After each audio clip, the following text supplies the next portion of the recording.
When the cultivators from the divine realm invaded Earth, superpowers and firearms became humanity's last bastion. Can Goucheng and Adam, the only two superpower academies on Earth, bear the weight of humanity's future? What profound heritage does the so-called chosen nation of Huaxia possess? This is a revelry for the godslayer. With the ability to replicate powers, a young man, armed with the strength of the world, yet confined to a mortal body, will ultimately slay the gods. Wait for me to join the team fight. I got him controlled. Charge. Hey, don't go rushing in alone. All right, retreat. Don't go charging in, damn it. As the lights began to twinkle, the food stall was as lively as ever, bustling with excitement, while the neon lights from the adjacent dance hall painted a world of vibrant colors. At one corner of the food stall, a group of youths sat solemnly at a table, shrouded in an eerie silence. Smack! Li Tao slammed his palm on the table, casting a frustrated glance at a nearby youth. Who do you think you are, going 1-5 as a support? What gave you the audacity? Liang Jingru? Must be Jiang Yungying giving him courage. Hey look, Qianming's face is flushed. Laughter erupted among the youths as they teased him. Qianming felt his face grow warm, but he didn't argue. He sneakily eyed the ethereal figure at the adjacent table. Dressed in a pristine white dress, her goddess-like visage radiated elegance, enhanced by the neon lights that added a hint of allure. Each smile and sigh tugged at his heartstrings. Steeling himself, Qianming lifted his glass, raising his voice slightly to draw attention. Come on, brothers. Let's drink to that. The others exchanged puzzled looks, their expressions strange. When did Qianming become so bold? He usually abstained from alcohol. Li Tao, the first to catch on, wore a knowing grin and exclaimed, Qianming, I can't take it anymore. I really can't drink anymore. Please spare me. He cast furtive glances at the others, his lips curling toward Jiang Yungying's direction. Spare your little brother. Oh god of alcohol, Qianming, you're a true heavyweight. I really can't. Ugh. Qianming's lips twitched. Goodness, their act was a bit over the top. The smell is too strong to bear. Jiang Yungying had caught wind of the commotion, her beautiful eyes curiously examining Qianming, seemingly surprised that he, who appeared so gentle, could hold his drink so well. You can't handle it already? I haven't even started. Noticing Jiang Yungying's gaze, Qianming maintained a calm exterior, but discreetly gave a thumbs-up behind his back. Time flowed swiftly, yet none of the enthusiasm waned among the group. As Qianming looked at his good friends, a wave of melancholy washed over him. High school years had flown by in an instant, and after this farewell banquet, they would all part ways, unsure when they might meet again. Lost in his thoughts, he began downing bottles of beer, his face growing redder with each gulp, toasting to brotherhood. As the farewell banquet drew to a close, they clinked their glasses. One by one, people started to leave, leaving behind tables littered with empty bottles and discarded plates. When Qianming saw Jiang Yungying stand to leave, his heart skipped a beat, hastily bidding farewell to his friends, grabbing his backpack to follow her out. Do you think Qianming is planning to? A classmate observed Qianming hastily departing, deep in thought. Probably. Li Tao chuckled. I saw him sneak a rose into his bag. Hiss! The group exclaimed in unison, registering the situation. Qianming had harbored feelings for Jiang Yungying for 3 years. With everyone going their separate ways, he had to give this relationship some closure, and himself too. Look, he's left a bottle of unfinished beer here. Should we deliver it to him? Let's follow secretly. They exchanged mischievous looks, smiles spreading across their faces as they picked up a bottle and stealthily followed. As night deepened, most shops were closing, colorful neon signs illuminating the sidewalks, enveloping the area in stillness. Qianming trailed a distance behind Jiang Yungying and her friends, his heart racing. In his mind, scenes of confession played out like a movie, carefully pondering his words. Not far ahead, Jiang Yungying and her girlfriends were engaged in lively conversation, their peals of laughter ringing out, completely oblivious to Qianming and his entourage following behind. Hey, why hasn't Qianming made his move yet? I'm starting to feel drowsy waiting here. This guy is just dragging his feet. Why don't we just go intercept him? Forget it. Let him handle it himself. Just as Qianming's friends grew anxious, they approached a spacious square. Sparse shadows danced beneath a few dim streetlights, the whole area enveloped in a rare tranquility. A wave of anxiety washed over Qianming. In such an open space, a mere turn of the head could reveal him, and if mistaken for a stalker, it would be a hard explanation. With resolve fortifying him, driven by the effects of alcohol, he pulled out a rose from his bag. This rose was carefully picked from the finest flower shop, Niarbia Blue Rose. Blue roses symbolize sincere love. Just as Qianming was about to muster his courage for a grand confession, a group of people surged toward Jiang Yungying, surrounding a boy. The boy, donned in a sharp suit with meticulously styled hair, held a large bouquet of red roses, radiating sunlight and charm, exuding an extraordinary aura. Jiang Yungying, I've liked you for 3 years. From the very first moment I laid eyes on you during military training, I was thoroughly captivated. I knew I was unworthy at that time, but I have worked tirelessly to better myself these 3 years. And now I finally have the qualifications to stand before you. These 99 roses represent my true feelings. Jiang Yungying, I want to say to you. The boy gazed intently at Jiang Yungying, presenting the 99 roses to her, speaking each word with deep emotion and a booming voice. I like you, will you be my girlfriend? Qianming was momentarily stunned. Why did those words sound so familiar? Aren't those my lines? Jiang Yungying looked at the boy before her, a hint of shyness creeping on her face as she accepted the roses, nodding slightly. The boy's friends erupted in enthusiastic cheers, rushing forward to celebrate the pairing as if welcoming the light of the stars. Qianming stood there, dazed, as 1,000 horses galloped through his mind.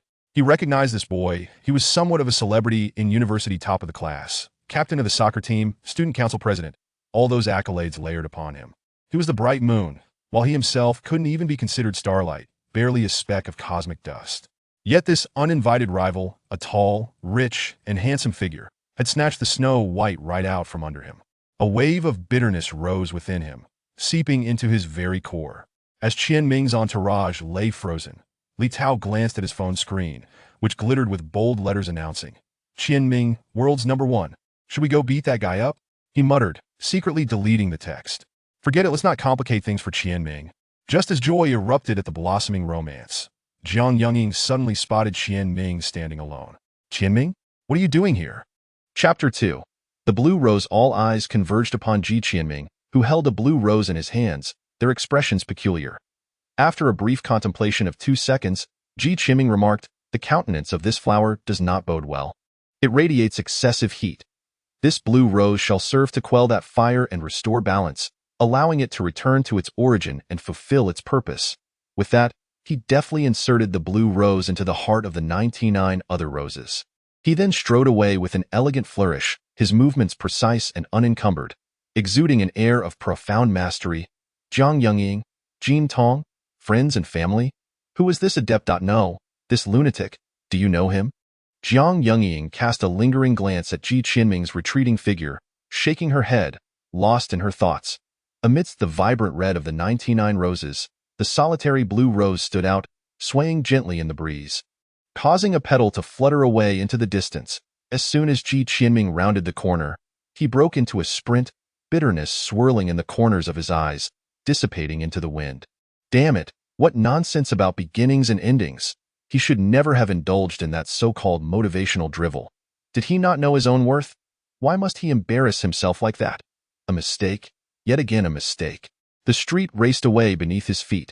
He lost track of how long he ran and where he was headed, until exhaustion finally compelled him to halt, breathless and drenched in sweat. Well, this counts as a beginning and an end, I suppose, albeit not a favorable one. His emotions gradually settled with each breath. Jiang Yungying was merely a fleeting presence from his high school days. The future promised better choices. Fate does not yield to force. Why must he be so hard on himself? After a considerable pause, he began to survey his surroundings. The unfamiliar street was devoid of any open shops, and the street lamps were few and far between, indicating he had ventured close to the outskirts. There were no taxis in sight, nor even a shadow of life. Ji Qianming let out a wry smile and resigned himself to retrace his steps. Suddenly, a sports car sped down the road, a young man in splendid attire driving while embracing a stunning woman, his eyes frequently darting to her prominent curves. "Huaxia, watch out!" the woman suddenly shrieked. The young man, startled, turned to see a boy meandering along the sidewalk, and he slammed on the brakes. Ji Qianming, hearing the roar of the engine, had just turned around when blinding headlights surged toward him at an alarming speed. Screech! The deafening sound of tires screeching against the asphalt echoed in the night, followed by a heavy thud. A frail boy soared through the air, landing with a sickening roll before lying motionless on the ground. Where did this kid come from? The young man cursed as he exited the vehicle, his expression shifting to one of alarm upon seeing Ji Qiming sprawled on the pavement. Cautiously, he leaned down to check for a pulse, only to collapse onto the ground, his face ashen. Huaxia, Huaxia, what happened? The woman's voice called from the card. It's over. He's dead, he muttered, panic-stricken, before scrambling back into the car and slapping the woman. It's all your fault for causing this mess. He glared at her, his voice low and menacing. The woman, trembling in fear, whether from the prospect of having caused a death or from Hua Xiao's threat, nodded vigorously. The engine roared back to life, and the car sped away, leaving Ji Qiming alone on the ground, merging with the darkness of the night.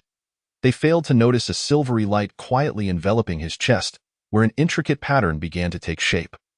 Ancient and mysterious, ding-dong. The crisp sound of a doorbell echoed, startling the man in black who had been meditating on the sofa. His cold, vigilant gaze snapped open. Who is it? Sir, room service, a male voice drifted in from outside. The man in black furrowed his brow, rising slowly to traverse the lavish living room, peering through the peephole. Outside stood a portly man in waitstaff attire, amiable in appearance, pushing a dining cart. After a moment of contemplation, the man in black decided to open the door. Sir, this is a complimentary late-night snack from our Hyatt Hotel for guests in the presidential suite, the hefty man announced with a smile as he wheeled the cart inside. Oh? What do you have? The man in black inquired, raising an eyebrow. The portly man began lifting the lids. We have steamed lamb, steamed bear paw, steamed deer tail, and roasted duck. The man in black interrupted. Are you trying to tell jokes? How could such a large cart possibly hold all these dishes? Just then, the portly man removed the cover, and the man in black's expression shifted dramatically as he recoiled. There lay a black handgun. The man's reflexes were swift, but the portly man was quicker. In a flash, he seized the gun, raised his arm, took aim, and pulled the trigger in one fluid motion. Bang, bang, bang. 3 gunshots rang out in rapid succession. 3 high-velocity bullets slicing through the air in a perfect triangle, sealing off all escape routes for the man in black. Expert. The thought flashed through the man in black's mind. He had no time to ponder further. A spiral pattern on the back of his hand shimmered, and a massive safe materialized before him. The bullets collided with the solid alloy door of the safe, sparking as they ricocheted away. Thud! The heavy safe landed on the ground with a dull thud. The man in black steadied himself, his gaze icy as he regarded the portly man, the murderous intent in his eyes unmistakable. The portly man, toying with the handgun, observed the man in black's menacing demeanor with a smile reminiscent of a blooming chrysanthemum. A dreamer. E1, danger level A, rank 37. Indeed, a remarkable ability. Unfazed by the portly man's casual revelation of his ability, the man in black regarded him with intrigue. Interesting. You people from Goucheng even rank E1? Are you a minter? Guess, the portly man replied, pulling a cigarette from his pocket. By the way, how did you deduce that I wasn't a room service attendant? The man in black paused, then spoke slowly. You guess. The portly man chuckled, taking a deep drag from his cigarette and exhaling a smoke ring, wearing a look of someone who had seen through it all. You must have memorized the faces of all the attendants from the front desk, right? That's child's play. Anyone could do it. No, how could a high-end hotel possibly have such a hefty room service attendant? It's rather obvious, isn't it?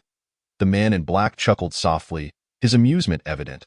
The portly man's hand trembled as he clutched his cigarette, his face turning ashen with dismay. You're finished, little brother. Taking a deep breath, the portly man became enigmatic, shadows creeping from beneath him, consuming all light and darkness.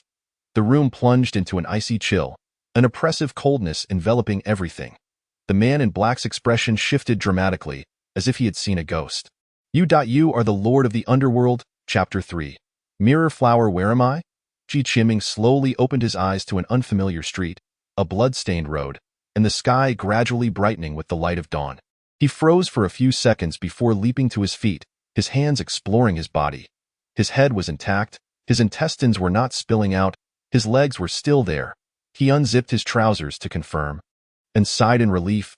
Thankfully, everything was in order. Strange, wasn't I hit by a car? Why am I completely unscathed? Huh.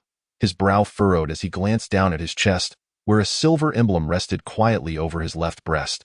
It was a complex pattern composed of numerous small diamonds, resembling a six-pointed star.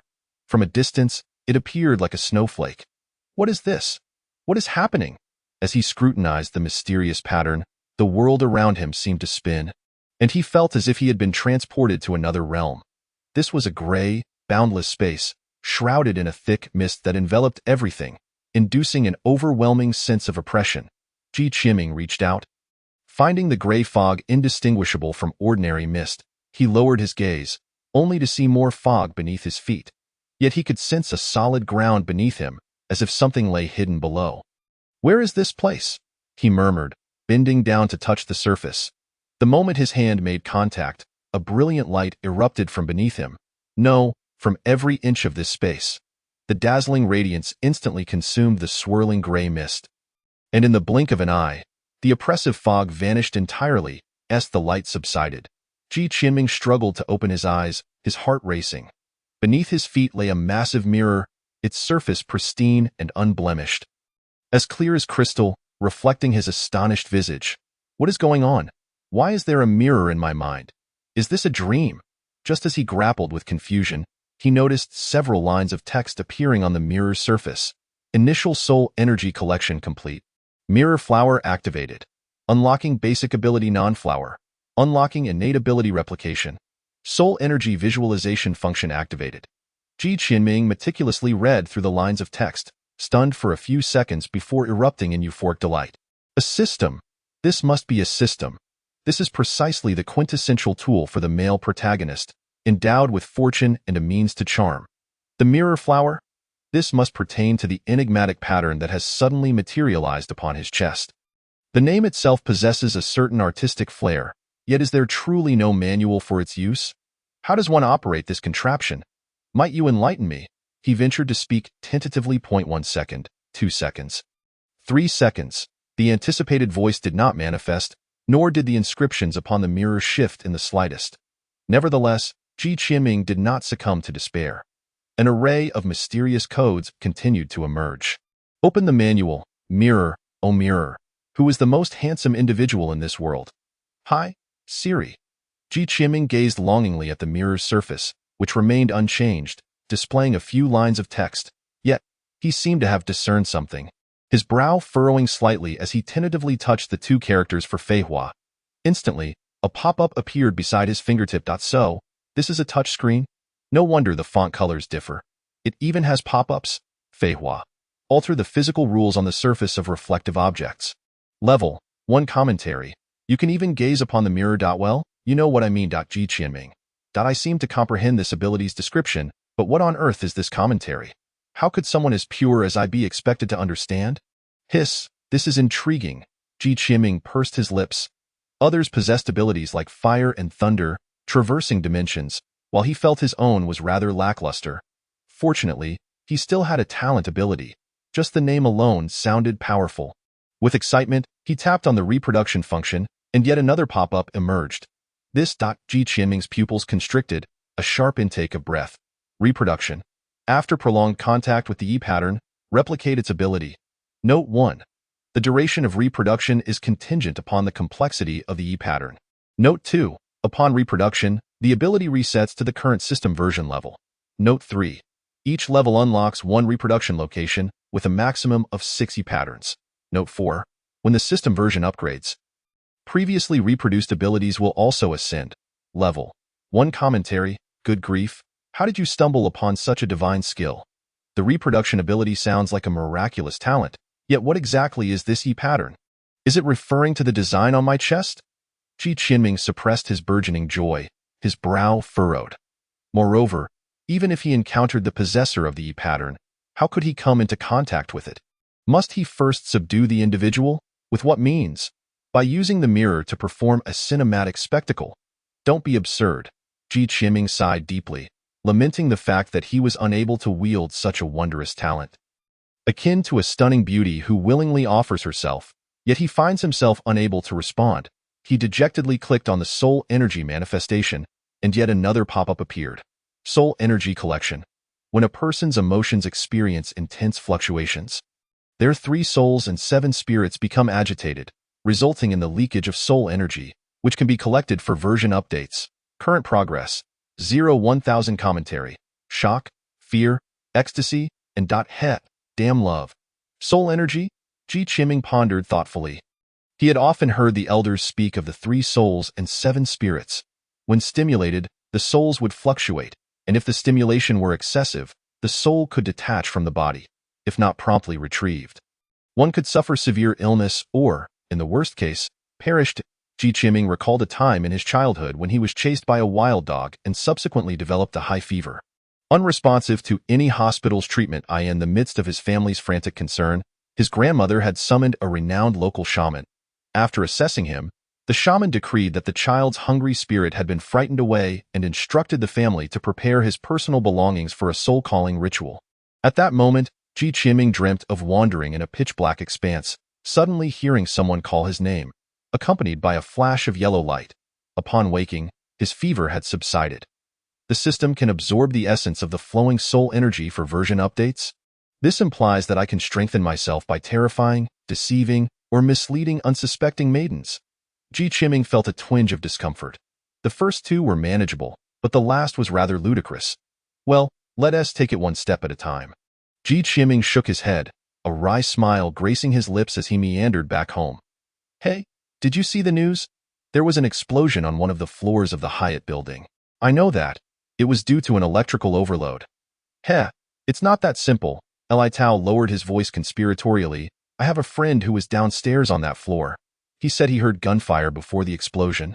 Moreover, he even saw a shadow leap from the upper floors, 38 stories up, no less. Chapter 4. The first trial of Fei Hua. As Goucheng stepped into the rental apartment, he overheard Li Tao whispering mysteriously with another roommate. His eyes wide with the thrill of discovering some monumental secret. Hey, Qianming, where were you last night? We were quite worried about you. Upon seeing Goucheng return, Li Tao inquired. This rental was a place Goucheng and Li Tao had secured to prepare for the college entrance examination. And they shared it with another roommate named Wang Wenrui. I spent the night at an internet cafe. Goucheng naturally could not divulge the truth. Qianming, my bus is at 2 this afternoon. Li Fadi is also heading back. When are you returning home? Wang Wenrui adjusted his glasses, asking, I haven't packed yet. I'll need to stay a bit longer. Goucheng replied vaguely. He had never mentioned to anyone that he was an orphan, raised in an orphanage. This rental was his sole sanctuary. If he were to move out, he would likely have to sleep on the streets, for he could not bear to return to the orphanage. Even the rent for this place was partially subsidized by the government, with the rest earned through his part-time work. At times, he found himself envying Li Tao and Wang Wenrui, who always had a home waiting for them. While he was utterly alone, Li Tao clapped Goucheng on the shoulder, his tone earnest. You need to be careful living here. The world has been rather tumultuous lately.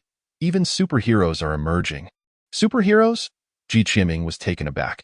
Had this been before, he would have dismissed it as a joke. But now, having acquired the mirror flower and learned of the mysterious patterns, he understood that there truly were individuals with supernatural abilities. Thus, could the recent explosion at the Hyatt building be related to these patterns? He contemplated his newly acquired ability, reproduction, which he currently could not utilize, but Fei Hua. Perhaps he could find an opportunity to test it. However, he would require someone to stand before the mirror. He cast a hopeful glance at his busy roommates, who seemed disinclined to approach the mirror, and felt a wave of disappointment wash over him. Perhaps the heavens had heard his earnest plea, for the awaited opportunity finally arrived. At that moment, Li Tao was preening before the mirror at the sink, humming a tune, his body swaying to the rhythm. A sight that was rather hard on the eyes. Goucheng's eyes lit up as he discreetly activated his ability. Whose heart, oh heart, remained solitary. Li Tao was caught in a dilemma at the mirror, pondering whether to part his hair in the middle or a 3/7 split, or perhaps just slick it all back. Suddenly, a woman clad in a flowing white gown appeared behind him in the mirror. Her long black hair obscuring her face, and her pale hands reached toward Li Tao's neck. Ah! A scream akin to that of a slaughtered pig echoed from the bathroom. Wang Wenrui rushed in upon hearing the commotion. With Goucheng trailing closely behind, there sat Li Tao, his face ashen, trembling fingers pointing at the mirror, his lips quivering in shock. There's Sadako. The two followed his trembling finger and beheld their reflections in the mirror. Clear as day, along with the vibrant scene outside, yet not a trace of Sadako was to be found. Wang Wenrui kicked Li Tao, scolding, "You big fool, stop howling, Sadako? Why not just scream about zombies?" Li Tao scrambled to his feet, scrutinizing the mirror intently, muttering to himself, "Damn it, could it be that I've been staying up too late?" Ji Qiming stifled his laughter, and just then, he noticed a line of black text flashing in his mind's mirror. Li Tao Soul Energy Collection 5. In the pop-up for Soul Energy Manifestation, the progress bar shifted to 51000.so. This is how soul energy is collected, Ji Qiming mused, as he seemed to grasp the essence of it. His eyes sparkled with newfound brightness as he patted Wang Wenrui's shoulder, a smirk playing on his lips. "Let us go, there's nothing to worry about." Just as the two were about to exit the bathroom, another blood-curdling scream erupted. "Aw, a zombie!" They beheld Li Tao transformed into a pale-faced figure, eyes sunken, clad in Qing Dynasty official garb, bouncing out of the mirror. Li Tao Soul Energy Collection 7. This thoroughly terrified Li Tao, who fled the bathroom in a panic, muttering, "Bodhisattva Avalokiteshvara, may the evil spirits retreat. Bless me, I'll go to the temple to pray when I return." What kind of bizarre thing is this? Li Tao, who had been scheduled to take the 5 p.m. bus, resolutely changed it to 2 p.m., insisting on departing with Wang Wenrui. Before leaving, he earnestly grasped Ji Qiming's hand, solemnly stating, "Qianming, you must be careful here. This house is eerie." Ji Qiming's lips twitched. "Dear brother, how you have suffered." In the afternoon, after seeing off Li Tao and Wang Wenrui, Ji Qiming found himself alone in the apartment, providing him with the perfect opportunity to experiment with his abilities. In fact, over the course of just one morning, he had already formulated many ideas in his mind. He retrieved a small mirror from the drawer and tossed it into the air, watching as the pattern on his chest shimmered slightly. The mirror appeared to be enchanted, seemingly suspended effortlessly in midair. Ji Qiming's eyes sparkled with realization. Indeed, altering the laws of physics encompassed the manipulation of gravity itself. He had successfully used his abilities to reverse the gravitational pull on the mirror, allowing it to float gracefully above. However, he acknowledged that his control was still rather rudimentary, akin to an infant beginning to explore its own body, necessitating further practice. He concentrated intently, gradually guiding the mirror to move left and right, then up and down, before attempting to flip it over in mid-air. The moment of inversion, however, the mirror suddenly shook violently and crashed to the ground, shattering into countless tiny fragments. Ji Qiming shook his head and sighed softly, recognizing his impatience. Reflective properties, reflective properties. After pondering for a few moments, he fetched a basin of water. Upon activating his powers, a faint reflection of a mesmerizing beauty emerged on the water's surface, none other than a renowned actress from the island nation. Her pose enchanting and her demeanor captivating. Ji Qiming felt a flush of embarrassment and quickly waved his hand to disperse the image.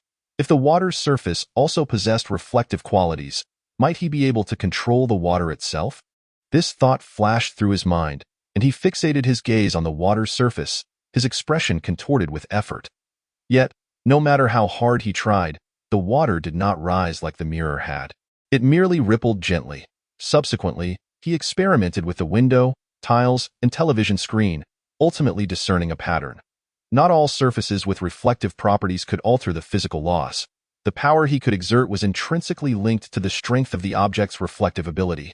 For instance, he could easily move the mirror with his thoughts, while the water surface only stirred slightly, and the tiles and television screen remained utterly immobile. Furthermore, the clarity of the illusions diminished in tandem with the reflective capacity. He could vividly manifest the image of Sadako and zombies through the mirror, yet could barely outline their silhouettes on the television screen. Well, this ability would make for splendid magic tricks, though it lacked any combat potential, leaving Ji Qiming somewhat disheartened. Was this a limitation inherent to his abilities, or merely a consequence of his insufficient mastery?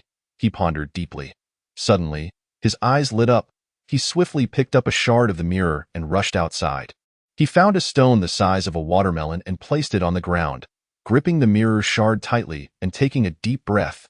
A barely perceptible blue light flickered along the jagged edge of the shard, emitting a sharp aura akin to a legendary blade capable of slicing through hair. With a swift motion, a piercing sound echoed as a deep gash appeared on the stone, sinking 5 centimeters into its surface. The cut remarkably smooth, as if it had been made by a blade rather than a mere mirror shard. Chapter 5. The crisis approaches. Goucheng gasped, taken aback by the formidable sharpness of the shard. Did this mean he could become a master of throwing knives? He could even adjust the trajectory of the shard's flight, striking unexpectedly. Numerous thoughts raced through his mind as a smile crept upon his lips. Finally, he had acquired a means of attack. After all, scaring someone to death with illusions was quite a challenge. However, it seemed he would need to procure more mirrors, he mused, as twilight deepened. The post-work rush hour had passed, and the few pedestrians on the streets appeared hurried, eager to reunite with their families. The vehicles in the small town grew increasingly sparse, and the streets began to fall silent. Damn it, who would have thought that the fat man was actually Ming Jun? If I can't find a place to tend to my wounds, I might very well perish. At that moment, a shadowy figure staggered out from a secluded alley, brow furrowed, his black coat stained with blood, blending seamlessly into the darkness, rendering him nearly invisible. The streets were crowded with pedestrians during the day, presenting too great a risk. Rani had gritted his teeth and endured in the alley's corner all day. Finally seizing the opportunity to emerge, he surveyed his surroundings, selected a direction, and limped along the shadowed street. "Dashin, you little brat, love the sun," Goucheng sang cheerfully, carrying 2 large bags, bouncing along and humming a little tune. His spirits high. With the college entrance examination behind him, the young man endowed with extraordinary abilities was on the brink of a promising future. What could possibly be more delightful? Goucheng felt as though he might float away. As he approached a dilapidated building, a shadow suddenly sprang from the staircase's shadows, pressing closely behind him. Before he could react, a cold gun barrel was pressed against the back of his head. "Don't move. This is the real deal," a low voice hissed menacingly in his ear, exuding an aura of lethal intent. So swift. Goucheng was instantly drenched in cold sweat. The assailant's speed was astonishing. He barely registered a flicker before he was subdued. The self-satisfaction he had felt from acquiring his powers vanished in an instant.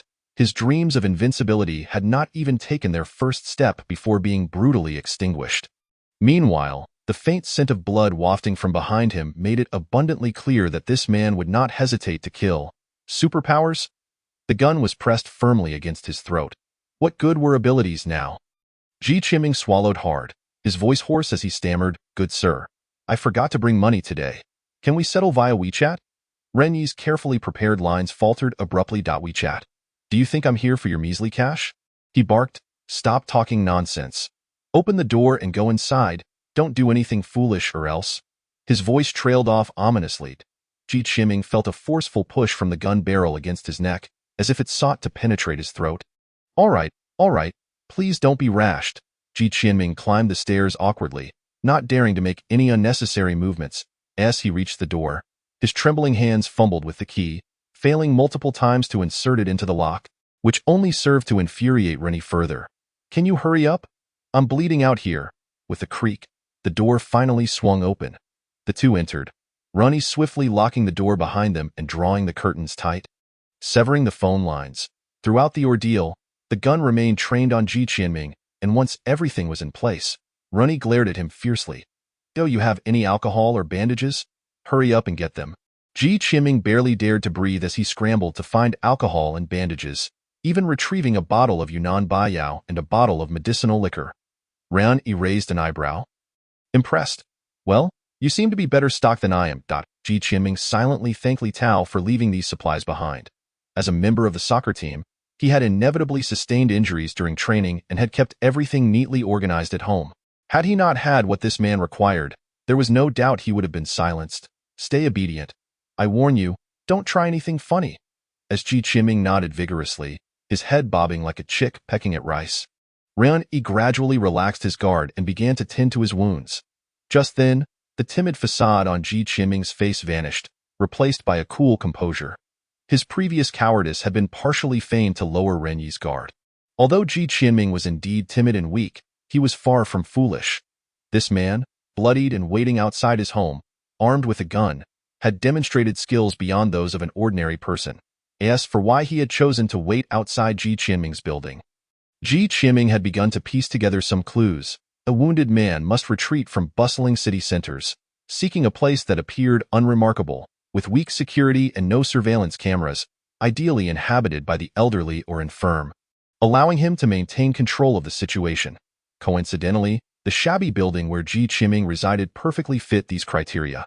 Most critically, Ji Qiming had caught a glimpse of a symbol on the man's left hand, strikingly similar to the mirror flower tattoo on his own chest. In truth, if this man were merely a common armed criminal, Ji Qiming could have easily found an opportunity to deal with him after employing his abilities.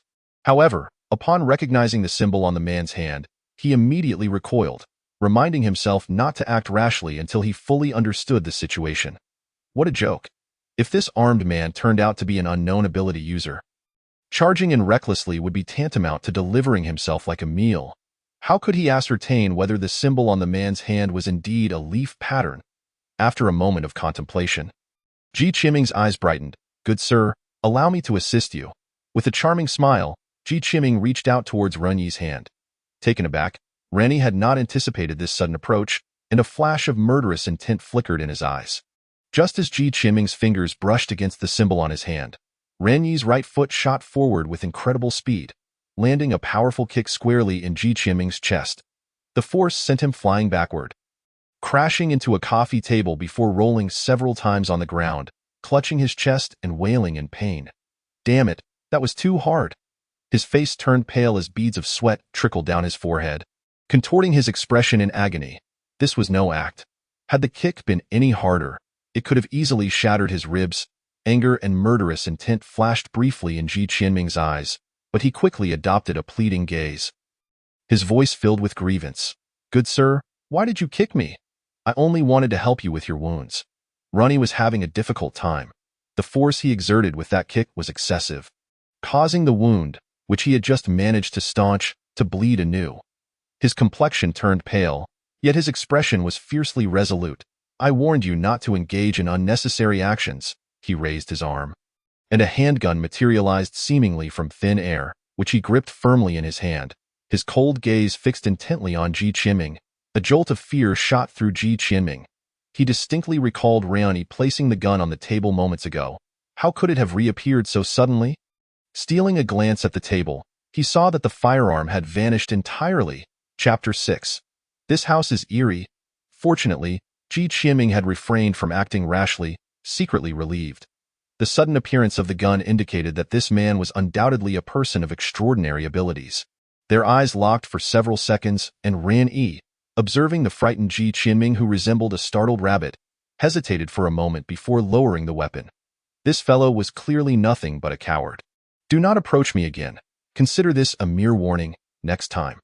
Renyi's face darkened like a block of ice, and his words sent chills down Ji Qiming's spine. In Renyi's eyes, Ji Qiming was merely a disposable tool. Should that tool disobey, its destruction would bear no consequence for him. Ji Qiming, having narrowly escaped death, was drenched in cold sweat. His consciousness then sank into the mirror within his mind, which now displayed several lines of text. Detected contact with you, an illusionist. Begin replication? Yes, no replication progress. 120 seconds. An illusionist? Ji Qiming pondered. The name suggested the ability to turn dreams into reality. However, if that were the case, why didn't he simply conjure alcohol and bandages himself, instead of risking everything to wait at someone else's doorstep? Moreover, considering the gun that vanished and reappeared, perhaps he could only manifest one item at a time. As one appeared, another would disappear. Suddenly, another thought struck him. If this man in black was indeed a superhuman, then who had reduced him to such a state? Another superhuman? Battles between superhumans, explosions at the Hyatt building, gunfire, figures leaping from heights. Ji Qiming's eyes sparkled with newfound clarity as everything began to connect. He decided to observe further. At tea that moment, Renyi had finished tending to his wound and slowly rose, peering through the gap in the curtains to assess the outside world. "Oh, you live here alone?" he asked, glancing at Ji Qiming, who was obediently waiting nearby. "Yes," Ji Qiming replied. "What were you doing before?" "I went to the supermarket." "Where are the items?" Ji Qiming pointed to 2 large plastic bags on the floor. Renyi crouched down to rummage through them and was taken aback, asking, "Why did you buy so many mirrors?" Ji Qiming's heart skipped a beat as he lowered his voice conspiratorially. "Let me tell you, this house is eerie." Renyi's expression turned peculiar at once. "Eerie? Could it be haunted?" Don't be skeptical, Ji Qinming exclaimed dramatically, his voice dropping lower, his eyes wide with fear. I rented this place for a song because someone died here. More than one. In fact, I heard it from a neighbor. Supposedly, a family of 3 lived here. On Christmas Day, they were joyfully dining together when someone knocked on the door. The father opened it, and a psychopathic killer barged in, stabbing the parents in front of their child and skinning them alive. How gruesome! Just as he was about to skin the child, the police arrived and rescued her. The little girl, too young to understand, didn't speak a word, but just as the police were about to take her away, she suddenly began to sing a nursery rhyme. Christmas is here, Mommy and Daddy love little Nyo dear.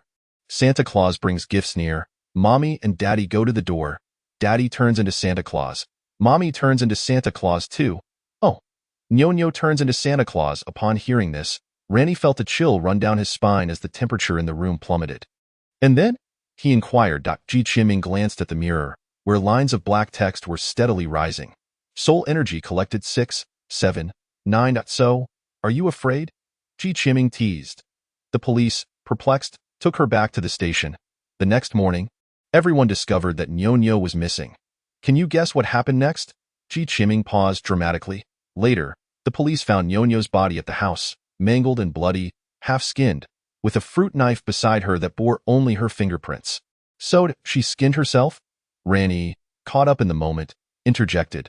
Are you saying she did it to herself? He quickly dismissed the notion, disbelief etched across his face. Are you spinning tales? How could someone skin themselves? He scoffed, sitting down on the sofa, crossing his legs in meditation. Ji Qinming remained silent, rising quietly to hang a mirror on the wall, muttering.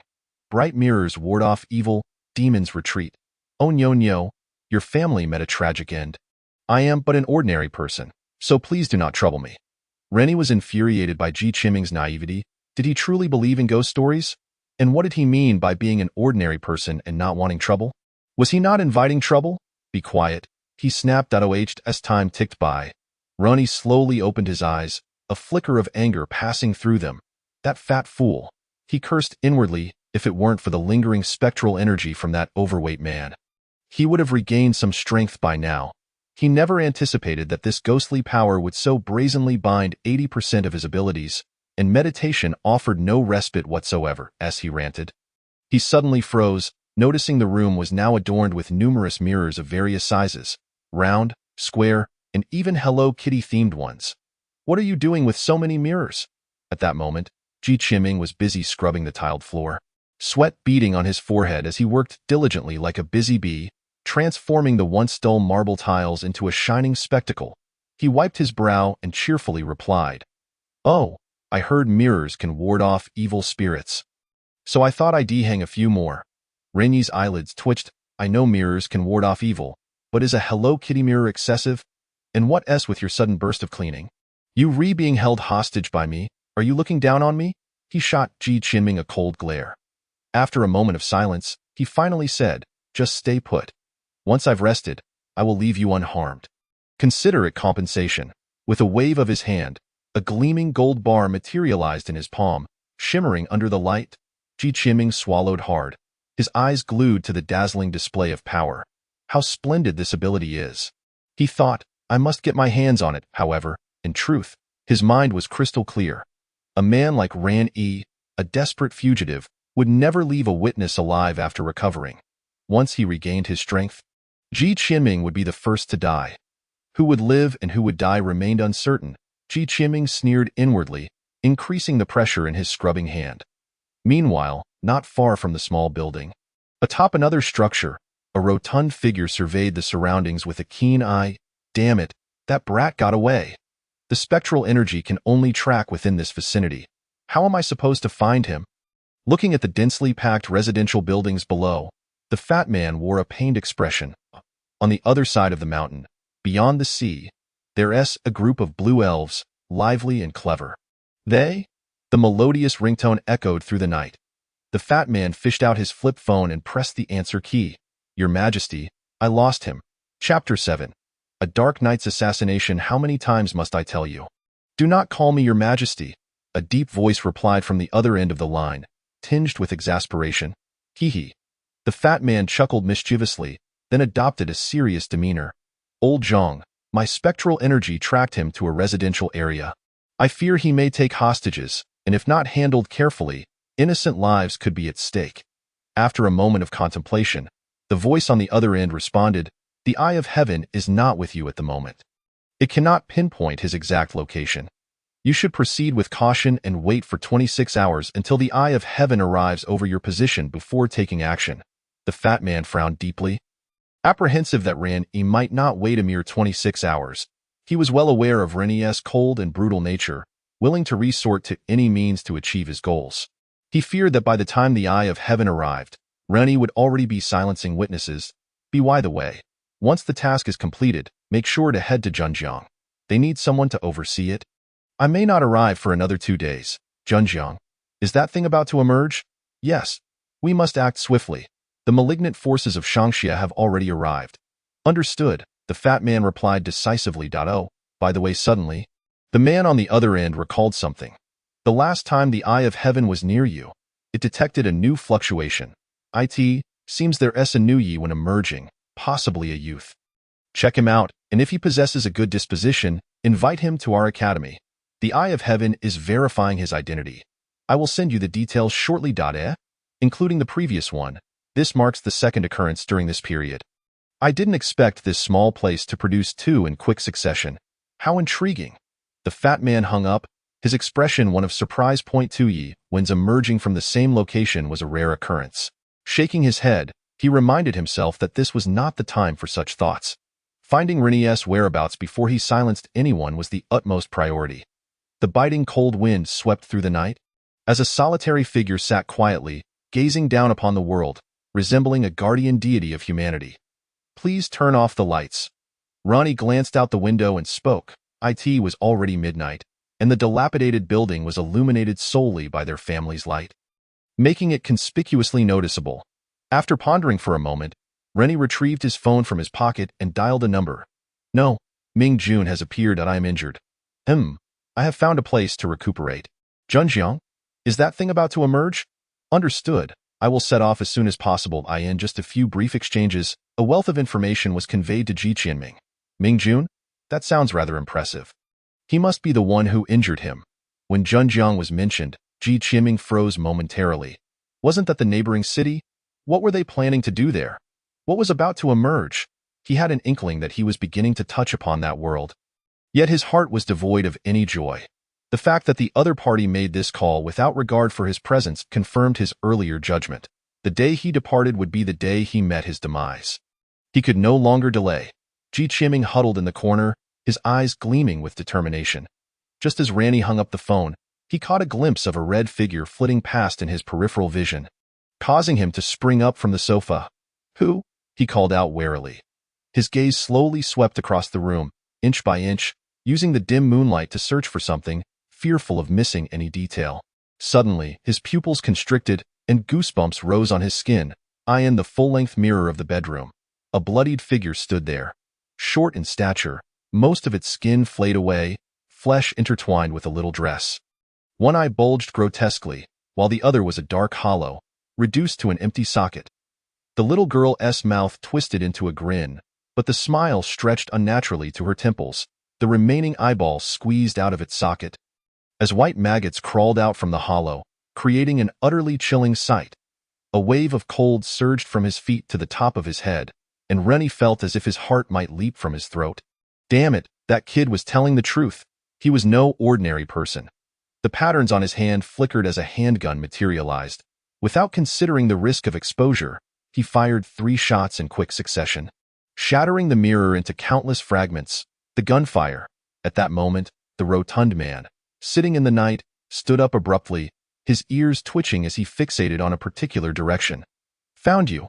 Yet, the man felt no joy. What did this gunfire signify?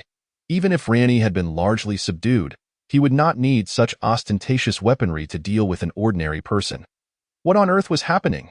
There was no time for contemplation as he transformed into a shadow and sped towards the source. Huh? Randy exhaled deeply, his expression darkening like iron. The gunshots had echoed, and the rotund man would undoubtedly come running. He could not linger here. Just as he turned to leave, another blood-soaked little girl appeared in the mirror across from him. This time, a man and a woman, equally bloodied and grinning mockingly, materialized in the mirrors to his left and right. Damn it, there really are ghosts in this world? Rennie felt his scalp tingle at the sight before him. He had traversed the world for decades. When had he ever encountered such a scenario? Fear began to creep into his heart. Wait, his eyes suddenly lit up. Where had that boy gone? Rennie was not foolish. These mirrors had been purchased and hung by Ji Qianming himself, and the tale of Nyo was one he had recounted. It was far too coincidental for these apparitions to manifest tonight. That boy was the key. Having deduced the situation, the illusions no longer affected him, though he regretted his hasty gunfire. The rotund man would locate him soon. Damn it! His face was filled with fury. Just as he sought Ji Qianming's figure, the entire room plunged into darkness. Previously, he could at least discern the surroundings through the moonlight streaming in through the window, but now, not a sliver of light remained. Rennie's heart sank. This absolute darkness bore an uncanny resemblance to Ming Jun's domain. The fat man couldn't have arrived so swiftly, could he? No, that wasn't right. He shook his head. If Ming Jun had come, he would never stand here so intact. It was that boy's doing. He had not guessed incorrectly. Just moments ago, Ji Qianming had used his abilities to alter the light-transmitting properties of all the windows, ensuring that no light from outside could penetrate. In the absence of any internal light source, a pure dark space had been formed. Follow my left hand, right hand, in slow motion, right hand, left hand, slow motion replay. A loud song erupted within the room, startling Rennie into action as he fired multiple shots towards the source of the sound. This song, bringing you joy, have you fallen for me? Yet the melody had no discernible effect. That boy had likely hidden the sound system in some corner of the house, and Rennie's mind raced. That moment, a sharp object sliced across his abdomen. Chapter 8. The devil's right arm. In the instant his skin made contact with the sharp object, Rennie instinctively sidestepped, narrowly avoiding a fatal wound. Clutching his injury, he dropped to the ground without a moment's hesitation. Whoosh! Two sharp objects grazed his scalp, severing a few strands of hair. What the hell was that? A blade? His mind raced. This was a meticulously planned ambush. Ji Qianming had used ghostly illusions to divert his attention, and the moment he sensed something amiss, he had plunged the room into absolute darkness. Then, he masked his movements and the sound of his projectiles slicing through the air with music. While he had long since pinpointed Rennie's location, yet Rennie remained oblivious to where he was hiding. He grasped the underlying principles and began to crawl slowly across the ground. In this darkness, the first to reveal themselves would meet their doom. Follow my nose, eyes, and ears. Keep switching styles, playing cool. Ji Qianming furrowed his brows, listening intently for any sound from his adversary. Either Rennie had met his end, or he had anticipated Ji Qianming's intentions. Based on his observations of Rennie, he was inclined to believe the latter. He dared not act rashly, and the two remained in a stalemate. Ji Qianming could afford to wait, but Rennie was running out of time. Ming Jun was on his way and could appear at any moment. Resolutely, Rennie gritted his teeth, the spiral patterns on his hand shimmering as a bright orb of light materialized, illuminating every corner of the room. Without a moment's thought, he lunged to his side. 3 bright projectiles whizzing past and embedding themselves deep into the previous wall. He finally discerned the nature of the dark objects that had attacked him. Shattered mirror fragments. Indeed, that boy's abilities were related to mirrors. The brilliant light fell upon Ji Qianming, who was huddled in a corner. Rennie's reflexes were swift. As the light source extinguished from his left hand, he manifested a submachine gun with his right, aiming it at Ji Qianming's position and opening fire. Rat-a-tat-tat. Ji Qianming's pupils dilated as he rolled and crawled, the orange tongues of flame erupting in the darkness, bullets raining down like a swarm. One nearly grazed his ear, but his reflexes were quick enough, and the light source had extinguished early enough for him to narrowly evade. You've got a submachine gun? That is cheating, Ji Qianming thought. Gritting his teeth, if this continued, he'd be riddled with bullets. He hurled a shard of glass in desperation. It must hit, he silently prayed. The gunfire abruptly ceased, and Rennie felt a sharp pain in his thigh. Gritting his teeth, he pulled out the mirror shard, blood streaming down his leg, leaving him pale and shaken. He could not afford to delay any longer.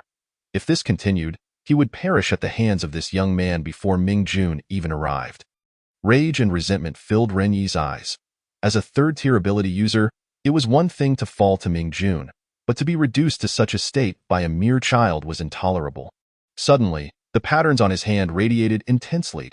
Ji Qinming had just caught his breath when Ren Yi's right arm was enveloped in deep blue electric light, growing denser and more vibrant until it enveloped his entire arm. With his right arm crackling with electricity, his hair stood on end, his expression one of fury, resembling a thunder god descended from the heavens. But that was not all. Black tendrils began to emerge from the electric light. Wrapping around his arm, coiling and entwining, a black glove gradually took shape, spreading up to his elbow. As it reached that point, Ren spat out a mouthful of blood, and the black tendrils halted their advance. The electric arm, now menacingly twisted, illuminated the darkness entirely.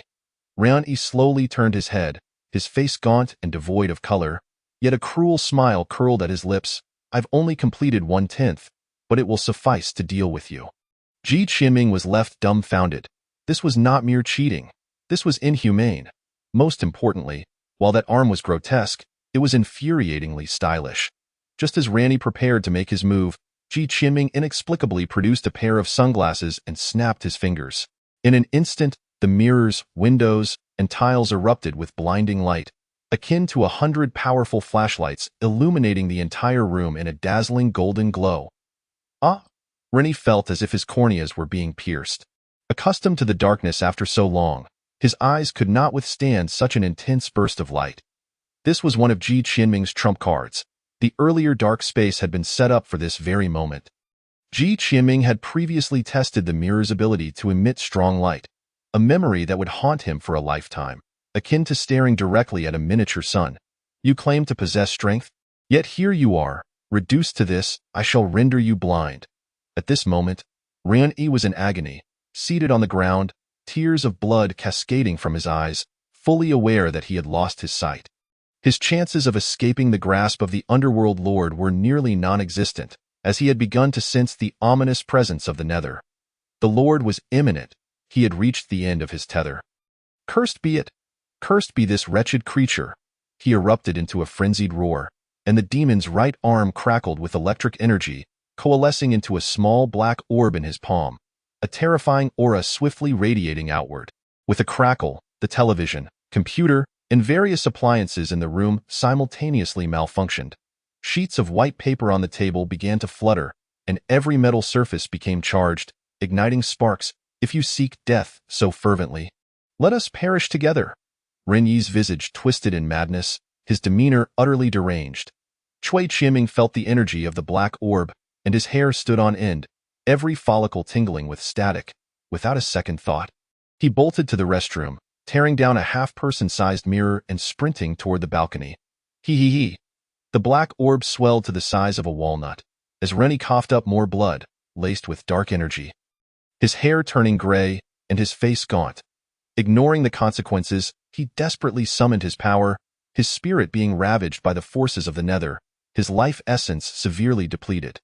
Ren laughed maniacally, lightly gripping his right hand. Boom!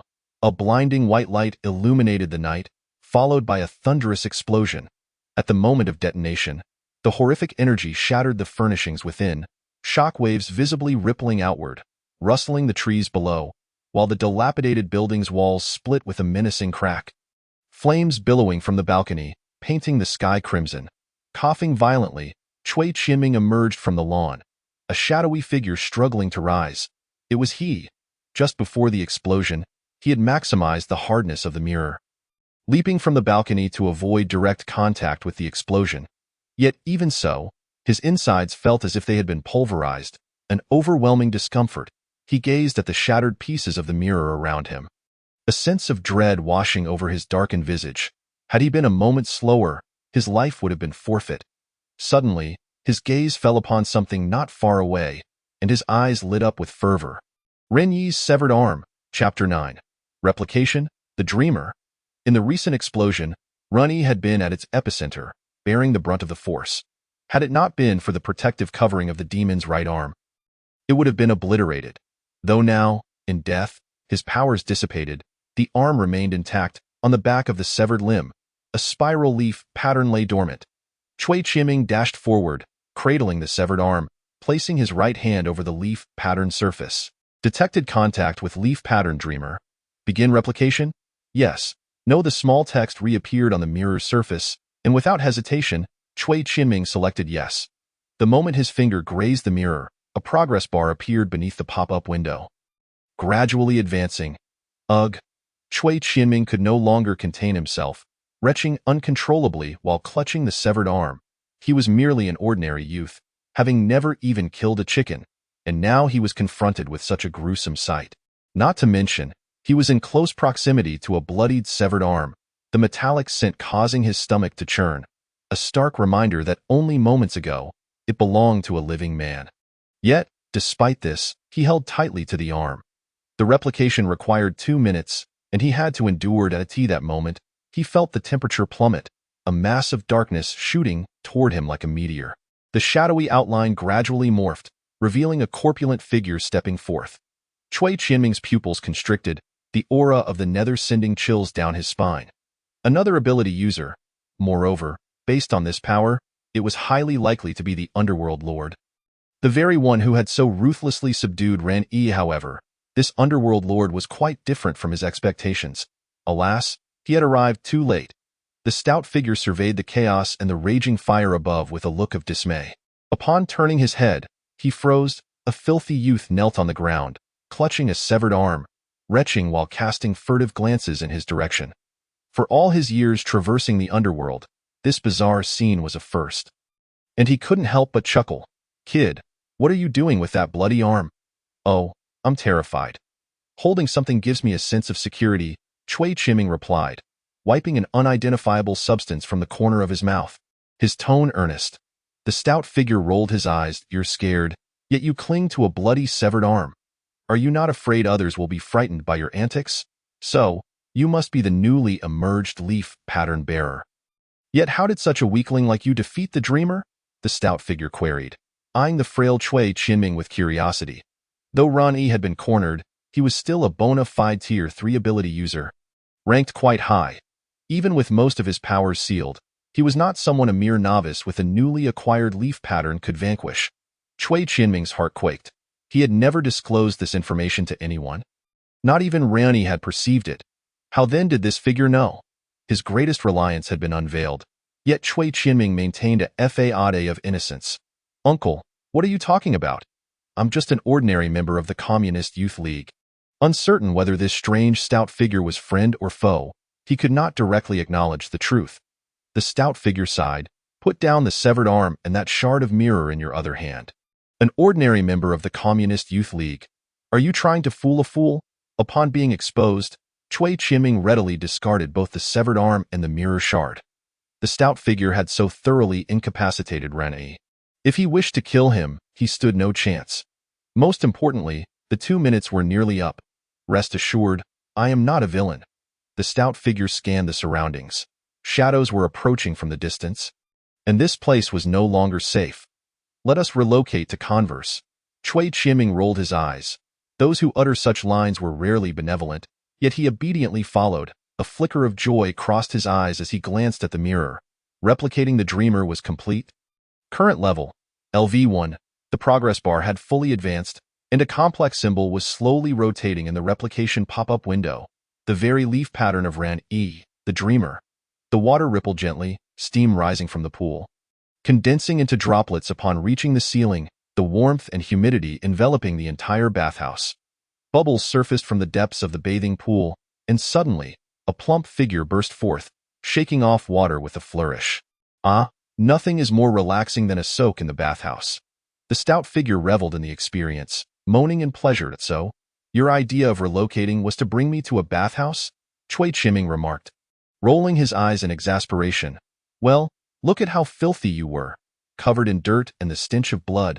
I couldn't bear it, the stout figure retorted, glancing disdainfully at him. After a moment's contemplation, Chui Chiming pointed toward the pool and slowly spoke. Then why did you drink my bathwater? The stout figure paused, his face draining of color, as he scrambled to the edge, splashing water everywhere. Ugh, is this really the underworld lord? Chui Chiming questioned his earlier judgment. After a prolonged bout of dry heaving, the stout figure finally settled at the pool's edge, adamantly refusing to re-enter the water. He lit a cigarette, inhaling deeply before exhaling a smoke ring. Kid, I know you have many questions. Ask away. Why did you drink my bathwater? Is it that you couldn't resist? Cui Qianming observed the stout figure's massive frame shudder slightly, followed by a fierce glare directed at him, which amused him greatly. At least this stout figure bore him no malice, he thought. However, his brow soon furrowed. He had too many questions, unsure where to begin. What exactly is a leaf pattern? After pondering a moment, he posed the most fundamental inquiry. The stout figure chuckled, turning away and pointing at his own pale posterior. Do you see this? Cui Qianming's face darkened. An urge to leave immediately surged within him. He had not anticipated this was the kind of stout figure he was dealing with. My apologies, wrong finger. The stout figure seemed to realize his error, raising his finger slightly to point at the last segment of his tailbone. There lay a black, crescent-shaped pattern, akin to that on Cui Qianming's chest. This is the leaf pattern. You'll have a dedicated lesson on it once you reach school, but I can provide a brief overview. Each leaf pattern represents a unique ability. Throughout history, we have documented 361 distinct leaf patterns, classified by their danger levels: C, mild danger; B, moderate danger; A, high danger; and S, extreme danger. Ji Qianming nodded thoughtfully and asked again, since every leaf pattern is unique, does that mean when the owner of a leaf pattern dies, that particular pattern also vanishes? Not at all, Cui Fatty replied, shaking his head. The leaf pattern will autonomously disappear within 1 to 24 hours after the host's death, after which it will seek a new host after a period of rejuvenation. This time frame is not fixed. It could be 1 year or even 1,000. Chapter 10. Goucheng Academy. Suddenly, Ji Qianming felt as though he had overlooked something. He froze for a few seconds, sensing that something was amiss. Wait, what do you mean by saying I will learn that when I get to school? I haven't even received my college entrance examination scores. And when has university taught such things? Ji Qianming raised an eyebrow, realizing the situation was more complicated than it appeared. A vague sense of foreboding creeping into his mind. Cui Fatty looked at him with a half-smile, his amiable face sending a shiver down Ji Qianming's spine. Ji Qianming, 18 years old, found at the orphanage gate in 1999, raised by the orphanage. Average grades, previously worked part-time in a factory, has no criminal record, single for 18 years. Cui Fatty cast a sympathetic glance at Ji Qianming. Smirking mischievously, still a virgin, head. Ji Qianming was taken aback. His every detail had been thoroughly investigated. But how did they know about the leaf pattern he had acquired just a couple of days ago so quickly?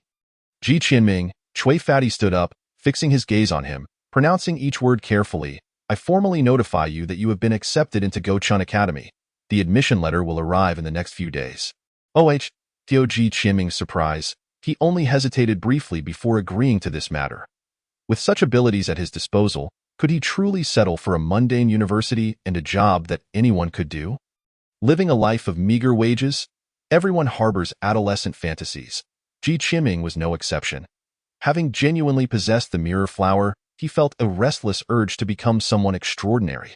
After 18 years of silence, he was utterly weary of it.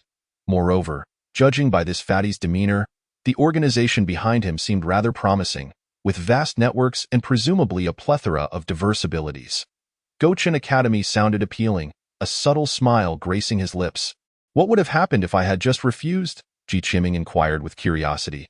Cui Fatty smiled mysteriously. Trust me, you wouldn't want to find out.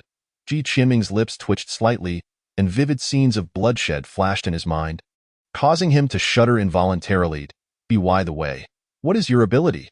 With Ji Qianming's nod, Cui Fatty finally asked the question he had been holding in for so long. What kind of extraordinary power could allow him to defeat a 3-tiered fantasist at the first level? Ji Qianming waved his hand, and shimmering images appeared on the surface of the pool. The female protagonists in the images were all clad in alluring attire, their poses captivating and provocative, stirring the blood of any onlooker. Cui Fatty stared intently at the pool's surface. A seasoned connoisseur, he could nearly recognize all of their names, his nose nearly bleeding from the excitement. Qianming, Cui Fatty exclaimed, your ability is simply incredible. Ji Qianming rolled his eyes and waved his hand, dispersing the inappropriate images from the pool. Cui Fatty, seeing the scenes vanish, instantly felt a wave of disinterest wash over him, his curiosity deepening. Is that all? Don't tell me he was so excited he lost control. Of course not, Ji Qinming nearly laughed out loud, admitting that during the initial planning stages, he had entertained that fleeting thought, why ability is to manipulate the physical rules of mirror surfaces, including controlling the trajectory of mirrors. Ji Qinming only revealed the ability of Fei Hua, saying nothing about Fuku, his most significant trump card. Cui Fatty nodded thoughtfully, yet his brow remained furrowed, still unable to comprehend how this ability could defeat a fantasist. Shaking his head, he decided to stop pondering it, rising to head towards the door. We need to leave. We're short on time. Where to, Zhenjiang? Crack! Lightning flashed through the dark clouds, leaving a menacing trace as torrential rain poured down, drenching the entirety of Changzhou Point 20 kilometers away from the city center. A luxurious manor stood silently amid the downpour. Damn it, when will this rain stop? Grumbled a middle-aged security guard, peering out at the deluge from the guard booth at the manor's entrance. Enough, Lao Li, another burly guard lit a cigarette, leisurely propping his leg up. With such a cozy job, why complain? All day long, doing nothing but guarding the door for a monthly pay of 10,000. Lao Li chuckled. True, but you know wealthy bosses are extravagant.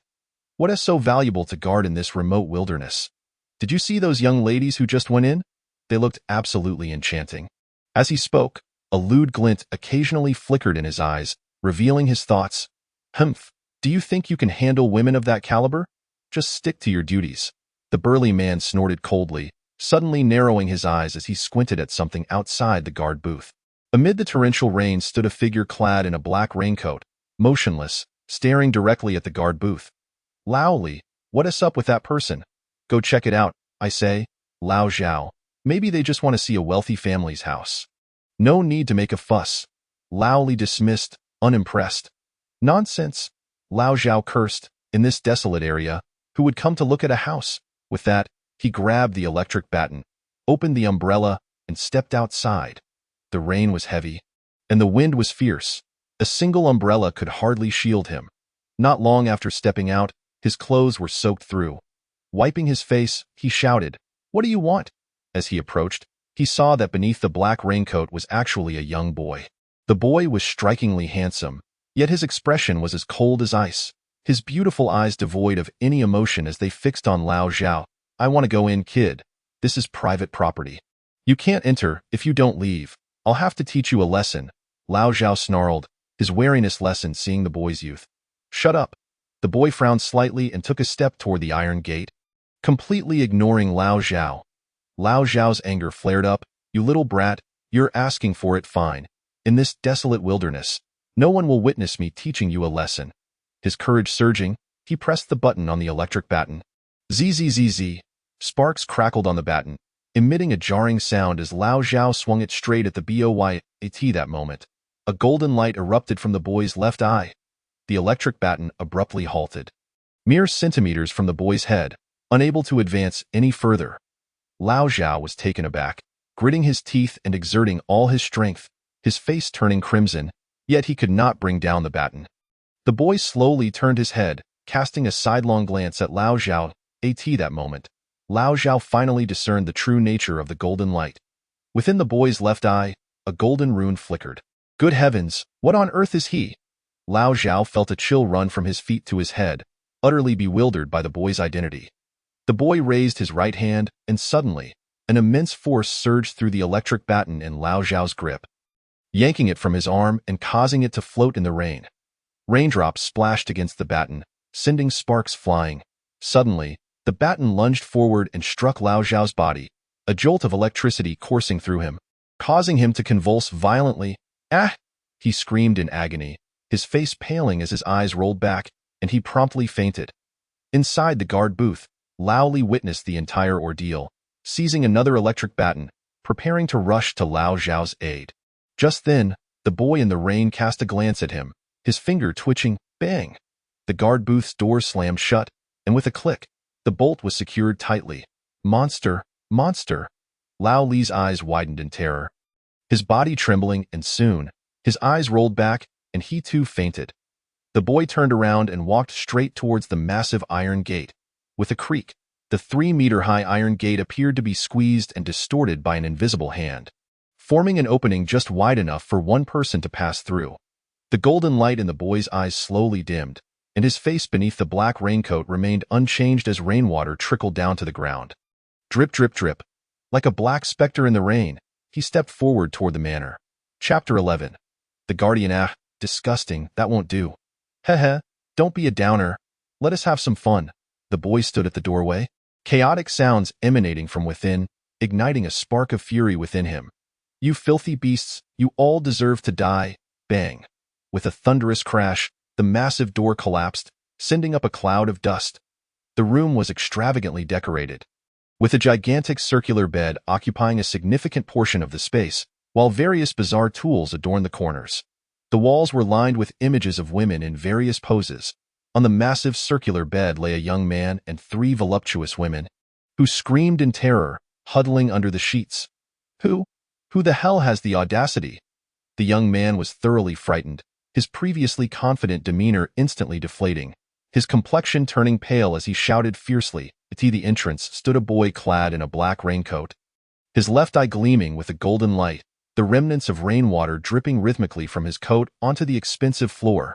The boy's expression as he gazed at him resembled that of one examining a corpse. Security. Where are the security guards? Stop shouting, they won't be coming, the boy replied nonchalantly. Who are you? Do you know who I am? Do you know who my uncle is? As the young man noticed the security's delay, his arrogance gradually faded. Suddenly, a sharp dagger flew from the boy's direction, halting just before the young man, poised to pierce his eye at the slightest movement. The young man was rendered speechless, a foul stench wafting from the bed, causing the women huddled under the blankets to turn pale. Oh, you remember Lu Fong? The boy's gaze was fixed intently on the young man, his murderous intent unmasked. I don't know her. The young man stammered in a quavering voice, having never encountered such a situation before. The boy furrowed his brow, pondering for a moment. What is your name? Xiang Yungu. You're lying, big brother. I swear my name is Xiang Yungu. You can check my ID. The corners of the boy's mouth twitched slightly before returning to an icy facade. He inquired, Who is Xiang Lung Feng to you? He is my uncle. The young man looked bewildered, perplexed as to why his uncle was being brought up. The boy replied indifferently, Sorry, I've mistaken you for someone else. Xiang Yungu? What the hell? I've nearly wet myself from fright, and this is all you have to say? Xiang Yunji's expression was as if he had just swallowed a fly, utterly grotesque.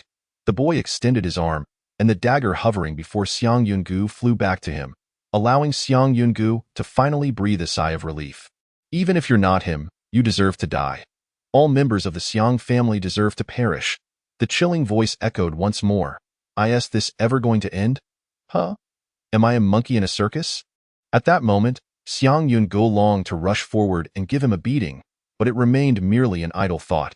However, the boy paused and said, I promise someone not to indiscriminately kill innocents. He then shook off the rainwater from his raincoat and turned to leave, casting a cold glance at Xiang Yungu, causing him to flinch. Thank goodness, he finally left. Xiang Yungu exhaled in relief. Oh, wait. The boy suddenly reappeared at the door. Do you know where Xiang Lung Feng has gone? I heard he went on a business trip to Zhenjiang. Xiang Yungu dared not feign ignorance and answered honestly. Oh, understood. With a flicker of his figure, this time he truly departed. The black raincoat vanished into the curtain of rain, leaving behind a murmur of disdain. The information here is utterly unreliable. A faint yet discernible curse echoed through the rain. Attention all passengers, the train is about to depart. Next stop, Zhenjiang Station. The elegant voice resonated within the carriage as the train slowly set in motion towards its next destination.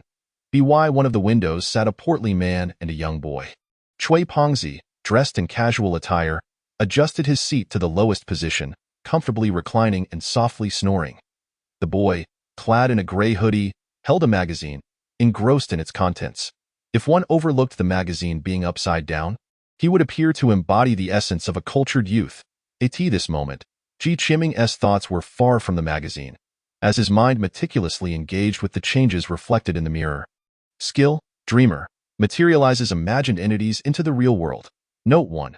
The ability's effectiveness is determined by the skill level. Note 2. The depth of the host's impression of the target dictates the possibility of materialization. Note 3. If the assessment fails, the host's most vivid impressions will manifest instead. Level 1. Commentary. What are you waiting for? Go daydream already. Goucheng pondered over the skill description, frowning slightly. The usage conditions of this ability were rather stringent. One cannot materialize entities exceeding their skill level, nor those they are unfamiliar with. However, what is materialized need not be limited to actual existences. The luminous orbs and the demon's right arm conjured by Ran Yi did not appear to belong to this world, suggesting that once the skill level is sufficiently high, one could indeed manifest imagined entities. The thought of that cool, demon-like right arm sent a rush of excitement through Goucheng. What a remarkable ability! Yet, the mirror revealed further changes, with additional lines of text appearing in the soul energy materialization window. Ran Yi 5, Ran Yi 7, Ran Yi 6, information regarding Ran Yi's soul energy collection scrolled for over 20 entries, providing Goucheng with nearly 200 points of soul energy. However, the font colors varied. A small portion was black, the majority red, with one entry in deep crimson, contributing a significant 50 points of soul energy. Goucheng fell into contemplation. The entries pertaining to the fear induced in Li Tao were all in black, indicating that black represents fear. Thus, red likely signifies anger. After carefully analyzing Ran Yi's emotional fluctuations at that moment, he arrived at this conclusion. As for the deep crimson, it was likely the soul energy released by a spirit at the moment of death. Gazing at the progress bar, which was only 1/5 complete, Goucheng couldn't help but smile wryly. It took just one Ran Yi to provide him with 1/5 of the energy. When would he ever achieve a system upgrade? Exiting the mirror realm, Goucheng patted the sleeping Cui Pongzi. The portly man stirred, slowly opening his eyes. Have we arrived? Imicha. Cui Pongzi yawned, glancing out the window before suddenly recalling something. By the way, your acceptance letter has arrived in Zhenjiang. You'll need to pick it up yourself. Goucheng nodded, sensing that this trip to Zhenjiang would be significant, not just for them, but it seemed even the organization behind Ran Yi was headed there to seek something. What could possibly be emerging? Zhenjiang. Could it truly be guarding something? Unable to unravel his thoughts, he decided to set them aside. After all, he was still a novice, and if the sky were to fall, taller individuals would bear the weight. Why should he worry? By the way, what exactly does your school do? Train students to uphold justice. Goucheng suddenly realized he knew nothing about the institution he was about to enter and couldn't help but inquire. Not your school, but our school. Cui Pongzi rolled his eyes. The purpose of Goucheng Academy is to protect. Protect what? Peace. You could say that, but it's not as you imagine. Our existence is not merely to eradicate evil practitioners, but to thwart the invasion of a group of entities. Or perhaps a group of things. Cui Pongzi seemed to recall something, his expression suddenly igniting with fury as he clenched his fists, causing the temperature within the carriage to plummet. Goucheng swallowed hard, feeling an involuntary tension rise. What are we defending against? Cui Pongzi realized he had lost control of his emotions, inhaling deeply as the chill in the carriage gradually dissipated. He looked at Goucheng, his gaze imbued with unprecedented seriousness. For you, it is still too early to engage with these matters. All you need to know is that protection is our purpose for existence, and it is also the reason behind the birth of Yuan. This is something worth sacrificing our lives for. Goucheng nodded, though he understood little. What exactly was the reason behind the birth of Yuan? What was Goucheng defending humanity against? The train gradually came to a halt, passengers gathering their belongings as they prepared to disembark. Cui Pongzi was queuing with his luggage when Goucheng's peripheral vision suddenly caught something. Etched upon the dining tray that Cui Pongzi had just used was a small character. It was unclear whether Cui Pongzi had deliberately carved it or if it was an unintentional mark made during his emotional outburst. Goucheng squinted. It was a character that everyone recognized, God. Chapter 12. The Young Girl and the Young Woman. Zhenjiang Station. Arrival. Passengers disembarking should do so promptly. Once we reach the hotel, you'll stay there. I have a task to attend to, Cui Pongzi instructed while dragging his luggage. If there's an urgent matter, call this number. If it's unreachable, find me at Jinshan. He then handed Goucheng a room key and a note. Goucheng was taken aback and asked, Aren't you staying at the hotel? Cui Pongzi shook his head, a wry smile gracing his lips. The situation here is rather severe. I have too much to do, and I likely won't be returning anytime soon.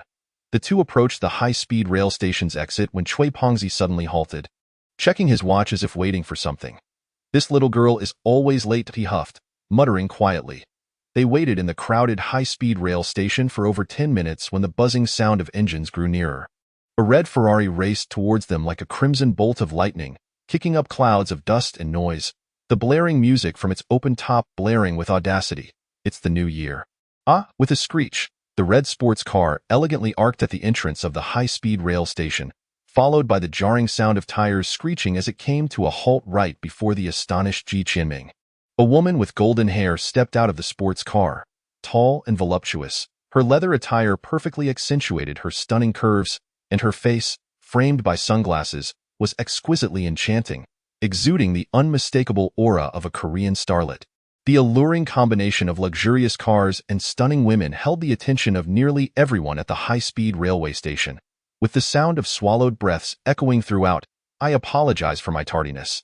Director Chui, the blonde beauty said with a playful smile directed at the rotund Chui, causing a stir among the surrounding men. "Oh, never mind. I've grown accustomed to it." Chui chuckled helplessly, waving his hand dismissively. "And who might this be?" The blonde beauty, noticing the astonished Ji Qianming nearby, inquired with curiosity. "This is Ji Qianming, a prospective freshman," Chui replied cheerfully, giving Ji Qianming a friendly pat on the shoulder.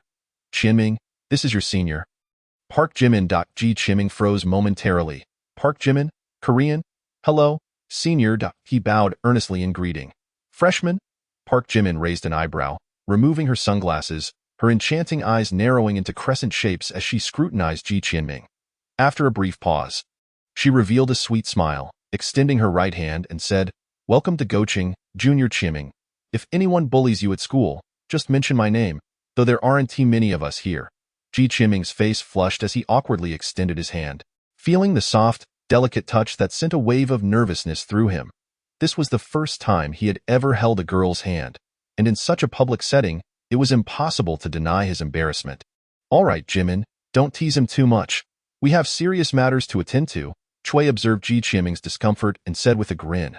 Jimin nodded, and both of them proceeded to get into the car. Ji Qianming hesitated, realizing, wait, this sports car seems to have only 2 seats. A sense of foreboding washed over him. "No, I can't fit in," he exclaimed urgently.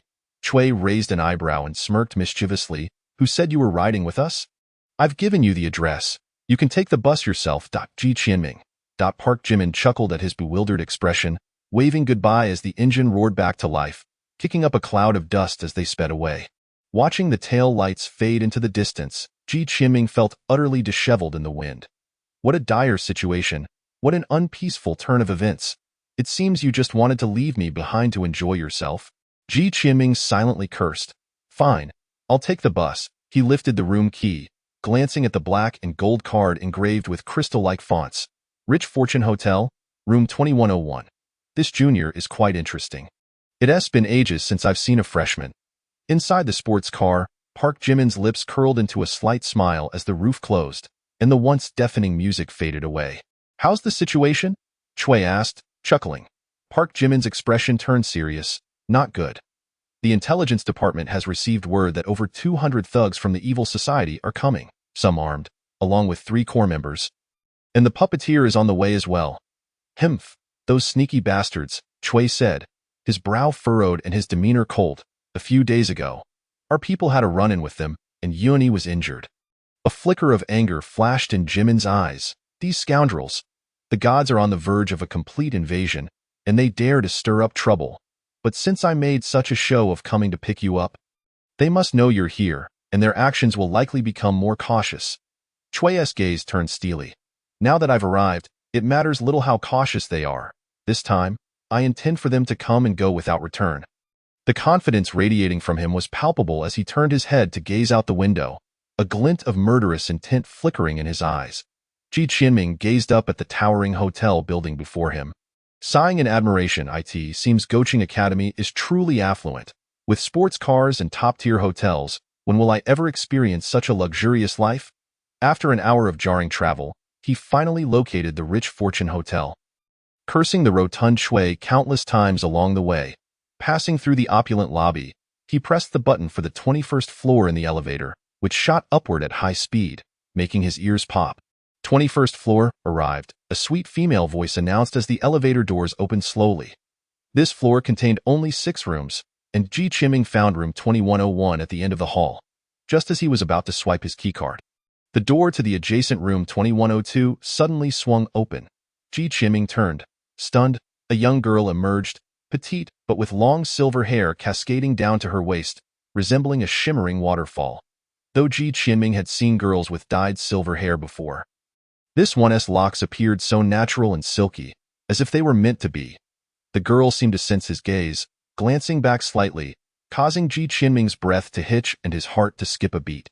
Her snow-white skin and exquisitely sculpted face were like a divine gift, making her look like a silver-haired fairy, captivating Ji Qiming's heart. She merely cast a cold glance at him before turning away, followed by another figure stepping out from the room. It was a mature woman, exuding an air of noble elegance, her beauty seemingly untouched by time, yet radiating an undeniable aura of authority. Yes, authority.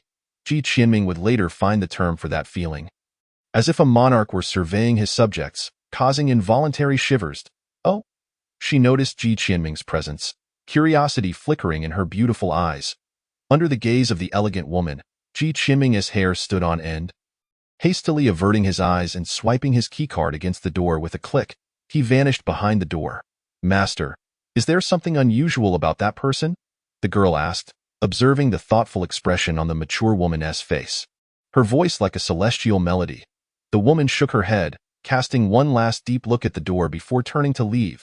That moment, Ji Qiming, peering through the peephole, watched the two depart. Finally releasing the tension in his chest, he let out a long sigh. What an odd day, he muttered. Now he had a moment to examine the room, and his eyes widened in astonishment. Good heavens! This is a presidential suite. The lavish living room was adorned with an entire set of European-style furniture, with a wine cabinet displaying rows of red wine, each bottle priced in the 4 digits. A home theater, an oversized bathtub, and even an Xbox set awaited him. People from Goucheng enjoy such lavish treatment on business trips. Standing by the massive floor-to-ceiling window, he gazed out, taking in a sweeping view of half of Zhenjiang, filling him with yearning for Goucheng Academy. Ecstatic, Ji Qiming explored every nook and cranny, thoroughly entertained. Once he had satisfied his curiosity, he flopped onto the grand round bed, comfortably closing his eyes. As an orphan. The most luxurious place he had ever stayed was a 3-star hotel, which seemed like ages ago when he shared a room with Li Tao for a competition, spending a hefty 50 coins. Right, I haven't tried my Dreamweaver ability yet, Ji Qiming suddenly thought. He sprang from the bed, closed his eyes, and silently activated the Dreamweaver leaf pattern. Within his capacity and familiarity, Ji Qiming pondered for a moment, beginning to visualize the shape of an object in his mind, as the pop-up for Dreamweaver leaf pattern shimmered. Suddenly, he felt a weight in his hand, and an object materialized before him. Opening his eyes, he found a backpack resting quietly in his embrace. I did it! Ji Qiming exclaimed joyfully. As a student fresh from the rigors of high school, he was all too familiar with his own backpack. And this manifestation had been effortless. His playful spirit ignited. He conjured a pen, a pillow, a desk lamp, and other items one by one. However, each time he manifested something new, the previously conjured object would vanish. Just as he had suspected. Now, can I conjure the demon's right arm? Ji Qiming thought, the idea lingering in his mind. Though he knew the likelihood was slim, he was still eager to try. Closing his eyes once more, he meticulously sketched the form of the demon's right arm in his mind. Moments later, he opened his eyes again, stunned. As he had anticipated, the demon's right arm did not materialize. But what appeared was something he never expected. A familiar, long-lost blue rose. Ji Qiming sat quietly on the bed, staring at the rose as if it were a sculpture. Is this what my subconscious holds most dear? A twinge of bitterness washed over him as memories flooded back. Events that had occurred merely days ago felt like a lifetime away. Yet, it was just a fleeting feeling. He knew all too well that since choosing to leave with Cui, he could never return to his ordinary life. Ultimately, she and he belonged to 2 different worlds. What was there to mourn? Shaking his head, he cast aside those thoughts and pulled a slip of paper from his pocket. One side bore a string of numbers, the other, an address. 43 Zongzi Road, Chili Alley. Ji Qiming tidied up briefly, preparing to leave. Suddenly, he paused, recalling something. and turned back to retrieve 3 small mirrors from his backpack, slipping them into his pocket for reassurance before exiting. The door clicked shut, and the room fell into a profound silence. As dusk approached, the soft yellow sunlight bathed the streets, where pedestrians flowed like a tide. Hurrying about, while the road was choked with traffic, the cacophony of horns ringing out incessantly, a young man stood at the entrance of an alley, looking up at the street sign. Chili Alley, this is it. Ji Qiming walked down the alley, counting the signs of each shop as he passed. The alley was quite old, with uneven gray bricks on the walls, entwined with thick vines. There were few shops still open, mostly shabby tobacco stores and hardware shops. The rest were tightly shuttered with rust-covered roll-up doors, covered in patches of green moss, indicating they had not seen visitors in a long time. As he made his way through, he hardly encountered any other pedestrians, and the entire alley appeared desolate and forlorn in the dusk. Suddenly, Ji Qiming halted at the entrance of a shop, where a small iron plate at the door was covered in rust. Yet he could still faintly discern the numbers 43. The shop's door was firmly shut, a large piece of gauze obscuring the transparent glass door, through which a faint pink glow emanated. On either side of the door, bold red characters proclaimed, "Adult Health, Pleasure Products." At that moment, Ji Qiming's mind was flooded with a torrent of exasperation. His face turned ashen as he longed to deliver a good thrashing to a certain plump individual. What on earth is this? Why on earth would my admission letter be in such a shop? Forcing himself to suppress the impulse to turn and flee, Ji Qiming experienced an internal struggle before finally steeling himself to enter. The bell above the door jingled as he stepped inside, and he was immediately met with an odd scent. Eventually, he beheld the true nature of the establishment. Beneath the pink lighting, a small counter stood in the center of the shop, flanked by rusted iron racks displaying a bewildering array of indescribable items. Ji Qiming's eyelids twitched. This was indeed just an ordinary adult store. Just as he prepared to turn away, an elderly man in a white tank top and fanning himself with a palm fan emerged from a side door. "Young man, what can I help you with? We have everything you could desire, satisfaction guaranteed." The old man's robust voice resonated, laced with a hint of mischief. Ji Qiming's face flushed crimson as he stammered, "Actually, I'm not here to buy anything. I came to collect my admission letter." At that moment, he wished to slap himself for coming to such a place for an admission letter. Who would believe him? "Oh." The old man raised an eyebrow, scrutinizing Ji Qiming for a moment before retrieving 2 packages from beneath the counter. "What is your name?" "Ji Qiming," he replied candidly. "Here it is, your admission letter." The old man donned a pair of reading glasses, examined it for a while, and handed 1 package to Ji Qiming. Ji Qiming thought to himself, so it really exists, an admission letter kept in an adult store. What kind of school is this? Despite the absurdity, he took the package obediently. "You're a good lad. Work hard." The old man patted his shoulder, winking at Ji Qiming with an expression that suggested an understanding of something unspoken. "Thank you. Thank you, sir." Ji Qiming felt utterly speechless, managing to utter a thank you after a long pause. How embarrassing! He felt his awkwardness reaching new heights and wanted nothing more than to flee. Just as he turned to leave, the bell above the door chimed once more. Both men glanced toward the entrance, where a strikingly handsome youth stepped inside, surveying the shop with an unyielding demeanor. This guy is something else, maintaining his composure in a place like this. He must be quite skilled. Ji Qiming mused silently. "I'm here to collect my admission letter," the youth stated coolly. The old man raised an eyebrow. "Name?" "Zhang Fan," came the reply. Chapter 14. The puppeteer. The old man nodded, passing the other package to him, yet his gaze remained fixed intently on the youth's left eye.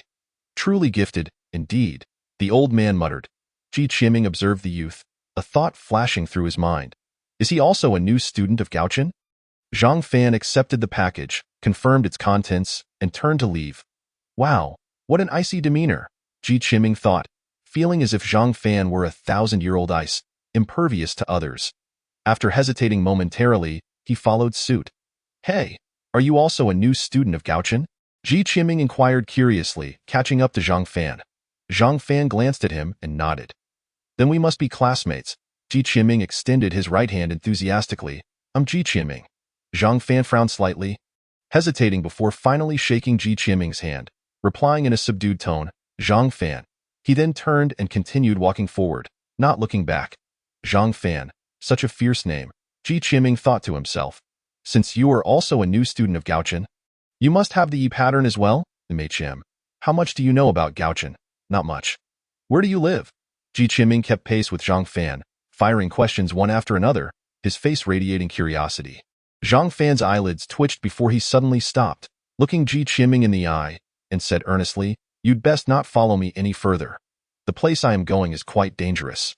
"All right then." Ji Qiming sighed and halted, realizing that expecting more information from Zhang Fan was futile. However, what was he heading to do? He watched Zhang Fan's retreating figure, lost in thought in the city center. A towering skyscraper stood silently in this golden zone, its exterior entirely composed of reflective glass, resembling a colossal mirror, shimmering brilliantly under the sunlight. The rooftop bore the words, "Chengyuan Group, Creek." The door to the conference room emitted a dull sound as a man wearing a dark blue mask slowly entered. The mask depicting a fanged demon that appeared quite chilling. "You're late." Qing Liao, another man, also masked in dark blue with a hexagram on his mask, croaked from the sofa. "Humph." Qing Liao replied impatiently, "With only 3 of us at this pathetic war meeting. What does it matter if I was late?" A light chuckle emanated from a window, as a woman adorned with a rose-patterned mask sauntered over to Qing Liao, extending a hand to caress his chest. Her movements sinuous and alluring. "Oh dear, sorcerer, why must you speak so of our dear newcomer? Just look at this sturdy physique. Even I can hardly resist." Qing Liao abruptly seized the woman's arm, glaring fiercely. "Huaxia, if you ever lay your filthy hands on me again, I'll chop them off." "Oh, let us see you try." Huaxia's voice turned icy, exuding a murderous aura. "Enough," the sorcerer, rising slowly from the sofa, his hoarse voice resonating throughout the conference room, declared, "Shangyi did not summon you here to incite infighting. Let us commence with the war meeting at once. The envoy is arriving shortly." Both Qing Liao and Huaxia snorted in unison, suppressing their hostility and taking their seats. The sorcerer unfurled a map on the table, marking a location with a red pin. "According to the calculations from headquarters, the emergence point of that object is here." "Jinshan?" Huaxia exclaimed. "Is there not a Jinshan temple in that area?"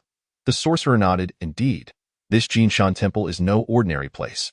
It is said to have been built by a powerful figure in ancient times to gather the dragon vein energy of the entire Jiangnan region. Specifically to suppress that object, the Goucheng people have already begun setting up barriers near Jinshan. To complete our mission, we must act on 2 fronts. First, we need to incite chaos in the city center. Qing Liao, you will handle this task." Qing Liao snorted. "Why not let those brainless thugs do it? I have no desire to engage in such a tiresome affair. Of course, it's because you're the weakest newcomer. Would you really deliver meals to Jinshan with your second-tier strength?"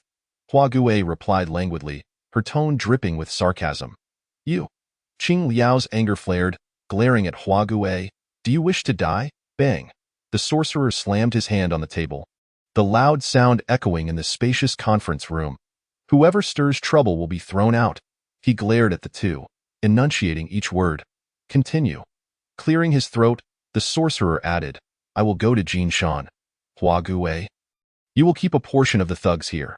The Chengyuan Heavy Industries harbors the key to our mission. You must protect it well." "All right, I understand," Huaxia replied with a playful huff, furrowing his brow. Qing Liao pondered for a moment before speaking. "I've heard that the underworld lord is coming. Can we truly withstand him?" Before the sorcerer could respond, a deep voice resonated from the doorway of the conference room. "The underworld lord, leave him to me." All 3 turned to see a man wearing a white mask depicting a crying face standing at the entrance, an invisible aura pressing down on them, making it difficult to breathe. A single name flashed through their minds simultaneously. "Puppeteer."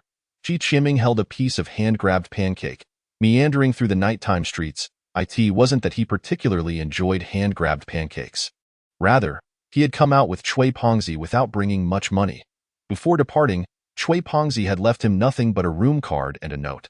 After rummaging through his bag for a while, Ji Qiming had managed to extract 7 yuan, just enough to purchase a single pancake. "This Cui Pongzi, does he not consider his responsibility when bringing me along?" Ji Qiming grumbled inwardly, suddenly seized by the absurd feeling that he had been lured away by Cui Pongzi's sweet talk for a secret escapade. As he was lost in thought, several motorcycles surged past him like a bolt of lightning, splashing water that perfectly drenched the crepe in his hands. Ji Qiming blinked in confusion, momentarily unable to comprehend what had just occurred. What the hell? Half a second later, a surge of anger erupted from his heart. I just bought this crepe for 7 yuan, and you dare to ruin it? If that fat guy doesn't return in a few days, I'll starve to death. Is there no humanity left? You dare not leave. Come back here. Ji Qiming whipped around and, directing a middle finger at the retreating motorcycles, shouted in anger. Suddenly, those motorcycles came to a halt, seemingly conversing for a few seconds before turning back in unison. Ji Qiming was stunned. No way, can you really hear me from that far away? As the motorcycles approached, Ji Qiming turned to run. However, just a few seconds later, they effortlessly caught up, one performing a drift to block his path. The long-faced man dismounted, fixing a steely gaze on Ji Qiming, and menacingly asked, "Hey kid, was that you shouting just now?" "What are you talking about, brothers?" Ji Qiming blinked innocently at the long-faced man. "Boss, I'm sure I heard someone say we're cowards." A yellow-haired man halted his bike and squawked in a duck-like voice. "How about we forget it? Don't you remember that kid from this afternoon? He took down over 80 of our brothers single-handedly. It's quite eerie. I feel uneasy seeing kids of his age." The heavily tattooed man interjected, a hint of fear evident in his eyes, as he looked at Ji Qiming. Chapter 15. I have a bold hypothesis. Ji Qiming was taken aback, and for some inexplicable reason, the image of Zhang Fan suddenly surfaced in his mind, compelling him to speak. "Brothers, let me take a wild guess. Is that kid exceptionally handsome, icy demeanor, and has a knack for provoking people?" The three men stared at him in shock. The tattooed man trembled, exclaiming, "See, I told you. This kid is definitely something." "What is your relationship with that boy?" The long-faced man inquired cautiously. "Oh, he is my boss." Ji Qiming puffed out his chest, his voice booming with confidence upon seeing their startled expressions. Hiss, the three inhaled sharply, exchanging glances. The yellow-haired man swiftly pulled a walkie-talkie from his pocket, barking into it with his duck-like voice. "We spotted the accomplice of that boy." Repeat. "We spotted the accomplice of that boy. We are across from China Mobile on Guanxin Street. Brothers, hurry over." Received. "We are currently pursuing that boy near Bowda Mountain Park. Send a squad over immediately. Reinforcements are on the way." Repeat. "Reinforcements are on the way." Ji Qiming, his face contorted in disbelief. He never expected the situation to escalate to this point. The three men eyed him warily, producing steel pipes, knuckle dusters, and golf clubs, slowly encircling him. "This has gone too far. I'm not Zhang Fan. I can't just take out a crowd at will." Ji Qiming gritted his teeth. At this point, there was no turning back. He charged. The trio barely had time to react as a mirror hurtled toward them, hovering in midair and slowly spinning. Before they could comprehend, the mirror erupted with a blinding golden light. The three felt as though their eyes would be scorched, doubling over and crying out, "What is this, my eyes? Wah, Mom!" A wooden stick materialized in Ji Qiming's hand, and he swung it mercilessly at the three heads. After a chaotic flurry, all three collapsed to the ground, clutching their heads and rolling in agony, particularly the tattooed man, whose tears and snot smeared all over Ji Qiming's stick, looking at the stick with a shiver of disgust. Ji Qiming dismissed its manifestation, just as he faintly heard the sound of numerous motorcycle engines approaching. He glanced around to see a dark mass of bikers racing toward him, wielding an array of weapons.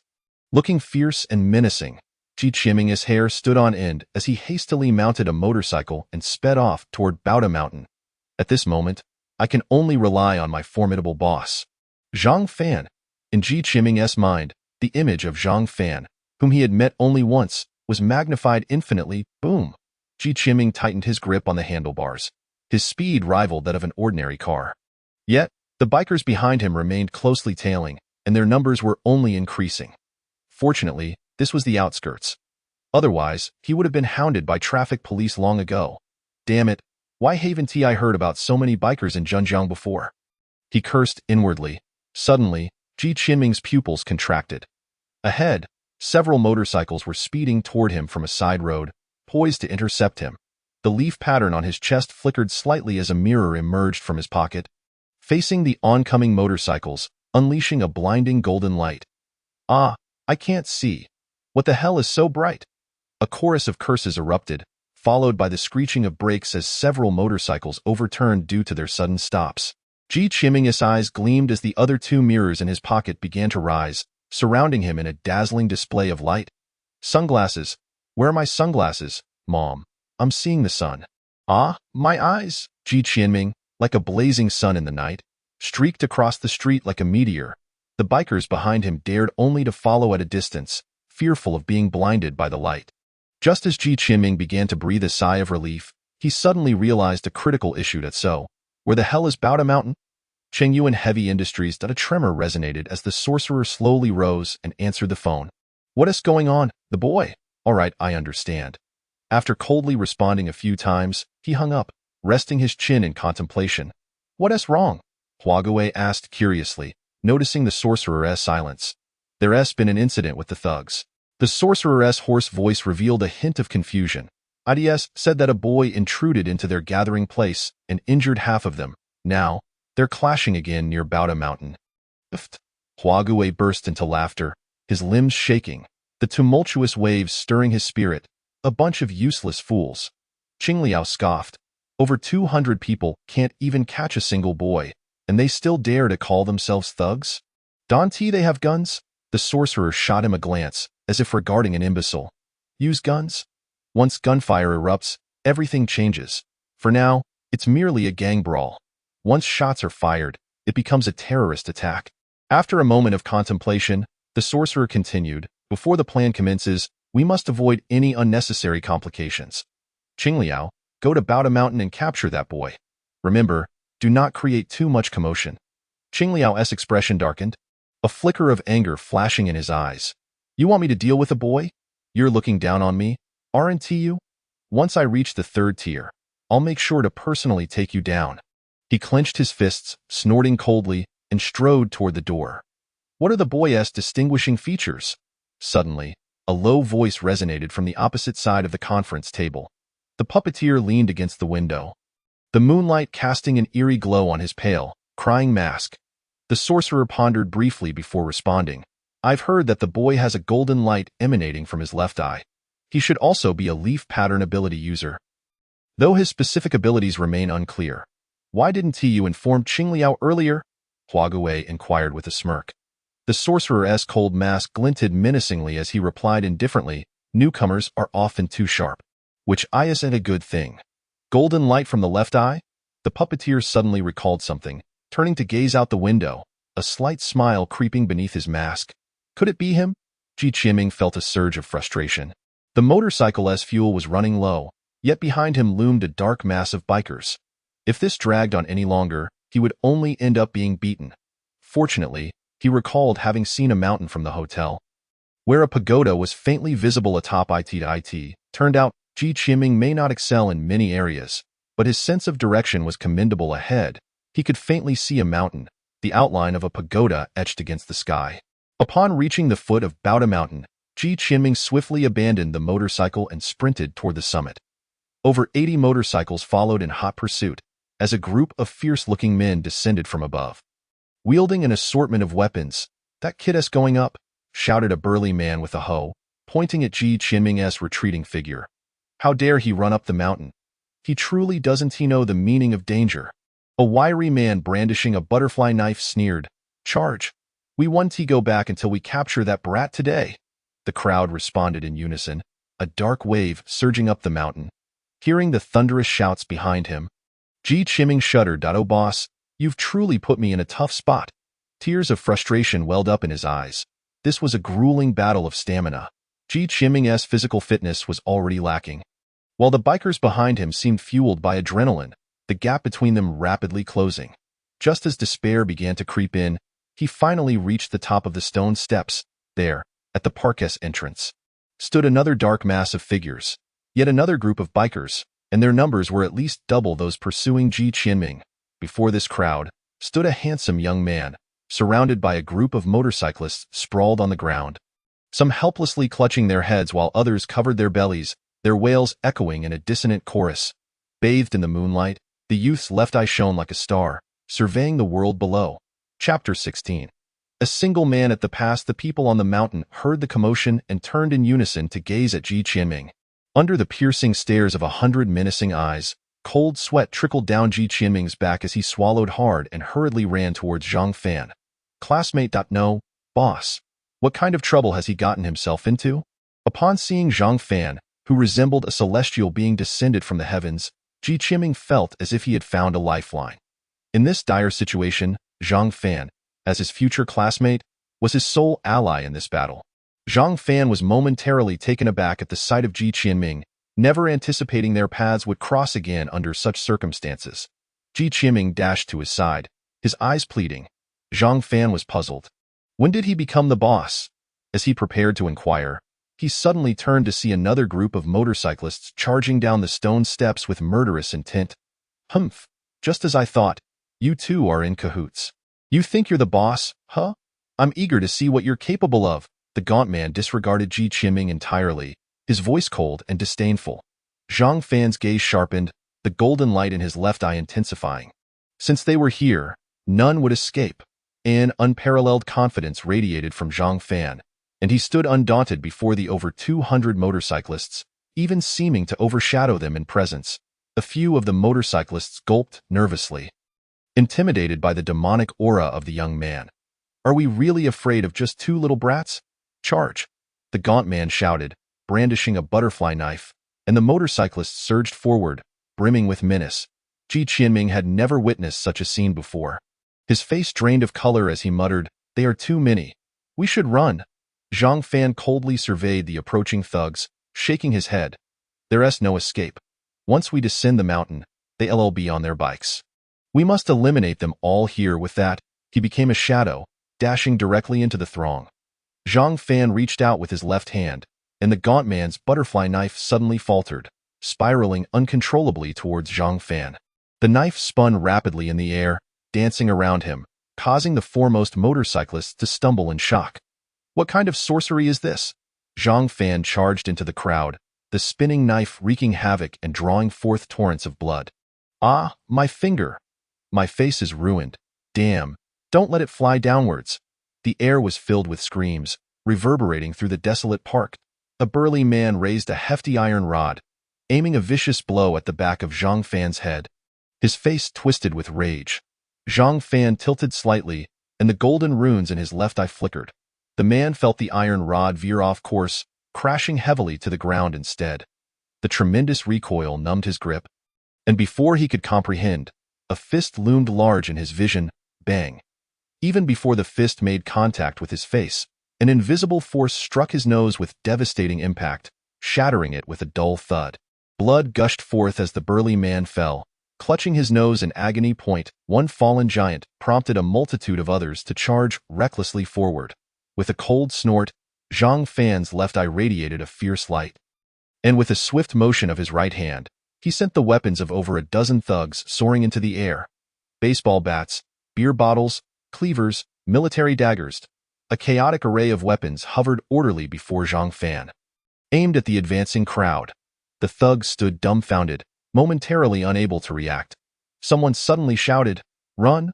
The crowd finally snapped back to reality, scattering in all directions. Go! Zhang Fan's expression remained icy as he barked a command. His right hand slicing through the air. Whoosh, whoosh, whoosh. The sound of slicing air filled the space as the suspended weapons shot forth like bolts of lightning into the crowd. Cries of anguish erupted, piercing and sorrowful, as torrents of blood surged to the ground, forming a crimson stream that cascaded down the stone steps. The handsome young man stood quietly amidst the bloodshed, coldly observing the fleeing thugs. His left eye devoid of any emotion, he slowly raised his right arm again, resembling a menacing demon lifting a slaughtering knife. The onlookers were paralyzed with fear, their faces pale as they discarded their weapons and fled down the mountain. Ji Qianming stared in disbelief. He had anticipated Zhang Fan's strength, but this was beyond anything he had imagined. In the moonlight, the invincible figure was etched deeply into his memory. So striking, so incredibly striking. This was the true essence of a boss. In comparison, his own abilities paled significantly. Yet, he firmly believed in his potential. With the system, he would undoubtedly surpass Zhang Fan in the future. As Zhang Fan noticed that most had fled, the golden light in his left eye dimmed. And he slowly approached Ji Qianming, so powerful. Ji Qianming gazed at the fallen motorcyclists, Swallowing hard at this the average level of a prospective academy member from the Goucheng Academy? Compared to him, my limited ability to control the mirror seems utterly trivial. However, he understood that with his mirror flower, he was merely weak in the early stages. He would grow stronger as time progressed. Zhang Fan's abilities were formidable. Perhaps he could replicate them next time? Just then, Zhang Fan stumbled slightly, nearly collapsing. Ji Qianming, catching sight of his pale complexion under the moonlight, realized Zhang Fan appeared drained and weak. "Boss, what's wrong?" Ji Qianming exclaimed. Quickly supporting him. "I'm fine, just slightly drained of mental energy." Zhang Fan frowned slightly, beads of sweat forming on his forehead. "We need to move. They will return soon." Despite his strength, he was still merely a first-tier ability user, and controlling so many weapons simultaneously was exceedingly taxing. The subsequent display of power was merely to intimidate the remaining foes. Otherwise, they would be in grave danger. Moreover, after battling for so long, they had only taken down 70 or 80 of them. With over 100 still remaining, they were merely frightened temporarily. Once they regained their composure, they would undoubtedly retaliate. Ji Qianming nodded vigorously, helping the weakened Zhang Fan down another mountain path. "Humph, they truly are a bunch of useless fools. Unable to handle two little brats, that moment," a scornful voice echoed from the distance. Ji Qianming's heart sank as both turned to look. From the darkness emerged a man wearing a deep blue mask. His visage a fearsome grin illuminated by the moonlight. Zhenjiang, a nameless alley. It was already late at night, and most shops in the alley were tightly closed. The dim streetlights flickering sporadically, a fragrant aroma wafted from deep within the alley, where a small noodle shop remained open. The establishment was modest, with only a few tables occupying most of the space, the walls peeling and the decor decidedly antiquated. Slurp. At a small table, a middle-aged man devoured his noodles voraciously, steam rising from the broth as the aroma filled the air. "Ah, this is delightful." He set down his now spotless bowl, a look of sheer enjoyment on his face. Though Zhenjiang was not grand, the pot-covered noodles here were truly exceptional. The middle-aged man wore a beige trench coat, his disheveled hair and stubble giving him the appearance of a disheveled, greasy uncle. Opposite him sat a bespectacled young man in a suit. Exuding an air of refinement, he adjusted his glasses and, with a hint of exasperation, spoke, "Your Majesty, is it really wise for us to slip away so openly?" Chapter 17. The moonlit blue ghost. The middle-aged man smacked his lips and chuckled. "With that rotund fellow watching over things, why should I worry?" Indeed, while the teacher may be unpredictable at times, he was remarkably reliable in critical moments. The bespectacled man nodded in agreement, suddenly recalling something. He retrieved 2 documents from his briefcase. "Your Majesty, here are the profiles of the 2 new students for your review." The middle-aged man waved his hand dismissively, chiding, "I told you, after all this time. You should know I detest sifting through such tedious paperwork. Just highlight the key points for me." "As you wish," the bespectacled man replied respectfully, clearing his throat. Zhang Fan, 20 years old. His father passed away when he was 3. Raised by his mother, Elfong, he was once hailed as a once-in-a-century genius, having received an exceptional admission offer from MIT at the age of 16. The bespectacled man's brows raised slightly. Such a prodigy was indeed rare. In the same year, he was diagnosed with a peculiar illness, forcing his family to exhaust their wealth for his treatment, consequently putting his studies on hold. 1819. Unable to endure the torment any longer and unwilling to burden his family further, he committed suicide by jumping from a building on September 40. Gasp. The bespectacled man inhaled sharply. "Is a ghost applying for admission now?" Suppressing his curiosity, he continued reading. On the morning of September 20th, the gravekeeper discovered the coffin had been disturbed. It was found empty, with the coffin board lying over 20 meters away. The resurrected Zhang Fan returned home only to find his mother, Elfong, missing. According to his uncle, she vanished after going to borrow money from a high school classmate named Xiang Lingfeng. Subsequently, Zhang Fan's information was marked with black lines, as if it had been tampered with. The bespectacled man squinted his eyes. Typically, such a method is employed by higher-ups to conceal classified information, yet this was the first time he had encountered it in a freshman's dossier. What was being hidden? What had Zhang Fan done that warranted such high-level secrecy? Xiang Lingfeng. Xiang Lingfeng. Why did that name sound so familiar? The bespectacled man pondered for a moment before a sudden realization struck him. Xiang Lingfeng, He was one of the envoys of the Upper Evil Society, the puppeteer Xiang Lungfeng. The bespectacled man glanced at the middle-aged man, hesitated briefly, and then spoke. "Your Majesty, about Xiang Lungfeng." The middle-aged man remained impassive, interrupting the bespectacled man with a calm demeanor. "No need to read about Zhang Fan anymore. Let us move on to another young fellow." The bespectacled man, observing the middle-aged man's expression, had a fleeting thought but chose not to inquire further. He had been with this esteemed individual long enough to discern what questions were appropriate to ask and which were better left unvoiced. Ji Qianming, 19 years old, discovered in front of an orphanage in 1999. An ordinary high school graduate with average academic performance and no record of misconduct.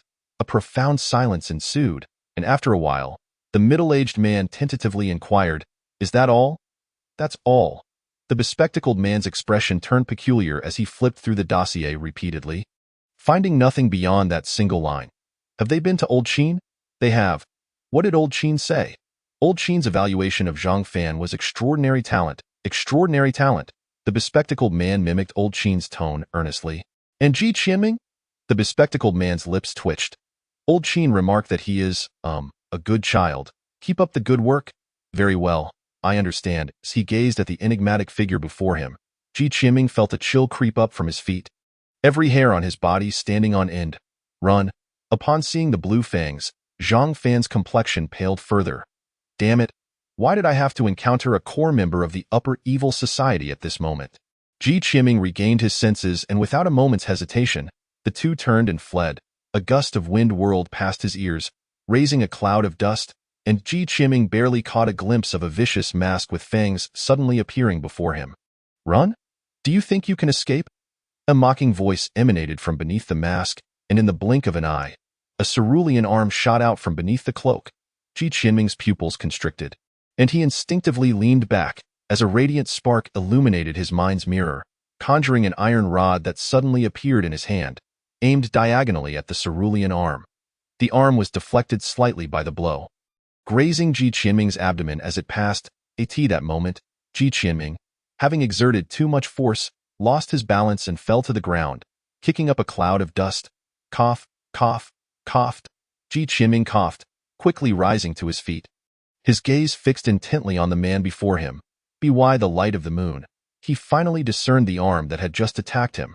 The arm was entirely cerulean, slender yet powerful, with bulging muscles tightly packed together, and sharp hooks protruding at the joints of the palm and elbow, menacing and fearsome.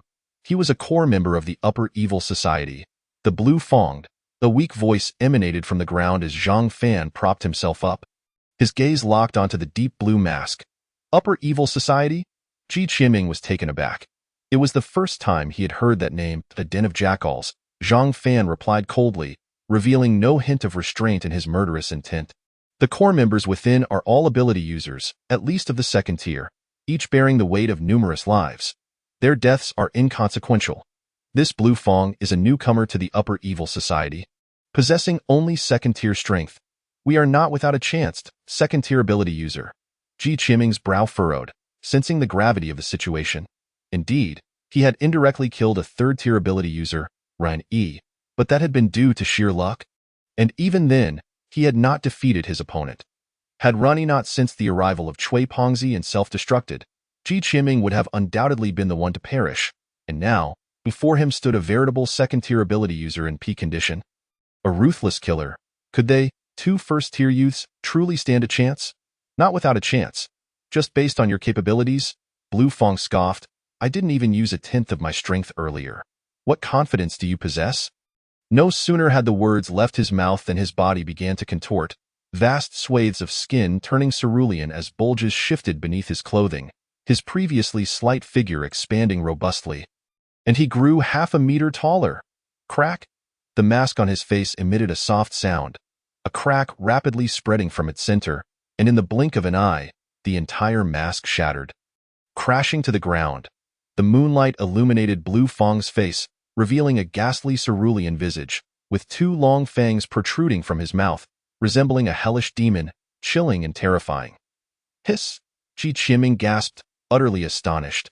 He could hardly believe that he was witnessing a man transform before his very eyes into a blue-faced, fanged monstrosity. Even Zhang Fan furrowed his brow slightly, not out of fear of Blue Fang's transformation, but because the probability of victory in his calculations had diminished. Blue Fang's strength exceeded his expectations. Now, do you still think you have a chance? Blue Fang's blood-stained mouth twisted into a cruel smile, his grin stretching to the roots of his ears, sending a shiver down Ji Qiming's spine.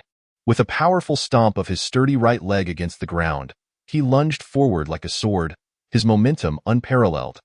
Zhang Fan snorted coldly, his fingers twitching as a sharp steel pipe sprang up from the ground. Soaring directly towards Blue Fang's face, Blue Fang regarded the approaching pipe with a glimmer of disdain, his forward momentum unwavering. As the steel pipe closed in, a sound of metal clashing echoed. Clang! The tip of the pipe struck Blue Fang's forehead as if colliding with hard rock. Failing to penetrate even slightly, and was sent flying away in the blink of an eye, Blue Fang had already reached Zhang Fan. Chapter 18. Fierce battle. Blue Fang grinned menacingly, twisting his body, and with a swift motion, a cerulean leg shadow struck out towards Zhang Fan with tremendous force, so fast. Zhang Fan's pupils dilated. After transforming, Blue Fang's speed, strength, and defense were far beyond what an ordinary person could compare to. No matter how powerful his abilities, they could not compensate for the disparity in physical prowess, especially since they were not even in the same league. In a moment of desperation, he crossed his arms defensively across his chest, and a flash of golden light flickered in his left eye, an intangible mental force enveloping him. Bang! A muffled sound erupted, and a figure was sent flying like a cannonball, crashing into a sturdy tree and snapping the trunk in half with tremendous force. Cough, cough, cough, cough. Zhang Fan struggled to rise from the ground, coughing up blood, his handsome face devoid of color. Blue Fang's power was indeed terrifying. Had he not desperately activated his abilities to shield himself, that blow would have surely broken several bones. Boss? Ji Qiming shouted, sprinting desperately towards Zhang Fan. Kid, are you so eager to meet your end? Blue Fang's eyes glinted with malice upon seeing Ji Qiming rushing over. Ji Qiming remained remarkably calm, his mind racing. He slapped his pocket, and a mirror soared into the air. With a crisp sound, the mirror shattered into 7 pieces, each shard glinting with cold light at its edges. His chest glimmered with silver light as the 7 shards sped towards Blue Fang. Ji Qiming was no longer the novice he had once been upon acquiring the non-flower. After his battle with the illusionist and countless practice sessions, his mastery over his abilities had significantly advanced. Blue Fang stood there coldly, watching the shards approach without any intention of dodging. Do you think you can harm me with mere shards? Ji Qiming's heart leapt with joy. Blue Fang was indeed overconfident. The sharpened shards were not to be underestimated. Whoosh, whoosh, whoosh.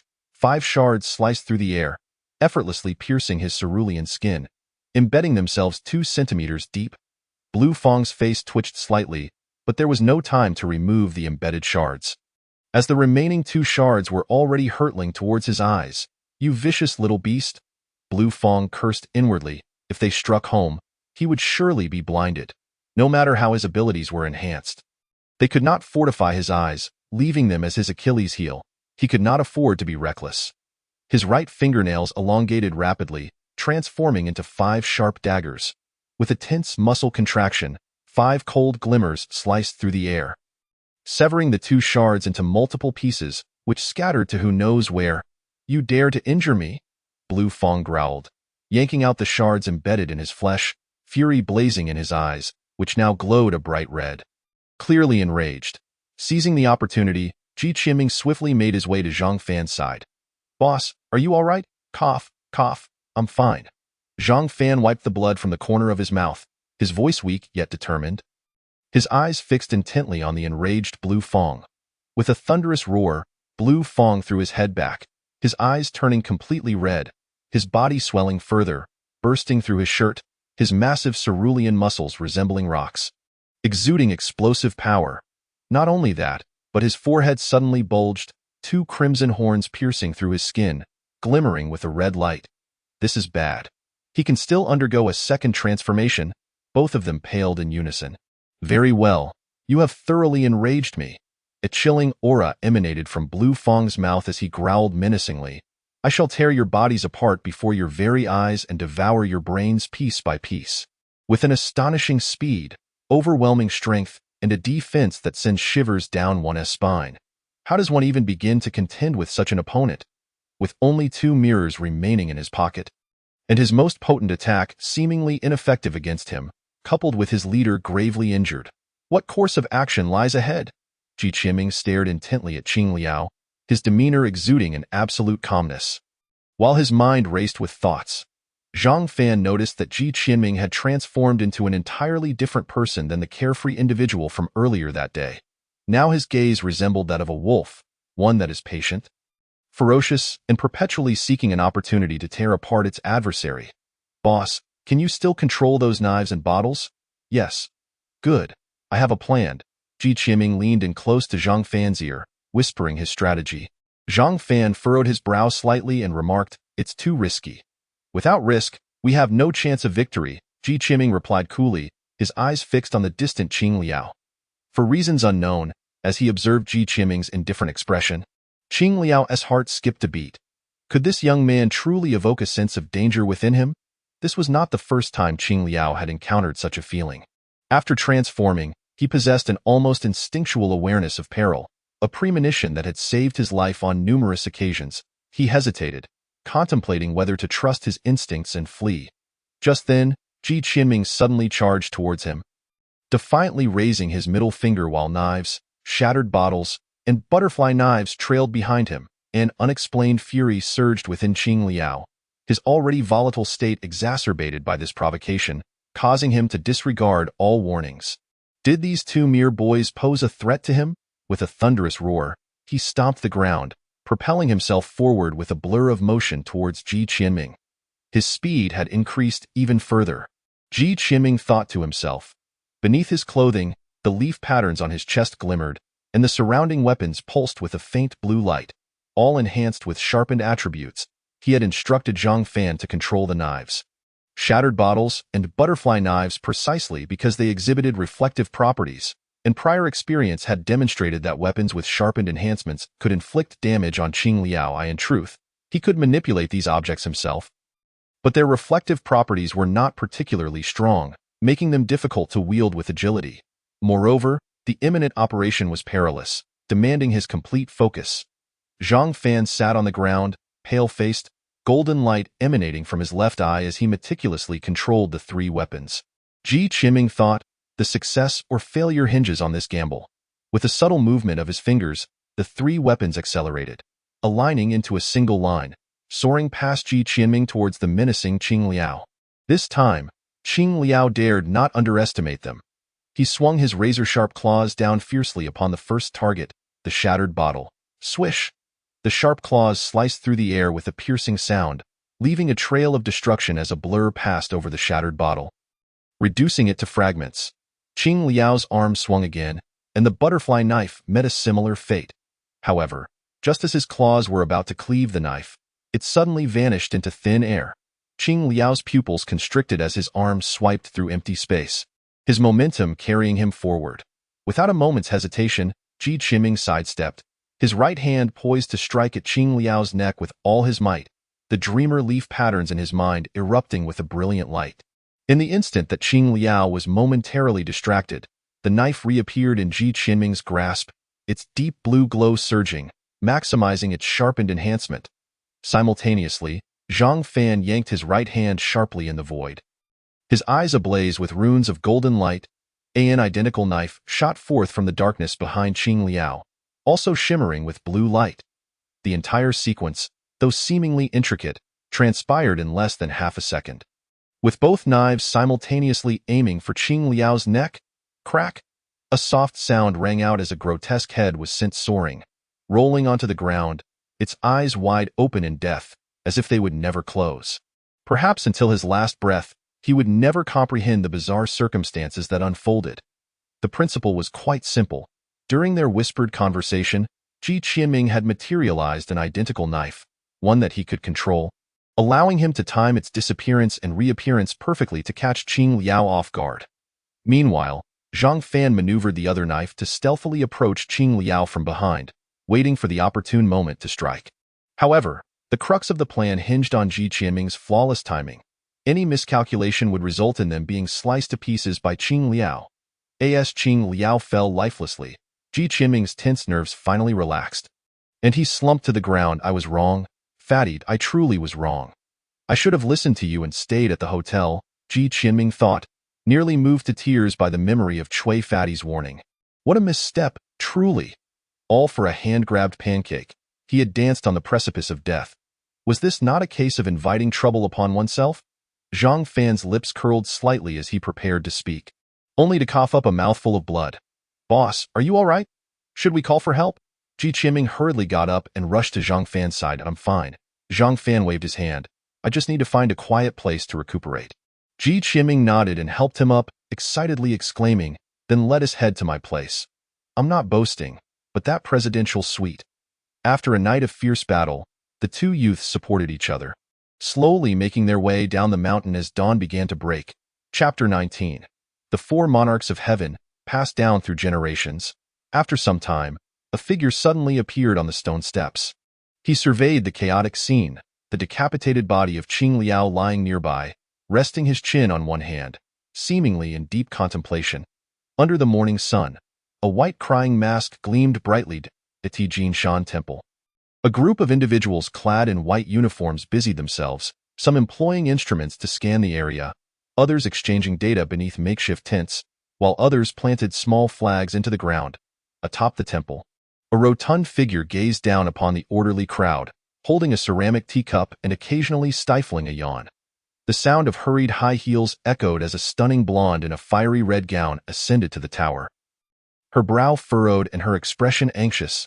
Teacher, something has happened, she urgently relayed, handing her tablet to Cui Fatty. Oh dear, young people are always so impetuous. What is the matter? Speak slowly. Cui Fatty took a sip of tea. Replying languidly, the technical team has calculated that the emergence of that entity has occurred 48 hours earlier than anticipated. What? Cui Fatty nearly dropped his teacup in shock, his complexion shifting drastically. 48 hours. How much time do we have left? 14 hours and 26 minutes, Park Jimin reported with precision. Cui Fatty's face turned ashen as he muttered to himself, this shouldn't be possible. How can it be so early? Teacher, what shall we do next?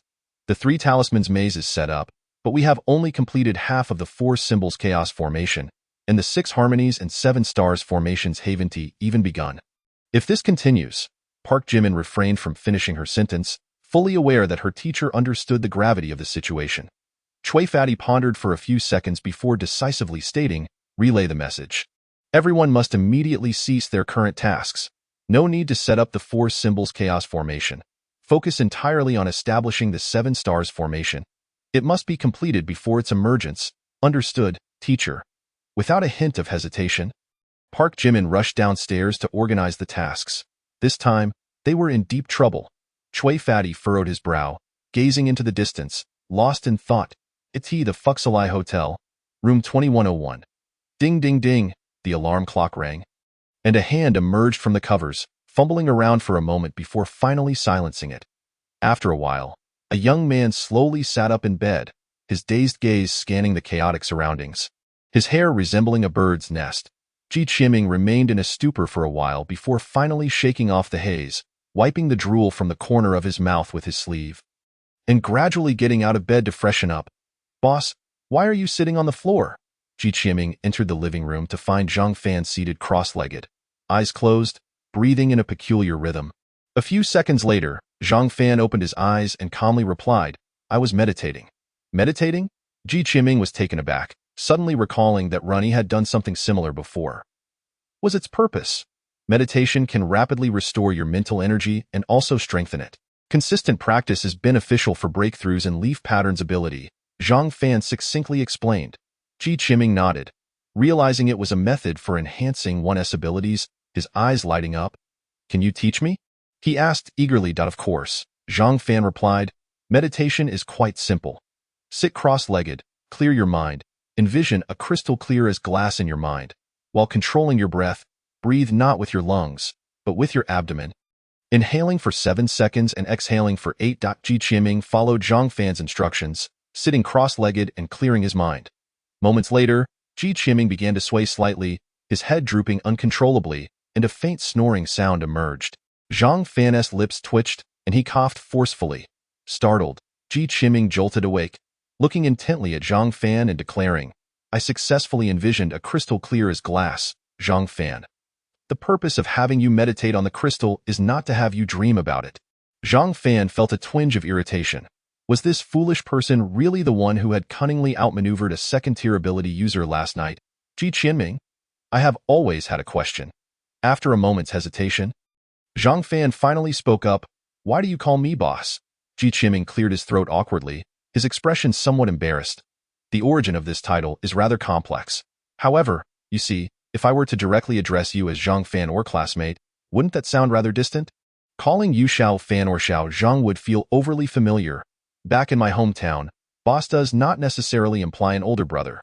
Friends can use it too, which conveys a sense of closeness. Upon hearing the word friend, Zhang Fan's heart tightened. He glanced at Ji Qiming before turning away, replying coolly, "I have never had much interest in social interactions. You may call me whatever you wished." Ji Qiming finally breathed a sigh of relief. He certainly couldn't reveal that he referred to him as boss because he had tricked him. By the way, Ji Qiming suddenly recalled, "How did you end up clashing with that group of bikers last night?" "They are not just any bikers. They are thugs from the Xie Society, self-proclaimed as the mob." Zhang Fan paused for a moment, a rare hint of embarrassment crossing his face. "I originally intended to seek out my enemy, but I accidentally took a wrong turn and stumbled into their den, so I ended up beating them up." Ji Qiming was left speechless. To find a den by mere chance and then beat up over 200 people. How incredibly hardcore. "I have heard that the danger levels of Yuan are classified into 4 tiers. Boss, you are so formidable. Your ranking must be quite high, right?" Ji Qiming looked at Zhang Fan with excitement. His eyes filled with admiration. After all, the sight of him single-handedly taking on 100 opponents last night was truly impressive. "Well, I'm not entirely sure." Zhang Fan pondered for a few seconds. "It seems that part of my ability has been sealed. I have no concrete information about Yuan in my mind. All I know is that I can manipulate objects through mental power, which might be classified as B98, thought-controlled, B tier, medium risk. Could it be that such a powerful ability is merely rated B?" Ji Qiming found it hard to believe. If this is only B, then what does the extremely dangerous S tier look like? What do they mean by first tier and second tier? Ji Qiming blinked, resembling a curious child. He couldn't be blamed. The scant information provided by Fatty Chui left him utterly ignorant about the world of Yuan. Even the most basic meditation techniques were never mentioned. Thinking of Fatty Chui, who had swaggered away with beautiful women, Ji Qiming felt a surge of indignation and wondered how he was faring now. The tiers refer to the level of control over Yuan. The higher the control level, the greater the power one can wield. For instance, our current development level of Yuan is 1.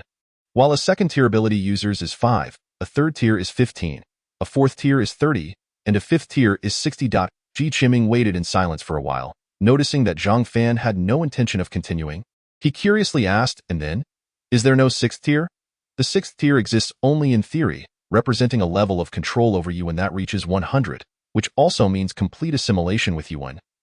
Transcending human status, so that's how it is," Ji Qiming silently noted. However, to think that he had only developed one of Mirror Flower's capabilities, what could the complete Mirror Flower possibly be like? He couldn't help but begin to fantasize. Wait, strictly speaking, his Mirror Flower was bestowed by the system. Does Mirror Flower even belong to the recorded categories of Yuan? If so, who was the previous owner? If not, then what is its origin? The more he pondered, the more elusive the answers seemed. The massive mirror in his mind remained shrouded in mystery. Though the sixth tier exists only in theory, fifth tier Yuan users are indeed real. Noticing Ji Qiming's silence, Zhang Fan assumed he was feeling disheartened and hesitated before continuing. Fifth tier is also known as the royal tier, but its numbers are exceedingly scarce. There are fewer than 10 individuals on the entire planet who have reached this level. The entire planet? Fewer than 10? Ji Qiming's eyes widened in disbelief. This ratio made him question life itself. How many people are there on the planet? Only 10 royal tier individuals. How many are there in our Huaxia? Ji Qiming asked eagerly. Zhang Fan slowly raised 4 fingers, stating, "Our Huaxia is a chosen nation, harboring half of the world's royal tier powers. These 4 royal titles are known as the Flame Emperor, Ice Queen, Wind Ancestor, and Thunder God." Flame Emperor, Ice Queen, Wind Ancestor, Thunder God. Ji Qiming murmured, embedding these names deeply in his mind. Unlike royal tier figures from other countries, the emblems of these four possess their own consciousness and do not dissipate. What does that mean? Ji Qiming felt somewhat perplexed. Can yuan also possess consciousness? What does it mean that they do not dissipate? These four emblems appeared over 1,000 years ago, and their purpose is to protect Huaxia, passed down through generations, and they are quite unique. Firstly, typical yuan returns to the void for recuperation upon the host's death, but these four emblems do not require recuperation. They appear on the next host simultaneously as the previous host dies. Secondly, even if a typical yuan reappears after many years, the new host starts at level 1, while each of the four royals enters the royal tier the moment they acquire their emblem. Although the method of inheritance for each emblem varies, all inheritors share a common trait. They are willing to sacrifice their lives to protect something. The chosen four royals, passed down through generations. Ji Qiming was deeply shocked. The powerful and mysterious image of the four royals lingered in his mind, making him feel as though he had caught a glimpse of the true nature of this world. The ancestors decreed that all citizens of Huaxia must address the four royals with respectful titles. Respectful titles? Ji Qiming tilted his head, pondering what that meant. With the decorum befitting ancient emperors. One must address them as Your Majesty. Chapter 20. The enemy appears Your Majesty. What an imposing title, Ji Qiming thought to himself. Zhang Fan glanced at the time, slowly rising to his feet and making his way to the door. Where are you going? Ji Qiming exclaimed, hastily standing up. It's not safe outside. Don't forget that the thugs are still after us. Zhang Fan retrieved his black coat from the rack by the door and replied coolly, I'm going to find someone. Tio, find an enemy? Yes, I will go with you. Zhang Fan was taken aback, turning to find Ji Qiming gazing at him earnestly. We are friends. You are my boss. After last night's life and death struggle, the two had forged a bond of camaraderie. Ji Qiming had long since regarded Zhang Fan as a friend. Although he often acted carefree and lacked seriousness, he was always loyal. Yesterday, Zhang Fan had taken on a mob of attackers for him. If he were to back down now, he would look down upon himself. A surge of fervor welled up within Ji Qiming, and he felt an overwhelming desire to accompany Zhang Fan into battle, avenging their enemies with the blood of their foes in honor of their brotherhood. I do not need friends. Zhang Fan remained silent for a long while before coldly stating, Ji Qiming. Ji Qiming never expected to hear such a response. It felt as if a bucket of cold water had been poured over him, extinguishing his spirited resolve in an instant. Zhang Fan opened the door and walked out without looking back, a faint voice lingering in the AI art. My enemies are formidable. You would be putting your life at risk. Ji Qiming stood frozen in place, watching the direction in which Zhang Fan had departed. After a long moment, he broke into a radiant smile. Qingyuan Heavy Industry. The sound of high heels echoed down the long corridor as a captivating woman approached from the far end. By the grand floor-to-ceiling windows, a man wearing a six-pointed star mask turned around, his hoarse voice emanating from beneath the mask. Is everything arranged? Hee hee, Flower Ghost chuckled softly. I've already taken care of everything. The 51st floor of Qingyuan Heavy Industry is guarded by armed thugs on every level. Not even a fly could manage to slip in. What about that place? That place, of course, will be personally guarded by me. The sorcerer nodded, speaking with indifference. It's about time. The people from Goucheng are likely in a frenzy right now. I will be setting off shortly, and you must ensure that place is secure. Oh, it seems our little newcomer hasn't returned yet. Flower Ghost suddenly remembered something, her voice tinged with lament.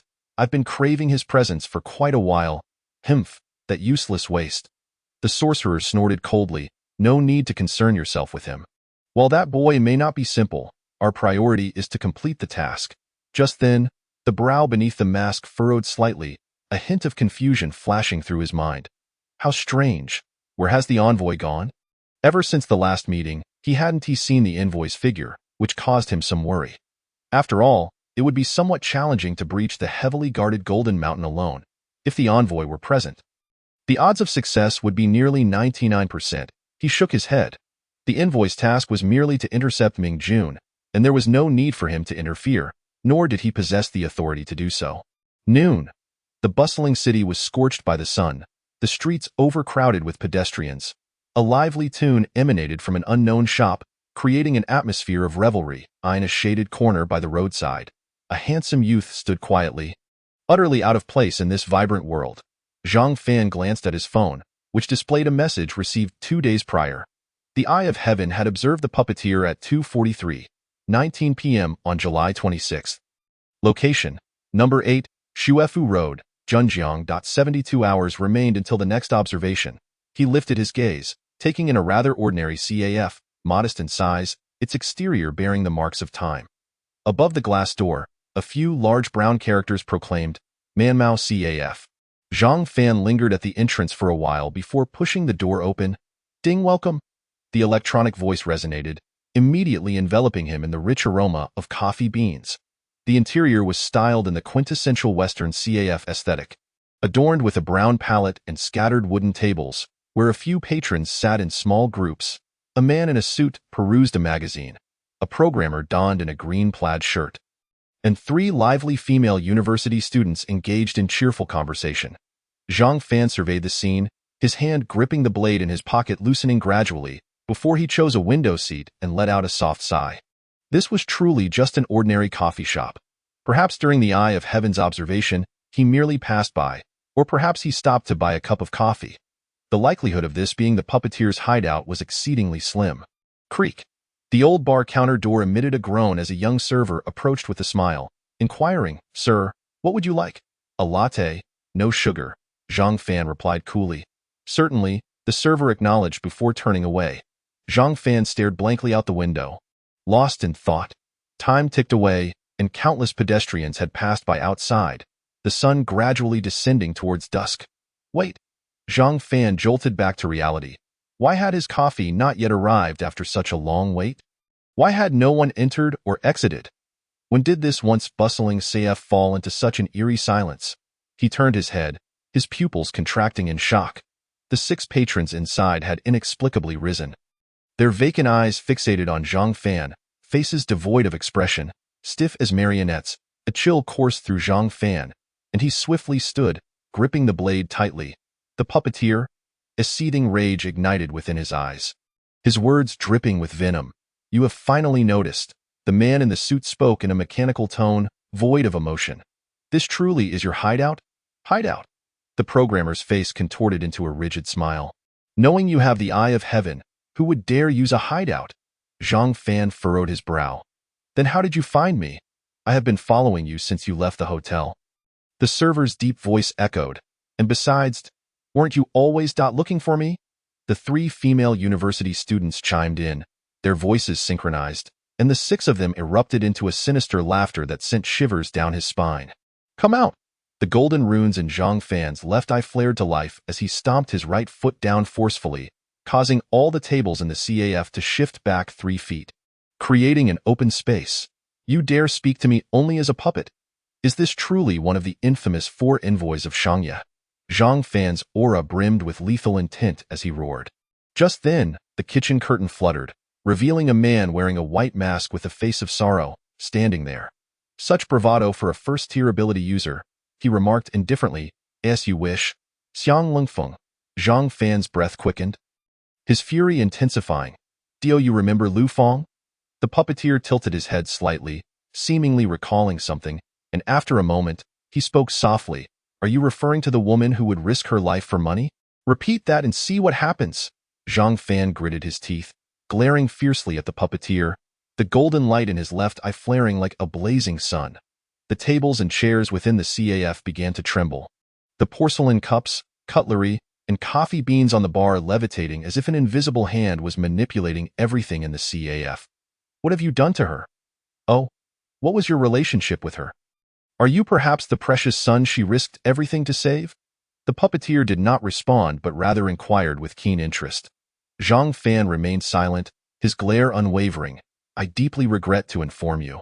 The puppeteer shrugged nonchalantly. She is dead. I killed her. Chapter 21. Is that all? Boom. A thunderclap resounded in Zhang Fan's mind, causing him to tremble involuntarily. He had mentally prepared himself for this answer. When the people from Goucheng had conveyed the news, he had been infuriated and despondent, yet a flicker of hope lingered within him. What if they were mistaken? But hearing it from the puppeteer's own lips shattered his spirit entirely. Mother. Memories flooded his mind.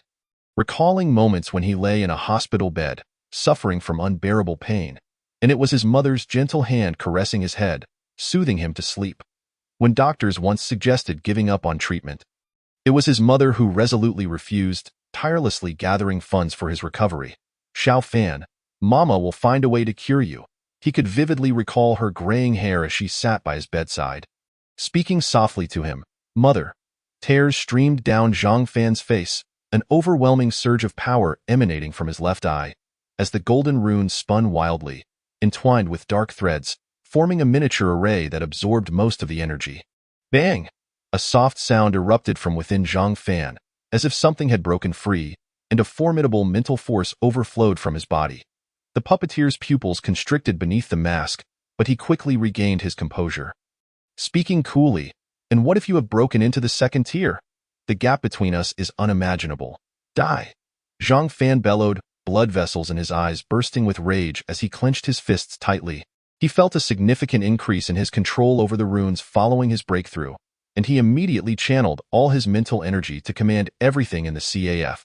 He thrust his right fist forward, sending coffee cups, glass, knives, tables, chairs, and even the massive coffee machine hurtling towards the puppeteer in a relentless barrage. The puppeteer took a step back, and a colossal silver figure materialized before him. The being nearly filled the entire CAF, its metallic sheen gleaming under the light, a grotesque single eye glowing crimson atop its head. It was a giant ape forged entirely of metal. Number 6, the one-eyed Metal King. The puppeteer intoned, "Cease your attacks. Your efforts cannot even breach its defenses." With a mere flick of his finger, as if manipulating invisible threads, the one-eyed Metal King's red eye ignited, its robust right arm swinging violently, shattering all airborne weapons into fragments. Boom, boom, boom. The metallic giant opened its immense mouth, as if silently roaring, its arms rhythmically pounding its chest, producing a deafening hum. Zhang Fan's expression turned ashen. He had just exerted all his strength, yet the one-eyed Metal King had effortlessly neutralized it. This was merely number 6. What of number 5? Number 4? Or even number 1? The farce ends here.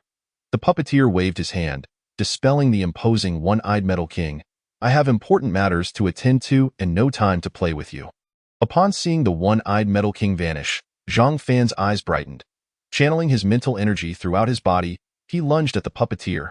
5 meters, 3 meters, 1 meter. The distance between them closed rapidly as Zhang Fan flipped his palm, revealing a blade that glinted menacingly, thrusting forward with lightning speed. Sigh! A gentle sigh echoed in Zhang Fan's ears, and his body inexplicably froze midair. He felt every muscle in his body rendered powerless, as if invisible threads were binding every bone, seizing control of his form. In that moment, the blade in his hand was merely a hair's breadth from the white mask, yet he could not advance an inch. This? Zhang Fan's pupils constricted, disbelief flooding his gaze. "I told you our disparity is too vast. Why do you not believe it?" A voice of resignation emanated from beneath the mask as the puppeteer slowly extended 2 fingers.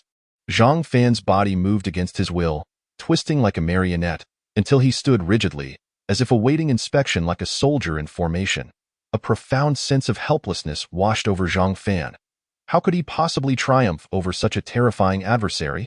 "Do not worry, your abilities are quite intriguing. I have no intention of killing you." The puppeteer glanced at Zhang Fan before leisurely striding towards the door. "However, your future days may very well be a living hell." Zhang Fan's body moved in tandem, eerily following the puppeteer with a beaming smile on his face. Damn it!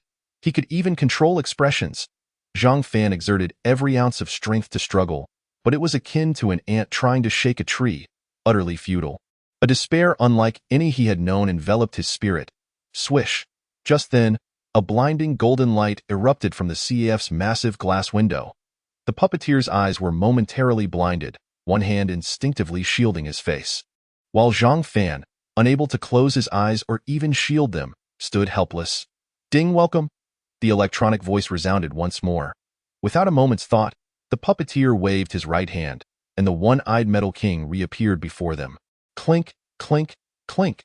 The sounds of metal clashing filled the air as several shards of a mirror embedded deeply into the one-eyed Metal King's hands. Through the gaps between his fingers, the puppeteer vaguely discerned the outline of a young boy. Behind the young boy hovered 7 diminutive suns, emerging from a radiant light. "Boss, I have come to rescue you." At this moment, Zhang Fan had yet to recover from the blinding golden light that had just enveloped him. His vision still a haze of white. Upon hearing this voice, he trembled with surprise. "What are you doing here? Run." As the golden light gradually faded, Ji Qinming's figure materialized before the two, his expression impassive. Casting a fleeting glance at them as though he were a sovereign surveying his subjects, exuding an air of superiority. How exhilarating! The trope of the protagonist stepping up in a critical moment is simply thrilling. Though Ji Qinming appeared aloof, his heart was aflame with excitement. Wait, is the boss crying or laughing? Ji Qinming's eyes fell upon Zhang Fan, momentarily taken aback. That moment, Zhang Fan wore a brilliant smile. His handsome visage radiating warmth and sunshine, capable of enchanting a throng of admirers. Yet, 2 tears glistened at the corners of his eyes, a curious juxtaposition of sorrow and joy. The boss has been moved to tears. Ji Qinming suddenly realized that the boss possessed such a tender heart. "Who are you?" The puppeteer, intimidated by Ji Qinming's presence, spoke with caution. "The one who will kill you." Ji Qinming shifted into his performance mode. His voice icy as he regarded the puppeteer with disdain, akin to a glance at an insignificant insect. Suddenly, the one-eyed giant launched an unprovoked attack, its massive hand plummeting towards Ji Qinming with a deafening rush of wind. Ji Qinming was about to speak, but was abruptly slammed against the wall, collapsing to the ground in a heap. The puppeteer raised an eyebrow in disbelief. Is that it? He was left speechless, expecting a formidable opponent, only to see Ji Qinming felled in a single strike. Ji Qinming! Zhang Fan's heart raced as he shouted, that moment. Ji Qinming struggled to rise from the ground, his face bruised, shakily pointing at the puppeteer. "You ambushed me, shameless!" The puppeteer dismissed him with a wave, dispersing the one-eyed giant with a mere flick of his fingers. "Since you're here, you might as well join this boy." In an instant, Ji Qinming's body jerked upright as though controlled by invisible strings, disbelief flooding his eyes. What kind of ability is this? It can directly control a person's body. Has the boss also been manipulated? He recalled their earlier encounter and suddenly understood, yet he pondered. Why was he smiling foolishly? Ji Qinming contemplated. Soon, the puppeteer answered his question. Moments later, the 2 youths wore vacant smiles, following the puppeteer as they departed. Chapter 22. Yun-E at Chengyuan Heavy Industries. On the 51st floor, Huaxia supported her head with one hand, languidly seated in a chair before a massive metal door. The door loomed at 4 meters high and 7 meters wide. A dark gray hue that concealed its metallic composition, reinforced by thick iron chains that seemed to suppress something ominous. A chill seeped from behind the door, prompting Huaxia to shudder as she muttered. What on earth lies behind this door?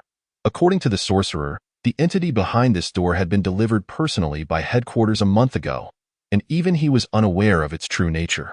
The envoy had cautioned that nobody was to open this door, as whatever lay beyond was the key to this mission and must not be compromised. Could it be some treasure? Her eyes glinted with curiosity as she slowly rose, tentatively extending a finger toward the imposing metal barrier. An icy sensation surged from her fingertip, enveloping her body in a frigid grip, as if she had plunged into a frozen abyss. Startled, Huaxia staggered back, exhaling a cloud of cold air. Why is it so cold? Creaking sounds interrupted her thoughts as another concealed door creaked open. Huaxia turned abruptly to see the puppeteer enter, flanked by the 2 youths, who wore silly grins. Envoy, who are these 2? Huaxia was taken aback by the bizarre sight. The boy who defeated Qing Liao. The puppeteer replied coolly, their abilities are quite intriguing. I intend to bring them back to headquarters for further study, so keep a close watch on them. Huaxia regarded the 2 youths with interest, her gaze lingering on Ji Qinming, before fixating intently on the sun-kissed Zhang Fan.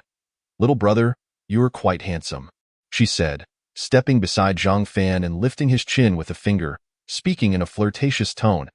Anger flickered in Zhang Fan's eyes as he turned his head away, a wave of discomfort washing over him. Observing his resistance only heightened Huaxia's delight, her hands exploring his form like a child with a new toy, her figure pressing against his solid chest, leaving Ji Qinming aghast at the spectacle. This is outrageous. Am I so insignificant? My boss is clearly resisting. Why don't you direct your attention at me? Enough. They are valuable test subjects, not mere playthings for a trivial Huaxia. The puppeteer interjected with a cold snort. Huaxia hesitated, then reluctantly withdrew her hands from Zhang Fan's face. Understood, envoy. She retrieved a walkie-talkie from her waist, pressed a button, and spoke languidly, 2 people to the 51st floor. Shortly after, 2 armed thugs appeared before the iron door. Clad in thick, bulletproof vests, their dark helmets equipped with advanced night vision goggles, their submachine guns gleaming ominously. Take these 2 kids away and secure them. Ensure they are well guarded. They are the ones the envoy specifically requested. Huaxia remarked with a sardonic tone, emphasizing the words the envoy. Stealing a glance at the puppeteer, she noticed him standing there silently, his expression concealed behind his white, weeping mask. Yes, the 2 armed thugs complied. Fastening heavy metal cuffs around Zhang Fan and Ji Qiming's wrists, mechanisms clicking shut with a precise fit. The thugs pressed their submachine guns against the boys' backs as the puppeteer gestured slightly. The 2 youths suddenly felt a lightness, the control over their own bodies slipping away as they regained autonomy. No tricks, or else, the puppeteer's icy voice rang out. Zhang Fan shook his head at Ji Qiming, who had been on the verge of unleashing a torrent of curses, now stifled, his complexion pale. The armed thugs escorted them out, and Zhang Fan turned back, casting a deep, contemplative gaze at the puppeteer. Lost in thought, observing the 2 being taken away, the puppeteer remarked, "It's about time. I must take my leave. Huaxia, take care of yourself." Without a glance back, he departed, leaving Huaxia to watch him fade into the distance. Snorting in discontent as she returned to her chair. "Hey, what is going on? Why has the scenic area been locked down?" "Exactly. I traveled all the way from Yangzhou, and yet I haven't seen a glimpse of the mountain. Even the military has arrived. Could there be terrorists inside?" Outside the Jinshan scenic area, a group of tourists chattered anxiously, the once bustling tourist site now completely sealed off, with Jinshan Temple at its center. All roads within a 10-kilometer radius were guarded by military personnel, forbidding entry to anyone. The entire area had transformed into a full-fledged military exclusion zone. Amidst this stringent security, a figure suddenly ascended mysteriously from the ground. A man donned in a 6-pointed star mask emerged from the dense forest at the foot of the mountain, coldly observing the station troops. He had effortlessly bypassed the tight security and entered the restricted zone with ease. The sorcerer bent down, using a fallen branch to draw a complex pattern on the ground, composed of meticulously arranged geometric figures, reminiscent of some Western alchemical array. With his hands clasped together, he pressed one hand forcefully onto the formation, and wisps of yellow electricity danced across it, swirling continuously in a flash of dazzling light. The sorcerer vanished from sight. On Jinshan Mountain, figures clad in white uniforms busied themselves, planting small flags in a mysterious arrangement throughout the mountainside, some on the ground, some nestled in the crevices of rocks, and others directly affixed to tree trunks. Within a tent at the summit, a young man with a plastered arm paced restlessly, a pained expression etched on his face. Suddenly, the tent flap was drawn open, and a jovial figure entered, followed closely by Park Jimin. "Teacher!" the young man exclaimed, his eyes lighting up upon seeing the rotund figure. "Yun-E, how is your injury?" Chubby Chui inquired. Glancing at the plaster cast on Yun-E's arm, a flicker of anger flashing in his eyes before his expression returned to normal. Yun-E's earlier enthusiasm faded, replaced by a sense of regret as he lowered his head slightly. "It's just a simple fracture. Nothing serious, yes, just, I can't fight for the next few days." A wry smile crossed his face as he spoke. Chui nodded, placing a reassuring hand on his shoulder. His admiration unmistakable. "You did well. You managed to hold your own against the sorcerer. Though he is merely a third-tier ability user, he is still among the best in that tier. Teacher, please don't flatter me." It was far from a fair fight. He didn't even sustain any injuries. Yun-E replied, his smile more sorrowful than joyful. "Yun-E, your abilities are simply not suited for combat. Achieving that outcome is already quite commendable." Park Jimin encouraged with a smile. A blush crept across Yun-E's face as he gazed at Park Jimin, the dullness in his eyes rekindling with vigor, and he nodded emphatically. "Yun-E, I am aware that this request is rather excessive. Yet the current situation is exceedingly dire, and we require your strength." The portly man retracted his smile and spoke earnestly, assuring you need not bear any psychological burden. "You possess the right to refuse and need not answer me immediately." "Teacher!" Yun-E interjected suddenly, his eyes brimming with resolve. as a disciple of the Goucheng, I embody the spirit of perseverance. No disciple of Goucheng is a coward. Simply inform me of what needs to be done. For I fear nothing. Chui, the portly man, was taken aback, falling silent for a moment before responding, Uni, the emergence of that entity has been unexpectedly accelerated, and the four symbols of the heavenly array have not been adequately prepared. If we allow it to manifest unchecked, it will incite panic within society. We need your power to conjure a thick fog.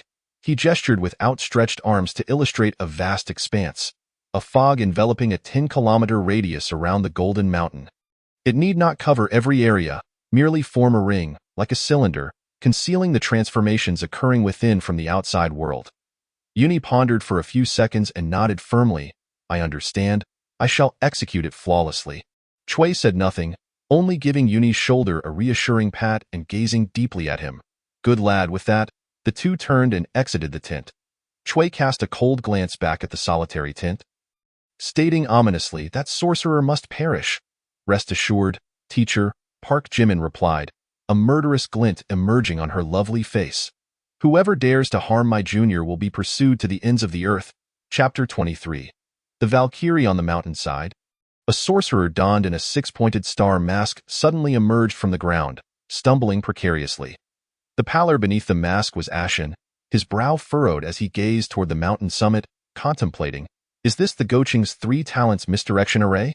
The Goucheng's 9 arrays are indeed formidable, he murmured to himself. Moments ago, he had attempted to burrow directly to the summit, only to find himself ensnared in this misdirection array for a full hour before finally extricating himself, only to return to his starting point. After a moment's contemplation, a flicker of determination crossed his eyes. Since I cannot stealthily ascend, I shall charge forth. He retrieved a vial of an unknown creature's blood from his pocket, anointing his fingers before meticulously drawing an alchemical array upon the ground. This array took 5 arduous minutes to complete, draining a considerable amount of mental energy. As he finished the final stroke, the sorcerer wavered, barely managing to remain upright. Upon the ground lay an enormous crimson symbol, measuring 2 meters in radius, with intricately complex lines, pulsating with a bloodthirsty aura. A mere glance would cause ordinary folk to lose their sanity. Resembling blood-soaked patterns seeping from the depths of hell, sending chills down one's spine. After resting for a moment, the sorcerer slowly rose, thoroughly inspecting his work before placing his right index finger to his mouth and biting down. Blood immediately flowed from his fingertip as he pressed his palms together and forcefully thrust them onto the alchemical array. With a thunderous crack, a bolt of lightning descended from the heavens, striking the center of the array, illuminating it with a blinding radiance. A dark red blood gate materialized mid-air, from which innumerable screams and wails echoed, sending shivers down the spine. Brutal guardians of hell, deities of blood and darkness, I summon you with the blood of 61 beings, beseeching you to descend upon this world once more, bringing forth calamity, that the ignorant may offer you their fear. Great Cerberus, the sorcerer bellowed frantically, kneeling upon the ground with outstretched arms, resembling a fervent devotee. Boom! A thundering noise emanated from behind the blood gate, as if something was incessantly battering against it in response to the sorcerer's call. Bang! The blood gate swung open with a resounding crash, revealing a colossal shadow leaping forth, crashing heavily to the ground. It was a creature towering 6 stories high, resembling a mix between a dog and a wolf. Its massive frame cloaked in steel-like fur. 3 vicious heads snapped upward, simultaneously emitting a piercing howl roar. The tremendous sound reverberated to the mountaintop, causing all to look up in shocked. The Golden Mountain Temple. Where Chui and Park Jimin were deliberating strategies, they abruptly turned, fixated on a single direction. Teacher, I shall go, Park Jimin declared, a glint of vengeance in her eyes, turning to address Chui. Chui furrowed his brow slightly, about to voice a concern when a radiant smile broke across Park Jimin's exquisite face. Teacher, you have more pressing foes to confront, do you not? We are no longer the students that require your constant oversight. Leave this to me. Chui opened his mouth, hesitating for a moment before finally sighing and responding earnestly, be cautious in all things. Park Jimin flashed a playful smile, producing a silver briefcase from seemingly nowhere. She pressed a button on the handle, and the sound of mechanical gears whirred from within. Click. The briefcase transformed rapidly, and within 2 seconds, a silver long gun was firmly grasped in her hand. Its barrel measuring 5 feet, with a streamlined head and a crimson tassel fluttering in the breeze, glinting ominously at the tip. "Teacher, I am off," Park Jimin exclaimed with panache, darting down the mountain like a bolt of lightning. Chui stood rooted to the spot, watching her depart, a look of satisfaction gracing his lips. On the mountainside, a massive shadow soared into the air, obscuring the sun, before crashing into the woods, forging ahead with unyielding determination. The dense foliage snapping under the force of its advance, raising great clouds of dust. The sorcerer maintained a firm grip atop the hellhound's back, gazing toward the faintly discernible summit, yet his brow furrowed beneath the 6-pointed star mask. At the hellhound's speed, reaching the summit should take mere seconds, yet nearly 5 minutes had passed with no sign of progress. "This misdirection array is truly troublesome," he cursed inwardly. Without a doubt, it must be the work of that array. His mission was to thwart Goucheng's plans, but if he couldn't even reach the summit, what could he accomplish? He could not afford to fail. Just as he prepared to take action, a glimmer of cold light shot down from the summit. The hellhound seemed to sense something, its front paw crashing down onto a massive boulder, shattering it to dust, but it successfully altered its course. Bang! A silver long gun struck the ground directly in the path of the hellhound, creating a massive crater upon impact. What a terrifying force! The sorcerer's pupils constricted. Had it not been for the hellhound's instinct, he might have been severely injured. At that moment, a graceful figure descended from the sky. "Landing with poise, gun," the figure called out, and the silver long gun that had plunged into the earth began to tremble violently before transforming into a streak of silver light, returning to her grasp. Dressed in a red gown, Park Jimin pointed her long gun toward the ground, her golden hair billowing in the wind. The playful demeanor she once held had vanished, replaced by an aura of fierce determination as she regarded the sorcerer with steely resolve. "You are the Valkyrie of Goucheng," the sorcerer suddenly recalled, exclaiming in disbelief. "Humph!" Park Jimin scoffed, her long gun swirling in a flourish, the glimmering tip aimed squarely at the sorcerer. "You are the one who harmed my junior?" she inquired coolly, not bothering to mask the murderous intent in her gaze. The sorcerer hesitated, then sneered, "Are you referring to that weather-controlling brat? Heh, his strength is lacking, but he certainly has a flair for theatrics." In an instant, fury ignited within Park Jimin's eyes, a palpable wave of murderous intent, rising like a tempest. A radiant pattern shimmered upon the exposed skin of her back, and a colossal image of a warrior goddess loomed behind her. An overwhelming pressure enveloping the area. The sorcerer felt his legs weaken, nearly collapsing. The danger level of the pattern is A14, martial soul. He growled through clenched teeth, desperately stabilizing himself. Park Jimin's hair flowed with no wind. A faint red glow emanating from her eyes as her presence reached its zenith, resembling an invincible Valkyrie. "Is my strength lacking? Then allow me to witness how formidable you truly are with that." Park Jimin's right foot slammed into the ground, creating an expansive fissure, and she propelled herself like a released arrow directly towards the hellhound. Roar! Sensing the impending threat, the 3 fearsome heads of the hellhound unleashed a furious roar. Its savage claws lunging toward Park Jimin. The hellhound's massive form was easily a dozen times larger than Park Jimin, yet she showed no sign of retreat, the 2 figures closing the distance rapidly.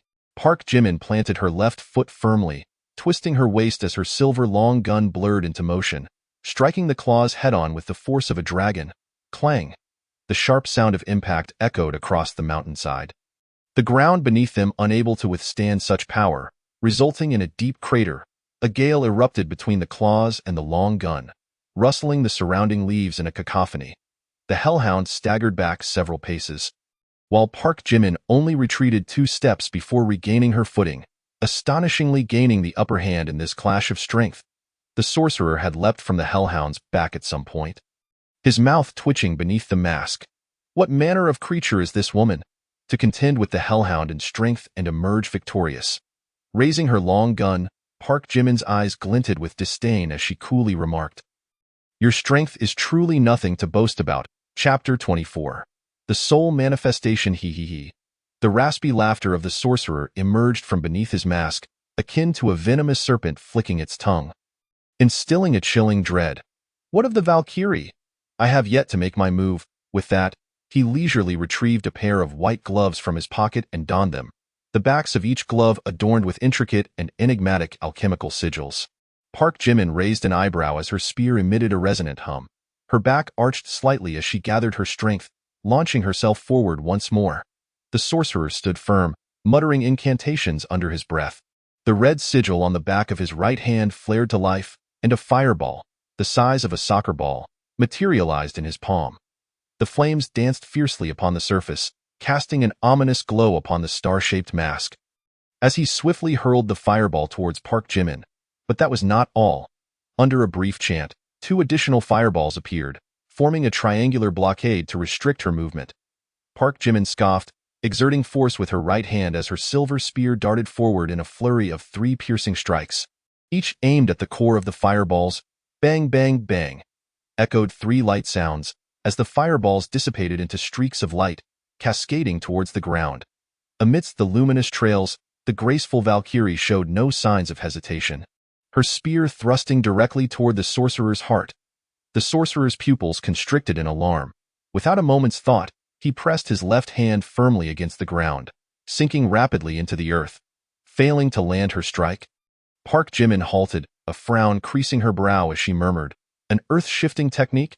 At that moment, the sorcerer's figure re-emerged from 5 meters away, a cruel smile gracing his lips as he snapped his fingers. Thud! A massive red alchemical sigil materialized beneath Park Jimin's feet, a terrifying energy pulsating within it, prompting a flicker of shock in her beautiful eyes. In the blink of an eye, a crimson light flared, engulfing her form in a fierce blaze, followed by a series of explosive detonations. Boom, boom, boom. A mushroom cloud billowed from the mountainside, drawing the attention of those atop the peak. Atop Jinshan Temple, the rotund man's pupils dilated in alarm as he prepared to rush down the mountain, when an emotionless voice suddenly interrupted him. "I advise you not to move." Chui, the portly man's face turned pale as he slowly turned his head, finding a young man clad in a white uniform of the Goucheng standing beside him. Speaking mechanically, the puppeteer. Chui's voice was cold, as if emanating from the depths of the underworld, each word clenched through gritted teeth.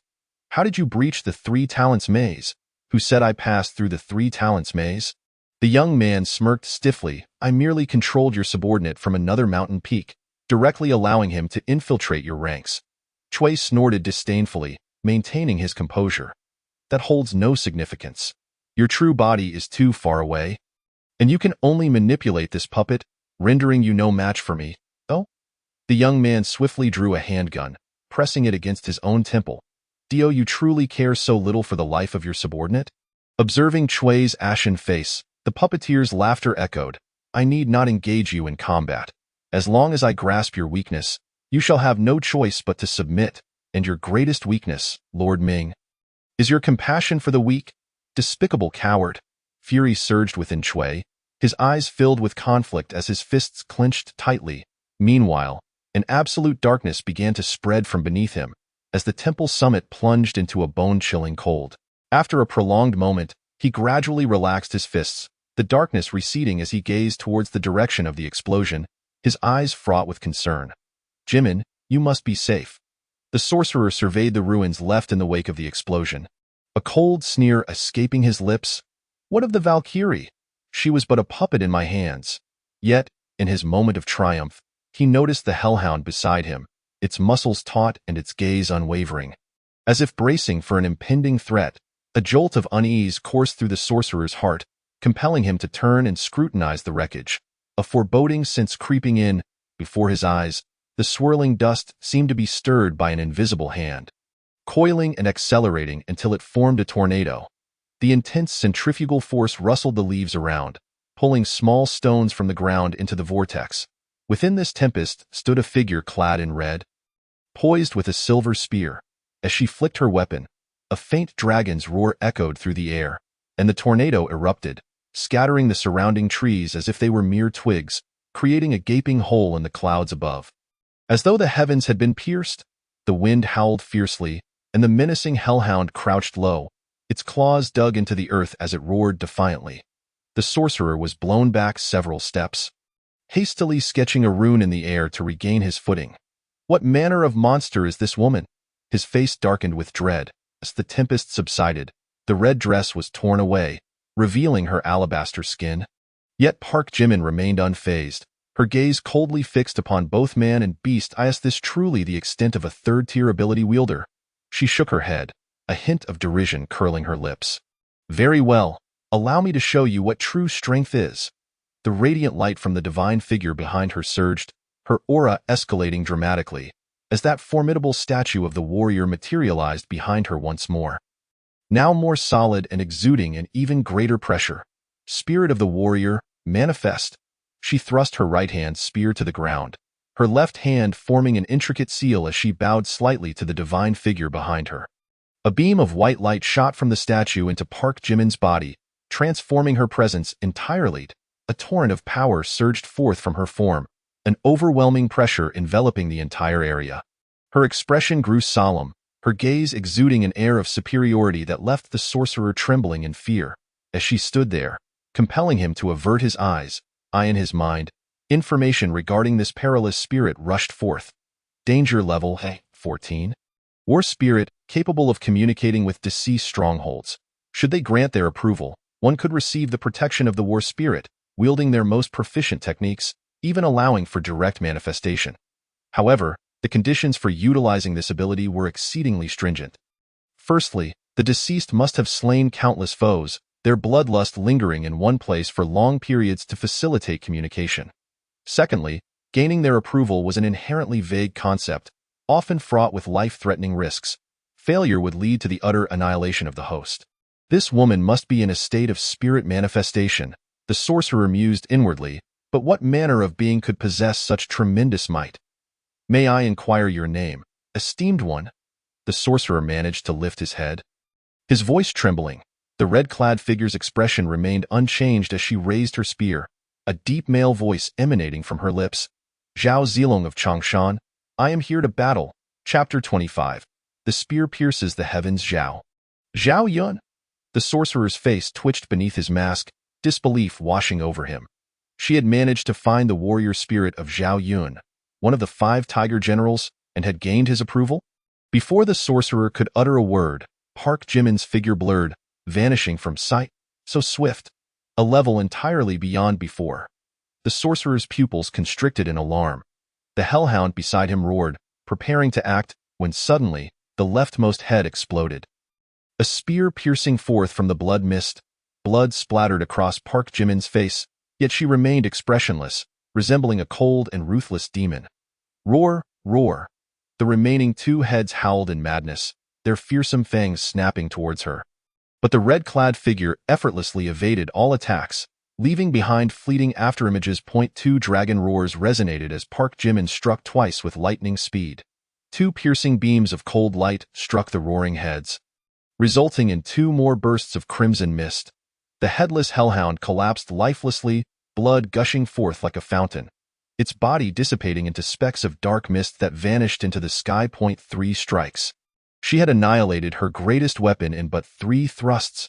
The sorcerer trembled, an overwhelming sense of helplessness washing over him. How could he possibly confront such a terrifying adversary? Park Jimin expressionlessly flicked the bloodied spear in the air, droplets of crimson splattering onto the sorcerer's star-shaped mask, as though she had merely dispatched a trivial insect. The sorcerer shuddered, biting his tongue to draw blood as a massive alchemical sigil formed beneath his feet. And he plunged rapidly into the earth. He was paralyzed by fear, willing to expend his vitality for a rapid escape, silently vowing never to provoke this woman again. Tasks? To hell with them. What purpose did they serve in the presence of such a reaper? The ground beneath him receded frantically, and just as he relished the thought of escaping, a familiar silver spear pierced through his chest. What? Shock and disbelief marred his face as he turned with great effort, only to see a terrifying spear mark stretching over 20 meters behind him, as if someone had thrust a spear into the ground, precisely penetrating the earth and his chest. A painful groan escaped him as he pressed a hand against his chest, where a black alchemical sigil lingered. A core member of the Xie faction Having traversed the underworld for decades, he had long since modified his body, possessing two hearts within him. This strike would not be enough to claim his life. The sorcerer gritted his teeth, a flicker of hope igniting within him as he endured the excruciating pain, attempting to extract the spear from his body. Suddenly, his movements faltered. Unbeknownst to him, a figure clad in a crimson dress had appeared beside him. A delicate hand grasping the spear's shaft, her gaze icy and unyielding. With a swift motion, the spear was yanked from his body, leaving the sorcerer's face contorted in agony, unable to utter a sound. As a terrifying surge of energy emanated from Park Jimin, grasping the spear firmly, a dreadful aura radiated from her outstretched leg, fierce winds spiraling from the spear's tip as she lunged forward. Boom! A blinding beam of white light shot upwards from the depths of the earth, piercing through the ground and soaring into the sky. Moments later, a gaping hole appeared in the thick cloud cover, revealing the brilliant sunlight beyond. This single thrust had created a rupture in the heavens. Within the brilliance of the spear's glow, the sorcerer was utterly obliterated, reduced to nothingness. Park Jimin gazed at the vanishing sorcerer and slowly spoke. "It is over, die in the future. Do not summon me for foes of this caliber. Handle them yourself." As she spoke, the terrifying aura surrounding her abruptly dissipated, and Park Jimin's legs buckled, collapsing to the ground as she gasped for breath. Her complexion pale with a pout, she murmured, I understand. It won't happen again." The stout man atop Jinshan Temple observed this astonishing scene, unable to suppress the grin that crept upon his lips before bursting into hearty laughter. "Ah, the puppeteer. Did you see that? I didn't even need to intervene. That strike was truly extraordinary. My student, without a doubt. Ha ha. Humph. Just another worthless pawn." The controlled young man scoffed, slowly lowering the spear in his hand, a cold smile gracing his lips. "But don't celebrate too soon. I never expected that fool to accomplish the task. He was merely a distraction, and my objective has been achieved." The laughter of the stout man abruptly ceased, his expression turning grave. "What have you done?" "Hee, guess," the young man replied, his smile radiant, before suddenly jolting, landing squarely on the ground. "Damn it!" The stout man cursed under his breath. The puppeteer had released his control, indicating that his goal had indeed been met. Suddenly, the ground beneath them trembled violently. At Qingyuan Heavy Industries, two heavily armed thugs were directing two young boys at gunpoint, ushering them into a cramped storage room. "Get in!" One thug kicked Ji Qinming forcefully, sending him sprawling face first onto the floor. "You?" Ji Qinming was about to unleash a torrent of curses when the heavy metallic door slammed shut with a resounding thud. "Boss, they're bullying me." Ji Qinming looked at Zhang Fan with pleading eyes. Zhang Fan remained silent, rising to scrutinize the storage room. It was small, with several rusted shelves occupying 2/3 of the space, leaving barely enough room for two to lie side by side. Thick layers of dust blanketed the floor, and massive spider webs hung overhead, a clear testament to years of neglect. Noticing Zhang Fan's silence, Ji Qinming attempted to free his hands from the metallic restraints, but some mechanism had ensnared him tightly, rendering him incapable of escape no matter how hard he struggled. In that case, I'll have to rely on that." He secretly activated the illusionist ability, envisioning the shape of a chainsaw in his mind, yet upon opening his eyes, he found the surroundings utterly barren. How could this be? Ji Qinming was taken aback. Even if the visualization failed, there should at least be a flower. "Right? Useless," Zhang Fan remarked, furrowing his brow. "This is a specially designed divine lock, capable of sealing your mental flow, rendering the illusionist ability entirely ineffective." Ji Qinming's expression fell. Without his powers, how could he possibly escape? After surveying the room, Zhang Fan sat cross-legged and closed his eyes, entering a meditative state. "Boss, aren't you worried?" Ji Qinming questioned, seeing Zhang Fan's calm demeanor. "Worried about what? That crying face will take us back for experimentation." Ji Qinming's imagination conjured up images of gruesome human trials, causing him to shudder involuntarily. "Goucheng will come to rescue us." Chapter 26. The escape plan. Ji Qinming was on the verge of tears. "Boss, it seems they have all gone to Jinshan, waiting for something to emerge. Who will know we've been captured?" "The Heavenly Eye," Zhang Fan replied coolly. "Heavenly Eye? What is that?" "The Heavenly Eye is a specialized satellite from Goucheng, designed to monitor the fluctuations of the illusionist powers thus pinpointing the locations of those with such abilities. Ji Qiming's eyes widened in realization. No wonder Cui Fatty had learned of his powers so easily. It was all thanks to the Heavenly Eye's surveillance. Can the Heavenly Eye see us right now? Has Goucheng already dispatched someone to rescue us? Ji Qiming exclaimed with excitement. The Heavenly Eye surveys the entire Earth, completing a full orbit every 72 hours. Zhang Fan's words extinguished Ji Qiming's hopes, indicating that it would be another 20 hours before it returned to Jiangsu. Ji Qiming slumped to the ground in despair. In 20 hours, he might very well be dissected. If the Heavenly Eye can observe all movements of the illusionist, why doesn't Goucheng simply locate the lair of the Xie Society and eliminate it in one fell swoop? Ji Qiming suddenly pondered aloud. The Heavenly Eye lacks sufficient depth of observation. Once they retreat more than 5 meters underground, it cannot track them, Zhang Fan explained. Furthermore, we are not obligated to eradicate the Xie Society. That is the responsibility of the Zero Organization. As we have more pressing enemies to confront. Zero Organization? Ji Qiming blinked, awaiting Zhang Fan's elaboration.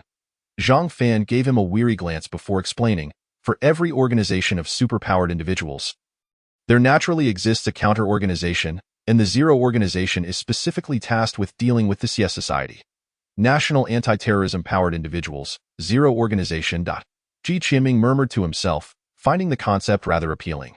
Just as he was about to inquire further, Zhang Fan closed his eyes, signaling that he had no intention of continuing the conversation. Being this guy's source of knowledge was exhausting, akin to being a walking encyclopedia. Ji Qiming pouted, swallowing his questions. Yet his mind was restless with curiosity. What was Zhang Fan's true identity?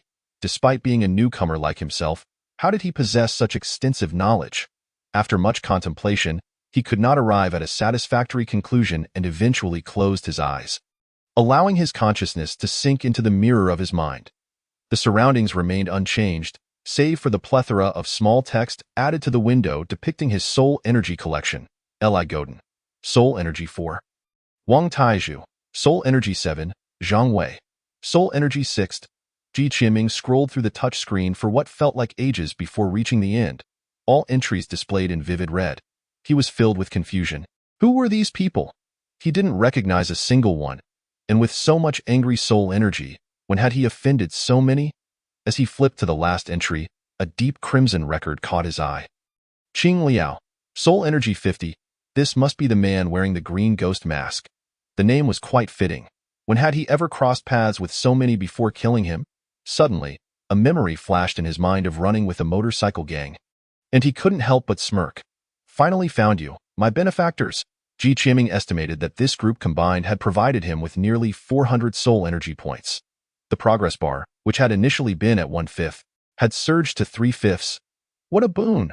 Ji Qiming vaguely sensed he had stumbled upon a shortcut to accumulating soul energy. Single target damage was insufficient. He needed to deal area damage. Elated, he exited the mental mirror. When a sudden thought struck him, the divine lock could restrain the illusionist abilities, but his powers stemmed from the system. His heart raced as he secretly activated non-flower on the metallic block. And to his delight, a beautiful woman's visage emerged on its surface. Indeed, this divine lock could not inhibit his non-flower. Ji Qiming was overjoyed, now even more intrigued by the origins of the mirror in his mind. This mirror had carved out a space in his consciousness, granting him powers akin to the illusionist but distinct from it, along with the mysterious soul energy collection system. However, even if he could utilize the non-flower, what good would it do?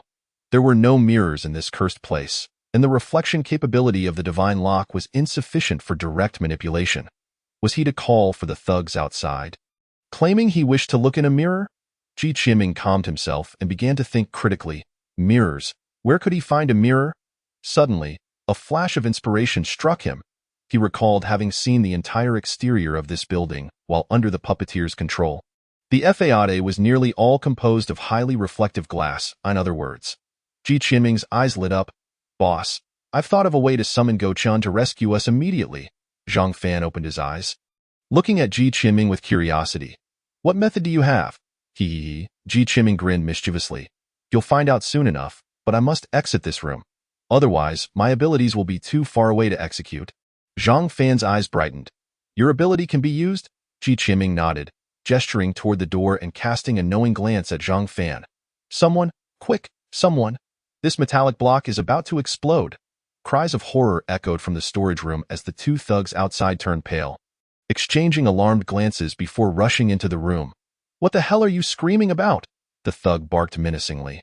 Before him, the metallic block held by Ji Qianming was gradually turning a fiery red, resembling a branding iron being heated in flames, as if it were on the verge of exploding. This sudden transformation of the metal in his grasp was excruciatingly hot. My hands are about to be scorched. Ji Qianming, anxious as an ant on a hot pan, exclaimed, "What are you all dawdling for? Hurry and open this up. I am a precious experimental subject. If anything happens to me, can you bear the responsibility?" The two thugs stared in astonishment at the glowing metal block, exchanging bewildered glances. What is happening? We never heard that the forbidden god lock could explode. Hold on, let me consult. One of the thugs spoke up, reaching for the walkie-talkie at his waist. Suddenly, he felt a rush of air behind him, followed by a hard object crashing into the back of his head, rendering him unconscious in an instant. The other thug turned at the sound, only to see a handsome young man standing coldly behind him, clutching the metallic block. "You!" He finally reacted, shouting as he swiftly reached for his waist. Bang! With another swift strike. This thug also fell to the ground. "Ah, you asked for permission when you should have just acted." Ji Qianming glanced at the two unconscious men inside. Chapter 27. How can one distinguish between male and female? We must hurry. They will report in periodically, and our time is running short. Zhang Fan, without sparing a glance at the fallen thugs, urged Ji Qianming. After a moment of contemplation, Ji Qianming retrieved the walkie-talkie from one of the thugs and tucked it under his arm. They crouched low and moved stealthily along the wall towards the exit. Outside the storage room lay a long corridor, lined with tightly shut metal doors, resembling the storage room itself. Aside from the two downed thugs, there were no other guards in sight. How far does your ability need to be activated? Zhang Fan squinted and surveyed the area, asking quietly. Ji Qianming pondered for 2 seconds before replying, approximately 10 meters. He had never tested the full extent of his abilities, but recalled that when he had startled Li Tao in their rented room, the distance to the mirror at the washstand was about 10 meters. It was best to be cautious in such circumstances. Zhang Fan nodded, and they quietly advanced towards one end of the corridor. Ahead lay a vast office area, with desks neatly arranged, yet not a single employee was present. 5 armed thugs stood in various directions, slowly surveying their surroundings. Ji Qianming's eyes brightened.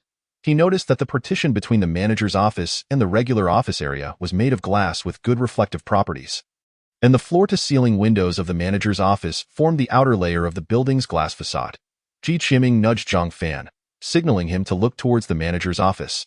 Zhang Fan furrowed his brow, deep in thought. Now that we know the target location, how do we get past these 5 thugs? I'll act as bait. You take the opportunity to sneak around. As experimental subjects of Huaxia. They won't dare to harm me, Zhang Fan suggested after much deliberation.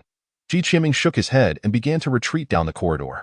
Seeing Ji Qianming head back, Zhang Fan suppressed his curiosity and followed him. Ji Qianming approached a narrow wooden door, stopping in front of it. He pressed the metallic block against the doorknob and forcefully turned it. Creak, a soft sound echoed as the wooden door opened slightly, releasing an indescribable odor. Inside was a cramped space filled with mops, brooms, and plungers. Is this a cleaning room? Zhang Fan was taken aback. What are we doing here? Hiding. If the thugs discover our escape, they will certainly send people to search thoroughly.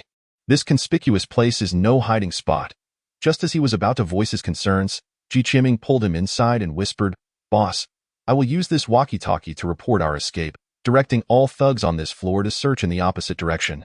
Then we can wait here until they leave, allowing us to approach the manager's office. Zhang Fan's eyes lit up, nodding in agreement. He had to admit that Ji Qianming's cunning was far superior to his own. Ji Qianming cleared his throat, pressed the walkie-talkie button with the metallic block, and spoke softly. The 2 youths on the 50th floor are making their escape. Repeat. The 2 youths on the 50th floor have escaped and are moving towards the north stairwell. All brothers on the 50th floor, come immediately for support. Received. We are on our way. Ji Qianming felt a surge of delight and couldn't help but smile smugly. Wait, hold on. When did number 8 become a man? Just then, a puzzled voice crackled through the walkie-talkie. Ji Qianming. Zhang Fan. Thought they suddenly realized that one of the thugs had not spoken a word the entire time, and each of them was armed from head to toe, with not a strand of hair visible. How could anyone have guessed that she was actually a woman? This is bad. Number 8 and number 9 have been taken out. All personnel on the 50th floor. Go on high alert. Immediately initiate a thorough search to locate the two. A deep-voiced man on the other end of the walkie-talkie swiftly issued orders, followed by a series of acknowledgments. Ji Qinming could faintly hear footsteps approaching their direction and instantly panicked. Boss, what should we do now? Zhang Fan's eyes were fixed on the wooden door, his muscles tensed, ready for action. We'll take it one step at a time. Ji Qinming swallowed hard. After all, they were up against thugs armed with submachine guns. If they were hit, it would be game over. The footsteps grew louder, and Zhang Fan's body hunched, his ears perked like a hunter poised for the perfect moment. Now! Suddenly, his eyes sparkled with determination. He charged towards the wooden door. Bang! The door swung open violently just as a gunman dashed past. Hearing the commotion, the thug whipped around.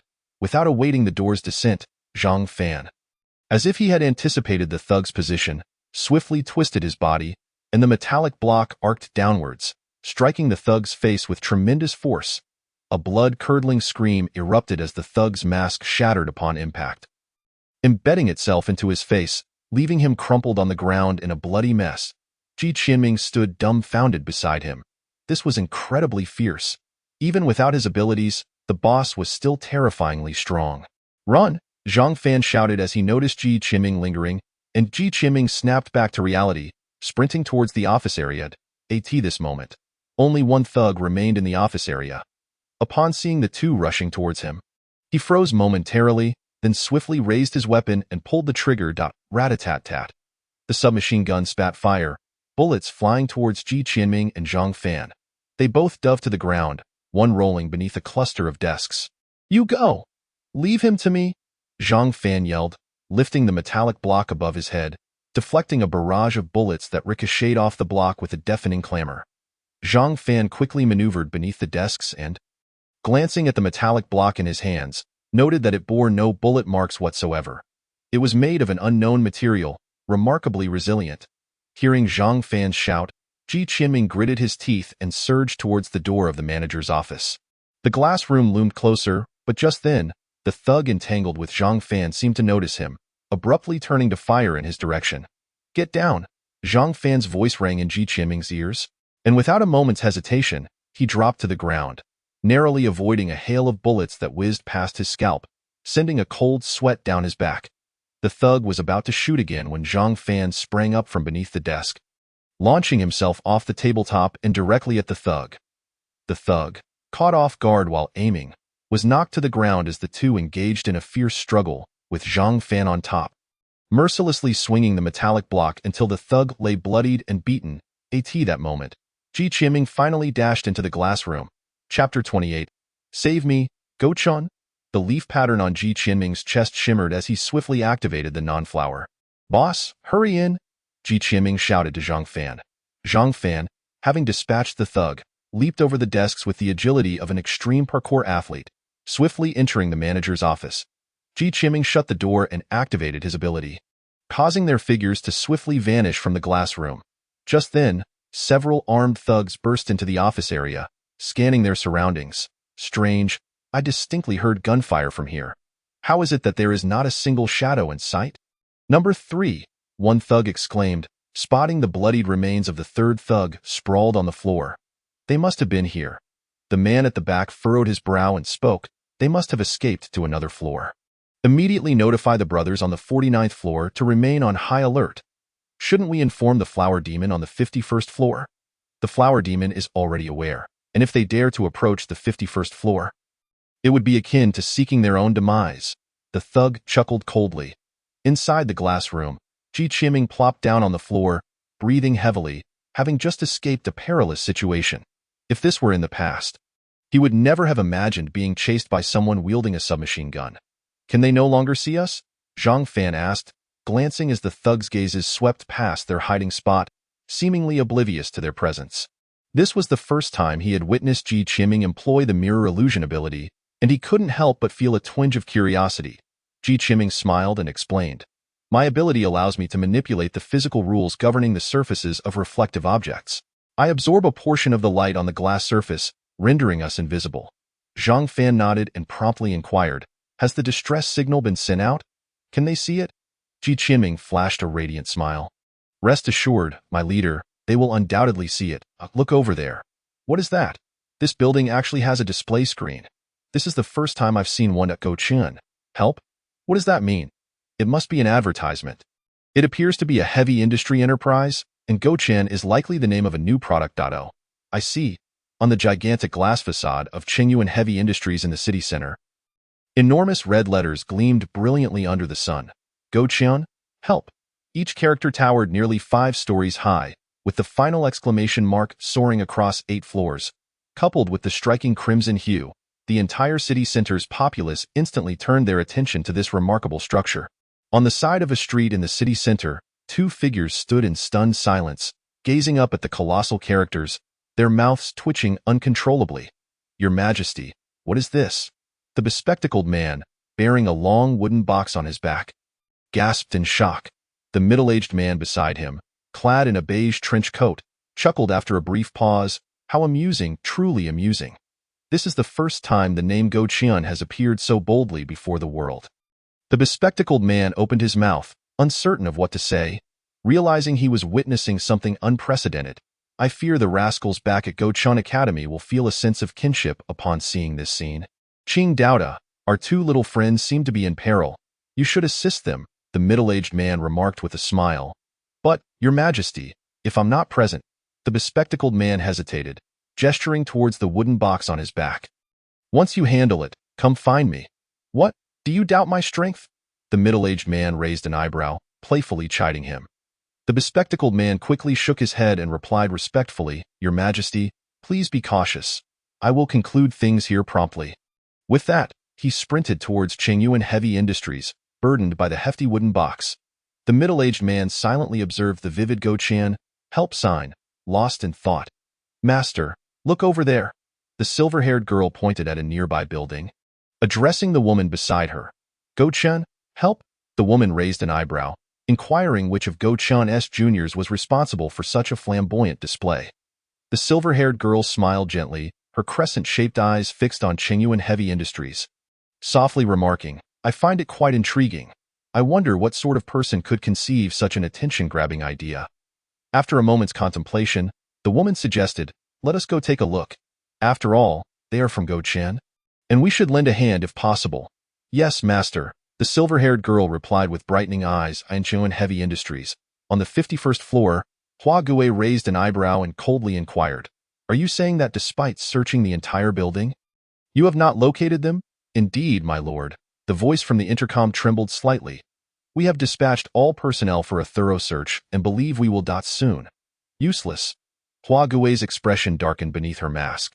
If the envoy discovered that she couldn't even keep track of 2 youths, especially given her previous demeanor, she would surely face dire consequences upon returning to headquarters. With a huff, she rose from her chair, her eyes flickering beneath the mask as she glanced at the tightly secured metallic door. Leaving for a while should pose no issue, she mused, making a decisive turn towards the hidden door.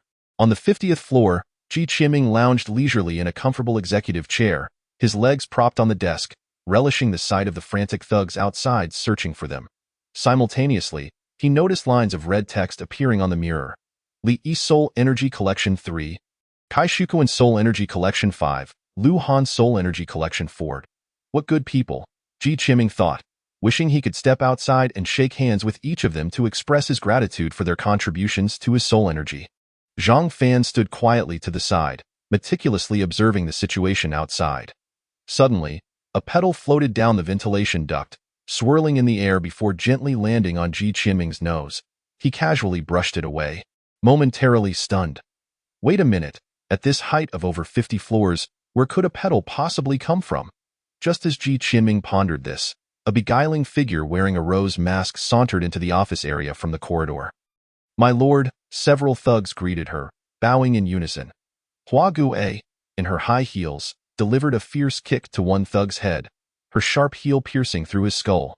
The thug trembled and collapsed, blood and brain matter pooling on the ground. sending the others into a state of shock. Ji Qinming's face paled at the gruesome sight, nearly making him retch, while Zhang Fan's brow furrowed as he fixed his gaze on Huaxia. A bunch of fools, they can't even find someone right in front of them, Huaxia remarked coldly. She then slowly turned her head, her rose mask fixated on Ji Qinming's direction. Chapter 29. Farewell? Lady? Ji Qinming's cold sweat trickled down as he leaped from the executive chair, feeling as though he were facing a dire threat. How interesting. Is it an illusion-type Yuan? Huaxia squinted, perceiving the room as completely empty from her vantage point. After all, the manager's office was so transparent that no one would suspect the need to push the door open. With a flick of her right hand, several red petals shot forth like lightning, their speed rivaling that of bullets. Clang, clang, clang. The jarring sound of impact echoed as the petals collided with the mirror, bouncing off and leaving faint white marks on the glass surface. Huaxia furrowed her brow. She knew full well the power of this strike, which was indisputably on par with rifle bullets. How could such ordinary office glass withstand it? Could it possibly be bulletproof? One of those youths must possess an ability related to mirrors. Huaxia quickly drew her conclusion. In truth, she was entirely correct.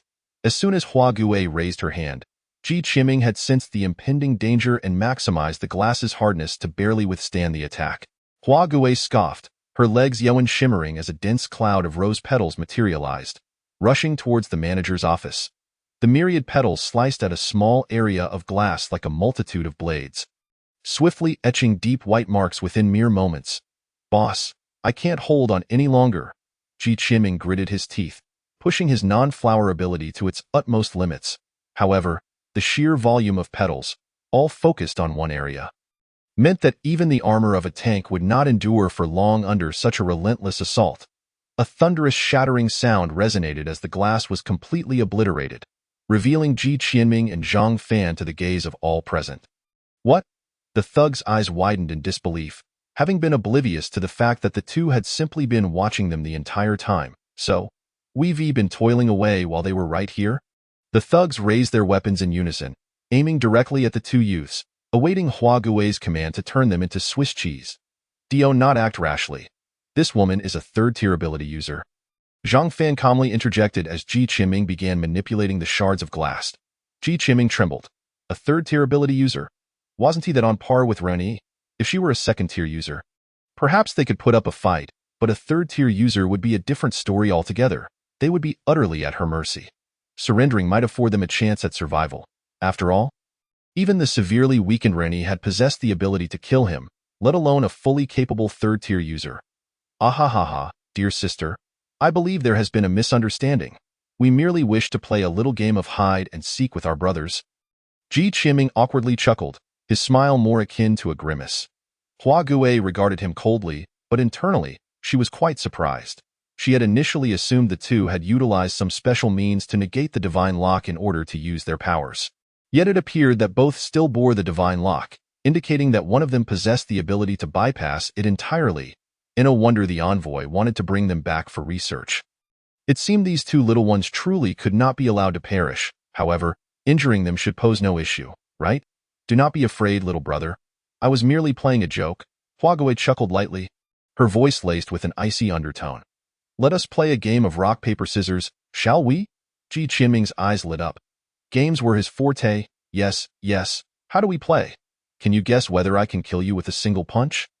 How in the world is that a game of rock, paper, scissors? Ji Qinming's smile froze on his face, caught in a moment of indecision between laughter and tears. Oh, I guess you cannot. A cool, melodic voice echoed through the room. Huaxia paused, scanning her surroundings. Aside from the men present, she was the only woman. Where did that voice come from? Bang! A resounding crash echoed from outside the window, followed by the shattering of numerous glass panes.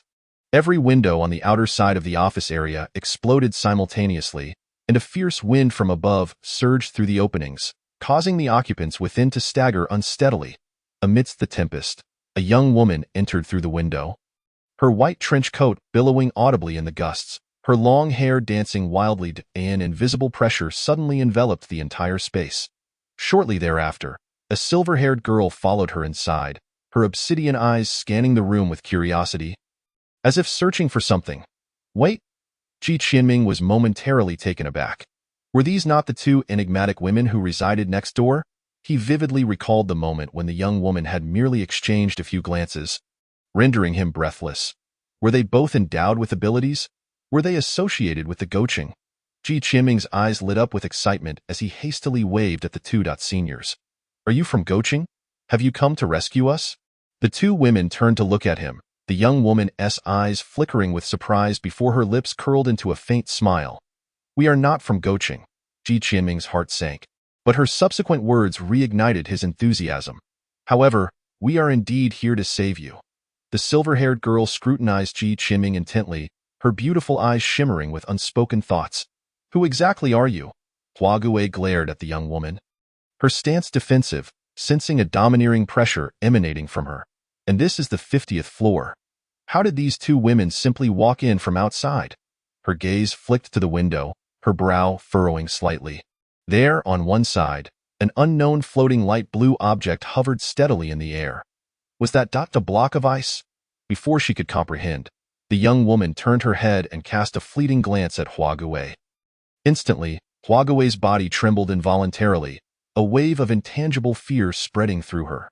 Compared to the other, her mental fortitude felt like a mere blade of grass caught in a tornado, and that single glance shattered her resolve. What makes you think you deserve to know who I am? The young woman uttered coldly, exuding an aura of authority. Ji Qianming and Zhang Fan were left dumbfounded. This young woman had subdued Huaxia with just a glance? Who could she possibly be? Zhang Fan suddenly jolted, staring intently at the young woman, a thought flashing through his mind. Master, let me take this, the silver-haired girl volunteered. The young woman pondered for a moment, then withdrew her gaze and spoke, Very well, her strength is adequate. It would be beneficial for you to gain some experience. Huaxia felt an unexpected lightness in her body, nearly collapsing to the ground as beads of cold sweat drenched her back. Gasping for breath, the silver-haired girl slowly approached her, her expression devoid of emotion. Make your move. Chapter 30. The sword slash of Huaxia. An overwhelming sense of humiliation surged within Huaxia's heart. Ever since she had acquired the pattern, she had never been defeated by a mere glance. Yet she knew full well that the woman before her was not someone she could contend with. She accepted that. But you? What right does a mere girl, still in her youth, have to challenge me? A nameless fury ignited within her, and Huaxia fixed her gaze on the silver-haired girl, her calves glowing with the light of the pattern. A cloud of rose petals formed once more, swirling toward the silver-haired girl like a tempest.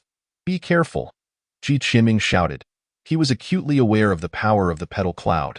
It could slice through armor in an instant, and if struck directly, one would likely be reduced to mincemeat.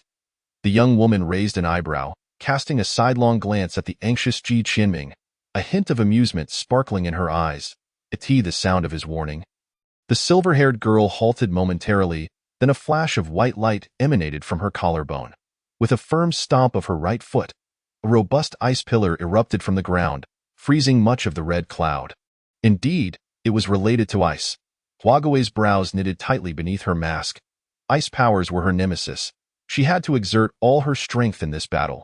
The remaining red cloud swiftly split into 3 strands, transforming into 3 crimson blades that lunged at the silver-haired girl from different angles, effectively sealing off all her escape routes. The silver-haired girl's exquisite face bore no trace of panic. She extended her right hand and drew a pristine white sword from the void, elegantly swinging it in an instant. A translucent frost dragon erupted from the sword, enveloping her form. The 3 strands of red cloud collided against the icy dragon but failed to inflict any damage.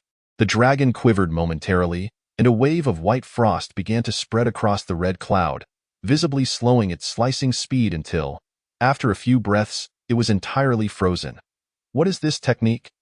Huaxia gazed at the frost dragon, her eyes wide with astonishment. She had never heard of an elemental ability user who could manifest living entities. Frost creation. Amidst the howling winds, the girl wielding the white sword stood with her silver hair billowing. Speaking softly, Ji Qianming was left speechless, witnessing how the 3-tiered Huaxia was entirely at a disadvantage against this mysterious girl. This meant that this seemingly delicate maiden was also a 3-tiered ability user. Frost creation, Huaxia murmured, suddenly realizing something as she shot a shocked glance at the young woman standing quietly nearby. I understand. You are, ding.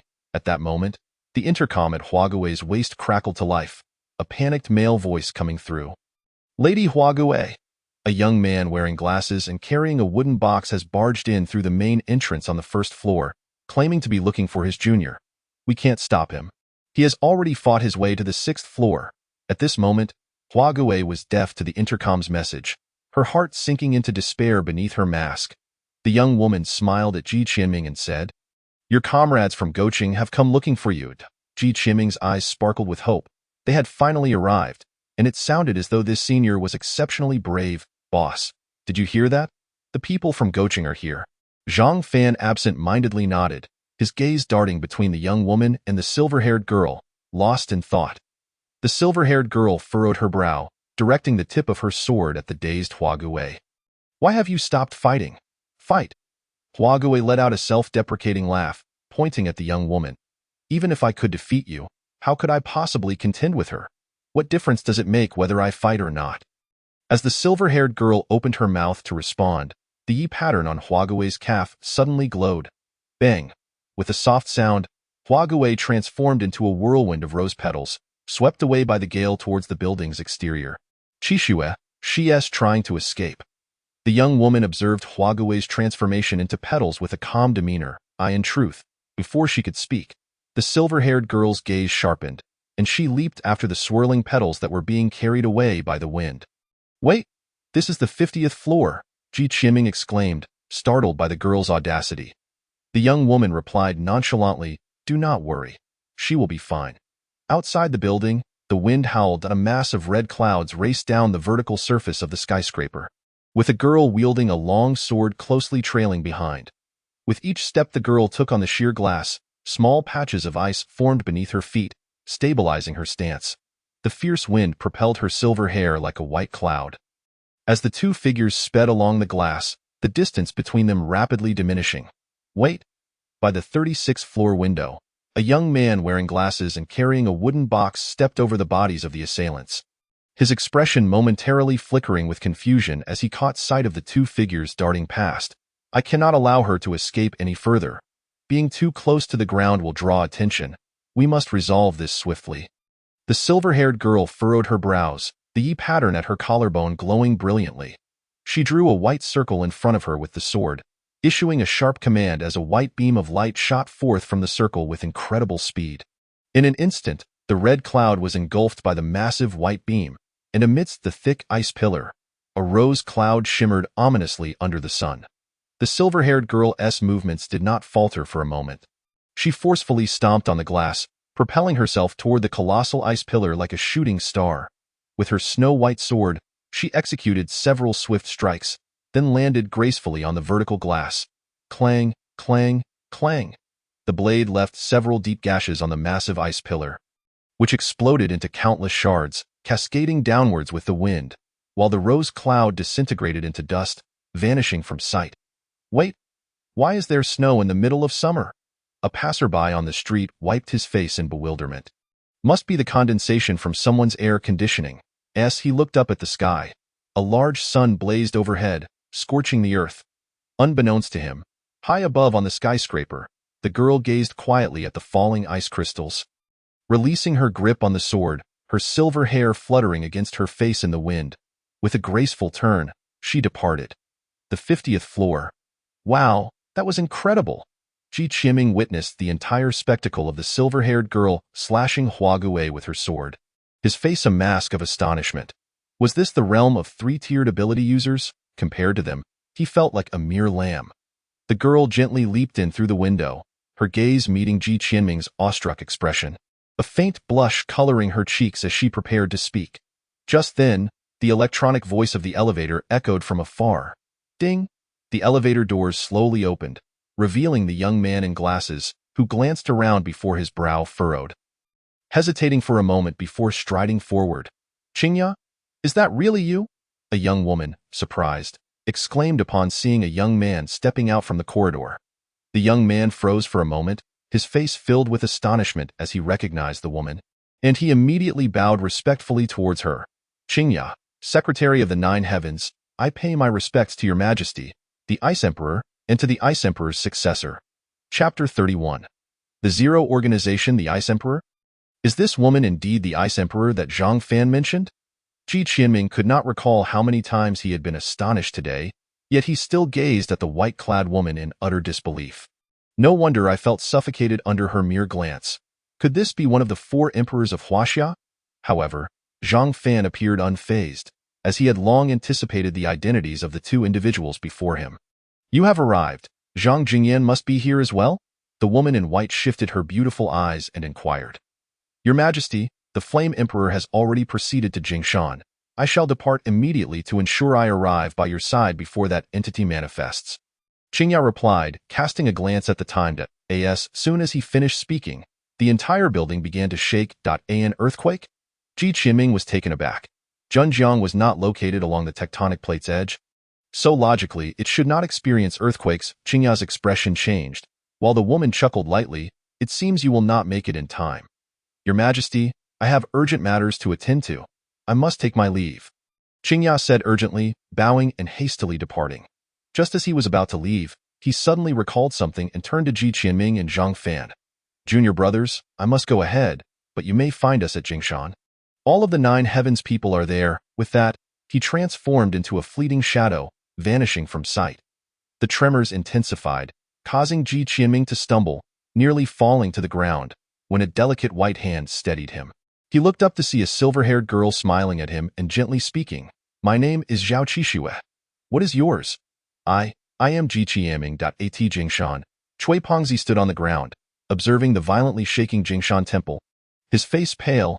Teacher, Park Jimin, clutching a metallic suitcase, rushed to Cui Pongzi's side. Is that thing about to manifest? Cui Pongzi nodded, about to say something when a roar from a monstrous beast echoed from beneath Jingshan. Roar! Quickly relay the order for non-combat personnel to evacuate immediately. Cui Pongzi calmly issued commands, dark tendrils of pressure emanating from him. Understood. Park Jimin responded, hastily turning to evacuate the personnel. The ground tremors grew more ferocious. Centering around Jingshan Temple, as the entire Zhenjiang experienced an unprecedented earthquake. Shrill evacuation alarms reverberated through the skies of the city. Good heavens, an earthquake has actually occurred. This is the first time I've experienced one in my life. How thrilling, everyone. Quickly leave the buildings and find open areas to squat down. Do not panic, by the way. Did you hear that roar? Within the city, the police department, having received orders from higher-ups, systematically organized the evacuation of residents. Calming their fears. In an instant, Zhenjiang's traffic was paralyzed to a significant extent, especially in residential areas near Jingshan, where nearly half of the police force was deployed. Move quickly. An urgent order has been issued. We must evacuate all residents from this area within an hour. Amidst the crowd, a middle-aged man in police uniform shouted hoarsely, his face flushed from prolonged shouting, his voice gravelled. A buzzing sound emanated from the sky. The middle-aged man squinted, looking up to see 3 armed helicopters whizzing by, his brows furrowing in concern. Damn it, what is happening? Are a large number of armed forces coming? He muttered to himself. He had only received orders to evacuate the crowd. Unaware of what truly transpired, which was classified information of the highest order. Look, armed helicopters! A voice from the crowd shouted, and chaos erupted as fear and anxiety spread rapidly. Are we going to war? What is happening? We have a right to know. Yes, you must explain everything to us. As the once orderly evacuation turned chaotic, with signs of potential riots emerging, the middle-aged man felt desperation rising, his veins bulging. Just as he was about to speak, a gentle hand fell on his shoulder. Do not worry.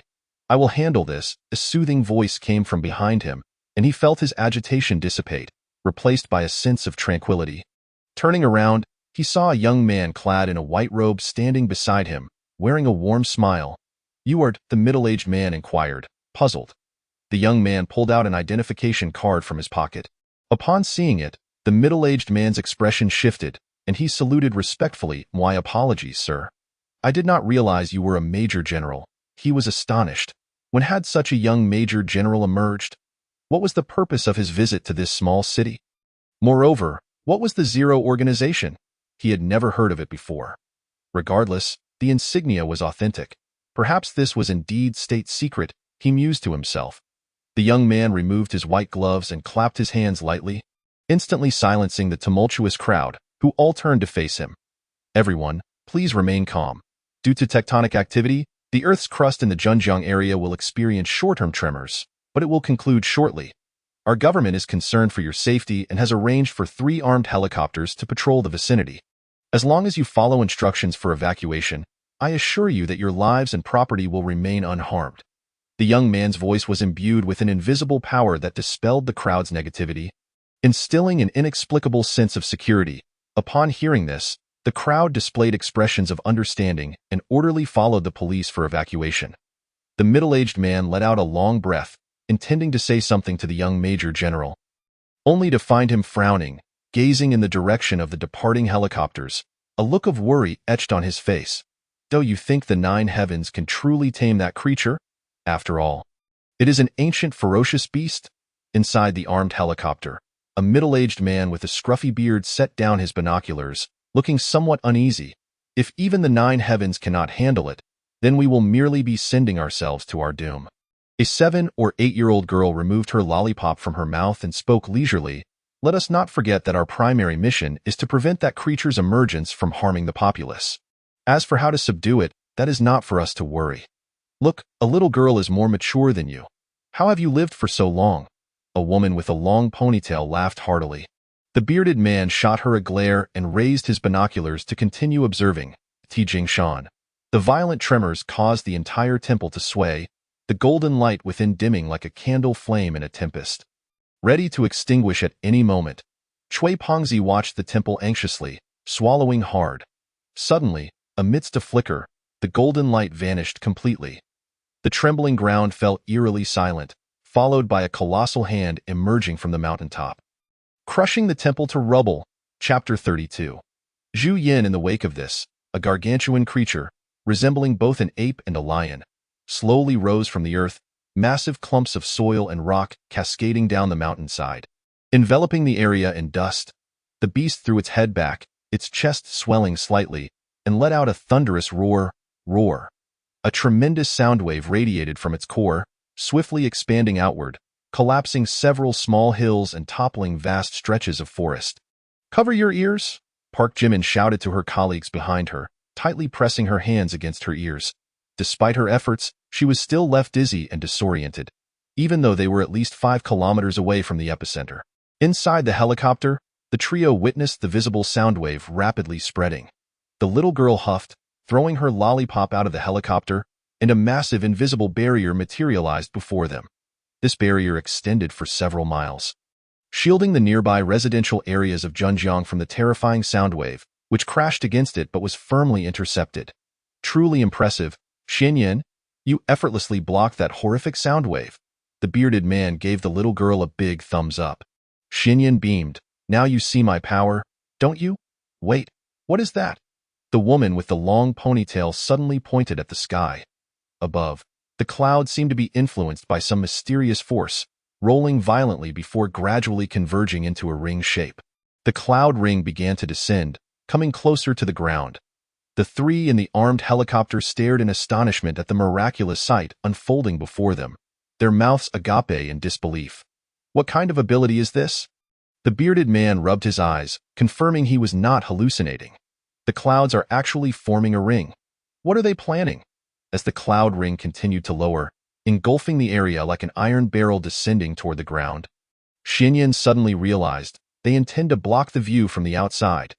Elsewhere on a mountain peak, Yun-Yi tightly closed his eyes, intently controlling the cloud, the patterns on his back glowing brilliantly in his mind. Cui Pongzi's instructions echoed. Generate a thick fog to isolate Jingshan from the outside world. Cloud descent? Yun-Yi furrowed his brows tightly, issuing a light reprimand as he formed a mysterious hand seal before him. A colossal cloud ring settled perfectly upon the ground, transforming into a wall of mist encircling the Golden Mountain. Regardless of how fiercely the wind blew, this wall of mist remained steadfast, as if pressed down by an invisible hand. Yun-Yi's legs weakened, and he collapsed to the ground, spitting out a mouthful of blood, his face devoid of color. "Teacher, I have succeeded," he murmured softly, the blood-stained corners of his mouth curving slightly upward. Chui Fatty stood with his hands clasped behind his back at the feet of the colossal beast, surrounded by a desolate wasteland. Upon witnessing the miraculous formation of the mist wall, a look of satisfaction graced his face. The giant beast seemed to sense something amiss, lowering its head to gaze at the ground beneath it, where a plump figure clad in black was grinning foolishly. Suddenly, its massive right paw lifted, crashing down onto the earth, causing vast fissures to erupt, sending clouds of dust into the as it raised its paw again. A 6 or 7 meter deep paw print was embedded in the ground. Yet the pit was utterly emptied. The darkness gradually took shape on the other side, and Chui Fatty, feeling a pang of fear, patted his chest, his brows furrowed in worry. This is Zhu Yin. As Zhu Yin noticed the bothersome figure still lingering, it was about to take action when its enormous head abruptly shot up, fixating on a particular direction. Chui Fatty, who was preparing to evade, was momentarily stunned, witnessing Zhu Yan's eyes blaze crimson with rage. Its visage contorted in fury. Roar! The deafening roar reverberated, nearly shattering Chui Fatty's eardrums, prompting him to curse inwardly. What the hell is going on? Couldn't it just wait for the king to arrive peacefully? After Zhu Yin's furious bellow, its massive body leaned forward slightly, then surged forth like an arrow released from a bow, resembling a rampaging monster. Chui Fatty stood frozen for a moment, his complexion paling. This is bad. It's headed towards the city center. Not only him, but the 3 individuals aboard the armed helicopter were also taken aback, witnessing Zhu Yin seemingly charging madly toward them. And oh good. It's heading for the city. The bearded man reacted first, shouting. Xin, her face pale with fear from Zhu Yin's intimidating presence, timidly inquired, "What should we do? We can't possibly stop it. The city. What could possibly drive Zhu Yin into such a frenzy?" The long-haired woman's brows knitted tightly as her mind raced. If Zhu Yin were to breach the city, how many lives would be lost? Look behind it! The two followed her gesture, seeing a swath of night closing in behind Zhu Yin.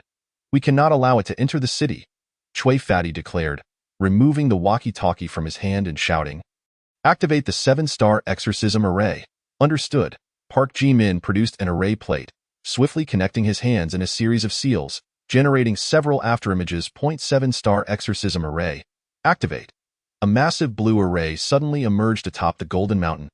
7 blinding points of light rising gradually from within it, a terrifying wave of energy spilling forth. The 7 luminous points slowly converged into the Big Dipper, and a sword of blue starlight materialized at the summit of the Golden Mountain. Its tip pointed directly at the frenzied Zhu Yin, trembling slightly as if poised to strike. Fast! Park Ji-min bit his tongue, spitting a mouthful of blood onto the array plate. The immense sword of starlight above the Golden Mountain shuddered, darting forward at an imperceptible speed, catching up to Zhu Yin in a mere breath. Zhu Yin seemed to sense the impending danger, slamming its massive palm onto the ground, slightly shifting its body to narrowly evade the starlight sword. Yet it still suffered a gash on its arm. Seeing that the first strike had missed, the starlight sword swiftly adjusted its trajectory, trailing streaks of starlight as it charged once more toward Zhu Yin. With a furious roar, Zhu Yin opted not to evade this time, gathering crimson divine power in its hands and directly reaching out to grasp the starlight sword. Clang! In a flash, the starlight sword pierced through Zhu Yin's palm, blood gushing forth, yet it could not advance any further. Zhu Yin's twisted face convulsed in agony, a sharp pain radiating from its hand, its anguished howls echoing through the heavens with its eyes of flame. It forcibly withdrew one hand from the sword's tip, striking the starlight sword's blade with tremendous force. The sword hummed, its brilliance dimming momentarily, and Zhu Yin followed up with several more strikes at the same spot. With a light sound, the starlight sword was abruptly severed in half, dissipating into the air. Chapter 33. The Underworld Lord battles Zhu Yin. Park Ji-min spat out a mouthful of blood, his face pale as he stared in shock at Zhu Yin's figure. It had actually broken through the 7-star exorcism array. Amidst the night, Chui Fatty's expression turned grave, the darkness in his eyes rapidly expanding. If the 7-star exorcism array is ineffective, then allow me to confront you. His corpulent form suddenly erupted with astonishing combat intent, pure darkness emanating from him, enveloping the entire realm. It's dark. Xin exclaimed in alarm. The night swallowed the armed helicopters. a chilling aura causing the three occupants to shiver. This isn't mere darkness. It's the underworld lord's realm. The long-haired woman pointed at the other two helicopters, stating, "Have you not noticed? In this domain, our propellers can't even rotate." The propellers of the three helicopters appeared frozen in mid-air, motionless as if embedded in the night. Witnessing this bizarre scene, the remaining two could not help but draw in a sharp breath.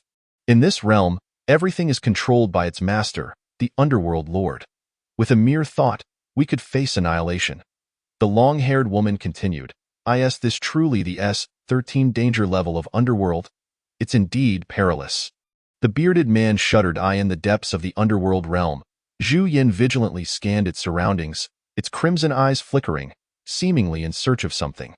Suddenly, a massive black flame axe appeared above its head. Measuring 10 meters in length, the black flames licking at it imparting an extreme chill. Zhu Yin abruptly lifted its right arm, condensing crimson divine power into a long staff, bracing it against the descending axe. Chui Fatty, wielding the black flame axe, raised an eyebrow, and the ground erupted with black spikes aimed at Zhu Yin's head. Zhu Yin roared, exerting force to deflect the 10-meter-long axe, swiftly rolling aside to evade the lethal strike. "Humph!"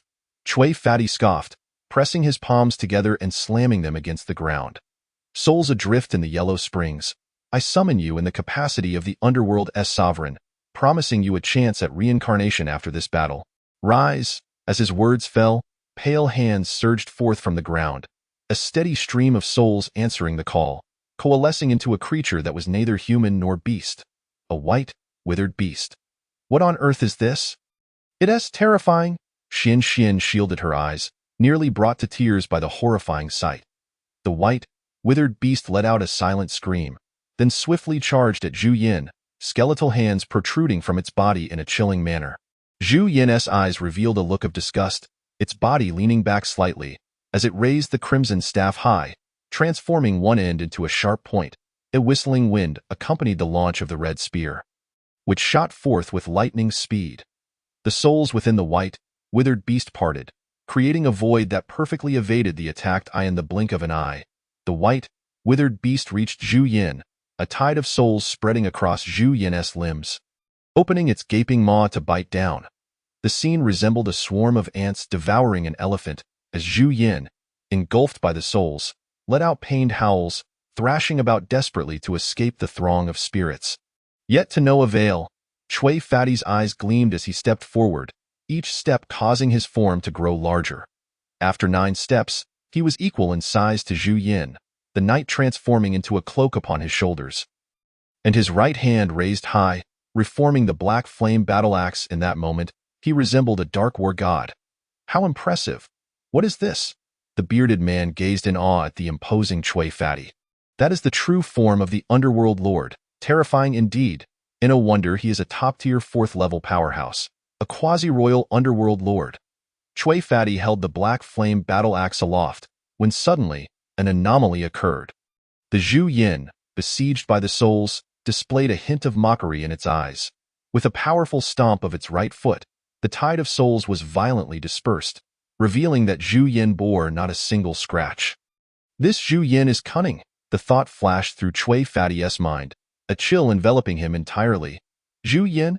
Ji Qiming's eyes widened in disbelief. Isn't that the ferocious beast from the classic of mountains and seas? It really exists? The woman glanced towards the golden mountain, nodding. Indeed, many legendary beasts are real, and Zhu Yin is known as one of the 4 great ferocious beasts. The classic of Western Mountains records, 400 miles west. Abundant in white jade above and red copper below, there is a beast resembling an ape, with a white head and red feet, named Zhu Yin. Upon sight, great armies arise. Great armies? Ji Qiming pondered. Does that mean a significant war is imminent? Zhang Fan explained calmly, the appearance of Zhu Yin signifies the impending onset of a massive catastrophe. A war? With whom? The 3 exclaimed in unison, the divine realm. Gods, once again. It seems that what Chui Fatty referred to as protection was, in fact, safeguarding Earth from being breached by the divine realm. But what exactly is the divine realm? As he was about to speak, the young woman interjected, saying, "Let us go and see what this rumored Zhu Yin truly is." Wait! The usually silent Zhang Fan suddenly spoke up, and the others turned to him with expressions of confusion. Your Majesty, the Ice Emperor, there must be something amiss with this Qingyuan heavy industries. It likely pertains to Zhu Yan, Zhang Fan said earnestly, gazing at the young woman. She furrowed her brows slightly, and upon Zhang Fan's reminder, she too sensed something was off. With Zhu Yan's emergence, it was peculiar that Huaxia had deliberately stationed personnel to guard this Qingyuan heavy industries, even deploying a multitude of armed thugs on every floor. It is well known that Huaxia typically operates in secrecy. What could be the reason for such a grand display now? Are you referring to that strange door upstairs? Ji Qiming's eyes lit up. Indeed. What kind of company would install such a large metal door on the top floor and have a third-tier powerhouse personally guarding it? Come, take me to see that peculiar door. After a moment's contemplation, the young woman declared, for any detail related to Zhu Yin must not be overlooked, lest it lead to a calamity for humankind. With a flick of her hand, she touched the divine restraint lock on Ji Qiming and Zhang Fan's wrists, instantly freezing the metal into ice. With a slight exertion of force, they shattered the divine restraint lock. Zhang Fan led the trio to the 51st floor, where they found a study and rummaged through the bottom shelf of the bookcase, uncovering an electronic password lock. Boss, I recall this lock having over 20 digits. You didn't memorize them all, did you? Ji Qiming recalled the scene when the puppeteer had unlocked it, his fingers moving like lightning, not giving him a chance to even glance at the code, let alone remember it. Zhang Fan did not respond. He pondered for a moment before swiftly entering the password. After a dazzling series of operations, a soft click was heard, and a hidden door slowly creaked open. Chapter 34. Severed Tail. The group stepped through the secret door, entering a vast space where a massive metal door loomed at the far end, secured with an array of heavy locks, as if sealing away infernal demons, sending shivers down their spines. Ah, it's quite cool in here, Ji Qiming remarked, feeling a chilling breeze emanating from the metal door. He hadn't noticed this sensation when the puppeteer had brought him here before. Now, it felt akin to stepping into an air-conditioned room. The young woman let out a soft gasp, approaching the metal door to examine it closely. Ji Qiming, not daring to speak, quietly edged closer to Zhao Qixue and whispered, Qixue, is the Ice Emperor your master? Zhao Qixue turned her enchanting gaze towards the sneaky Ji Qiming, unable to suppress a smile, and nodded. Indeed. Then you must be the next Ice Emperor. Ji Qiming's eyes widened in disbelief, struggling to reconcile the porcelain doll-like girl before him with the guardian of Huaxia, the Ice Emperor. Zhao Qixue pressed her lips together and leaned towards Ji Qiming's ear, whispering, in theory, yes, but I hope that day never comes. Ji Qiming felt the warmth of her breath and the faint fragrance of her presence, a blush creeping onto his cheeks as he feigned calmness and asked, why not?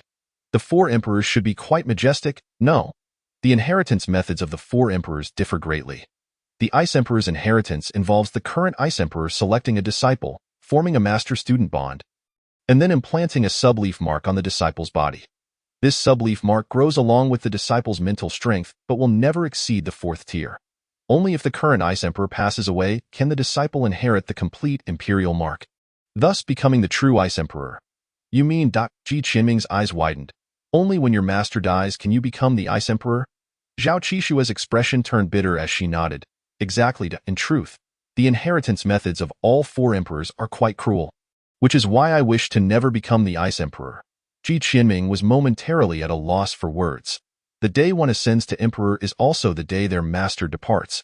Such cruelty felt unbearable. The young woman raised an eyebrow, a subtle smile playing on her lips, before extending a finger to touch the metal door. Instantly, a wave of frost spread from her fingertip, enveloping the entire metal door in an instant. She lightly tapped the door with her fingertip. Boom! With a resounding crash, the heavy metal door shattered into icy debris, collapsing in an instant. Ji Qiming gasped, witnessing the power of a 4th emperor.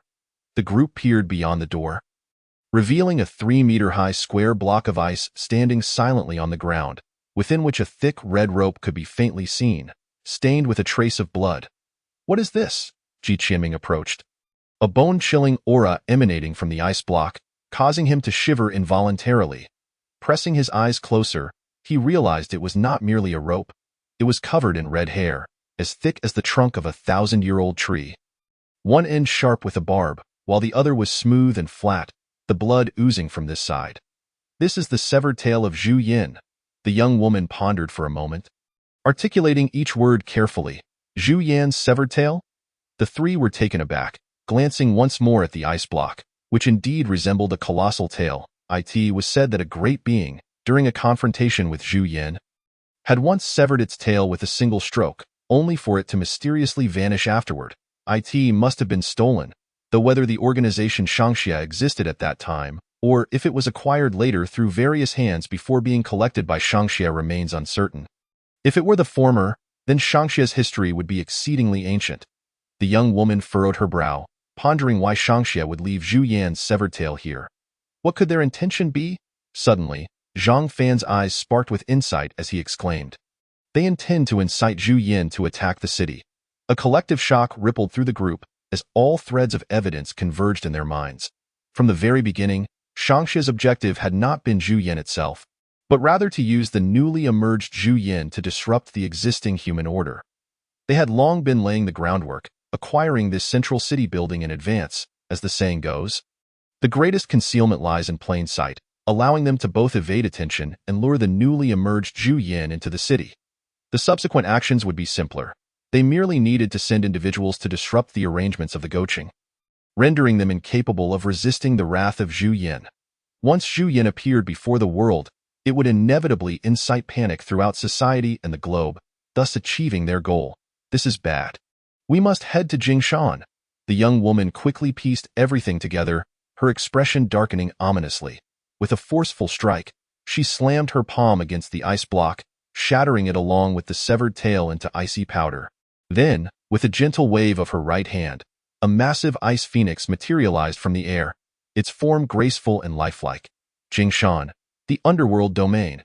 A torrent of crimson divine power surged into Zhu Yan's right palm, his scarlet eyes gleaming with mockery and disdain as his fiery fist struck the corpulent Chui. Bang! A colossal shockwave erupted from their collision, shattering the night and allowing the scorching sunlight to pour in, washing away the darkness like a receding tide. The massive Chui was sent flying like a cannonball, crashing into Jingshan, causing the very earth to tremble. This is not good. The underworld domain has been breached. The bearded man exclaimed in alarm as 3 helicopters plummeted from the sky, the ground rapidly enlarging in their view. In a moment of crisis, the air beneath them suddenly thickened, causing the helicopters to sink slowly as if caught in a swamp. The leaf marks on Xuan's nape glimmered wildly, her delicate brows nearly knitting together in anxiety, until the helicopters finally landed safely, at which point she exhaled a sigh of relief, her face reflecting her lingering fear. "Xian, you were incredible." A long-haired woman hugged Xian tightly, tears and snot staining her clothes as she exclaimed, "I thought I was going to meet my end." The bearded man remained grave, gazing at the dissipating figure of the underworld lord, his heart sinking rapidly. This blow was devastating. Not only had it shattered the underworld domain, but it seemed the underworld lord could not hold out much longer. Who would protect the city behind him? Cough, cough, cough. The corpulent Chui, embodying the underworld lord, shrank rapidly like a deflated balloon, the darkness enveloping him gradually dissipating as he coughed up blood onto the ground. Damn it, this guy is surprisingly intelligent and even feigns death.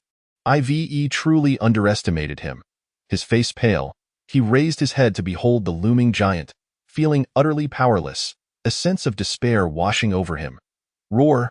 Zhu Yan pounded his chest and roared, as if celebrating his victory. His crimson eyes fixed intently on the fallen Chui, a sinister grin spreading across his face as his colossal fist came crashing down. Chapter 35. Flames sizzling. Just as Chui sank into despair, a spark ignited before Zhu Yan's fist, and his ashen face suddenly gleamed with elation. Boom! The spark erupted into a towering wall of fire, steadfastly blocking Zhu Yan's punch. This wall of fire surged from the east, extending westward endlessly, towering 100 meters high, resembling an ancient city wall standing resolutely, the extreme heat distorting the surrounding light. Sacred and inviolable, flame. The Flame Emperor has arrived. The bearded man exclaimed in astonishment upon witnessing this miraculous wall of fire. Roar! Zhu Yan's arm was scorched, and he bellowed furiously, casting an angry glance toward the east. Striding forth atop the wall of fire was a middle-aged man clad in a beige coat, a flame dancing in his palm. completely disregarding the enraged Zhu Yin as he approached Chui's side. "Your Majesty, you have finally arrived." Upon seeing the newcomer, Chui Pongzi felt tears welling up in his eyes. "I apologize for my tardiness," Zhang Jingyan said, ruffling his disheveled hair, a hint of regret in his tone. "Chui Pongzi, you are impressive indeed, having battled with Zhu Yin for such an extended period. You have rendered a great service." As he spoke, he patted Chui Pongzi on the shoulder, causing the latter to wince in pain. "Please, Your Majesty, no more slaps. My bones feel as though they might shatter. If you continue, I shall be reduced to fragments." Chui Pongzi forced a smile, which appeared more like a grimace. A glint of murderous intent flickered in Zhang Jingyan's eyes, but he soon regained his composure, responding with a cheerful tone. "Once I have dealt with Zhu Yin, I shall treat you to a drink, a hymn. I leave it to you, Your Majesty." "Indeed." Zhang Jingyan slowly rose, his expression devoid of emotion as he gazed at the colossal Zhu Yin, a terrifying aura emanating from him. His calm words carried an unparalleled confidence. "Leave it to me." Zhu Yan's immense form leaned slightly forward, its blood-red eyes fixated intently on the middle-aged man before it, and instinct warned it that this man was a formidable threat. Zhang Jingyan clenched his fist, extinguishing the flames dancing in his palm, and enveloped his fist with an even more intense fireball. "Allow me to witness the might of the four great beasts of the divine realm," he stated coolly, as his blazing right fist swung forward with great force. A fireball, larger than Zhu Yan's own body, erupted with a thunderous roar, resembling a flaming meteor as it condensed into a gigantic fist. Charging powerfully towards Zhu Yin, with a deafening roar, Zhu Yin gathered its piercing crimson divine power into its fist, a fearsome wave of energy radiating from it. This was an assault stronger than the one that had shattered the netherworld earlier. Lowering its massive body to lower its center of gravity, it swung its right hand towards the meteoric fire fist. Boom! The surrounding earth vibrated, collapsing several meters beneath the impact, creating a colossal pit with a 3-mile radius in the barren land. At the center of the pit, a deep chasm lay beneath Zhu Yan's feet, as it had been forced back several dozen meters from the previous clash, while Zhang Jingyan had only retreated 3 steps. "Quite impressive," Zhang Jingyan remarked, shaking his hand nonchalantly.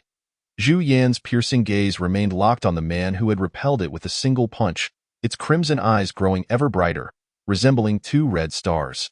Roar! Roar! Roar! Zhu Yin pounded its palms against the ground, causing the entire mountain of gold to tremble. The crimson divine power surged across its massive form, the overwhelming malevolence swirling around it, transforming the colors of the sky and earth. Dark clouds rolled in from an unknown source, enveloping the sky, with faint glimmers of light flickering within. Boom! With another thunderous strike of its palms against the ground, a deafening sound erupted, unleashing a tempest that swept countless fallen trees into the air, stirring up dust and debris. "Are you getting serious now?"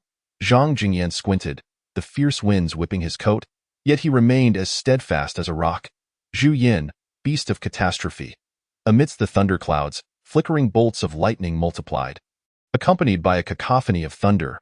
Suddenly, a brilliant flash of white light illuminated the sky as a thick bolt of lightning descended from the clouds, striking the ground where Zhang Jingyan stood. Crack! The lightning cleaved the earth, creating a deep crater, yet Zhang Jingyan's figure had vanished, leaving only a scattering of embers in his wake. Just as Zhu Yin searched for his whereabouts, a fiery glow materialized above its head. Zhang Jingyan, clad in a beige coat, leaped out from the flames, his expression tranquil. Zhang Jingyan formed his palm into a blade, summoning a radiant sword of flame that he brought down forcefully upon Zhu Yan's head, carving a crimson arc in the air.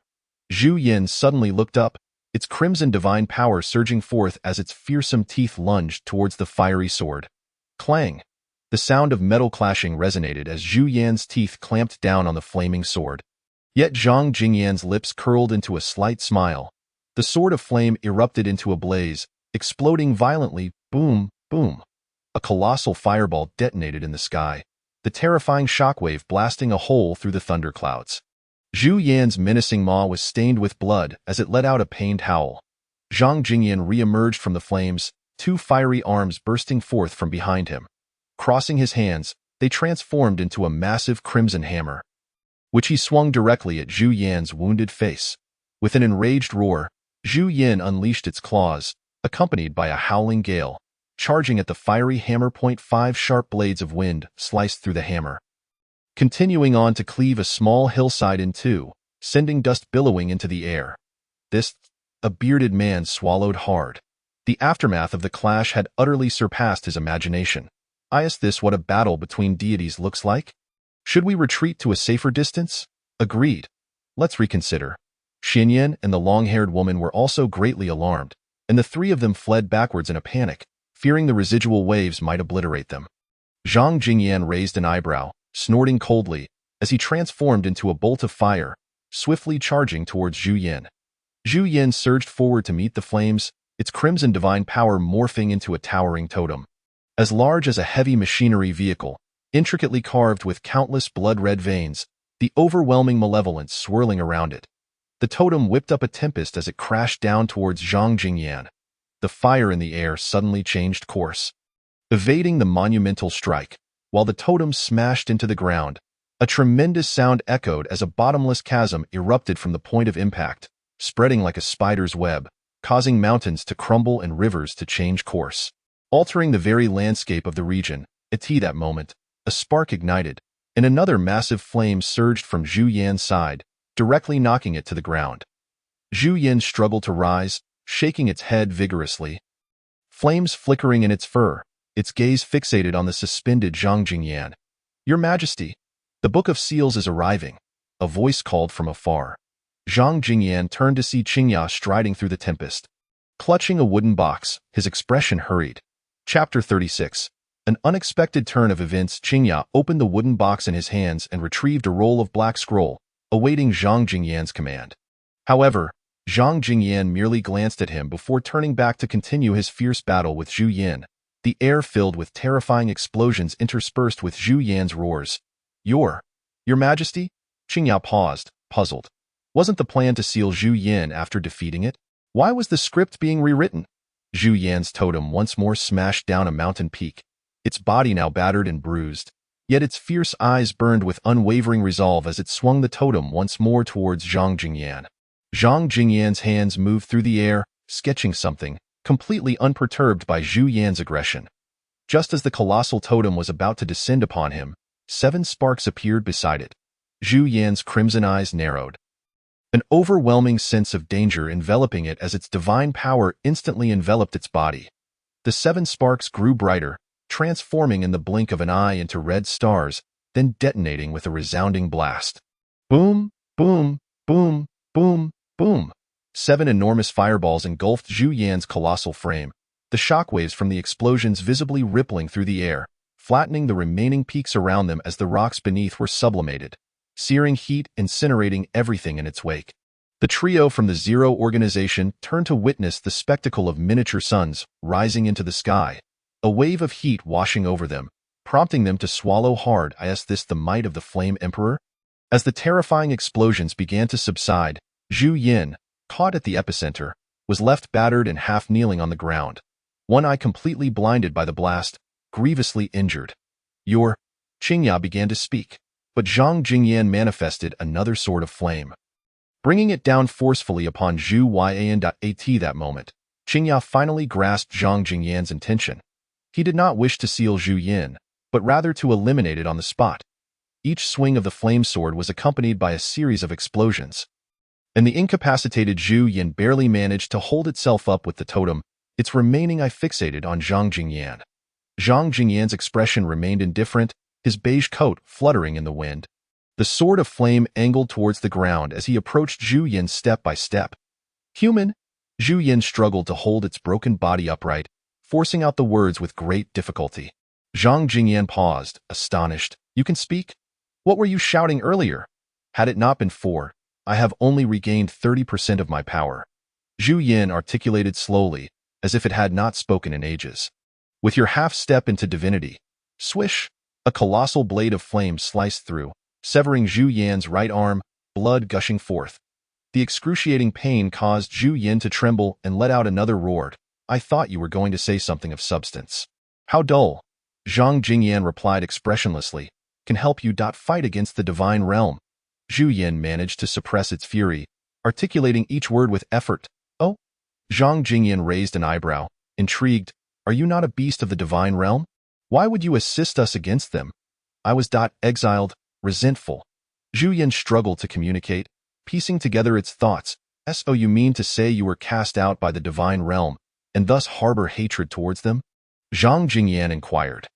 Zhu Yin nodded, about to elaborate when a blade of flame sliced across its throat, blood gushing forth as its massive head rolled down, thudding against the ground. One crimson. I remained fixed on Zhang Jingyan, unable to comprehend why this man had suddenly turned violent. "Why apologies? But I have no interest," Zhang Jingyan remarked, casting a glance at the creature in the distance. A crystalline ice phoenix flapped its wings, soaring through the clouds, heading straight for Zhu Yan's lifeless body. "What transpired here?" Ji Qiming exclaimed as he gazed upon the desolate landscape before him. Though he had never set foot in Jinshan, he had seen numerous photographs shared by others, making it exceedingly difficult to reconcile the apocalyptic scene before him with the beauty of Jinshan. "Look over there," a young woman gestured towards one side of the ruins, where the faint outline of a colossal beast's corpse and a man clad in a beige coat could be discerned. "Is that Zhu Yin?" Zhang Fan inquired, his gaze fixed on the carcass of the giant beast. A hint of astonishment in his voice. The immense ice phoenix descended slowly, and the four of them dismounted from its back in succession. Upon seeing the newcomers, Zhang Jingyan was momentarily taken aback, exclaiming in surprise, "Bai Qing, what brings you here?" The young woman chuckled lightly. "It seems I was overly concerned. I never expected our Emperor Yin would single-handedly slay Zhu Yin." Zhang Jingyan scratched his head sheepishly, his earlier imposing demeanor from when he had vanquished Zhu Yin now a distant memory. "Greetings to His Majesty, the Emperor Yin," Zhang Fan said, bowing slightly in respect. "Greetings to His Majesty, the Emperor Yin." Ji Qiming echoed, attempting to mimic the gesture, covertly stealing glances at the awe-inspiring figure of the emperor. With disheveled hair and a beige coat marked with grease stains, his unkempt beard gave him an appearance strikingly similar to the neighbor across the street, utterly devoid of any imperial aura.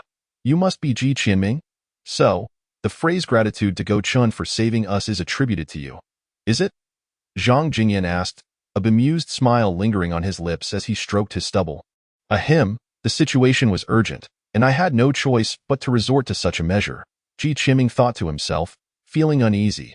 Did the emperor intend to hold him accountable for misusing the name of Goucheng?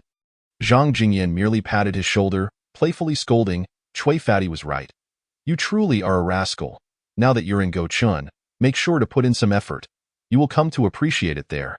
With that, he turned to Zhang Fan, adding, "And you, with great power comes great responsibility. Be sure to look after Ji Qiming." Zhang Fan nodded gently, yet a flicker of confusion crossed Ji Qiming's mind. Despite being newcomers, why did it feel as though they were already acquainted? We discovered Zhu Yan's severed tail within the protective building of Shanggong. Bai Qing suddenly recalled something, her brow furrowing as she slowly recounted the secrets of Qingyuan heavy industries.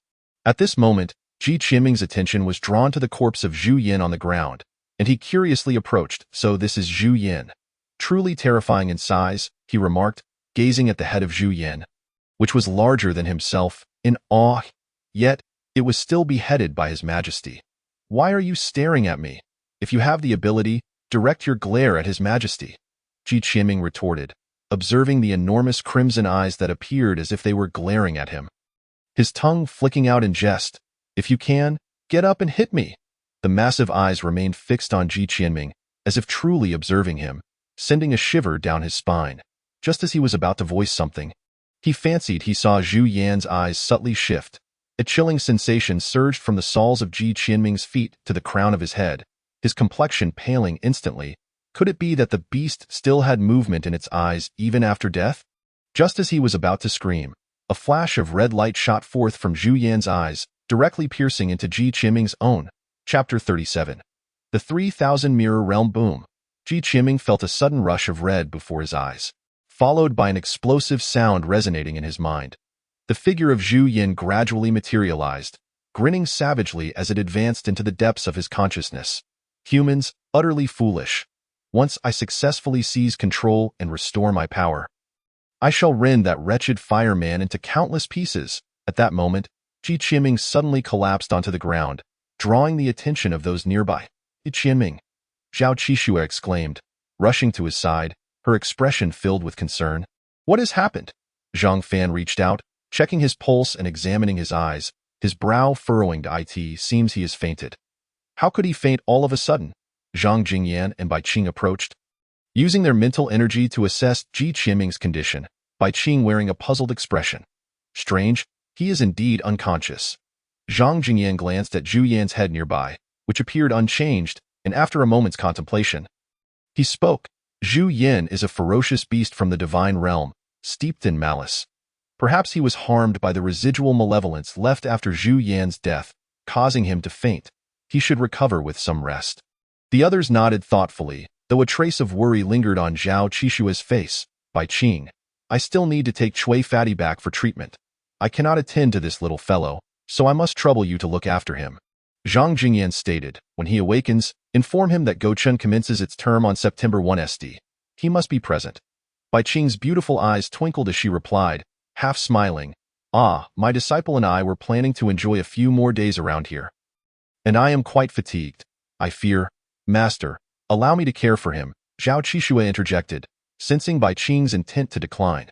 Since my disciple has spoken, let it be so, Bai Qing said, catching the hint of tension on Zhao Qishue's face. A wry smile curling her lips.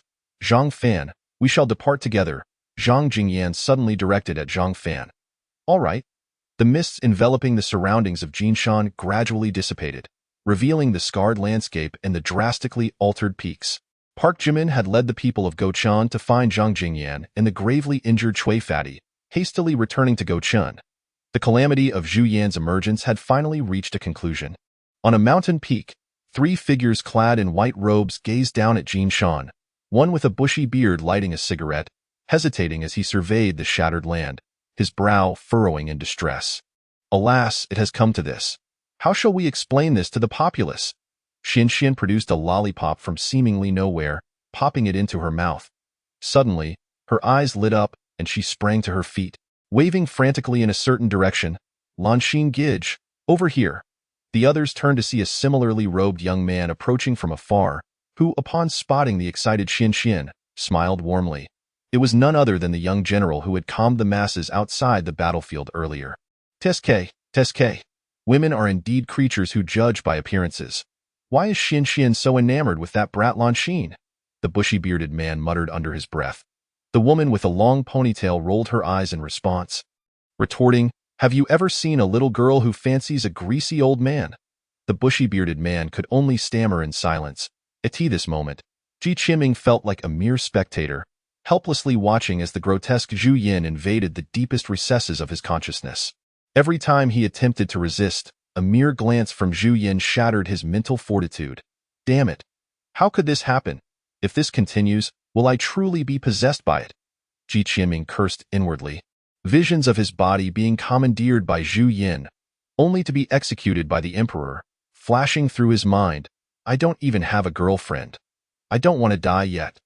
Desperately, Ji Qianming summoned his mental energy to intercept, yet he was utterly powerless against Zhu Yan, as they operated on completely different levels, even if the latter was merely a remnant of a soul. Zhu Yan stepped forward, abruptly entering the mysterious space within Ji Qianming's mind. Observing the swirling mists of this enigmatic realm, Zhu Yan's face contorted in surprise, exclaiming, Consciousness transformed into mist, and such a vast expanse of fog. Who exactly is this boy? After a moment of astonishment, it erupted into maniacal laughter. What a twist of fate! My true form scattered, yet I inadvertently seized control of such an extraordinary vessel. What a stroke of fortune indeed! Ha ha ha ha! Ji Qianming watched in bewilderment, unsure of what was happening. Consciousness transformed into mist? Is he referring to this fog? It sounds rather impressive. Could it be that I am actually a genius? The more he contemplated, the more Ji Qianming's frustration mounted. Why should such exceptional potential be squandered on you? Suddenly, a glimmer of realization sparked in his eyes. The mirror. I still possessed that mysterious mirror system. The mirror that granted him the ability of mirror flower, endowing him with the power of replication and the manifestation of soul energy. Could it possibly extricate him from his current predicament? A flicker of hope ignited within Ji Qianming's heart. If it's exposed, so be it. I've already been possessed. What use is hiding the mirror? Resolutely, Ji Qiming pressed his right hand forcefully against the mirror beneath him. Mirror, oh mirror, lend me your power. Suddenly, a blinding light erupted from beneath Zhu Yan's feet, causing the dense fog enveloping the space to roil violently. Zhu Yan squinted at the phenomenon, glancing down.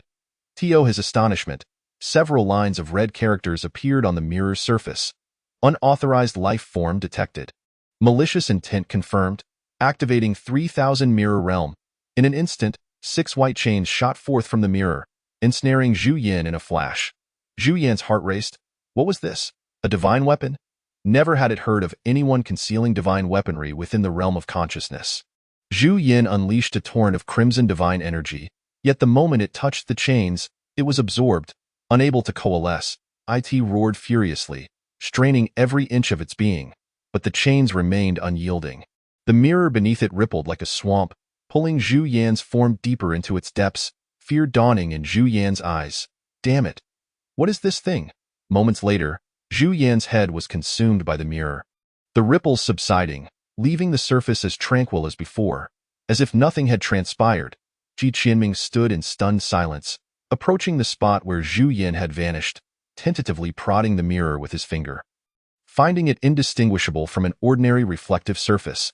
Suddenly, a colossal silhouette of a roaring beast emerged from the other side of the mirror, startling Ji Qiming into sitting down on the mirror's surface.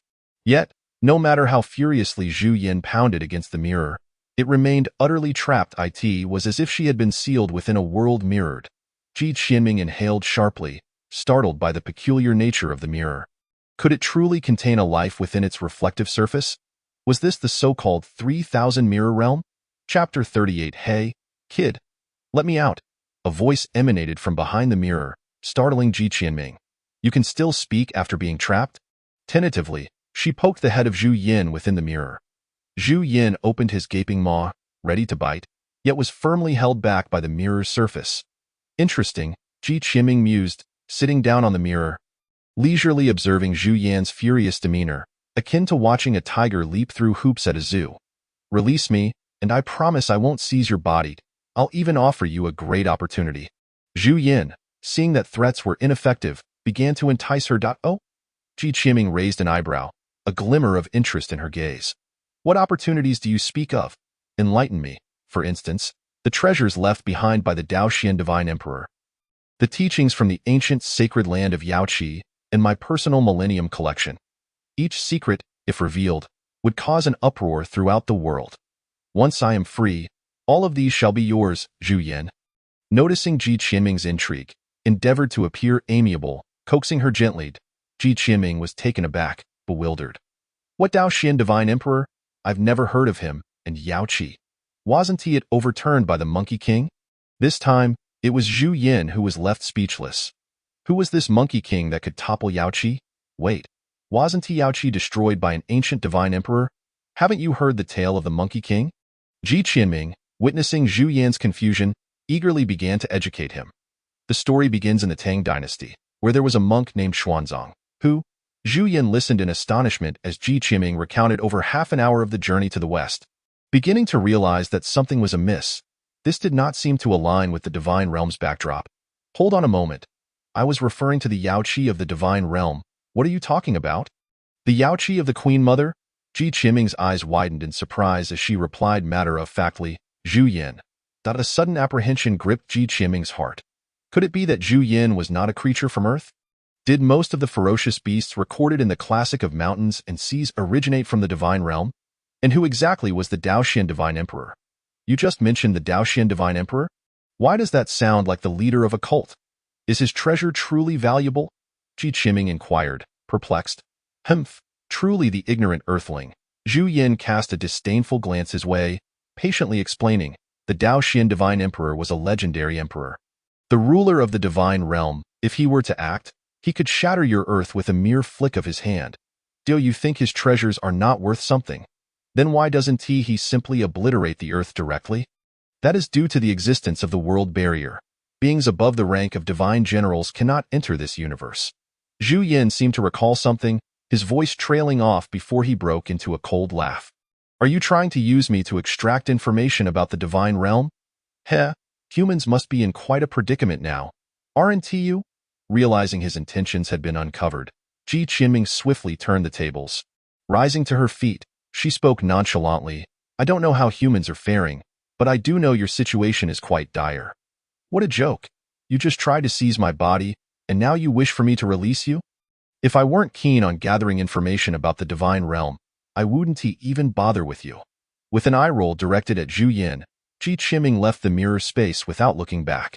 As dusk fell, golden sunlight streamed through the window, a faint fragrance wafting through the room. Ji Qinming slowly opened her eyes, realizing she was lying on a pristine bed, surrounded by lavish furnishings that felt oddly familiar. A silver-haired girl sat on a chair by the bedside, dozing off, her body gently swaying. This is the Huaxia Hotel? The room of the Ice Queen and her companions. After a moment of contemplation, Ji Qinming recognized her surroundings. Turning her gaze to the slumbering Zhao Qixue, she noticed her long eyelashes fluttering slightly with each breath, her silver hair shimmering with a faint golden hue in the twilight, exuding an indescribable beauty. Ji Qinming swallowed hard, intending to get up when Zhao Qixue slowly opened her eyes. Where are you going? Her gentle voice resonated, causing Ji Qinming to startle. I need to use the restroom, Ji Qinming stammered. Is your body all right now? Zhao Qixue blinked in surprise, scrutinizing Ji Qinming closely. What's that red diamond shape on your forehead? She stood up, placing her delicate hand upon Ji Qinming's brow, gently rubbing it. A red diamond appeared to be engraved on Ji Qinming's forehead, and no matter how much she rubbed, it would not fade. I didn't have this before I fainted, but it's quite lovely. The silver hair brushed against Ji Qinming's face, a sweet fragrance enveloping her. That moment, the girl's face was nearly touching Ji Qinming's forehead, and she could vaguely see a glimpse down the girl's loosened collar. Ji Qinming's face instantly flushed crimson, her eyes involuntarily darting elsewhere. Just as she was about to speak, Zhao Qixue suddenly stood up. You must be hungry after being unconscious for so long. Right? I remember there are instant noodles in the kitchen. I'll go boil some. Seeing Zhao Qixue's eyes, Ji Qinming hastily turned her head, attempting to appear casual. How long have I been asleep? Almost 20 hours. Zhao Qixue's voice floated from the kitchen, followed by the clattering of kitchenware. Where did the Ice Queen go? Ji Qinming suddenly recalled something, quickly glancing around with a furtive look. Teacher went out to buy some things. Ji Qinming sighed in relief. If her earlier actions had been witnessed by the Ice Queen, she would surely be in a precarious situation. Before long, Zhao Qixue emerged from the kitchen wearing an apron, carrying a steaming bowl of instant noodles and smiling as she handed it to Ji Qinming. Eat while it's hot. Ji Qinming stared blankly at the bowl of noodles, a wave of bittersweet emotion surging from deep within her heart. As an orphan, it was the first time someone had made a meal specifically for her, even if it was just instant noodles. The dim sunlight filtered into the room, and behind the steaming noodles were the hopeful eyes of the girl. This moment was something he had never dared to dream of. In this unfamiliar city, with a girl he had only met twice, he felt a sense of home for the first time. He scooped up the noodles, slowly savoring them, when suddenly, tears welled in the corners of his eyes. Qixue, what are these green things? Ji Qinming fished out a green, unidentifiable mass from the noodles, gazing at Zhao Qixue with tear-filled eyes. I don't know either. I thought it looked nice in the kitchen, so I added it. Isn't it tasty? Zhao Qixue's face immediately fell to Ji Qinming, crying as he took a bite of the wasabi. Gave a big thumbs up. Delicious. Absolutely delightful. Then why are you crying? Because I'm too moved. Ji Qinming wiped his tears, swallowing the noodles voraciously, doing his utmost to avoid contact between the wasabi and his mouth. Chapter 39. Ji Qinming set down the now empty bowl, pulling out the last piece of tissue from the sixth pack, and forcefully blew his nose. Thank you, Qixue. Zhao Qixue's beautiful eyes narrowed into crescent moons. You re the first person to eat food I've made. My master never let me cook before. It seems I have some talent. I must cook for my master next time. Cough, cough, cough. Ji Qinming suddenly broke into a fit of coughing. I am sure your master will love it. After a while, Bai Qing returned, carrying 2 large bags of snacks. Upon seeing Ji Qinming, now fully awake, a subtle smile graced her lips. Ice Queen. Seeing Bai Qing return, Ji Qinming hurriedly stood up from the sofa, respectfully addressing her. No need for such formalities. I brought you all some snacks. Come and eat. Zhao Qixue's eyes instantly lit up upon seeing the snacks in Bai Qing's hands. She rushed to take the bags and began inspecting them closely. potato chips, crispy corners. Ah, there are even spicy strips, Zhao Qixue exclaimed with delight, akin to a child who had just received a beloved toy. Ji Qianming was taken aback by Zhao Qixue's reaction. Aren't these just common snacks? Zhao Qixue stuffed a handful of spicy strips into her mouth, handing the bag to Ji Qianming while speaking with her mouth full. That's because I usually cultivate with my master on Changbai Mountain, and I only come down once a year. These things can only be eaten when I come down. Changbai Mountain? Ji Qianming's eyes widened. Is that the Changbai Mountain in Jilin, which is perpetually covered in snow? Zhao Qixue nodded. Ji Qianming couldn't help but inhale sharply. To cultivate at the peak of Changbai Mountain year-round. Was this the training of the Ice Queen's successor? How arduous. Qixue, we should prepare to head back. Bai Qing suddenly interjected. Zhao Qixue paused briefly, then slowly nodded, obediently responding, yes, master. The joy on the girl's face instantly vanished, replaced by melancholy and dejection, her beautiful eyes filled with reluctance. Causing Ji Qianming's heart to ache. Ice Queen, why not stay for another day? Tomorrow, I'll take Qixue to the nearby amusement park for some fun. Staying cooped up on the mountain all the time can be quite stifling. Ji Qianming couldn't help but speak up. Bai Qing pondered for a moment, gazing at the downcast Zhao Qixue, and sighed softly, very well. After all these years, it has just been me and Qixue on the mountain. It's rare to have an extra friend. You may take her out to have some fun tomorrow, and we shall set off the day after. Zhao Qixue's eyes suddenly regained their luster, and she became animated, gratefully winking at Ji Qianming while beaming a radiant smile. The following morning, Ji Qianming took Zhao Qixue to the nearest amusement park. As she gazed at the enchanting new century paradise. Reminiscent of a fairy tale world, her eyes widened in awe. Qianming, what is that thing gliding along the track? It looks exhilarating. Qianming, that machine that fell from the sky seems so fun. Let us give it a try. Qianming, look at that spinning chair in the sky. It's incredible. I want to go. Ji Qianming staggered down from the flying chair, his legs giving way as he collapsed onto the ground, his face pale. Filled with dread as he watched the lively Zhao Qixue. Isn't the adjacent children's play area appealing?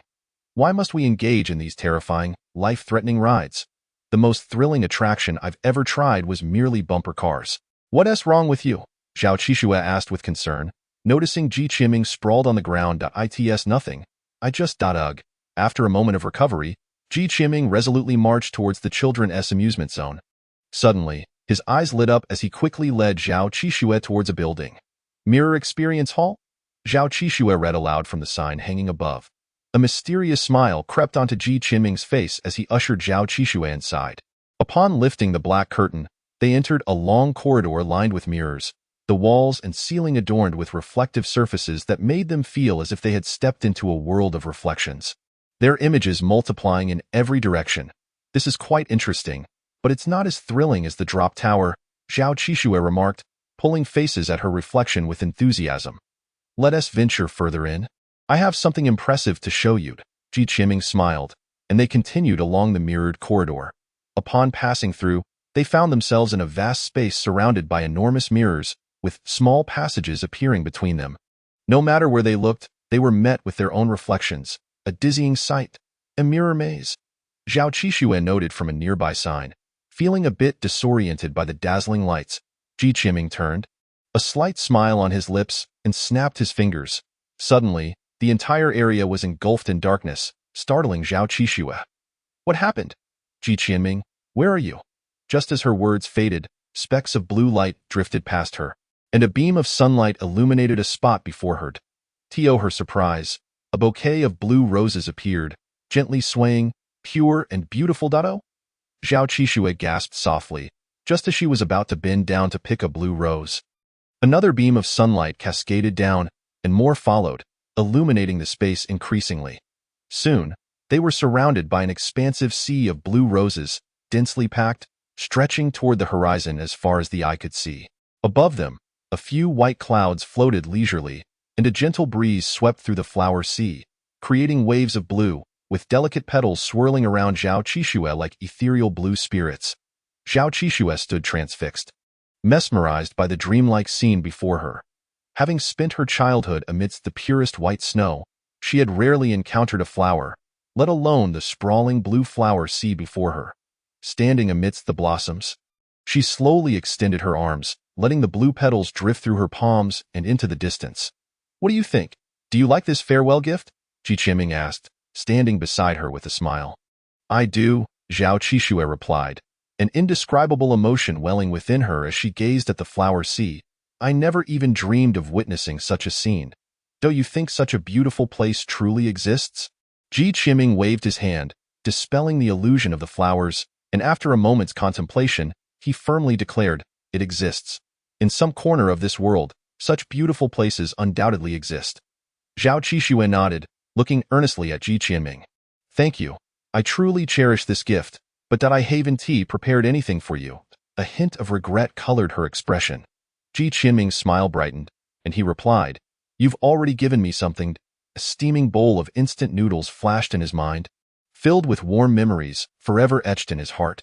Chapter 40. The Admission Letter at the Airport Security Checkpoint, by Qing, donning sunglasses, dragged a wheeled suitcase. Her long black hair cascaded over her shoulders, and her regal, aloof beauty drew the attention of nearby men. Following her were Ji Qianming and Zhao Qishue, with Ji Qianming struggling under the burden of 2 large suitcases and a heavy backpack, gritting his teeth as he trudged forward. Zhao Qishue wore a downcast expression, glancing longingly at Ji Qianming, as if wanting to say something. All right, this is where I'll leave you, Bai Qing announced, glancing at the time. Ji Qianming passed the luggage to the two, wiped the sweat from his brow, and gasped, wishing your majesty a safe journey. Qishue, remember to call me when you have time. I'll visit you at Changbai Mountain during the holidays. Zhao Qishue nodded. Her beautiful eyes filled with reluctance as she gently replied, I'll come to find you next time I come down. Ji Qianming beamed at her, but then Bai Qing seemed to remember something and instructed. Zhang Jingyan asked me to tell you that Goucheng starts on September 1 St. You must be there on that day, or you will lose your chance to enter.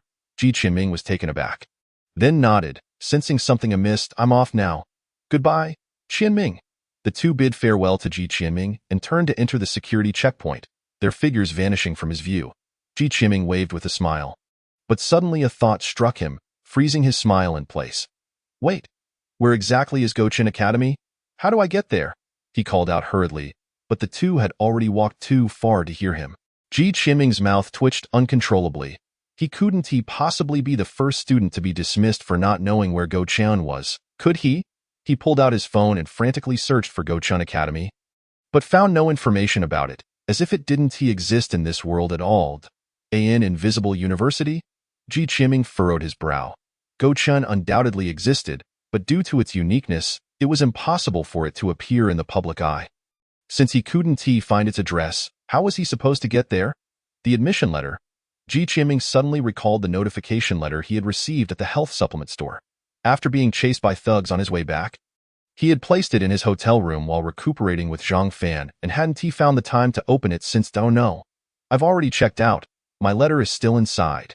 Ji Qianming rushed out of the airport and hailed a taxi, heading urgently to Huaxia. Room 2101. Right? Let me check for you, the receptionist said politely, tapping away at the computer. I found it. There is indeed a backpack. However, I can't confirm if the admission letter is inside. It's in the left storage room. You can go take a look. Ji Qianming sighed with relief. If the backpack was still there, then the admission letter must be too. He jogged to the storage room and retrieved his backpack. Rummaging through it, an elderly gentleman at the storage room entrance approached him with a smile. Young man, which school's admission letter is it? Oh, Goucheng Academy. Huh, I haven't heard of it. Is it a second-tier school? Ji Qianming's eyes brightened as he pulled out the admission letter, hesitating for a moment before saying, It's not just any tier. It's a special school. The old man paused, then earnestly advised, Young man, be careful of those diploma mills. I've heard some of them use the guise of special education to deceive students, and the tuition can be exorbitant. Ji Qianming suddenly froze. Right? He forgot to ask how much the tuition was. He felt a twinge of discomfort, wondering how the old man's words seemed quite reasonable. No official website, no known address, no idea what the school taught, and no clue about the tuition. Surely he couldn't be tricked into attending a diploma mill. Under the scorching midday sun, the streets sizzled, blinding passers-by as they hurried along. On one side of the street, a young man sat on the steps with a backpack, carefully opening an admission letter. Dear Ji Qianming, I am both honored and regretful to inform you that you have been accepted into Goucheng Academy. For a millennium, Goucheng has safeguarded humanity. Upon becoming a student of Goucheng Academy, you will join the ranks of those who protect humanity. You must relinquish everything you currently possess, including your identity, status, family, and friends. From now on, you shall become a phantom among humans, and all your deeds for humanity shall go unremembered by the world. Your contributions will be etched upon a monument, with only a scant few remembering your name. Perhaps centuries later, this history will come to light, but by then, you may no longer be among the living. You may still choose to withdraw. If so, please tear this letter and destroy the spirit key. Vowing not to use E1 for personal gain or to harm society. The admission portal for Goucheng Academy opens once every 2 years, specifically on September 1 st. If you wish to fight for humanity, please ensure to activate the spirit key with your intent on that day.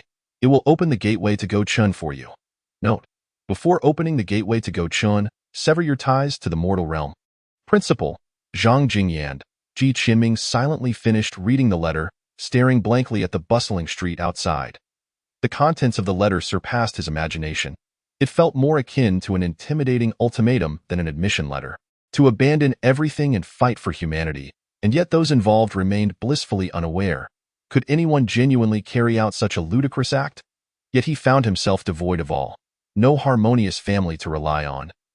No true friends with whom to share his heart, and no one to care about his existence. Even if he were to perish from hunger on the streets today, he would merely be treated as a vagrant by the authorities.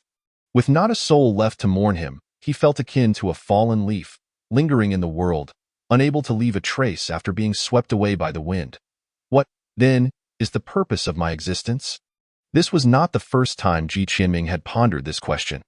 Over the years, he had struggled to survive alone, incessantly questioning the reason for his existence in this world. 19 years had passed. Yet he had not uncovered the answer, though it now seemed to lie within his grasp. Go protect humanity. This notion sounded appealing. Ji Qinming mused. He loosened his collar and gazed at the silver leaf pattern quietly resting on his chest. Is this the reason you chose me? Ji Qinming tucked the letter back into its shell and retrieved a peculiar black key, its shape reminiscent of ancient keys. Long, oversized, and entirely black, it emanated a slight chill when held. Is this the spirit key? Chapter 41. The haunted house. Ji Qinming scrutinized the spirit key in his hand, murmuring, how does one unlock the door to Goucheng with this? How does it work? Shall I simply insert it into the door and utter open sesame, for Goucheng to appear before me? He carefully stored the admission letter and the key, recognizing that with a month and a half until the semester begins, further research would yield little. As he slowly rose, a sudden realization struck him. With a month and a half left, how was he to survive? The hotel had already been vacated by Goucheng's people, and he possessed not a single cent. There was no way he could return to that shabby building. Where, then, was he to go? Which aspiring college student could be worse off than he? Ji Qinming chuckled bitterly as he walked along the street, deciding he must first find a place to stay. Time passed, and a small poster caught Ji Qinming's eye, causing his gaze to brighten. A month and a half had flown by, as if time were a dragged progress bar. And in the blink of an eye, it was already late August. The oppressive heat of summer was gradually dissipating, and a throng of students hurried back to their schools, eager to embark on a fulfilling new semester. At this moment, the New Century amusement park had become much less crowded, yet a long queue remained at the entrance of a haunted house. Hello, everyone. I am the adventurer Xiaoyu. Today, we have come to this wildly popular haunted house, which has gained a reputation over the past month as the most terrifying in Zhenjiang. Is it merely a name, or does it truly live up to the hype? Xiaoyu will be live-streaming the experience with 2 notable guests. Among the long line, a stylishly dressed young woman was introducing her companions to the camera. This is Brother Zhao, a design consultant for the domestic mobile haunted house, Fujiwara Go School. Every haunted house designed by him has been a national sensation, making him quite the expert. Today, he will be offering his insights on this haunted house. Brother Zhao's sturdy figure appeared on screen, greeting the viewers with a smile. Xiaoyu then shifted the focus to another slender man, her sweet voice introducing him. This is the renowned haunted house enthusiast Li Xiong, who has experienced nearly 1,000 haunted houses both domestically and internationally. It is indeed a privilege for me to have her here today. The slender man forced a smile, only for his expression to revert to a cold, expressionless mask. his eyes scanning the haunted house before him, lost in thought. At that moment, a middle-aged man emerged from the haunted house and addressed the trio. "I am the owner of this terrifying establishment." "Cheng-gu, are you from the haunted house club?" Xiaoyu nodded and replied, "Boss Chun, I'm Xiaoyu. We spoke on the phone earlier." After a round of pleasantries, Cheng-gu led the trio through the entrance of the haunted house, where a writing desk displayed a stack of papers. "Before entering our haunted house, you are required to sign a waiver," Cheng-gu stated, handing over a pen with a friendly demeanor. "Humph," the slender man scoffed. His eyes filled with disdain. "We're all in the know, so spare us the theatrics and get to the point." Chun-Ji's expression remained unchanged as he calmly explained, "You may have misunderstood. This waiver is not a prop to create tension, but rather for your safety. Without signing it, you cannot enter." As the slender man prepared to protest, Brother Zhao cheerfully accepted the pen and promptly signed his name. After a moment's hesitation, the slender man begrudgingly followed suit. Once the waiver was signed, Cheng-gu guided the three through a long corridor while narrating the story's background. This is a scene adapted from real events, titled Silent Ghost School. It recounts the mysterious deaths of 6 deaf-mute girls in the same dormitory of a school built on a mountainside. What could have killed them? Legend has it that at midnight, eerie sounds of nails scraping against the walls can be heard from the sealed dormitory, and some claim to have seen hanging girls in the women's restroom stalls. What lies behind these events? Chun-Ji's voice seemed to possess a magnetic quality, causing the trio to feel the temperature drop significantly. Xiaoyu pulled out a small notebook, diligently jotting down notes. "Story background setup, 8 out of 10, Cheng-gu remarked, casting a glance before retracting his gaze. "There's one more thing I must remind you." As they reached the end of the corridor, Cheng-gu suddenly spoke. "If you encounter any particularly dangerous situations within the haunted house, make sure to shout at the camera. If there are no cameras around, find a place to hide. I will come to rescue you in 20 minutes. Xiaoyu's eyelids flickered. What did he mean by particularly dangerous situations? Were they not merely here to visit a haunted house? "Please, go ahead." Cheng-gu pushed open the heavy iron door, revealing a pitch-black space. A chilling draft sweeping out and causing the trio to shiver involuntarily. "Just theatrics," the slender man muttered, casting a sidelong glance at Cheng-gu as he stepped through the iron door first. Xiaoyu and Brother Zhao exchanged glances before following closely behind. "BRR, it's freezing. Did they crank up the air conditioning too high?" Xiaoyu rubbed her hands together, her phone secured in front of her as her eyes darted around. The corridor was dimly lit, with weak lights flickering overhead and long strands of black hair scattered haphazardly across the floor tiles. The deep green walls appeared quite aged, occasionally marked with sharp scratches. Brother Zhao halted, carefully rubbing a few of the scratches with his hand, exclaiming, "The scene is incredibly realistic. The spacing of these scratches is remarkably similar to the width of a human finger. And from the peeling wall paint, it doesn't look like it was made with a tool. Are you suggesting that the owner scratched these out with his nails?" "Nonsense," the slender man retorted sarcastically. "The scene is indeed quite impressive," Xiaoyu remarked, crouching down to inspect the dark stains on the floor. "Look at this blood stain. Artificial blood should be red when it coagulates, but this is a deep crimson, which doesn't seem faked. It even has a hint of a metallic scent. It might be chicken blood or pig's blood. Surely he wouldn't go to the trouble of using real human blood for the setup. Would he?" The slender man grew impatient with the two's incessant chatter and strode directly down the corridor. At the end of the corridor was a classroom, its windows on this side nailed shut with wooden planks, leaving no gaps, as if to prevent something from escaping. The slender man peered out the window for a moment before approaching the classroom door, which was an old wooden door with paint nearly worn away. He pushed it open forcefully, and a peculiar odor mixed with dust rushed out to greet him. Chapter 42. The mirrors fright. The slender man frowned, using his flashlight to illuminate the classroom's interior.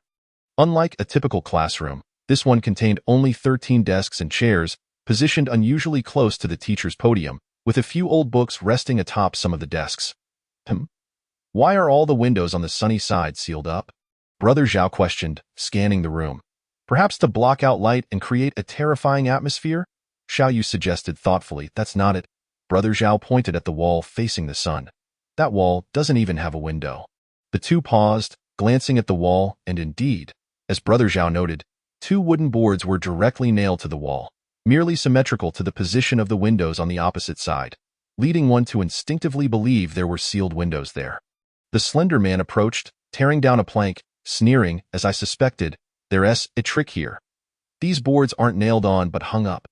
The trio quickly removed several more boards, revealing a large square mirror hidden behind them. They continued to dismantle the boards in the back half of the classroom's window area, uncovering yet another mirror. Why are there two mirrors the size of windows in this classroom? Xiao Yu pondered aloud. Look at this, Brother Zhao, who had been inspecting the books on the desk with his flashlight, suddenly exclaimed. The others hurried over, observing that the covers of the books were scrawled with dense red ink. Die, die, die. The twisted, crimson letters coalesced into a large character for death, casting an unnerving aura beneath the dim, yellow light. The girl's name is Huaxia. Zhao Leoj rummaged through a drawer, retrieving a notebook inscribed with a name. Such a pathetic tactic, the gaunt man scoffed, disdainfully commenting on the use of such meaningless script to evoke fear in the hearts of ordinary people. I underestimated this haunted house. How many of us came down? Xiao Yu stammered, standing beside the two men, her complexion ashen. .3, right? What's the matter? Zhao Leoj responded, momentarily taken aback. Xiao Yu slowly raised her trembling arm, pointing towards the mirror directly in front of them, whispering, Then why are there 4 people in the mirror? Both men turned in unison to gaze into the mirror. 1, 2, 3.4, reflected back at them. Alongside their 3 figures huddled together was a faint silhouette of a girl clad in a school uniform, her hair styled in twin ponytails. Quietly standing beside them, a chill surged from the soles of their feet to the crown of their heads. The gaunt man abruptly spun around, yet found nothing but emptiness beside him. Turning back to the mirror, the ponytailed girl had vanished without a trace. Did you see that? Zhao Leoj swallowed hard, his voice barely above a murmur. Humph, this mirror must have a mechanism, like a display screen, programmed to manifest the girl's shadow. The gaunt man, skeptical, strode forward to rap his knuckles against the glass. Impossible, I just checked. It's merely an ordinary mirror. Xiao Yu swiftly countered. Ding! A crisp sound resonated as the gaunt man struck the mirror, causing a crack to suddenly appear, which widened until the entire mirror shattered. I didn't mean to, he stammered, his face paling as his pupils contracted, freezing in place. Just as Xiao Yu had stated, it was indeed an ordinary mirror. However, scrawled in vivid red paint on the wall behind it were the ominous words, You all must die. Both Xiao Yu and Zhao Leoj turned pale, recognizing that the handwriting matched that on the book's cover. Suddenly, Zhao Leoj recalled something, flipping through the book until he uncovered an old photograph. Look quickly, doesn't this girl resemble the shadow we just saw in the mirror? He pointed to an image of a shy girl in a white school uniform with twin ponytails. Xiao Yu gasped, It's her. It absolutely is her. Why did her figure appear in that mirror? Was that merely a mechanism set by the haunted house's owner? Puzzled, she pulled out a small notebook and scribbled down her thoughts. Terror index, 9 out of 10. I don't know. I find this classroom rather eerie. Let us explore elsewhere, Zhao Leoj declared, eager to vacate the room, striding toward the next location. Xiao Yu hurriedly followed, leaving the gaunt man standing amidst the shards of glass, his eyes bloodshot, scratching his head in desperation. What trickery is this? What method did he employ to create such an effect?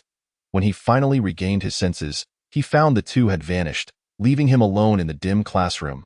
A faint chill crept up from behind him, and as he stiffly turned his head, a jolt of realization struck him. The mirror, which had shattered moments before, was now perfectly intact against the wall, not a single shard of glass at his feet. The gaunt man's eyes fixated on the flawless mirror, where a pale-faced girl with twin ponytails rested a hand on his shoulder, her lips curling into a sinister smile. Suddenly, her entire face split open from the corners of her mouth, revealing a forest of jagged teeth. Ghost? There truly is a ghost in this haunted house. The gaunt man's heart raced with terror, and in a state of extreme fright, his eyes rolled back as he collapsed to the ground. At that moment, a youth entered from the adjacent room, chuckling. It was Ji Qianming. What is this? Putting on such a grand show yet being so cowardly? Ji Qianming muttered, hoisting the gaunt man onto his shoulder and heading out through the staff passage. Since spotting the haunted house's recruitment advertisement on the roadside last month, Ji Qianming had resolved to work there over the summer. Not only did it provide food and lodging, but it was also an excellent opportunity for soul energy collection. as this place teemed with fear and horror. After showcasing his mirror magic, Ji Qianming smoothly became an employee of Chengdu. Unfortunately, the haunted house was struggling to attract customers. There were hardly any visitors throughout the day. With Ji Qianming's compelling presence, the haunted house's reputation surged, becoming the most popular haunt in the entire town of Zhenjiang. Ji Qianming's soul energy collection tally had already reached 899 out of 1,000. Chenggu, this guy fainted from fright, Ji Qianming called out upon seeing Chenggu in the monitoring room. Chenggu's face bore a wry smile as he ordered staff to carry the gaunt man away. Take it easy, kid. This is already the third one this week. Ji Qianming sheepishly scratched his head, intending to return to the haunted house scene, but Chenggu stopped him. You don't need to go. Both of them have passed out. I'll have someone bring them out. Ji Qianming blinked, surprised. They've already fainted? I haven't even scared them yet. 5 minutes earlier. Zhao Leoj, slow down. Wait for me, Xiaoyu panted. Sprinting to catch up with Zhao Leoj, her eyes darting around. Do you think this place is really haunted? Zhao Leoj shook his head. There are no such things as ghosts in this world. As they spoke, they arrived at the entrance of the women's restroom, which appeared to have been abandoned for quite some time. The sink covered in thick cobwebs. The restroom was devoid of light. Shrouded in darkness, with bloodied toilet paper strewn across the floor, some even stuck to the ceiling. The haunted house owner's introduction had mentioned the restroom. There should be clues here. Xiaoyu pondered for a moment before speaking. Zhao Leoj, I think it's best if I go in alone. It might not be appropriate for you to enter the women's restroom. Xiaoyu. Seriously, are you that serious about the haunted house scenario? If you're scared, just admit it. After a moment of hesitation, Xiaoyu steeled herself, flashlight in hand, and ventured into the restroom alone. The sound of dripping water echoed from somewhere, and as the flashlight beam illuminated the stall door, it revealed several fresh, crimson handprints along with long trails of blood. This scene felt all too real. Xiaoyu caught a whiff of a foul odor emanating from the restroom, wrinkling her nose in distaste. Aside from the stalls, there was nothing suspicious in the restroom, leading her to believe the clues were likely hidden within the stalls. Deep breaths, she reminded herself, as she began to slowly push open the door to the first stall. Creak. The door creaked loudly as she turned sideways, inching her flashlight around. An ordinary toilet, standard walls, a typical floor. Everything seemed normal, allowing her taut nerves to relax. Most haunted houses tend to place jump scares behind doors, as the moment of opening invokes a certain dread of the unknown. Yet, it seemed the owner of this haunted house had chosen not to employ such tactics. She continued to open the subsequent stall doors, finding no anomalies until she reached the very last stall. Based on her experience, this final door should undoubtedly contain a scare. Otherwise, the restroom scene would hold no significance. Taking a deep breath, she flung open the door. Contrary to her expectations, no hidden mechanism sprang forth. Just like the previous stalls, there was nothing to frighten her. She furrowed her brow, stepping into the stall only to discover a small hole in the side wall. The hole was thumb-sized and connected to the adjacent stall. Xiaoyu rubbed her finger around the edges before bringing her eyes close to peer through the opening. Suddenly, a bloodshot eyeball emerged from the other side, glaring fiercely at her as if it intended to devour her whole. How is this possible? I just opened that stall, and it was empty. Xiaoyu's heart raced, and she staggered back, about to scream when a hand shot out from behind her, firmly covering her mouth. Muffled cries escaped her lips as she struggled fiercely, glancing upward to see a corpse hanging upside down above her, its hollow eyes fixed on her, and a pair of ghastly pale hands clasping her mouth tightly. Creak. The door of the adjacent stall slowly creaked open, and Xiaoyu's legs kicked out in a desperate attempt to free herself from the corpse's grip. Just then, a familiar voice echoed from outside the restroom. Xiaoyu, how is it going in there? Did you find any clues? Why aren't you speaking? I know you're upset with me. I'll go into the next scene first. Okay. There seems to be a dormitory up ahead. Let us check it out together. Xiaoyu froze, an unprecedented terror enveloping her heart. I'm right here. Who just went out? At that moment, who was accompanying Zhao Leoj? Her eyes rolled back, and she fainted. Zhao Leoj glanced at Xiaoyu, puzzled by her sudden paleness. However, he dismissed any further thoughts, stepping into the final scene. The sealed-off girls' dormitory. The door bore 2 seals, and without a moment's hesitation, Zhao Leoj tore them down and pushed the door open. This is a room for 6, with 2 bunk beds on the left and a single bed on the right. He slowly stepped into the room, using the beam of his flashlight to survey the surroundings. The furnishings appeared quite ordinary. Nothing seemed amiss. Zhao, an older brother figure, picked up a group photo from the table on his right, featuring 6 vibrant young women, all beaming radiantly at the camera. Upon spotting Huaxia in the photograph, he couldn't help but shudder, recalling the eerie scene he had just witnessed in the classroom. Where had Li Xiang gone? Suddenly, he remembered another teammate who had seemingly vanished since leaving the classroom. Had he exited too? Shaking his head, he dismissed the chaotic thoughts and began searching for clues. Just as he lifted the blanket on the bed, he was startled. Beneath the covers lay an oddly shaped doll, its body marred with blood stains and grotesquely contorted bones, as if it had suffered a severe blow. As the flashlight beam illuminated its head, an icy chill coursed through Zhao's entire being. Wasn't this the girl from the photograph? He hastily retrieved the photo for comparison, and the resemblance was astonishing, as if the girl's face had been ripped off and affixed to the doll. Having spent years in haunted houses, this was Zhao's first encounter with such a meticulously crafted doll. He found the name on the nameplate beside the bed. Wang Jia. He continued to lift the remaining blankets, discovering each one concealing a doll identical to the girls in the photo. Fang Jilan, Lu Wei, Zhao Xiao, Qian Rong.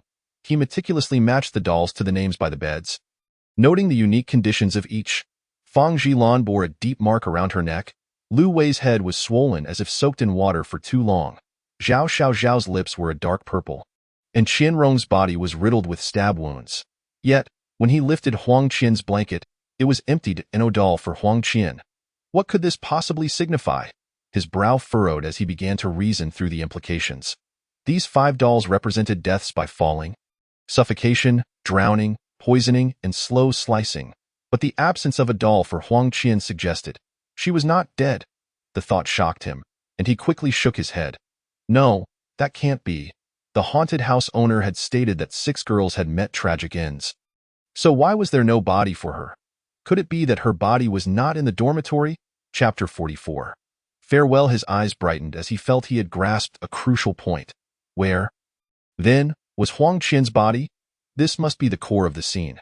Xiaoyu. Inside there are merely dolls, nothing particularly. Zhao turned around, only to find himself momentarily frozen. Behind him was an empty space. A strange sensation enveloped Zhao. Yet he couldn't pinpoint what felt wrong. It seemed as though he was the only one left in this vast haunted house. He quickly dismissed this notion. Impossible. Li Xiang must have gone out. Yet Xiaoyu was still live-streaming. She wouldn't abandon him. Had she wandered off elsewhere?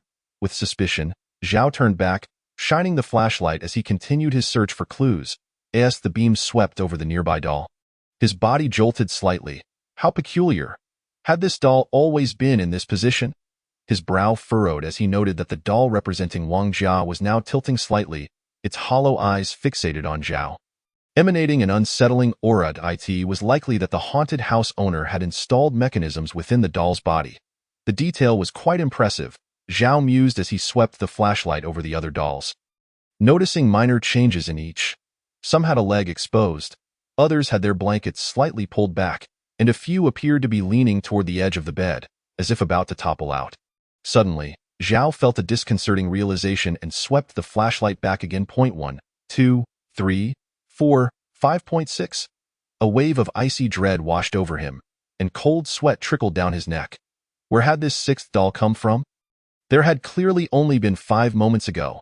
He quickly directed the flashlight toward Huang Jia's bed, where he saw a familiar figure lying quietly beneath the covers, presenting him with a ghastly pale smile. Xiaoyu, how did you get up there? Where's your live-streaming phone? Upon seeing Xiaoyu, Zhao felt a measure of relief, but it soon dissipated as he sensed something was off. No, something was wrong. He hadn't seen her enter, and why did she lack a shadow? The dim light from the flashlight illuminated Xiaoyu, yet the wall behind her bore no trace of a shadow. You are not Xiaoyu. What are you? Zhao's face turned ashen as he shouted in panic, stepping back repeatedly. Suddenly, he felt as though he had collided with something and turned stiffly. There stood Wang Jia's doll, silently looming behind him, its twisted form making it significantly shorter than Zhao. It raised its head, its pale visage and hollow eyes locking onto him. Zhao found himself frozen in place, unable to comprehend. It was impossible. For a doll to stand? It would require an intricate array of mechanisms. He had previously weighed the doll, and it was not much heavier than a typical toy. How could it possibly stand? Bang!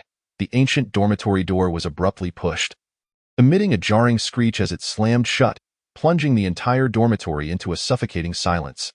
Zhao shoved Wang Jia's doll aside and rushed to the door, desperately twisting the doorknob while shouting, "I am done playing. Let me out." Yet, regardless of how vigorously he pulled, the door remained steadfastly shut. After struggling for a moment, a thought struck him, and he cautiously turned back. The dim yellow light of the flashlight illuminated his surroundings, revealing that 5 dolls had inexplicably gathered behind him, their pallid faces devoid of expression. Only Xiaoyu, at the center, wore a sinister grin, a gory fissure stretching from the corner of her mouth to her ear. With a sickening crack, Xiaoyu's jaw fell open, and a blood-red tongue, writhing like a serpent, emerged. Zhao had never encountered such a horrifying sight before. He screamed in agony, desperately attempting to smash through the door. Instead, he collided with it and promptly lost consciousness. After a while, 2 staff members carrying a stretcher entered the scene, followed closely by Chen Gu and Ji Qianming. "How did his forehead get swollen?" Ji Qianming asked, gazing curiously at the unconscious Zhao. "He must have bumped into the door and knocked himself out," Chen Gu replied, casting a glance at the still figures of the dolls lying quietly on the beds. "Let us get Zhao out first." The two began searching for Xiaoyu, eventually finding her slumped on the bathroom floor in the farthest stall, and together they lifted her out. "How strange, I don't recall there being any frightening setups in this restroom," Ji Qianming mused, scanning the surroundings, which appeared entirely ordinary. The two carried Xiaoyu outside the haunted house, where the warm sun bathed the ground, laying her alongside the emaciated man and Zhao, all in neat alignment. "Ghosts! There are ghosts!" Zhao awoke with a start, flailing his arms and legs in terror. Upon realizing he was already outside the haunted house, tears of relief streamed down his face. "I'm alive. I'm alive." Ji Qianming watched with a wry smile, his lips twitching. "What on earth did you experience in there?" "I'm completely in the dark." After a while, the other two gradually regained consciousness, exchanged brief greetings, and hurriedly departed. As if fleeing from something, Ji Qianming shook his head in bemusement, glancing at the sun sinking lower in the sky before resolutely making his way back into the haunted house. Navigating through the dim corridor, Ji Qianming arrived at the classroom where the emaciated man had been frightened into unconsciousness. At this moment, Chen Gu was diligently reconstructing the scene. "Brother Chen, this might be my last day on the job." Ji Qianming carefully organized his thoughts before speaking. Chen Gu paused, then replied pensively, "School is about to start." "Yes, just one more day. I want to explore a few more places." Chen Gu stepped closer to Ji Qianming, patting his shoulder with an encouraging smile. "All right, make sure to work hard when school starts. If you find yourself with nowhere to go during the holidays, come back to find me. You will always be my employee." He pulled a red envelope from his pocket and placed it in Ji Qianming's hand. "This is your bonus. Enjoy a couple of days before school starts." Ji Qianming was about to refuse, but upon seeing Chen Ji's resolute expression, he accepted it with a wry smile. "Thank you, Brother Chen. I'm clocking out now. I'll come back if the opportunity arises." Ji Qianming bowed deeply to Chen Gu, genuinely grateful for the support he had received during his most helpless moments. Providing him with a job and treating him well, if it weren't for the impending school year, he would have loved to continue working there. Chen Gu nodded with a smile, watching Ji Qianming leave. Once Ji Qianming had walked far away, Chen Gu let out a long sigh. "Alas, I quite like that young man. Now that he has gone, the haunted house will feel rather desolate." He spoke with a hint of regret. "What do you think, Huang Qian?" In the mirror, a girl with twin ponytails suddenly appeared, gazing toward the direction Ji Qianming had departed, and slowly nodded her head. Chapter 45. The orphanage approaching Danyang Station. Passengers wishing to disembark should prepare their luggage in advance, a melodious female voice announced. Ji Qianming, with a backpack slung over his shoulders, slowly rose from his seat, gazing pensively out the window at the familiar scenery. Unbeknownst to him, it had been 2 months since he had departed. Now, upon returning to his hometown, he felt as if he had crossed into another realm. Before opening the grand gates of his memories, he resolved to sever his attachment to the world. Ji Qianming softly recited the final line of his acceptance letter. There was little he held dear, yet he had decided to return home to revisit the places of his past. Upon exiting the train station, he hailed a rickety three-wheeled taxi, not out of financial need.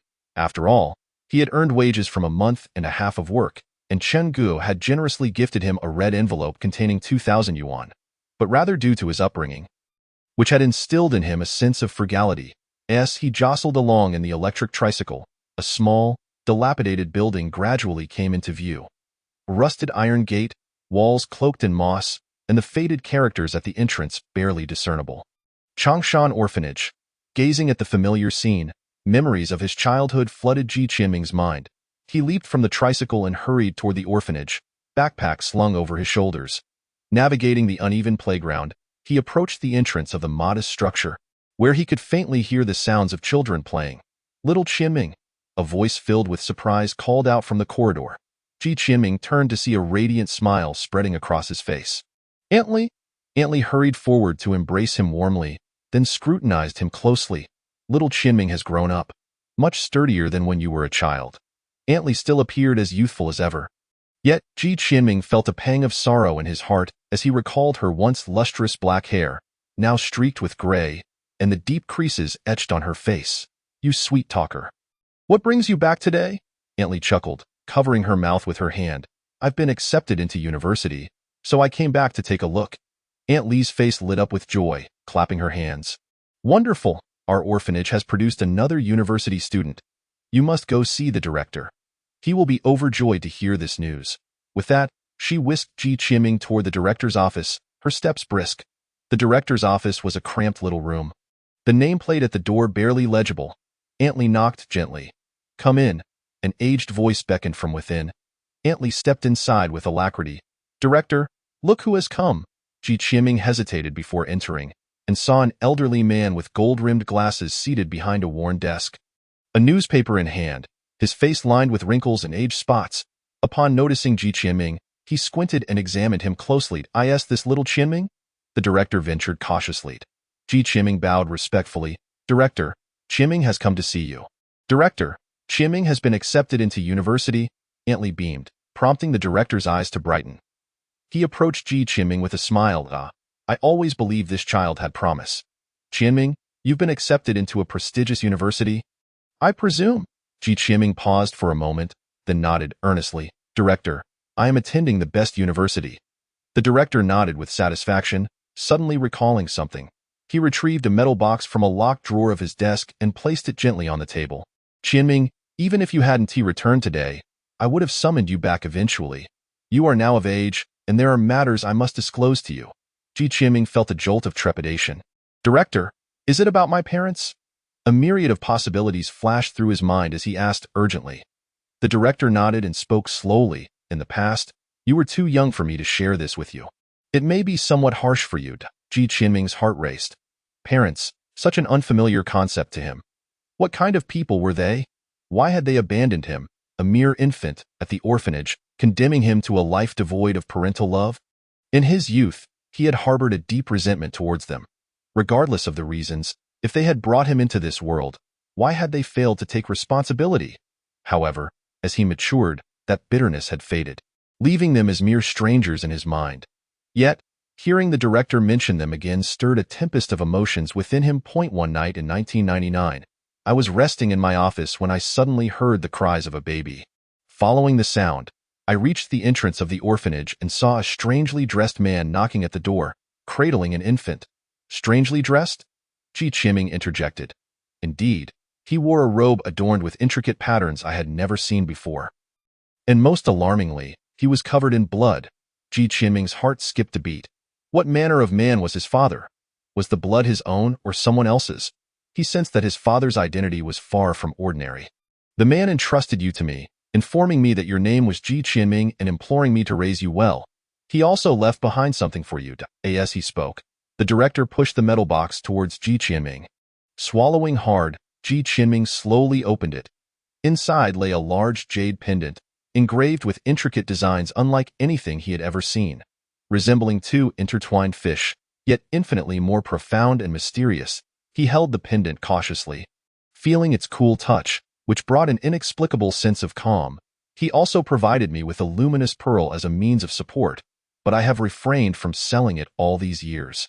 Now, I shall give it to you as well."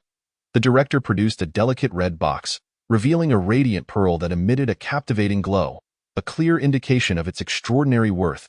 Asg Qianming was about to decline. The director insisted, "Do not refuse.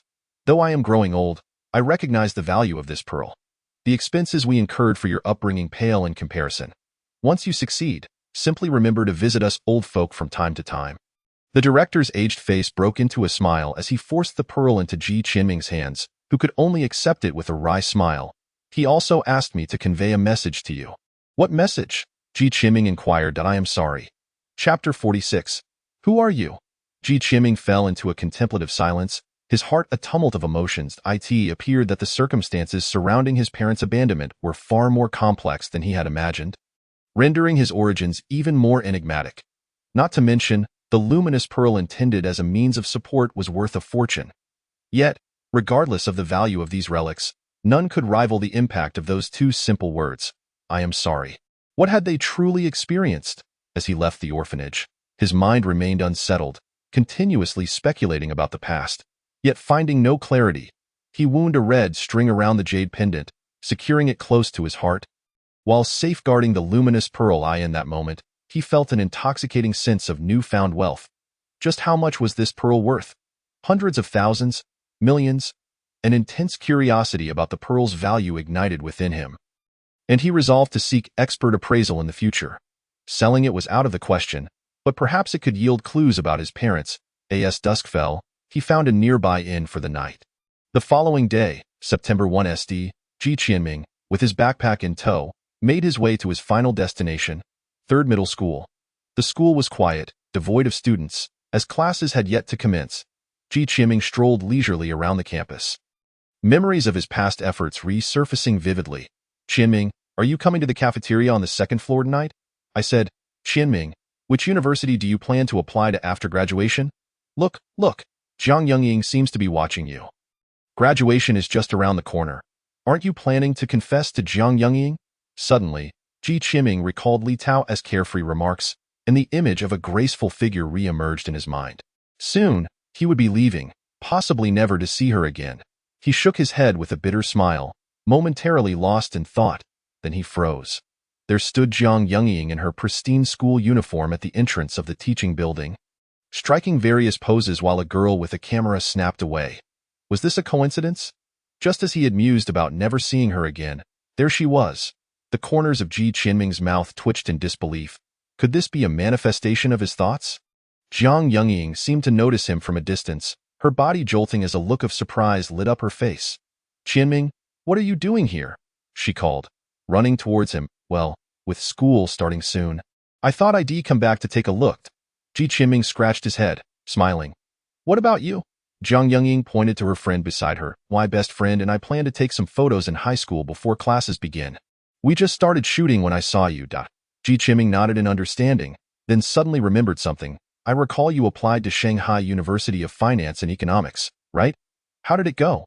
"I got in." Zhang Yongying beamed, her face radiant with joy. "What about you? Is your school far away?" "Far, very far," Ji Qianming replied thoughtfully. A moment of silence ensued as they both pondered what to say next. Ji Qianming broke the awkwardness first. "You continue with your shoot. I'll go check out the classroom." "All right, let us take a picture together when you come out." "Sure." Ji Qianming turned and walked towards the teaching building, while Zhang Yongying stood in place, staring blankly at his departing figure. "Yongying, what are you thinking? Keep shooting."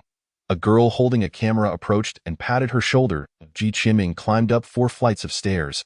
The corridor, which once felt interminably long, now seemed to end after just a few steps. From the 4th floor, he looked down and could still see the familiar playground and cafeteria. He wandered around the classroom, finally finding his seat and sitting down. It was the same spot, yet the feeling was entirely different. Indeed, it was still too desolate. Ji Qianming forced a bitter smile, stood up, and glanced around, his gaze landing on a seat not far away. In his memories, the girl who had once captivated him sat there, occasionally gazing out at the sky, turning back with a smile. Cutting off attachments, Ji Qianming murmured softly, standing still for a moment, as if contemplating something. Suddenly, a flash of light appeared, and a blue rose materialized in his hand. He gently placed the blue rose on the table, casting a faint blue halo under the warm sunlight. That moment. Jiang Yungying, who was absent-minded downstairs, felt a sudden jolt in her heart. After a brief hesitation, she rushed upstairs. Yungying, where are you going? I'll be back soon. The voice echoed in the corridor, leaving the girl who was with her in disarray. In the classroom, Ji Qianming took a deep breath and pulled out the black spirit key from his pocket. It's time to set off, he muttered to himself, focusing his mental energy on the spirit key. Silently reciting, "Open, Chouchen," a surge of blue electric light suddenly appeared on the black spirit key, intensifying in density, emanating a profound wave that raised Ji Qianming's eyebrows in surprise. Wow, so this is how it's really used? The blue light shot forth from the tip of the key, and a door composed of thunder began to take shape amidst the light, its entire body black, with thick bolts of lightning dancing across it. As if harboring terrifying energy, there was also a small keyhole on the door. This door is too magical. Ji Qianming's mouth dropped open in astonishment, pinching his thigh to confirm that what he saw was not an illusion. Tentatively, he inserted the key into the keyhole, keeping his body at a distance from the door, fearful that a bolt of lightning might strike him unexpectedly. The black spirit key slid gently into the hole. Beginning to turn slowly, a low, ancient sound emanated, and the thunderous door began to creak open, revealing a swirling vortex behind it, obscuring what lay beyond.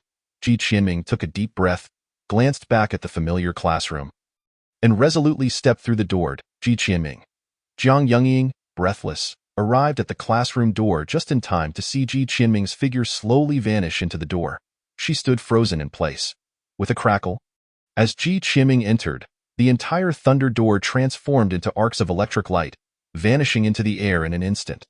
Jiang Yungying stood dazed for a moment, slowly walking into the classroom, waving her hand where the thunder door had dissipated, but felt nothing, save for the residual sparks of lightning on the ground, incessantly reminding her that everything she had just witnessed was indeed real. What was that? Who was he? Jiang Yungying murmured to herself. And suddenly, something caught her peripheral vision. On her former desk, a blue rose lay quietly, and she approached it slowly, picking it up. In an instant, the blue rose began to dissolve into countless specks of light, scattering from her hand and disappearing into the air, as if it had never existed. Jiang Yungying stood there, entranced, and after a long moment, she softly spoke. Ji Qianming, who exactly are you? Chapter 47. Welcome to Chouchen Academy. Ji Qianming crossed the vortex, feeling a whirlwind of sensations, and faintly heard someone calling his name, before suddenly landing on a hard surface. Ouch, that hurts. He rubbed his backside, his lips twitching slightly, and when he opened his eyes, he was momentarily stunned. For the first time, he beheld the sky so closely. Looking up, the azure expanse loomed above him like a colossal dome, devoid of any clouds, just pure blue. Rising slowly, he noticed he was on a grayish stone slab, with an ancient black door behind him. This door was hollow, merely a frame, resembling the thunderous door he had just opened with the spirit key, only magnified several times. Did I come out from here? Ji Qianming mused suspiciously, reaching out to probe the center of the stone door. Finding it empty, he approached the edge of the stone slab and looked down, gasping in shock. He realized that he was not just near the sky. He was amidst it below. White clouds drifted lazily, and beneath them lay a bustling human metropolis, its dense buildings appearing like grains of sand. Chouchen Academy is floating in the air? Ji Qianming exclaimed in astonishment. Indeed, a familiar male voice floated from behind Ji Qianming, startling him nearly to the brink of falling. Turning around, he saw a young man dressed in a western vest and black tie, wearing a pair of black glasses. Smiling at him. You are? Senior Qingya? Ji Qianming recalled the young man, who had rescued him during a perilous incident at Qingyuan Heavy Industries. Junior Ji Qianming. Qingya turned slightly, gesturing for him to follow, his demeanor warm. Welcome to Chouchen Academy. Ji Qianming followed Qingya along the long, suspended stone pathway, occasionally peering down and shivering. Senior Qingya, are the buildings at Chouchen Academy all this thrilling? What if someone has acrophobia? Qingya chuckled as he explained. Only this area is hollow. The rest of the buildings are on a massive floating mountain, so you won't see such exhilarating scenes. The place you just emerged from is the gateway connecting Chouchen and the human realm. Called the Triumphal Arch, connecting Chouchen and the human realm, ISNT Chouchen in the human realm? Ji Qiming asked, puzzled. Correct. The location of Goucheng Academy is a small world suspended above Shanghai, existing outside the Earth's spatial domain. Therefore, from the outside, it appears to be completely empty. Shanghai. Are you saying that the bustling city below is the magic city? This is a small world beyond Earth. In just 3 minutes after arriving at Goucheng, Ji Qiming's worldview had been thoroughly shattered. Indeed. Qingya nodded. The reason it's called the Triumphal Arch is that those who typically exit through this door to undertake missions often face life-threatening situations. Hence the term triumphal carries a sense of hope. However, every 2 years on September 1 SD, it is used to welcome new students, which is why the principal sent me to guide you. Then, senior, don't you need to stay there? What if someone else comes? Ji Qiming inquired. Haha, there are others waiting there to receive new students. After all, this is a task with generous rewards. Besides, you overestimate the number of new students at Goucheng. Qingya shook his head with a wry smile. The two continued along the hollow stone path, and Ji Qiming soon caught sight of a massive floating mountain ahead, atop which stood various buildings, including towering glass skyscrapers, traditional Japanese dojos, and circular training grounds. After approximately 3 minutes, they finally arrived at the floating mountain. The first thing that caught Ji Qiming's eye was a vast square, at the center of which stood a colossal statue of a qilin. Majestic and entirely white, its piercing eyes gazing into the distance, resembling a guardian deity. This is Goucheng, Qingya explained, pointing at the statue. Goucheng is among the 6 divine beasts alongside Qinglong, Baihu, Zhuke, Xuanwu, and Tongzi. It is said that Goucheng is bloodthirsty. Yet in truth it is benevolent, slaying only those who are guilty. The ancient textum records. The form of Goucheng is the qilin, positioned at the center of authority, governing with virtue. Goucheng guards the central plains and slaughters only for what it protects. This is the founding principle of our Goucheng Academy, so this is Goucheng. Ji Qiming scrutinized the imposing beast before him, feeling a stir within. Tio protect by slaying, it truly is a benevolent creature. As they walked past the statue, Ji Qiming's keen eyes spotted a few black-skinned foreigners, prompting him to curiously ask, are there international students at Goucheng Academy? They are not international students, Qingya chuckled. They are students of Goucheng. On the entire Earth, there are only 2 schools aimed at combating the divine realm, and Goucheng Academy recruits from the entire hemisphere, making it a united institution that is not limited to China. Although half of the students are Chinese, students from around the globe at Goucheng Academy, Ji Qiming was taken aback, not expecting to attend such an international school. But why have we hardly seen anyone along the way? There are many reasons for that. Firstly, as I mentioned earlier, new students at Goucheng are quite few. Ji Qiming roughly calculated and remarked, if it's open to the entire Asian region and recruits once every 2 years, it shouldn't be less than 3,000 students, right? 3,000? Qingya nearly choked, glancing at him. You wouldn't guess the actual number of last year's new students. Never mind, you wouldn't get it right. Last year, there were only 17.17? Ji Qiming's eyes widened in disbelief. How could there be so few? Firstly, Goucheng Academy only admits young individuals who possess the E-pattern. Qingya extended a finger, stating, you must understand that there are only 361 recorded abilities worldwide, and many of the leaf pattern abilities remain dormant. Among the remaining leaf pattern practitioners, if we exclude the elderly, those who have joined the nefarious organization known as Huaxia, and those who fear death and are unwilling to oppose the divine realm, how many would still be left? Ji Qiming was left speechless. Considering this, it was rather impressive that Goucheng could have so many new practitioners every 2 years. Qingya raised a second finger, adding, secondly, the mortality rate among Goucheng students is exceedingly high. But these matters will be discussed with you during the new student orientation, so I shall refrain from elaborating further. The final reason is that Goucheng students are not delicate flowers nurtured in a greenhouse. There are stringent requirements each year to complete a certain number of tasks, or else they cannot accumulate enough credits. Currently, it is likely that half of the students are out on missions, leaving few in the academy. Chapter 48. Is it time for Taohua? Out on a mission? Ji Qiming mused, sensing a hint of a mysterious organization.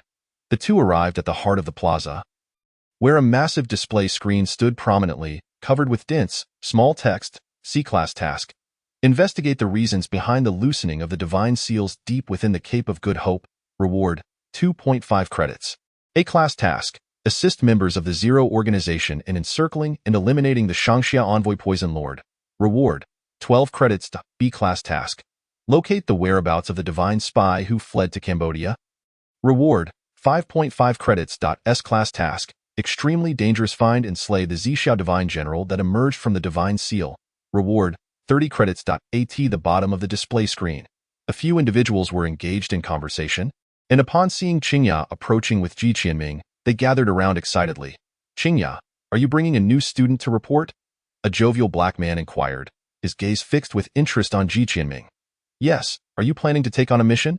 Qingya exchanged greetings with the group, as if they were longtime friends. Of course, otherwise I won't earn enough credits this semester and risk being held back, the black man replied with a wry smile, then enveloped Ji Qianming in a hearty embrace, exclaiming, Welcome, new student, to Goucheng.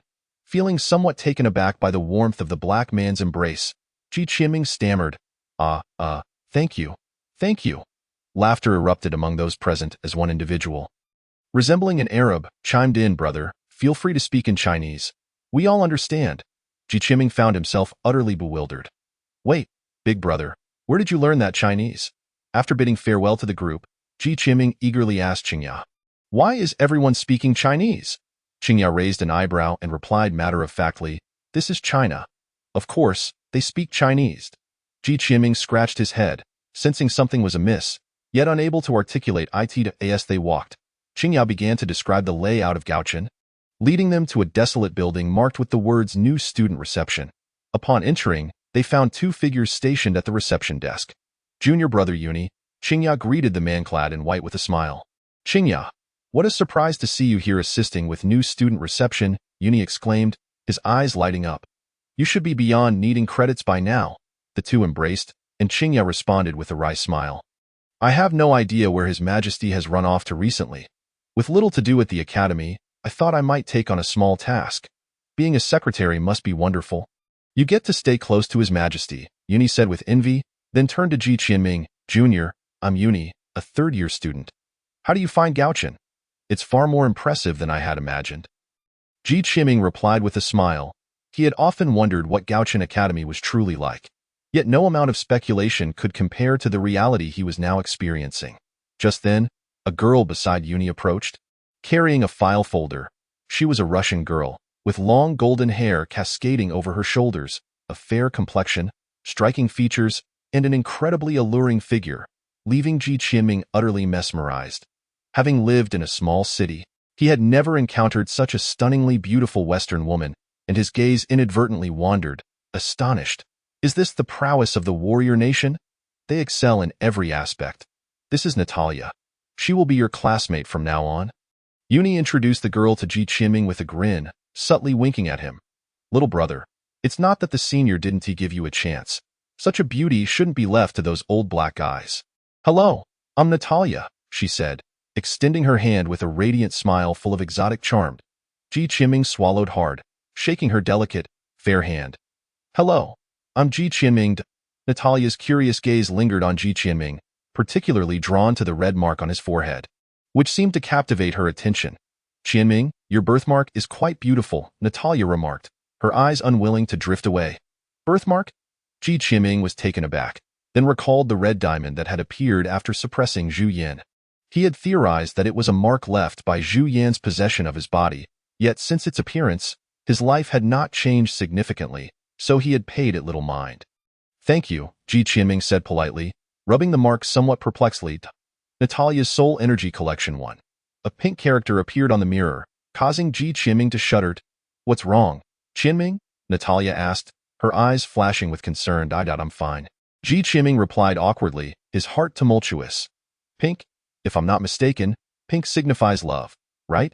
Could it be that she has fallen for me at first sight? After a moment's hesitation, Natalia shyly spoke. Qianming, I've heard that the cafeteria here serves delicious Chinese food, but there are many dishes I don't know the names of. Could you accompany me there?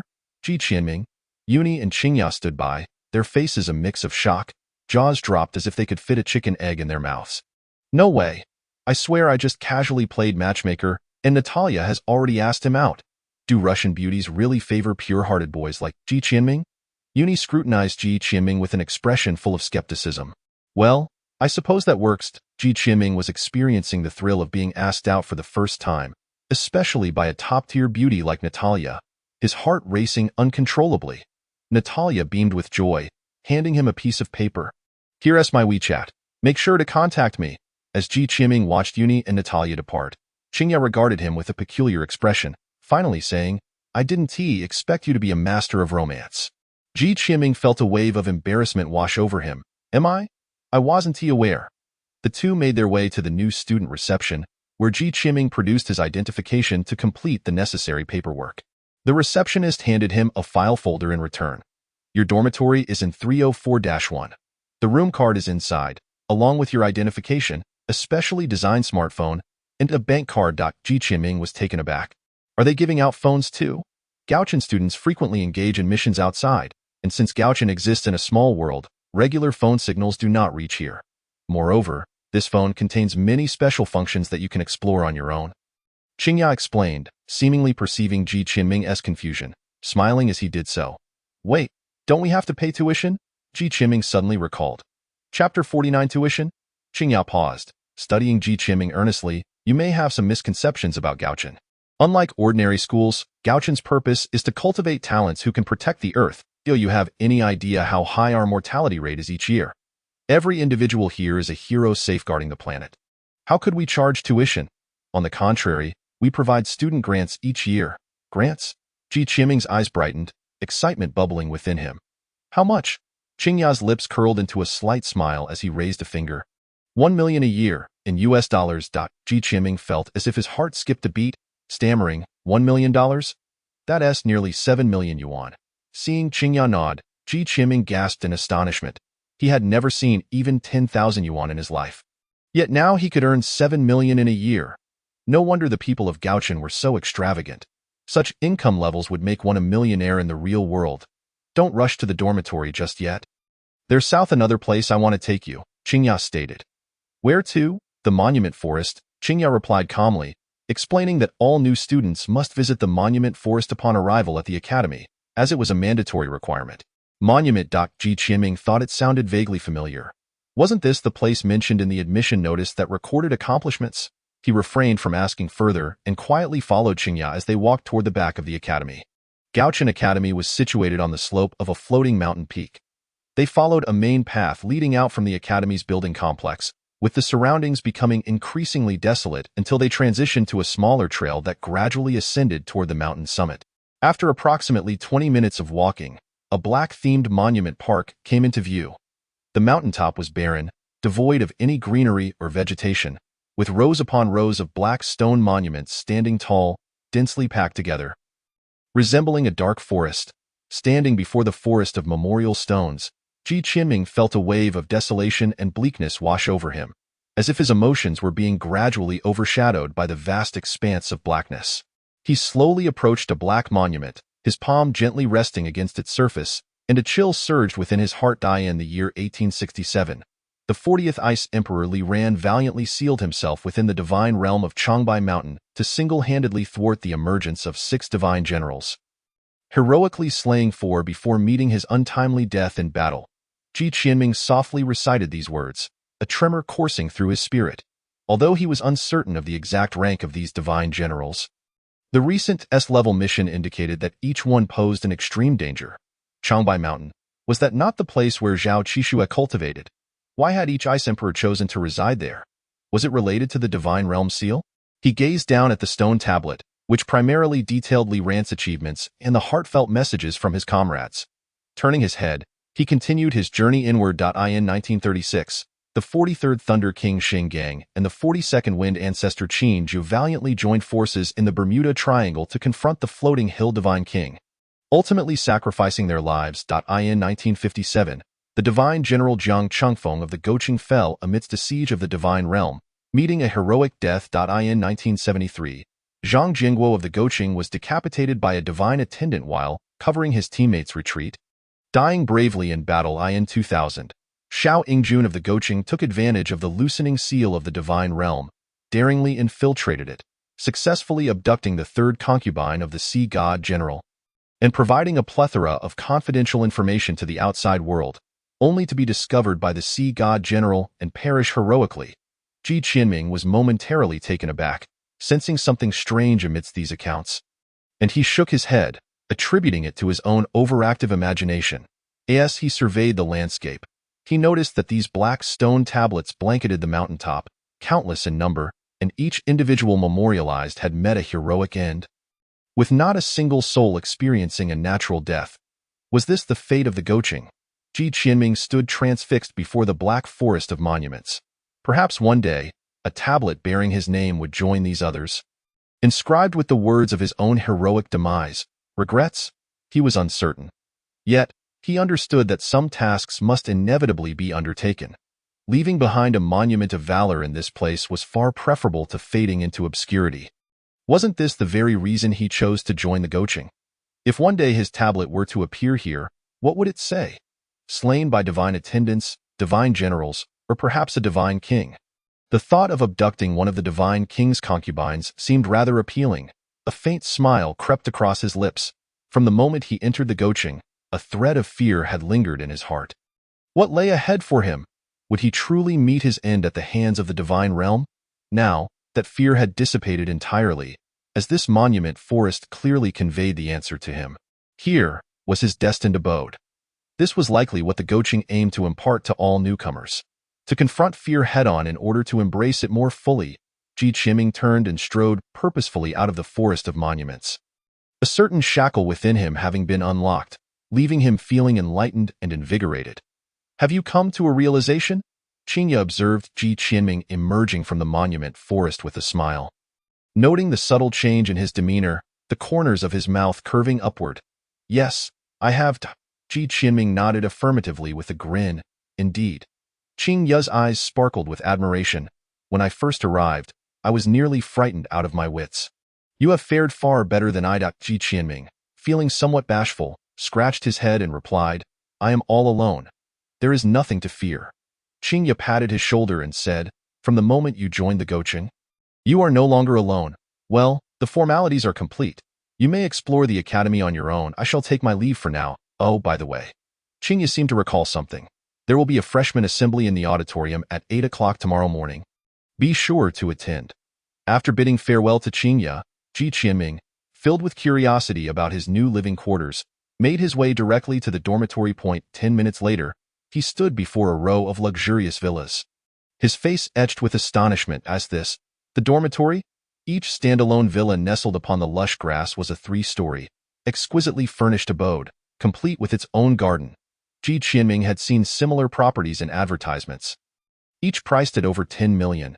He swallowed hard, feeling as if he had been electrified, rapidly comparing the numbers on the door. 301, 302, 303.304.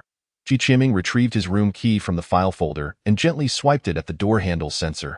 Ding! With the electronic chime, the villa's entrance swung open slowly. My goodness, it truly is a dormitory. His eyes sparkled with excitement as he stepped inside. Before him lay a grand foyer, adorned with a small statue of Goucheng. Ji Qianming slipped off his slippers at the entrance and eagerly ventured further within. Huh? Luck is on my side. The peach blossoms are in full bloom, and there seems to be a faint purple aura emanating from my fate. This is the mark of an emperor. In the opulent living room, a young man clad in a blue long robe, with a delicate countenance and a long hairpin adorning his hair, turned to Ji Qianming with surprise. Chapter 50. Your fate is entwined with peach blossoms. Your life is short-lived. Hello, I am Ji Qianming. This is dormitory 304, correct? Ji Qianming cautiously inquired upon encountering the young man steeped in ancient charm. Indeed it is. My name is Duanmu Qingyu, and I reside in room 2. Duanmu Qingyu set aside his divination tools, stood upright, and respectfully performed a bow. Ji Qianming was momentarily taken aback, returning the bow hesitantly before glancing at the scattered turtle shells and bamboo sticks on the table. Curious. Are you divining? Hee. I was merely passing the time in this dull place. Duanmu Qingyu chuckled, tidying up the various items on the table. After a moment's hesitation, he tentatively asked, may I be so bold as to inquire if your romantic prospects have been particularly vibrant of late? He then waved his hand, adding a serious explanation. I assure you, this is not an invasion of your privacy. It is simply that the signs are too peculiar, and I could not help but ask. Ji Qianming pondered for a moment before slowly responding, I too feel that things have been a bit lively. I was previously a magnet for the opposite gender, but now there seems to be an influx of girls. How did you come to that conclusion? Duanmu Qingyu sighed with a wry smile. I arrived quite early and, out of boredom, employed an observational technique to gauge the fortunes of the other two rooms to deduce their personalities. Observational technique? Ji Qianming's eyes widened, incredulous. Wasn't that mere superstition? Indeed. I discerned a faint purple aura rising from room 1, indicating that the occupant possesses the aura of an emperor. However, strangely, a red aura seems to be overshadowing the purple. And it appears to be growing. Duanmu Qingyu paused before continuing. Based on its rate of growth, I surmise it began approximately 1 to 2 months ago, and it has now escalated to a level where it signifies a potential romantic calamity. If it continues to intensify, serious trouble may ensue. Hiss, Ji Qianming inhaled sharply. 1 to 2 months ago. That was just after suppressing Zhu Yan, right? It must be that red mark causing the disturbance. Are there any side effects? He inquired urgently. Certainly, Duanmu Qingyu replied gravely. At present, you are merely in the phase of being particularly appealing to women. However, if this continues to escalate, within a month, you will face a romantic disaster, leading to misfortunes stemming from women. In less than 6 months, you will undoubtedly meet your demise at the hands of a woman. The hands of a woman? Ji Qianming could hardly fathom that he might one day perish due to excessive female admiration. Suddenly, the vision of his own memorial tablet flashed through his mind. In 2018, Ji Qianming of the Goucheng, due to being overly popular with women, was poisoned by a fervent admirer in a tragic love affair. No, absolutely not, master. No, Duanmu classmate. What should I do? Ji Qianming implored anxiously. Duanmu Qingyu furrowed his brows, pacing thoughtfully around the room. After a long deliberation, he finally spoke. For now, the only option is to employ mystical means to seal your romantic prospects.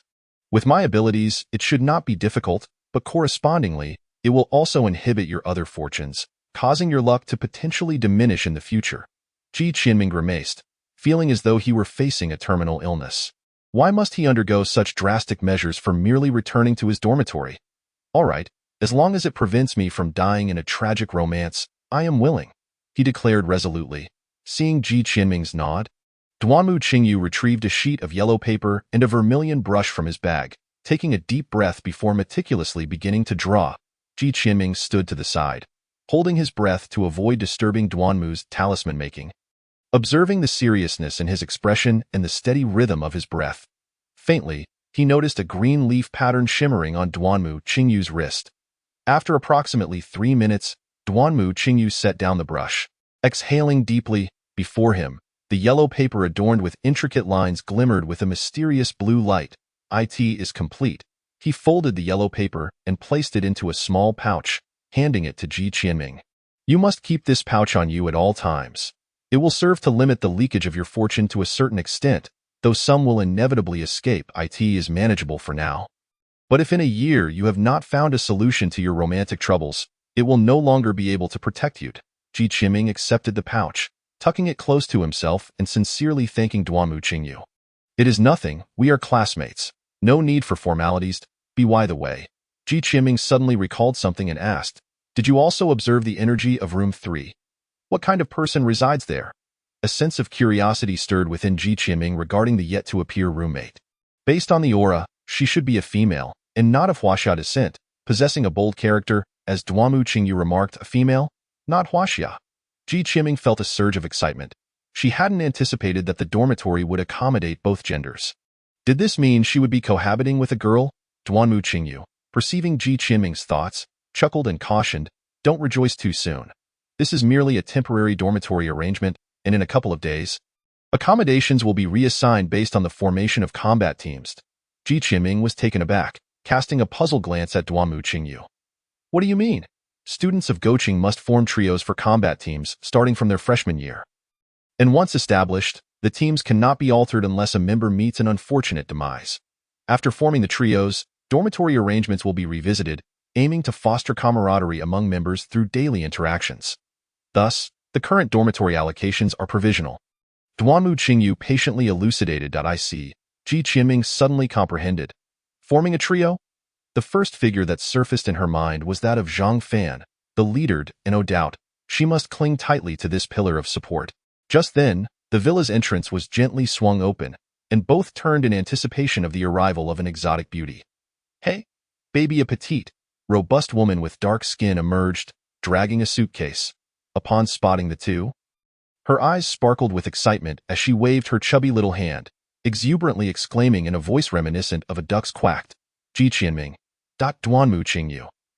In that moment, Ji Qianming fully grasped the humanity in the self-organizing of teams and reallocation of dormitories, her heart beginning to sing praises for this wise and magnificent institution. Babies, I am Nadia from Africa. I love Huaxia, and I love you all. Ji Qianming and Duanmu Qingyu exchanged a glance, a silent conversation transpiring between them in an instant. Ji Qianming, is this what you referred to as an exotic beauty? Duanmu Qingyu, heaven bears witness, I merely mentioned a bold foreign woman. The term exotic beauty was never uttered by me. Ji Qianming, you go entertain her. Duanmu Qingyu, you do it. You just borrowed my talisman. Now it's time to return the favor. Hello, I am Ji Qianming. And this is Duanmu Qingyu. He mentioned that he particularly adores beauties from Africa. Ji Qianming mustered her courage, awkwardly introducing herself. Duanmu Qingyu's face instantly turned ashen. Chapter 51. A date. Oh, Qingyu baby. Thank you. Nadia tossed a flirtatious glance at Duanmu Qingyu, who shuddered involuntarily. After some initial introductions, Ji Qianming found Nadia's personality quite delightful. Though her appearance resembled that of a small tank, she radiated positive energy and was remarkably lively. Suddenly, Ji Qianming remembered something and pulled out the note from earlier, given to her by Natalia, hesitating momentarily. If Natalia's prior friendliness towards her was due to the Zhu Yin imprint, then with her romantic prospects now sealed, should she still attend the gathering? After pondering for a while, Ji Qianming decided to add her as a friend. After all, they would be classmates fighting together in the future, even if it wasn't for romance. Sharing a meal was perfectly normal, right? Almost the instant Ji Qianming sent the invitation, Natalia accepted the friend request, and the two began chatting. After a while, Ji Qianming slowly rose and apologetically said to the two, I'm sorry, someone has invited me out for dinner. I'll return later tonight to chat. Duanmu Qingyu's expression stiffened, abruptly looking up at Ji Qianming, their gazes colliding once more. Duanmu Qingyu, was it your romantic interest who invited you for dinner? Ji Qianming, indeed. Duanmu Qingyu, what about me? Ji Qianming, naturally you will accompany our good roommate for dinner. Duanmu Qingyu, oh Qingyu baby, it seems tonight it will just be the two of us dining together. As Ji Qianming prepared to leave for her engagement, Nadia shot a flirtatious glance at Duanmu Qingyu. Ahahaha, sounds great. Duanmu Qingyu maintained a cheerful facade, yet inwardly regretted ever drawing that talisman for Ji Qianming. Fate with romance? You deserve it. Ji Qianming, just you wait. As the sun descended, with no clouds to obscure the view, the golden rays bathed Goucheng Academy, transforming the entire floating peak into a shimmering gold. For the first time, the sunset appeared so vividly in Ji Qianming's eyes as she stood on the softly golden Goucheng Square, quietly relishing this tranquility and peace. Qianming, Natalia's voice floated in from afar, prompting Ji Qianming to turn.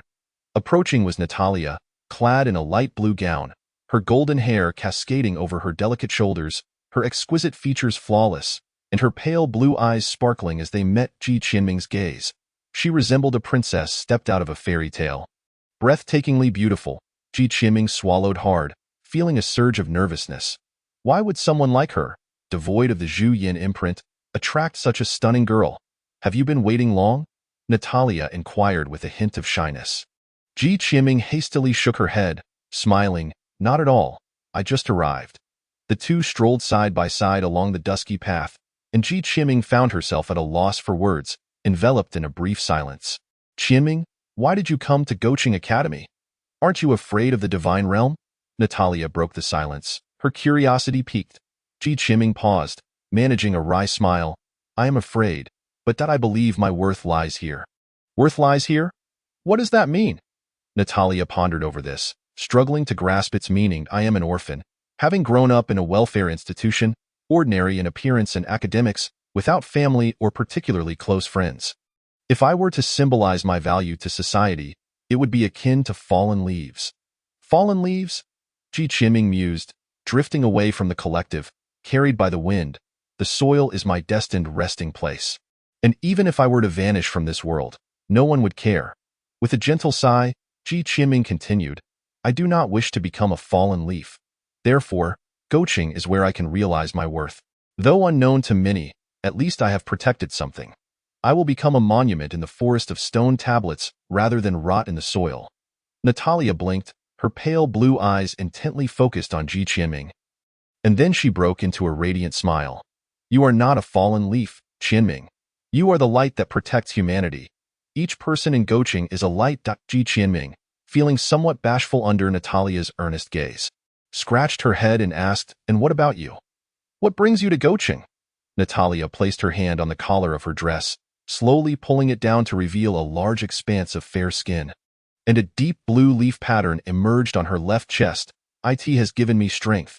Those with power should protect those without, which is why I came. As the dusk settled, a blush graced Natalia's cheeks, and she spoke earnestly. What a beautiful leaf pattern. No, what a grand leaf pattern. Ahem. You must be far purer than I. Ji Qianming summoned all her strength to avert her gaze from a certain area. Swallowing hard. Do girls from warrior nations have such attributes? As Natalia adjusted her collar, a 6-story cafeteria came into view before them. Though termed a cafeteria, it resembled a grand hotel, offering a diverse array of cuisines from across the hemisphere: Chinese, Western, Japanese, Korean, and special dishes from various nations. To cater to the taste of students from all over, the cafeteria employed nearly 200 chefs, with fast food primarily located on the first 3 floors. The 4th floor was designated for banquets, the 5th featured an aerial restaurant, and the 6th housed luxurious private rooms. Where would you like to go? Natalia asked Ji Qianming as she detailed the cafeteria's layout. The aerial restaurant? That sounds delightful. After a moment's hesitation, Ji Qianming chose the 5th floor. They traversed the hall and selected a booth at the edge, and Ji Qianming discreetly peered down, feeling dizzy from the height. Qianming, why don't you order some Chinese cuisine? Natalia handed her the menu. Resting her chin on the table, her sparkling eyes never leaving Ji Qianming. Ahem, then I'll have Peking duck, Yangqing lake hairy crab, and, a braised pig trotter. Ji Qianming glanced over the menu, initially taken aback, but recalling her annual income of 7 million, she boldly began ordering. Most dishes were ones she had only heard of, never tasted, and now she could finally indulge her culinary desires. Natalia, may I ask you a question? Do you feel that I am different from this afternoon? After a moment's hesitation, Ji Qianming posed the question, especially since she had returned to a state devoid of romantic prospects. It seems so. Natalia tilted her head, contemplating for a moment. This afternoon, I felt as if something was drawing me towards you. Now, that feeling has vanished. However, I prefer the current Qianming, kind and authentic. Chapter 52. The Opening Ceremony. Cough. Cough, cough. Ji Qianming suddenly found herself coughing. Her face tinged with it was the first time a girl had expressed her affection so directly, leaving her feeling somewhat proud. Dishes of all varieties began to arrive one after another, and Natalia stared wide-eyed at the array of delectable foods laid out before them. Qianming, are all these edible? A glimmer sparkled in Natalia's eyes. Indeed, they are all consumable. As she spoke, Ji Qianming picked up a succulent piece of roasted duck, placed it on a thin skin, dipped it in a bit of sauce, wrapped it with some garnishes, and handed it to Natalia. This is delicious. As Natalia took her first bite, an explosion of flavors she had never experienced before burst upon her palate, causing her to shudder in delight. She then devoured the culinary delights on the table with the speed of a whirlwind, leaving Ji Qianming both amused and exasperated. Slow down, I won't snatch it from you. No, you need to spit out the crab shell, that's inedible. What about the bones left from the pig's trotters? Where did the bones go? As night deepened, the two emerged from the dining hall, patting their round bellies, with Natalia letting out a rather unrefined burp. I never expected Chinese cuisine to be so delightful. Thank you, Qianming. I had a wonderful time today, she said, her eyes crinkling into crescent moons as she smiled at Ji Qianming. It was my first time tasting such exquisite dishes as well. Burp. Ji Qianming nodded in satisfaction, feeling that the 2,000 yuan spent was well worth it. I should head back now. Let's dine together again next time. Goodbye. With that, Natalia tiptoed and gently left a kiss on Ji Qianming's cheek. Under the moonlight, a faint blush crept onto her face, and before Ji Qianming could utter a word, she turned and dashed away without looking back. Ji Qianming stood rooted to the spot, his face flushed, heart racing, as a flurry of pink words flashed in his mind. Natalia soul energy collected 3. Natalia soul energy collected 4. Natalia soul energy collected 5. Could it be that she has truly fallen for me? A thought suddenly crossed Ji Qianming's mind. Could it be that Duanmu Qingyu's seal has become ineffective? Has it failed to suppress my romantic prospects? Filled with confusion, he slowly made his way toward the dormitory. The next day, the trio from dorm 304 arrived early at the auditorium, where Ji Qianming once again experienced the extravagance of wealth. In the spacious auditorium, capable of seating hundreds, only a handful of individuals occupied the front row, and the podium was adorned with various advanced presentation equipment. A 10-meter-long banner proclaimed the words, "Opening Ceremony for the 2018 Freshmen of Goucheng Academy." Ji Qianming scanned the crowd and noted that the majority were of Asian descent, followed by black individuals, and then Caucasians. Qianming. Upon seeing Ji Qianming, Natalia waved cheerfully, setting down the chair beside her. The crowd turned to stare at Ji Qianming, curiosity, indifference, and even hostility evident in their gazes. Indeed, Duanmu Qingyu's eyes widened as she glared at Ji Qianming for sitting beside the beautiful Caucasian girl, her animosity unmistakable. "Is that all? You just sit beside a beauty and leave me behind?" Today, Duanmu Qingyu donned a white long coat, her disheveled hair pinned haphazardly with a hairpin, a few strands framing her charming face. She was indeed an eye-catching, scholarly youth. However, at that moment, a short, plump black boy tugged at her hand excitedly, leading her toward a seat, leaving Duanmu Qingyu's expression as gray as ash, her demeanor one of utter desolation. A sight that was quite disheartening. As 8 o'clock approached, the last few students settled into their seats. Ji Qianming spotted Zhang Fan among them and waved enthusiastically. Zhang Fan's lips curled into a slight smile as he nodded in acknowledgement. "Ahem. It seems most of you are here, so we shall commence." A familiar voice resonated from the stage as a stout man with a jovial demeanor bounced up the stairs. It was none other than the long-missed Fatty Chui. Fatty Chui glanced around the room, catching Ji Qianming's forlorn gaze, and tactfully pretended not to see it, cheerfully announcing, "The autumn air is crisp, and the osmanthus fragrance wafts through the air. Today we gather for the Mid-Autumn Festival." Oops, I apologize for mixing things up. Let's start over. After fumbling with his notes for a moment, Fatty Chui quickly switched to another card. The audience was left in silence. Ahem, esteemed freshmen of the 2018 cohort, on behalf of all the faculty and students of Goucheng Academy, I welcome you wholeheartedly. This opening ceremony was meant to be presided over by the principal, but due to certain circumstances in North America, the principal is currently away, so it falls upon me, your dean of students, to lead the proceedings. Ji Qianming raised an eyebrow, surprised to discover that this fellow was the dean of Goucheng. However, given his oily appearance and rotund frame, he did indeed fit the role of a dean quite well.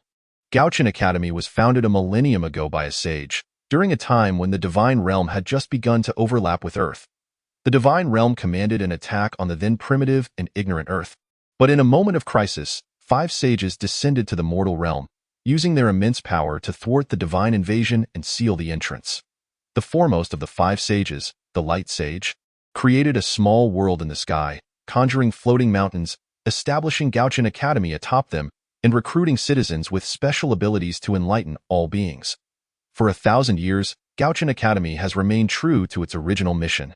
The audience listened intently, filled with yearning, lamenting that they had been born a millennium too late to witness the illustrious Light Sage who established Goucheng Academy. Fatty Chui continued to recount for another half-hour the grand achievements of Goucheng, detailing how generations of students had bravely saved the world. While you may have heard of it already, I must emphasize the exceedingly high mortality rate among Goucheng students. Suddenly, Fatty Chui's expression turned grave as he stated, "Your predecessors, who are now in their 3rd year, can you guess how many of them have perished over the past 2 years?" A look of sorrow crossed Fatty Chui's face as he raised a hand and hoarsely declared, 5. It's not that 5 have died, but that only 5 remain. They originally numbered 17, and each of their names and faces are etched deeply in my memory. Most have become blackened monuments, standing in the forest of steels on the mountaintop. Even Ji Qianming, who had prepared himself for this, couldn't help but draw a sharp breath at such a horrifying mortality rate. 70%. How many of us will remain 2 years from now? Will I still be alive? Ji Qianming found himself lost in thought. Chapter 53. The test begins. I do not share this to frighten you. but to instill a sense of urgency. You must cherish your lives during the upcoming tasks. Since you have come here, none of you are cowards. Each of you is a treasure of humanity, and you must never disregard your own lives. Fatty Chui nearly shouted these words, his eyes bloodshot with intensity. Well, that concludes the opening ceremony. You are dismissed.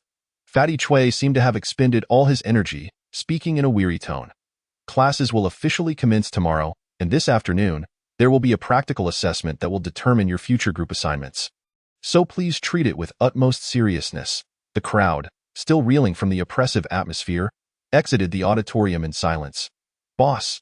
Upon leaving the auditorium, Ji Qianming hurriedly made his way toward Zhang Fan. Noticing Ji Qianming running over, Zhang Fan paused, a smile creeping onto his lips. Qianming, long time no see. From being chased by motorcycle thugs to battling the blue ghosts, and from risking their lives against the puppeteer to escaping from Qingyuan Heavy Industries. The two had faced death multiple times, forging a deep bond. Zhang Fan's attitude toward Ji Qianming had shifted dramatically. Boss, where have you been these past 2 months? Ji Qianming inquired curiously. I've been right here. Ji Qianming was taken aback, realizing that Zhang Fan had been residing at Goucheng for over a month. What was he doing here? Oh, Ji Qianming refrained from asking further, a spark of excitement lighting up in his eyes. Boss, I heard everyone needs to form 3-person combat teams. Can I team up with you? Sure. Zhang Fan agreed without hesitation, but he mentioned that there were restrictions on the team formations, not entirely based on personal preferences, seemingly related to the practical assessment scheduled for the afternoon. This means we might not be able to form a team after all. Ji Qianming furrowed his brow, uncertain of what the practical assessment would entail or what the team formation rules were. Let's just wait until after the afternoon session to find out, Ji Qianming said with a wry smile. After returning to the dormitory, under Duanmu Qingyu's coercion, Ji Qianming had no choice but to act as a third wheel. Accompanying the two to the dining hall for a meal, Ji Qianming could still recall Duanmu Qingyu's fierce gaze, as if she would suffocate him in his sleep if he refused her. However, armed with his own access pass, he felt that Duanmu Qingyu's posture had straightened considerably. Why does she always roll her eyes at me? After enjoying a pleasant lunch, time swiftly passed and afternoon arrived. Esteemed freshman of the 2018 cohort, I am Chen Xie, the examiner for this practical assessment. Before the dense forest on the side of the floating mountain stood a middle-aged man with a buzz cut. His face stern as if every one of the attendees owed him a million. In a chilling tone, he announced, the test is quite simple. You 18 will enter this forest from different directions. Within this forest lie several tokens. The more tokens you collect within the allotted time, the better your score. During this process, senior students tasked with hunting you will enter the forest, and once it is determined that you are no longer capable of fighting, you will be eliminated, and the tokens you collected will be left behind. The names of the tests are ranked in the order of elimination, with the first to be eliminated being placed last, and so forth. When the designated time is reached, those who have not yet been eliminated are ranked according to the number of tokens they possess. The top 3 participants in this test will receive 2 credits, while those ranked 4th to 10th will receive 0.5 credits. Beyond the 10th position, no rewards will be granted. Lastly, there are several rules that must be adhered to. First, you are forbidden from attacking one another. Second, collusion is strictly prohibited, and you may not give your obtained tokens to others. Third, the 3 of us examiners will constantly monitor your performances via surveillance equipment, and all forms of cheating are strictly forbidden. Upon the conclusion of the rules by the shaved head examiner, the crowd eagerly prepared for the challenge, a battle royale. Perhaps, Ji Qianming pondered, recognizing that while the rules were not overly complex, their difficulty was considerable. First and foremost, the expanse of this dense forest was vast. Everyone entered from different directions, making it challenging to encounter others during the initial phase. Even if they did cross paths, forming a team of more than 5 within the designated time frame would prove difficult. Additionally, the seniors' abilities were likely at least at the 2nd tier, rendering the odds of victory in solitary combat exceedingly slim. Teamwork was paramount, and thus the beginning was the most perilous moment. If the leader, a prodigious powerhouse, were to become separated, there would be little cause for concern. Should he find himself unable to fight, fleeing should not pose a problem. Of course, this was contingent upon encountering seniors who were not also prodigies. In summary, this test hinged equally on prowess and luck. Subsequently, you will prepare at the designated locations in accordance with your student numbers. When you see the red signal flare ascend, the test will officially commence. The shaved-head examiner produced a map and passed it around for everyone to peruse. This does not bode well.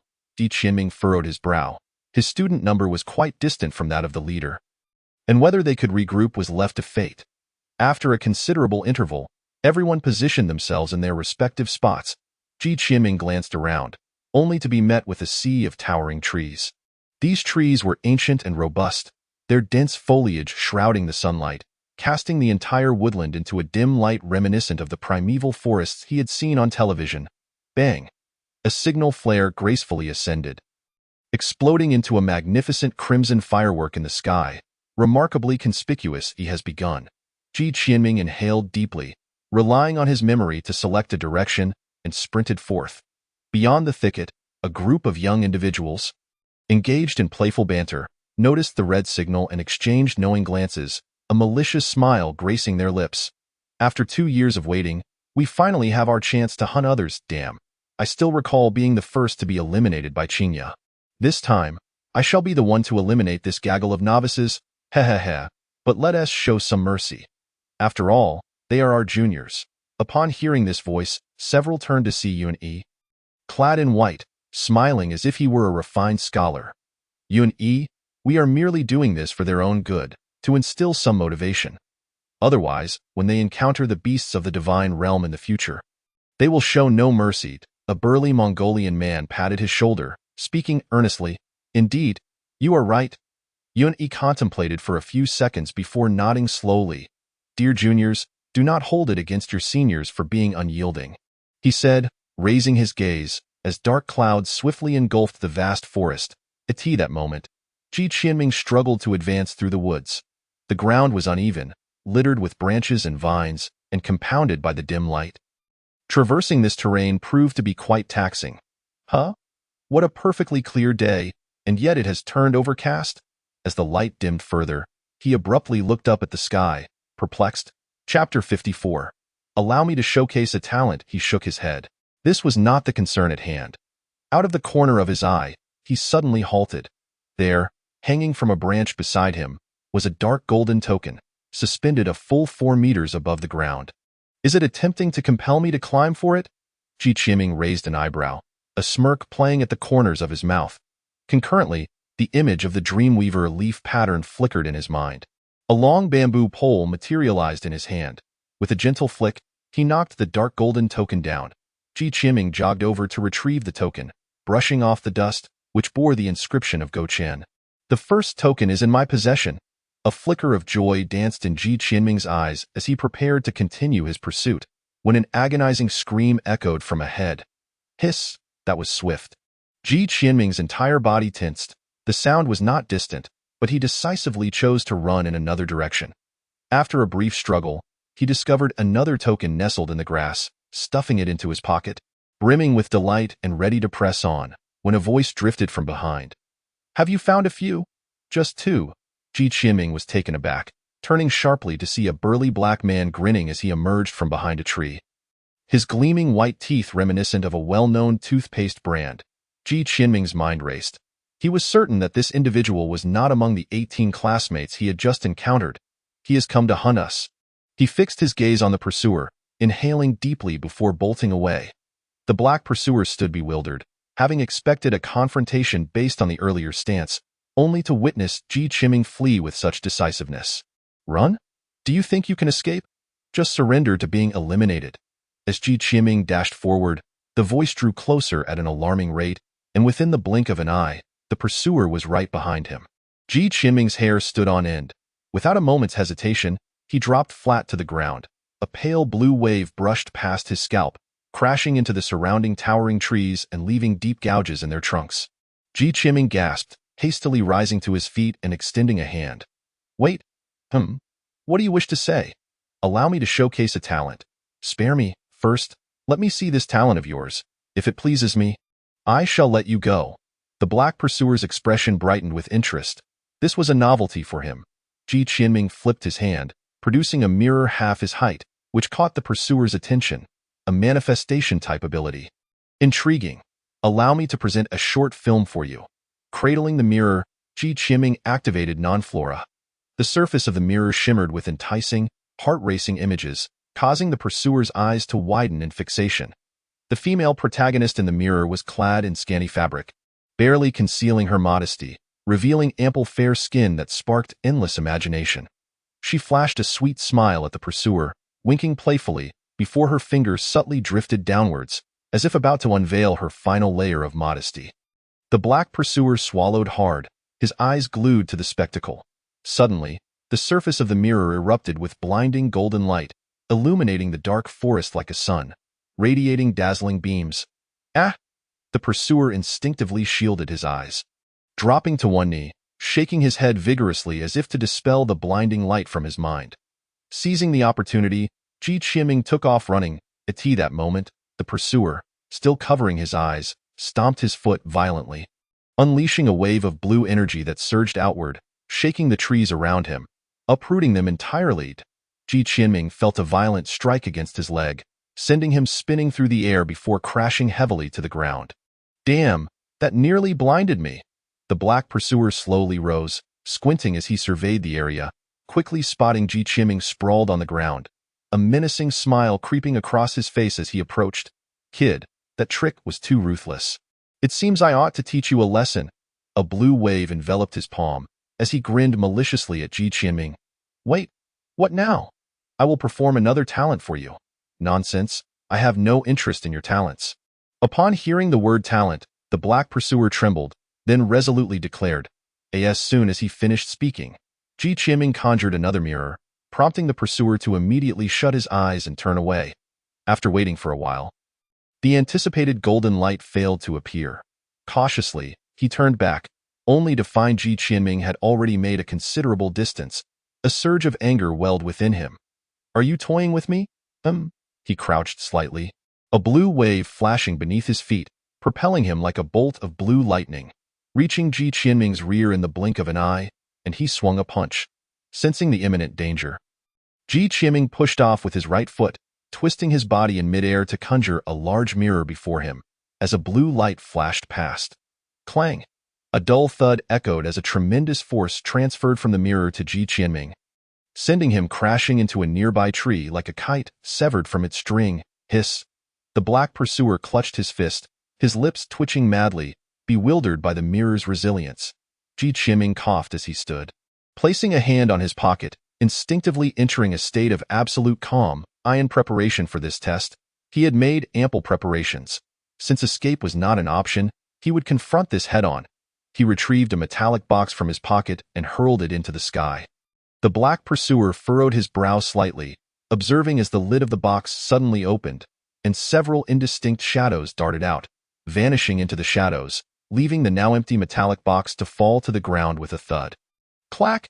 Goucheng coldly fixed his gaze on the black pursuer, his expression indifferent, evoking an inexplicable sense of unease within the dark-clad pursuer. He propelled himself off the ground with his legs, charging straight towards the black-clad pursuer with an audacious fearlessness. The pursuer raised an eyebrow, his hands enveloped in faint blue ripples. With his feet slightly apart, one hand extended forward while the other retracted, he assumed a classic combat stance. The distance between the two was rapidly diminishing when a machete materialized in Goucheng's hand, glimmering with flecks of blue light as he swung it fiercely towards the side of the pursuer's waist. The pursuer deftly sidestepped, evading the powerful strike, and transformed his palm into a blade aimed directly at Goucheng's neck. Just then, Goucheng abruptly lowered his head, and a sharp mirror shard, almost indistinguishable from its surroundings, shot forth from his collar, hurtling towards the pursuer's face. Chapter 55. Mind and spirit. The pursuer's pupils contracted sharply as his hand instinctively reached for the mirror shard in midair. The blue ripples in his palm erupted, shattering the shard into dust. Yet, this was not the end. Mirror shards concealed within the neighboring trees suddenly launched forth, one aimed at the nape of his neck, the other at his throat. The surface of the mirror shards constantly shifted to match their environment, making them nearly imperceptible amidst the dense forest. The pursuer felt a chill surge through him, his eyes narrowing as he shouted out. Centered around him, a terrifying wave rippled outward, deflecting the two airborne shards, along with Goucheng. Goucheng felt as though he had been struck by a colossal hammer to the chest. His organs jolted, and he was sent soaring several meters before crashing to the ground. A flush crept across his face as he spat out a mouthful of blood. Nevertheless, his extremely calm gaze remained fixed on the pursuer, who, for reasons unknown, felt a shiver of unease at their locked stare. The pursuer warily scanned his surroundings, fearing that a mirror shard might suddenly emerge from the shadows to claim his life. For the look in that boy's eyes suggested he would not hold back. Wait, where was the machete he had been wielding? This thought flashed through his mind as he instinctively leapt sideways, narrowly avoiding a cold, glinting blade that descended from above, embedding itself deeply into the earth. Cold sweat trickled down his brow as he pieced together the sequence of events. This boy had deduced his weakness from the previous two shockwaves, that is, the large-scale shockwaves could only be emitted horizontally. The initially concealed mirror shards had merely been distractions. While he focused on the shard emerging from Ji Qiming's collar, the boy had hurled the machete high into the air, subsequently releasing a wide-range shockwave that sent everything flying. When he let his guard down, the falling machete became the true killing blow. Such deep cunning, such intricate planning. It was as if he had transformed into an entirely different person, as if an AI were orchestrating him. The pursuer could not fathom it. Not only he, but the three examiners monitoring the entire forest were equally perplexed. This boy's demeanor was intriguing, a stark contrast to his earlier brazen attitude. The examiner on the left, holding a cup of coffee, watched with keen interest as Ji Qiming appeared on the screen and remarked. The crew-cut examiner in the middle suddenly seemed to recall something, exclaiming, "Look at his right hand. It has been trembling unconsciously. I witnessed this phenomenon during my overseas evaluations. IT is a hallmark of the most brilliant mental calculation prodigies in Europe and America, manifesting as a physiological response during precise cognitive computations, known as mind and spirit. Are you suggesting he is currently in that state? That he can apply such terrifying computational ability in combat?" The female examiner on the right exclaimed, her eyes sparkling with excitement. Based on the angles of his recently deployed mirror shards, it would be exceedingly difficult for someone lacking substantial control abilities to simultaneously handle two shards, let alone the concealed aerial assault that followed, which was executed with remarkable precision. Such a keen eye was indeed not typical of a youth untrained in combat. A natural battlefield commander, the left side examiner exclaimed, slapping the table, his gaze towards Ji Qiming akin to that of a treasure hunter. The crew-cut examiner frowned slightly and said, "Do not rejoice too soon. This state is not one he can maintain indefinitely. Remember when the pursuer first attacked and knocked him over? He had not yet entered this state. It was only after the pursuer demonstrated an insurmountable speed and struck him a second time that he achieved the mind and spirit state. This implies that he only enters this state when his subconscious recognizes that he is in grave danger." The female examiner raised an eyebrow, pondering, if so, he is ill-suited to be a commander. Commanders typically operate within the safety of the camp, issuing orders without personal threat, rendering it impossible for him to enter the mind and spirit state. He is well-suited to be a combat commander for a squad. What is his leaf pattern ability? It is a novel leaf pattern capable of altering the physical rules of reflective objects. The Academy rated it C78. How did he just transform objects out of thin air? The left side examiner inquired, flipping through the documents. That is not surprising. The manifestation of abilities varies based on their mastery, and it appears to span enhancement, embodiment, intent, and illusion capabilities. The Academy has undervalued him. He is at least a B rank. The crew-cut examiner noted in the margins of the file, speaking casually. Just give him the blue bamboo stick. Then in that fleeting moment, the black pursuer felt an overwhelming urge to turn and flee. This boy exuded an aura of terror that suggested a single misstep could cost him his life. Just as the two were locked in a standoff, a voice drifted through the forest. Beautiful, truly beautiful. Both Ji Qiming and the black pursuer were startled, realizing the voice was alarmingly close, yet they had sensed nothing. They turned to see a youth clad in a yellow haori, a katana hanging at his waist. Stepping silently from the woods, his wooden sandals making no sound upon the ground, akin to a specter. The boy's black hair was tied with a deep red ribbon, cascading naturally to his waist, with a few strands dancing in the air, evoking a sense of ethereal grace. His slanted eyes resembled crescent moons as they focused on Ji Qiming. A Japanese? Ji Qiming mused, curiously observing the youth. Recognizing the face, particularly those distinctive slanted eyes, though previously he had mistaken him for a fellow Chinese in casual attire. How had he approached so stealthily? Was he here to assist me? A flurry of questions raced through Ji Qianming's mind. Could you possibly open your eyes when you speak? The black pursuer glared at him for a long moment before finally managing to utter a response. The boy jolted slightly, turning his head to regard the black-clad pursuer. His expression still adorned with a smile, though it sent a chill down the pursuer's spine. What is with this year's newcomers? Each one seems more terrifying than the last. I advise you to leave quickly. I am here to save someone, not to fight. The boy spoke softly. Save someone? Are you planning to rescue him without consulting me first? The pursuer chuckled derisively. You think you can just come here and demand I leave? You might be mistaken about your role. The youth's voice bore no trace of emotion as he replied coolly, I am not here to save him. I am here to save you. Chapter 56, Yuhara save me? The black pursuer's eyes widened in disbelief. While he acknowledged that he had felt a moment of cowardice, to claim he was there to save him was pushing it, wasn't it? Did he not have any pride? Ha! You speak boldly.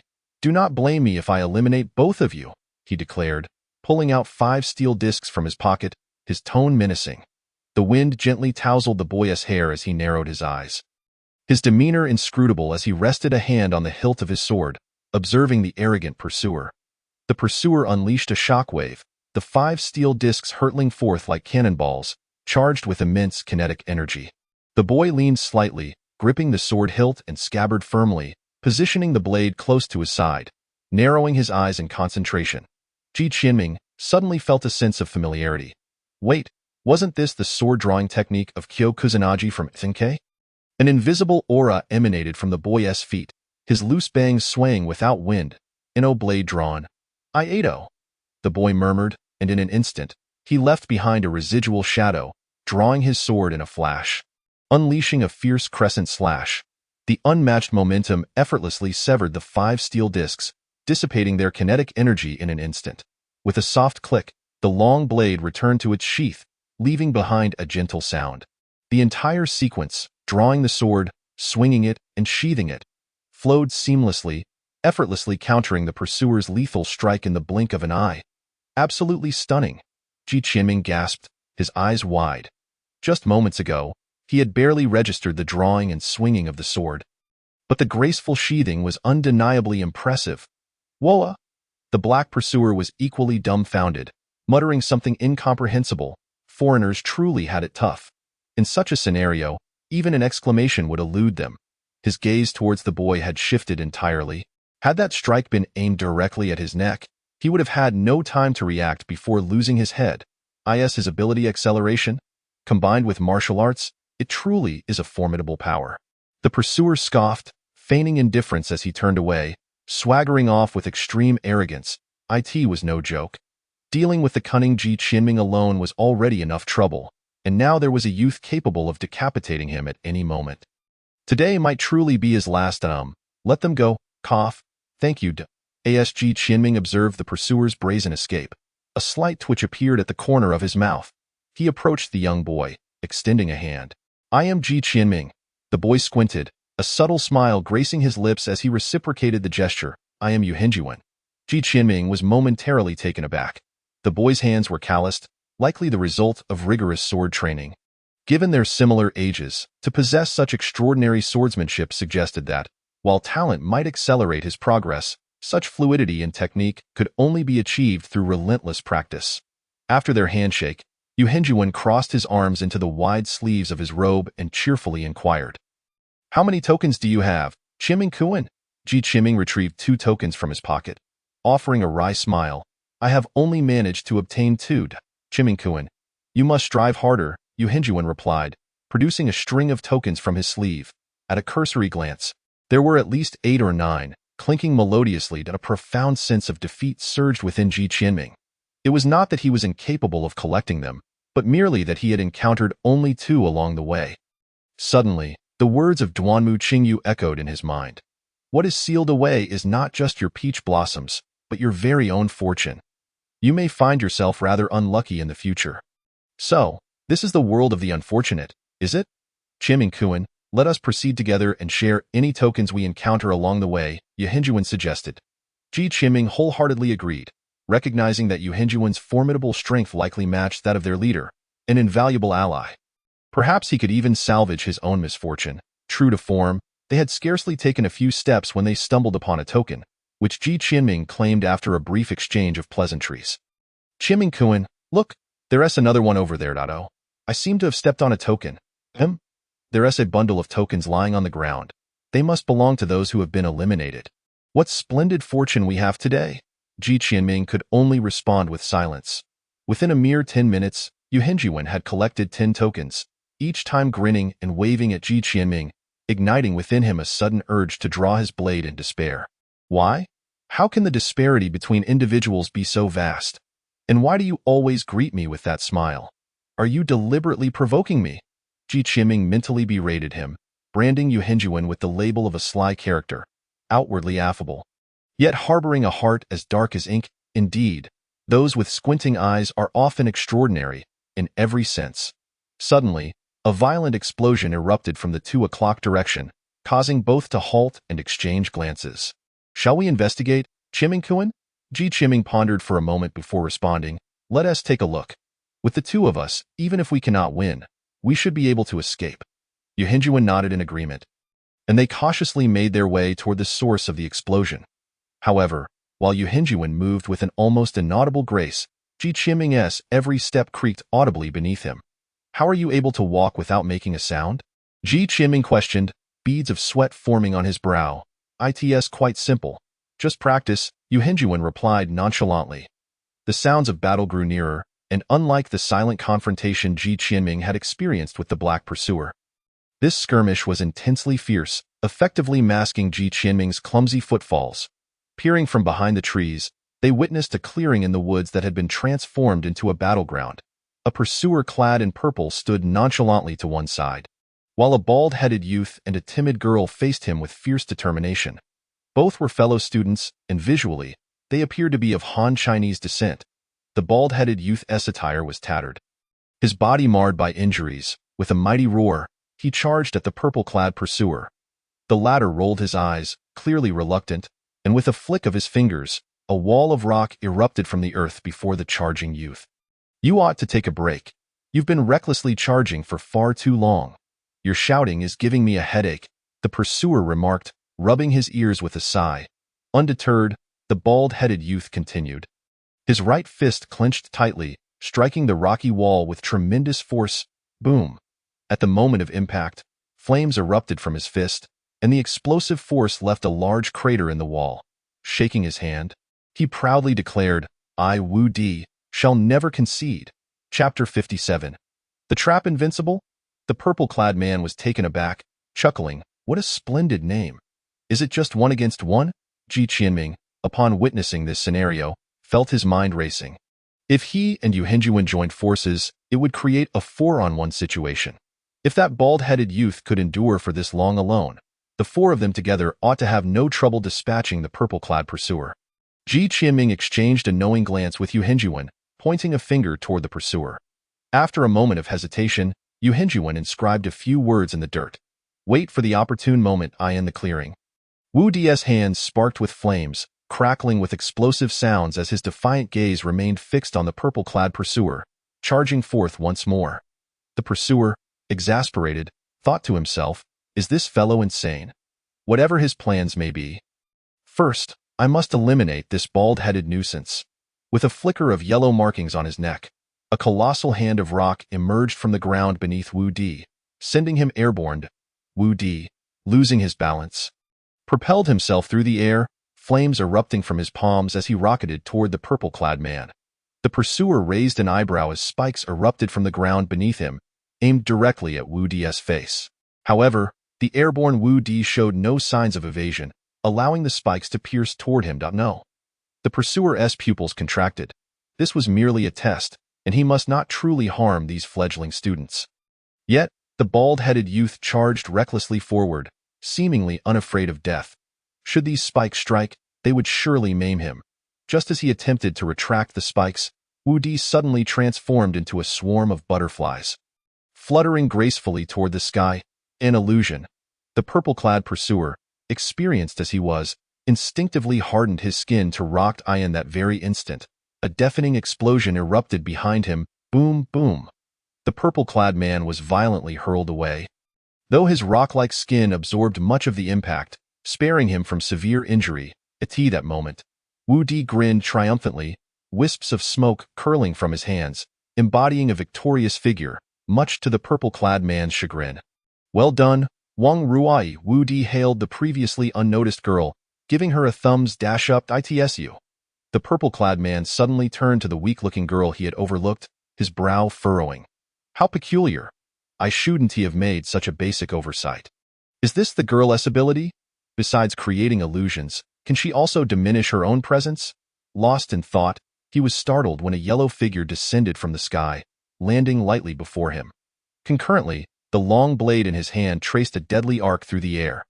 Pressing firmly against his neck, "You have been eliminated." Yu Hinjuan smiled serenely at the purple-clad man, speaking with a calm demeanor. The purple-clad man felt a jolt of shock. Everything had transpired too swiftly. The opponent had perfectly seized upon his moment of distraction, delivering a fatal blow before he could even harden his skin. Not only he, but all present were left dumbfounded. This young man had effortlessly eliminated a pursuer. The purple-clad man swallowed hard, suddenly bellowing in a direction. Yun-E, what happened to the plan to fish for them? The blade is at my throat, and you still haven't made your move. From the woods emerged a figure clad in white, wearing a rueful smile. Not that I didn't want to save you. His speed is simply too great. I couldn't even warn you in time. So there are others hiding in the shadows. A heavy silence fell over the group, especially Wu Di, whose face had turned a shade of iron, realizing that he had been lured into a trap all along. Yun-E, if you don't eliminate them all today, I will ensure that the alcohol you've been hoarding will be down by the 3rd years. The purple-clad man threatened loudly, visibly displeased. Damn it, being eliminated by a senior 2 years ago was one thing. But now being taken down by a freshman, how do I hold my head up high? Ahem, I will do my best. Yuni chuckled awkwardly, turning to the woods and calling out, no need to hide. Your concealment is rather lacking. Ji Qiming emerged from the trees, scratching his head apologetically. The ambush was a failure. Oh, there really is someone? Yun-E exclaimed, his expression shifting to one of surprise. Ji Qiming replied, there are 4 of us, freshmen. Let us all join forces. Yun-E cleared his throat, scanning the crowd with a bashful smile. Ji Qiming's mouth twitched. What a juxtaposition, to utter the most commanding words with such an innocuous expression. Be cautious. He is at the 3rd tier, Yu Hinjuan warned, his brow furrowing slightly. 3rd tier? Wu Di turned sharply to face Yun-E, a fierce determination igniting in his eyes. Ji Qiming's heart skipped a beat. He was well aware of the vast chasm between the 3rd and 1st tiers, a gap that numbers alone could not bridge. In the examination room. This is becoming quite interesting, the left side examiner chuckled lightly.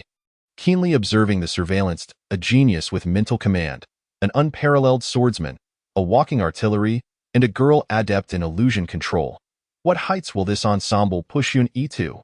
The female examiner conducted a comparison of combat capabilities in her mind. A subtle smile gracing her lips, the examiner with a buzz cut squinted his eyes, slowly tapping the table with his knuckles, and remarked, it ultimately depends on the commander's abilities. How much time remains until the test concludes? 8 minutes and 56 seconds left, TSK.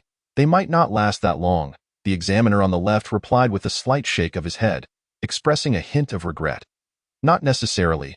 The buzzcut examiner's gaze remained fixed on Ji Qiming as he spoke slowly. There are still 8 minutes and 56 seconds to go. Why Yu Shengyuan pulled a watch from his sleeve, confirming the time. So what if he's a level 3? I'm not afraid, Wu Di scoffed, his hands igniting with sparks. Charging recklessly towards Yun-E like a man possessed. No, don't rush in, Ji Qiming exclaimed as he saw Wu Di charge out, feeling a pang of frustration. How can you act so recklessly? Who gave you the audacity? Liang Jingru?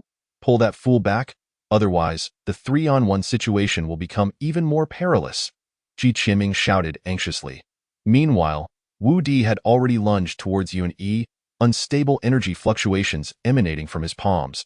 He thrust his hands forward, sending a fierce blaze directly towards Yun-E. A smile danced on Yun-E's lips as he stood still, and suddenly, a powerful gust of wind swept from behind him, redirecting the explosive flames back. What the hell? The wind, swirling with raging flames, rushed violently towards Wu Di. Cursing under his breath, Wu Di turned and sprinted backward. Yet how could he outrun the wind? As the fiery whirlwind threatened to engulf him, a figure clad in a yellow haori flashed across the ground, gripping the hilt of a sword, and unleashed a lightning-fast strike. Goucheng one-sword style, Wild Gale, Chapter 58. An ordinary entrance examination? The long blade danced through the air, swirling with the tempest, colliding straight into the fiery whirlwind. The two winds clashed mid-air, scattering leaves into the sky. However, the gale generated by the blade merely diminished the whirlwind's momentum before being completely dispersed. Get over here! At that moment, a massive mirror materialized out of thin air, thrust into the ground by Ji Qianming, who called out to the two ahead. They quickly took shelter behind the mirror, exerting all their strength to brace against it. As the fiery whirlwind approached, it was deflected upward, with the scorching flames leaving no trace of impact on the mirror. Once the tempest subsided, Ji Qianming finally exhaled in relief. If he hadn't conjured an absolutely heat-resistant mirror, they would likely have been completely wiped out. Do not act impulsively. The power of a level 3 is beyond what we can withstand individually. Ji Qianming said earnestly to Wu Di, "This is no jest. If you keep charging in recklessly, we might truly face annihilation." Wu Di, aware of his own folly, merely huffed coldly and fell silent. Currently, we are unaware of his capabilities. It is best to proceed with caution, focusing on evasion and harassment. As long as we can hold out until the test concludes, victory will be ours. Ji Qianming's mind raced, inadvertently entering a state of heightened awareness. Seeing the group huddled behind the mirror, Yuni pointed a finger skyward, causing the dark clouds that loomed above the forest to churn ominously, flickers of lightning dancing within. This, he can actually control the weather. Wu Di exclaimed, his eyes wide with shock. Bad news. Ji Qianming's expression shifted drastically. Scatter. The four behind the mirror fled in different directions just as a colossal bolt of lightning struck the mirror, shattering it into fragments and causing it to vanish. Heh, quick on the draw, aren't you? Yuni chuckled, his fingers subtly gesturing, causing the lightning to coalesce once more in the sky. Crack, a thick bolt of lightning descended again.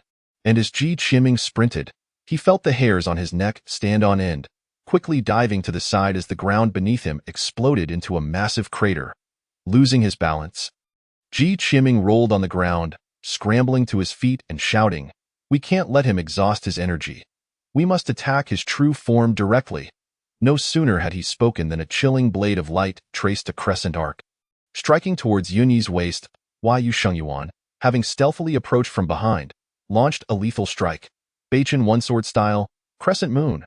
The blade sliced through Yunyi's form without obstruction, yet there was no resistance felt. Instead, Yunyi's body was cleaved into two segments, dissipating into a dense mist. This, a cloud illusion technique? Yu Shengyuan furrowed his brow. Heh, I've been prepared for you. Yunyi's voice echoed from above as he stood suspended in the air, riding the winds, his white attire billowing fiercely. Wu Di's lips curled into a grin. Is this heaven?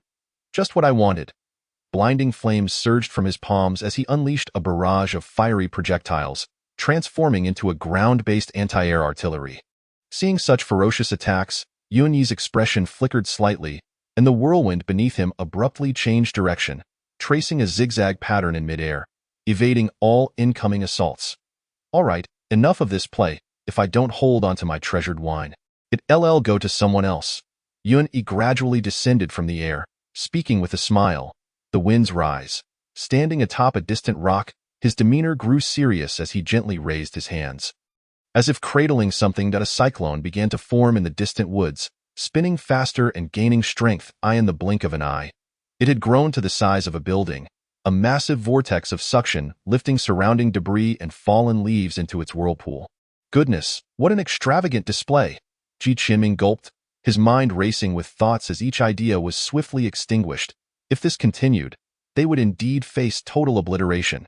His peripheral vision caught a glimpse of Wang Ruai's pale face, and he seized upon the last glimmer of hope. Wang Ruai, what exactly is your ability? At this moment, the trio's abilities posed no threat to Yun.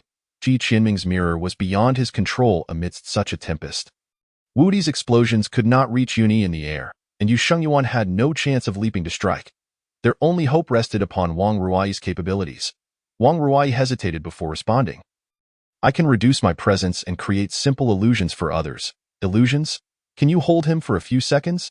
Ji Qiming pressed urgently. No, I just tried. A level 3's mental strength is too formidable. I can't manage even a second. Wang Ruai's voice dwindled, her complexion betraying fear. The flicker of hope ignited within Ji Qiming was instantly extinguished, his fists clenched in frustration. Could it truly end in their annihilation? Wait! His peripheral vision caught Yuni in the distance. A sudden idea flashed in his mind, and his expression grew increasingly peculiar. Listen to me, I have an idea.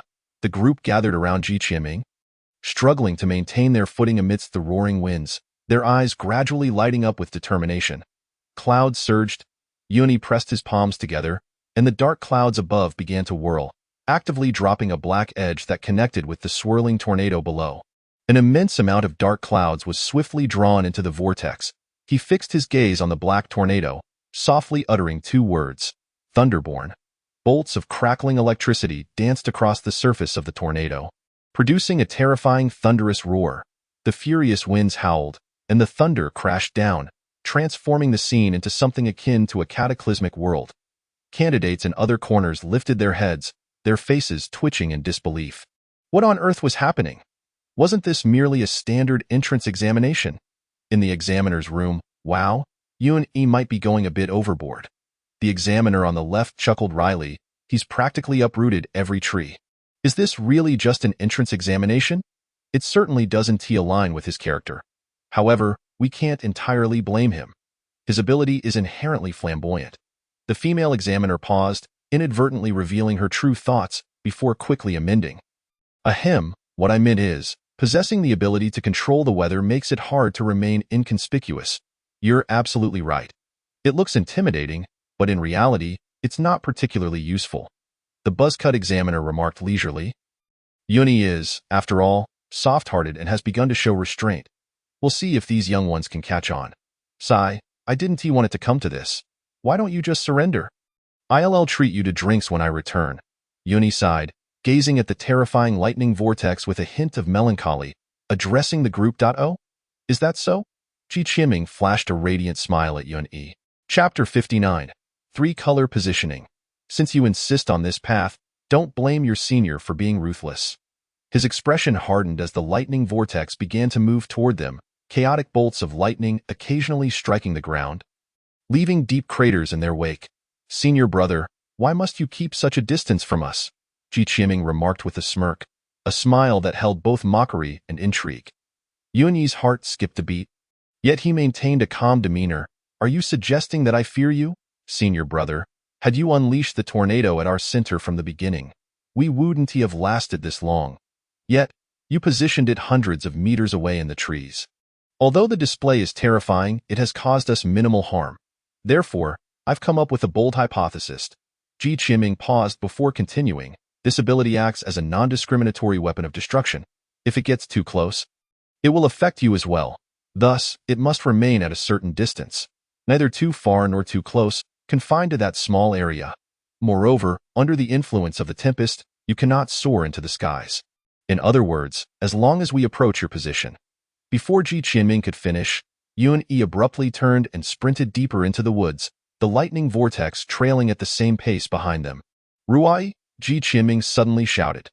Wang Ruai's pupils seemed to transform into a swirling vortex, fixated intently on the direction in which Yun-yi was running.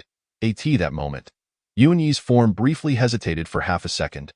In this fleeting instant, Yashinjiwan's figure surged forth, rapidly pursuing Yun-yi, with a speed that was far from the heavens.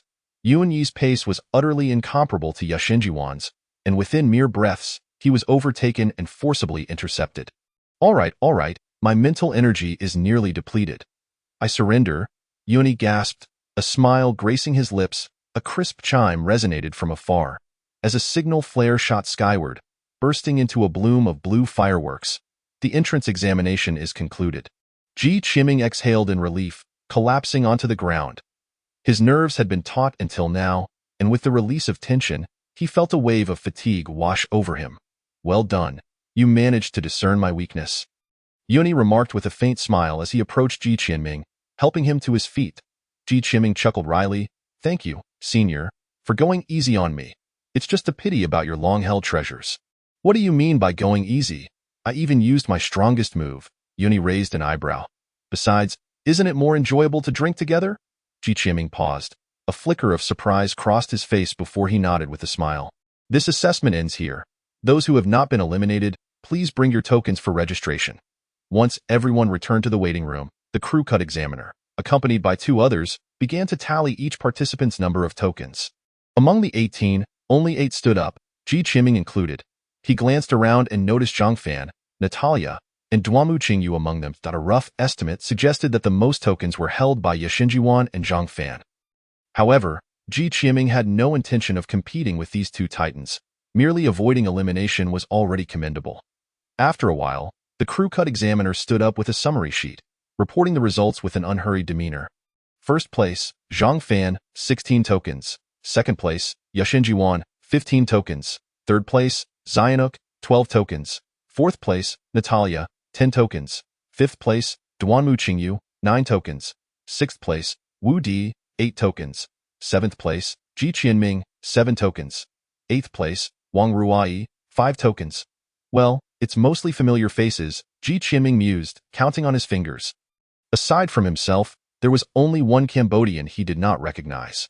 Zhang Fan sat quietly to the side, his demeanor as cold as ice, as if he were not the one who had secured first place. Yashinjiwan maintained his ever-present smile, squinting at Zhang Fan, seemingly lost in thought. We have categorized each of you based on your performance, abilities, and overall strength. I possess 3 colors of bamboo sticks. Red signifies primary output, long-range combat, and team core. Yellow represents auxiliary output, control abilities, and assassination skills. Blue denotes team support, combat command, and logistical capabilities.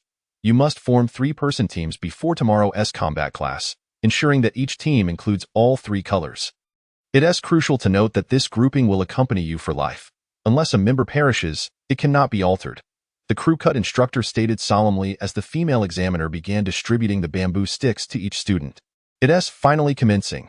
I wonder which color I will be, Ji Qianming thought nervously. Ji Qianming, blue. The female examiner checked his information, expressionless as she handed him a slender blue bamboo stick, blued, just as I expected. Ji Qianming's heart eased. Given his current abilities, he was indeed unsuited to be a primary combatant. Of course, that was until he acquired the next replica leaf pattern. Regardless, the next leaf pattern must possess lethality. Battling with shards of mirrors was truly exhausting. He mused quietly. In truth, he yearned to replicate Zhang Fan's abilities. Although the grade remained unclear, the terrifying destructive power was undeniably tempting. Unfortunately, that leaf pattern was in his eyes. He certainly couldn't extract the chief's eyeball for replication, could he? Boss, what color are you? After exiting the waiting room, Ji Qianming promptly approached Zhang Fan. Red, Zhang Fan replied, pulling a red bamboo stick from his pocket with a calm demeanor. Ji Qianming proudly displayed his blue bamboo stick, his excitement palpable. Boss, we can team up. Zhang Fan's lips curled slightly, and he nodded decisively. We still need a yellow bamboo stick. Do you have anyone in mind? Ji Qianming pondered for a moment, and just then, Natalia approached him directly. Qianming, what color is your bamboo stick? Her bright blue eyes sparkled with anticipation. I'm blue. I've already teamed up with the boss. But we still need a yellowed. Ji Qianming's eyes lit up upon seeing Natalia.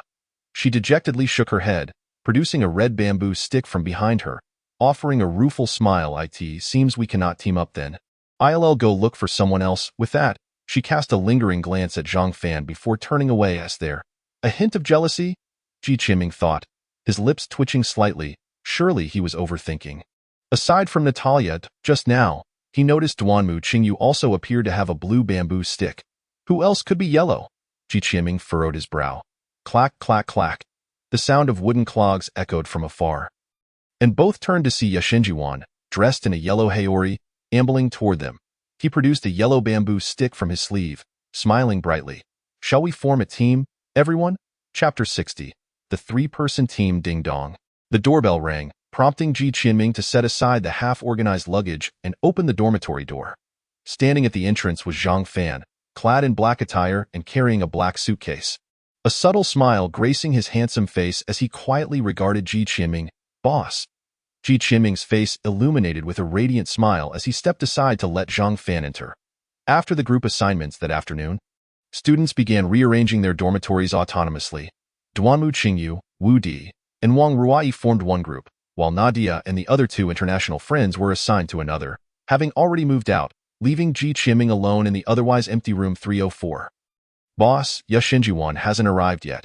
You can choose between rooms 2 and 3. Zhang Fan abruptly halted, his eyes darting between the two rooms, a look of endless conflict and struggle etched on his face, revealing an expression of agony. Is this choice phobia? Ji Qianming was taken aback, unable to suppress a chuckle. I'll take room 1. How about you occupy the one next to me? Ji Qianming tentatively suggested. Zhang Fan's eyes brightened, as if he had been rescued, casting Ji Qianming a grateful glance before swiftly entering room 2.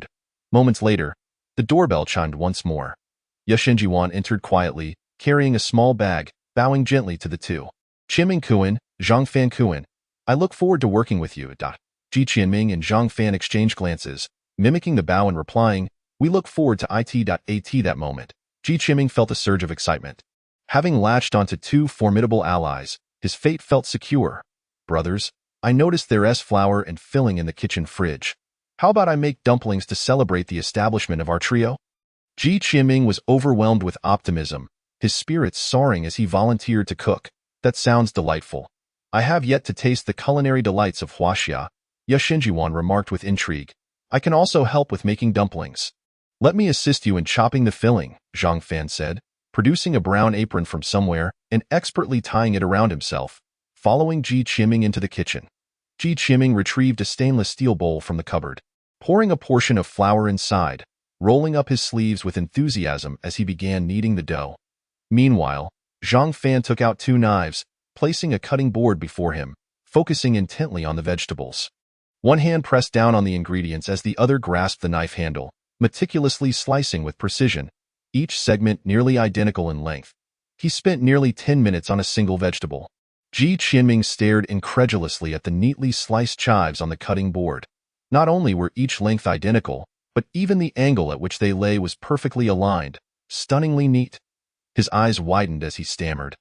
Boss, you don't have obsessive-compulsive disorder, do you? Zhang Fan gazed at his creation with satisfaction, proudly lifting his chin, ignoring Ji Qianming's inquiry. Oh, this vegetable is cut so interestingly, Yashinjuan chimed in, leaning closer to inspect, poking at a few pieces, ruining the perfect arrangement, rendering it grotesque. Zhang Fan's body tensed, his gaze snapping toward Yashinjuan, fury igniting in his eyes. You. Yashinjuan tilted his head slightly, smiling serenely as he met Zhang Fan's furious glare, the air between them thickening with tension. Ahem, boss, your cutting is truly impressive. I'll use this for the filling, Ji Qianming exclaimed, cold sweat nearly breaking out as he hurriedly tossed the chives into the bowl, forcing a grin. Zhang Fan let out a cold snort, suppressing his anger as he moved beside Ji Qianming to begin wrapping dumplings. He carefully picked up an appropriate amount of filling with chopsticks, placing it into a clean dumpling skin, meticulously pinching it into a perfect shape. Each angle adhering to the golden ratio, resulting in an aesthetically pleasing appearance.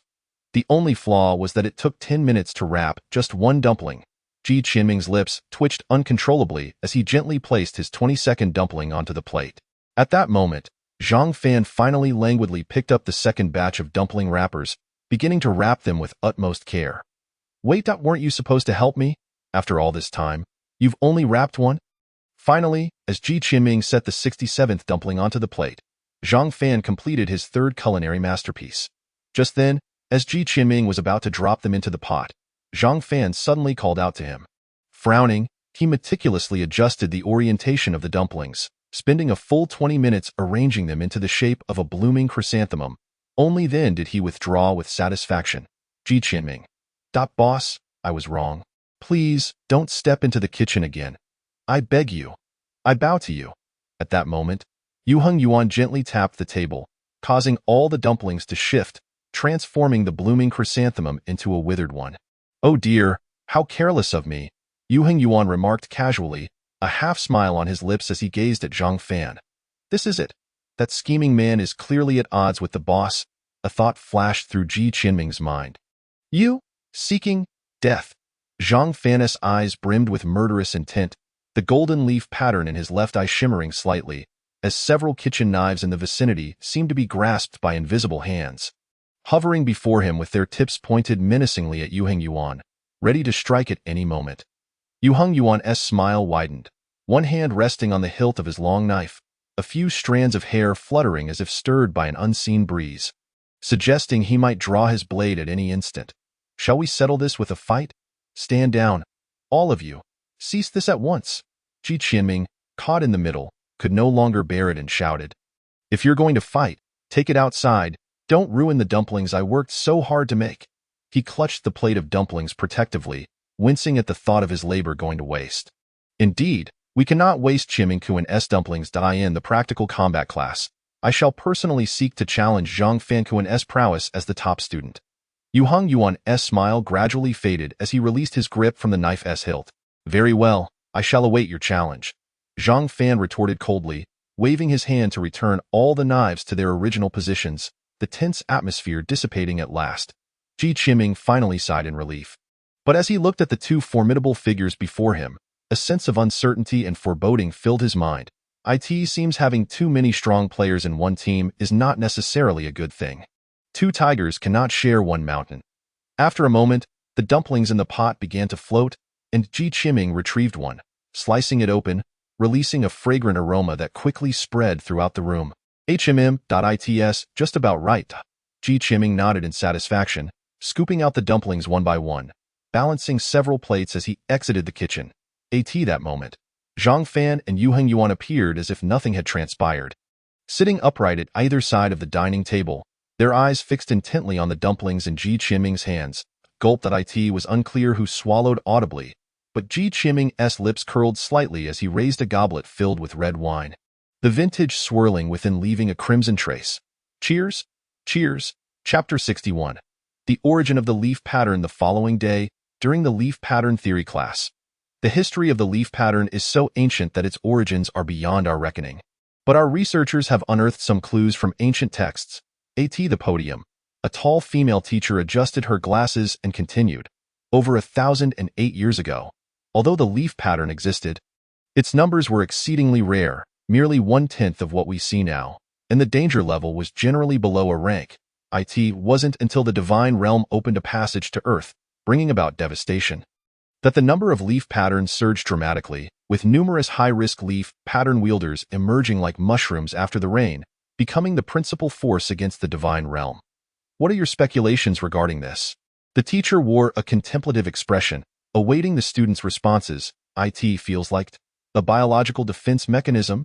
After a long silence, Wang Ruai timidly ventured. The teacher's eyes lit up with appreciation, urging her to elaborate. Wang Ruai gathered her thoughts and slowly articulated. When a living organism is invaded by external viruses, it triggers its self-defense mechanism, generating a large number of white blood cells to combat the virus. I feel this is quite similar, indeed. The teacher nodded. Ancient texts record that the world we inhabit has a core, akin to a control room, governing all rules and order within this realm, said to take the form of a colossal tree connecting chaos and reality. Known as the World Tree. All leaf patterns originate from this world tree. Our researchers speculate that the divine realm's attack on Earth is also aimed at this world tree. The leaf pattern is essentially a force that controls the rules of the world, mirroring the function of the world tree.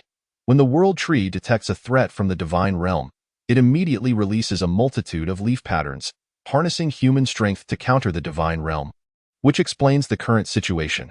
The world tree. Ji Qinming did not react significantly, for his worldview had already crumbled upon arriving at the Goucheng Academy. Teacher, why doesn't the world tree release all the leaf patterns at once? Why must they remain dormant? An international student suddenly raised a hand, curiously inquiring. That is an excellent question. The teacher nodded gently. We speculate that the leaf patterns are part of the world tree. It can release a portion of them to humanity, but if it were to shed all its leaf patterns, it would suffer significant depletion. Thus, when a leaf pattern host dies, the leaf pattern will return to the world tree, nourishing it until it no longer requires its power, at which point it is released back into the world, and this cycle continues. Ji Qinming pondered thoughtfully, his finger lightly tracing a character on the table. Leaf. A grass radical atop, with the character for world beneath, and the wood character below. Is this not the world tree? All along, everything had been laid before him, yet he had failed to recognize it. Therefore, the leaf pattern is not a force for satisfying base desires, nor for oppressing the weak, but rather it is for protection. Ji Qianming involuntarily voiced, his thoughts drifting back to the conversation he had with Cui Pengzi on the train.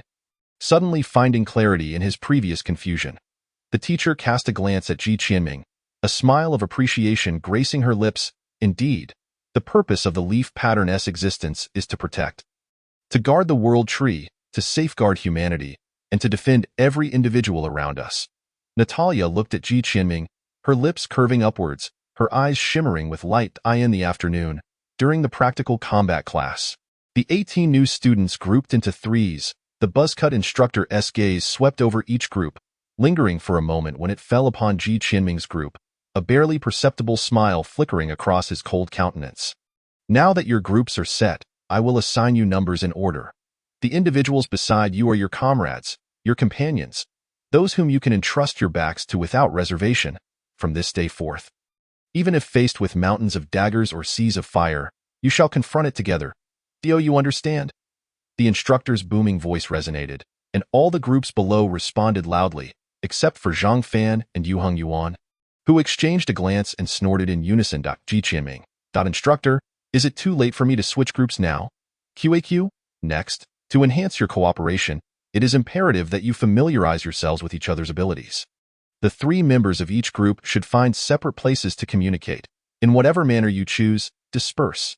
As soon as the instructor's words fell, Ji Qianming felt a surge of combative spirit emanating from either side. Involuntarily swallowing hard and stepping back a few paces, Zhang Fankuan, please proceed. Yu Heng Yuan said with a smile, resting his hand on the hilt of his long knife, his posture sinking as his yellow haori billowed in the wind. Zhang Fan turned impassively, his left eye bursting forth with golden light as weapons from the cold arms wall flew towards him, swirling around him. Just as I wished, the other students were drawn in by this spectacle, gathering to watch, while the buzzcut instructor raised an eyebrow but did not intervene. After all, he had stated that any method was permissible. Moreover, this might not be a bad thing. Zhang Fan's gaze sharpened, a long spear quivering slightly as it shot towards Yu Heng Yuan with the swiftness of lightning, emitting a piercing whistle as it sliced through the air. Mirror heart knows the flow. Contract / Yu Heng Yuan maintained his drawn sword stance until the spear's cold gleam was mere half a meter from his eyes. Then, he executed a peculiar sidestep to the right, evading the spear's tip. Swish! A sharp blade of light sliced through the middle of the spear, severing it cleanly in two, leaving a smooth, mirror-like cut. Zhang Fan's fingers twitched, and the spear's tip twisted mid-air, aiming to stab at Yu Heng Yuan, who was still in a slashing posture. Humphed! A chill crept up Yu Heng Yuan's back, and he let out a soft grunt, drawing the blade sheath back to deflect the incoming spear tip, which buried itself deeply into the ground. Go! Zhang Fan commanded sharply, and several weapons before him shot forth like arrows, effectively sealing off all of Yu Heng Yuan's escape routes. Unfazed, Yu Heng Yuan was about to swing his blade when he felt the long knife in his hand tremble slightly. As if attempting to break free from his grip, "You're controlling my knife?" Yu Heng Yuan's brow furrowed slightly, his right hand gripping the hilt tightly to prevent it from flying away, yet even so, it seemed impossible to continue wielding his sword technique.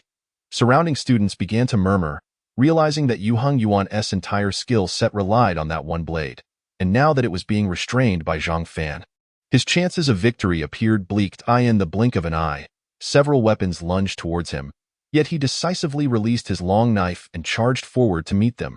Chapter 62. The Duel of Heroes amidst the gasps of the onlookers.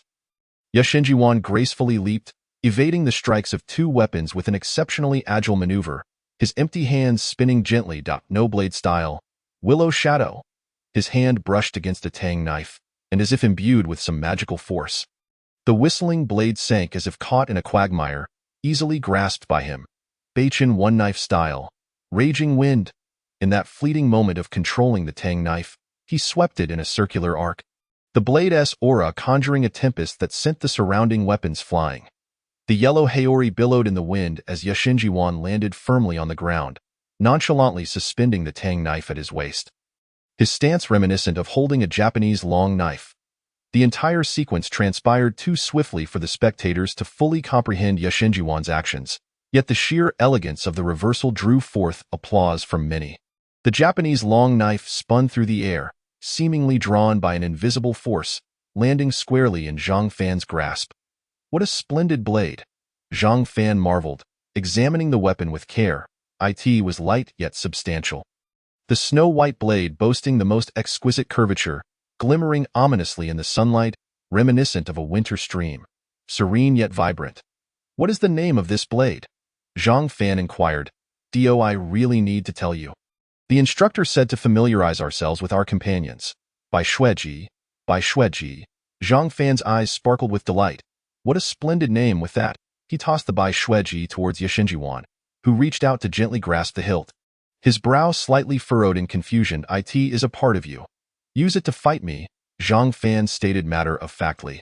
Yashinjiwan stood silently for a moment before smiling. Very well, then I shall return your blade. He swept the tang knife through the air, hurling it directly at Zhang Fan, yet the blade halted midair, steadily suspended in space.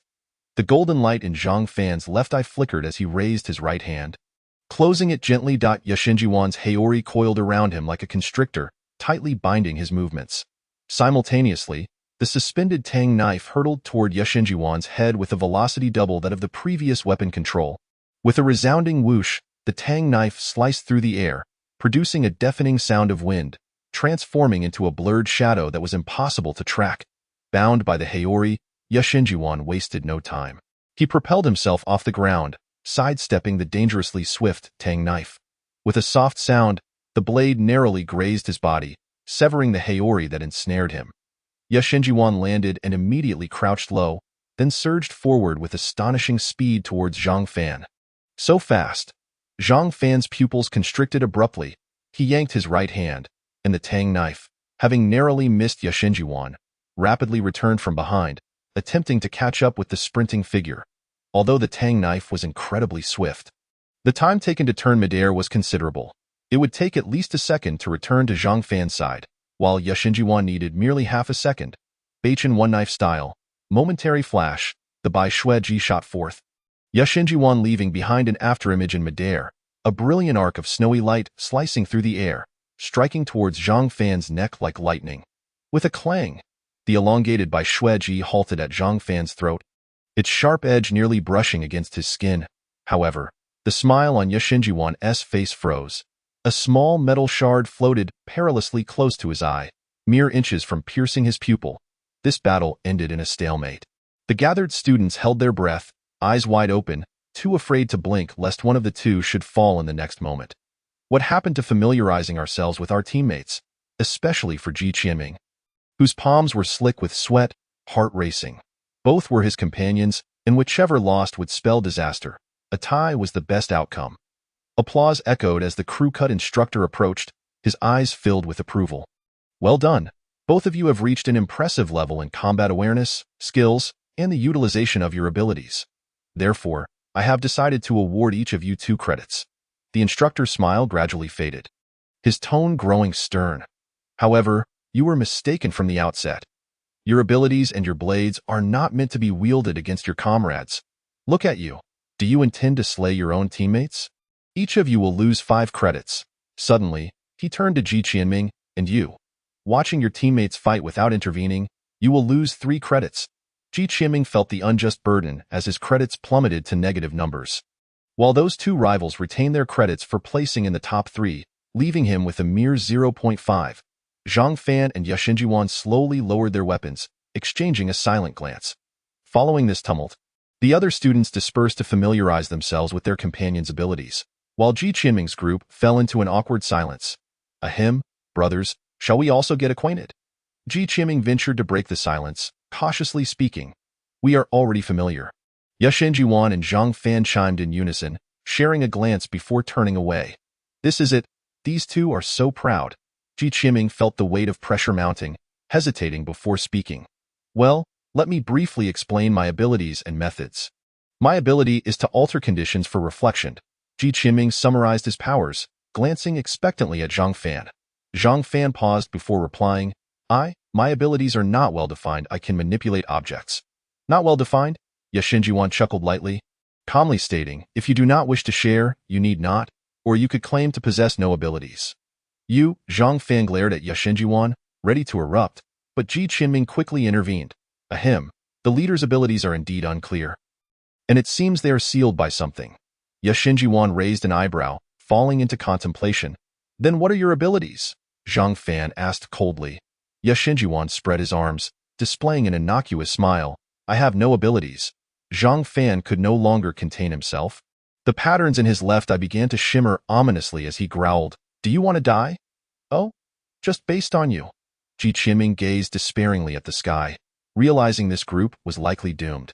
Just as the tension escalated between the two, the instructor in the distance cast a casual glance their way, causing the golden light in Zhang Fan's eye to vanish and Yashinjiwan's hand resting on by Xueji to lower slowly. My ability is acceleration, Yashinjiwan stated with his signature smile, casually mentioning it. The three exchanged glances, falling into silence. Chapter 63. The first mission in deep autumn, crimson leaves fluttered down from the window. Ji Qinming finally stirred from his slumber. Gazing at the Western mythology history teacher who was speaking eloquently on stage, only to feel drowsiness creeping back. 2 months had passed since the start of the semester, and a third of the essential first-year courses had been covered, including theory of leaf patterns, maintenance and use of firearms, Western mythology history, Eastern mythology history, divine realm studies, tactical command overview, and practical combat classes. Ji Qinming particularly enjoyed maintenance and practice of firearms for its hands-on experience with guns, and tactical command overview purely out of interest. Although his performance in cold weapons during practical classes was average, his marksmanship ranked among the top in his class. Regrettably, over these 2 months, his soul energy collection had made little progress. He was so close to the next level yet could not gather enough. Qinming, I'm so bored. A note was passed from his front desk. Natalia winked at him, a smile on her face. Ji Qinming's lips curled slightly as he added a line to the note and discreetly passed it back. Me too. Why are we even taking a course like Western mythology history? It has no relevance to countering the divine realm. I heard it's because some parts of mythology are based on reality and are related to the divine realm. Ji Qinming pondered Natalia's reply, recalling the legendary Zhu Yin from Huaxia. Speaking of Zhu Yin, Ji Qinming felt a headache returning. Over the past 2 months, he had repeatedly entered the mirrored space in his mind to inquire about his peach blossom tribulation.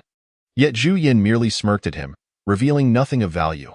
Qinming, I've heard we are now eligible to undertake missions. Natalia, noticing Ji Qinming's prolonged silence, passed him another note. We can accept missions now. Ji Qinming was taken aback. According to the Academy's rules, freshmen could not undertake missions until recognized by the institution. 2 months had flown by, and they had already gained the Academy's approval? Are there any restrictions?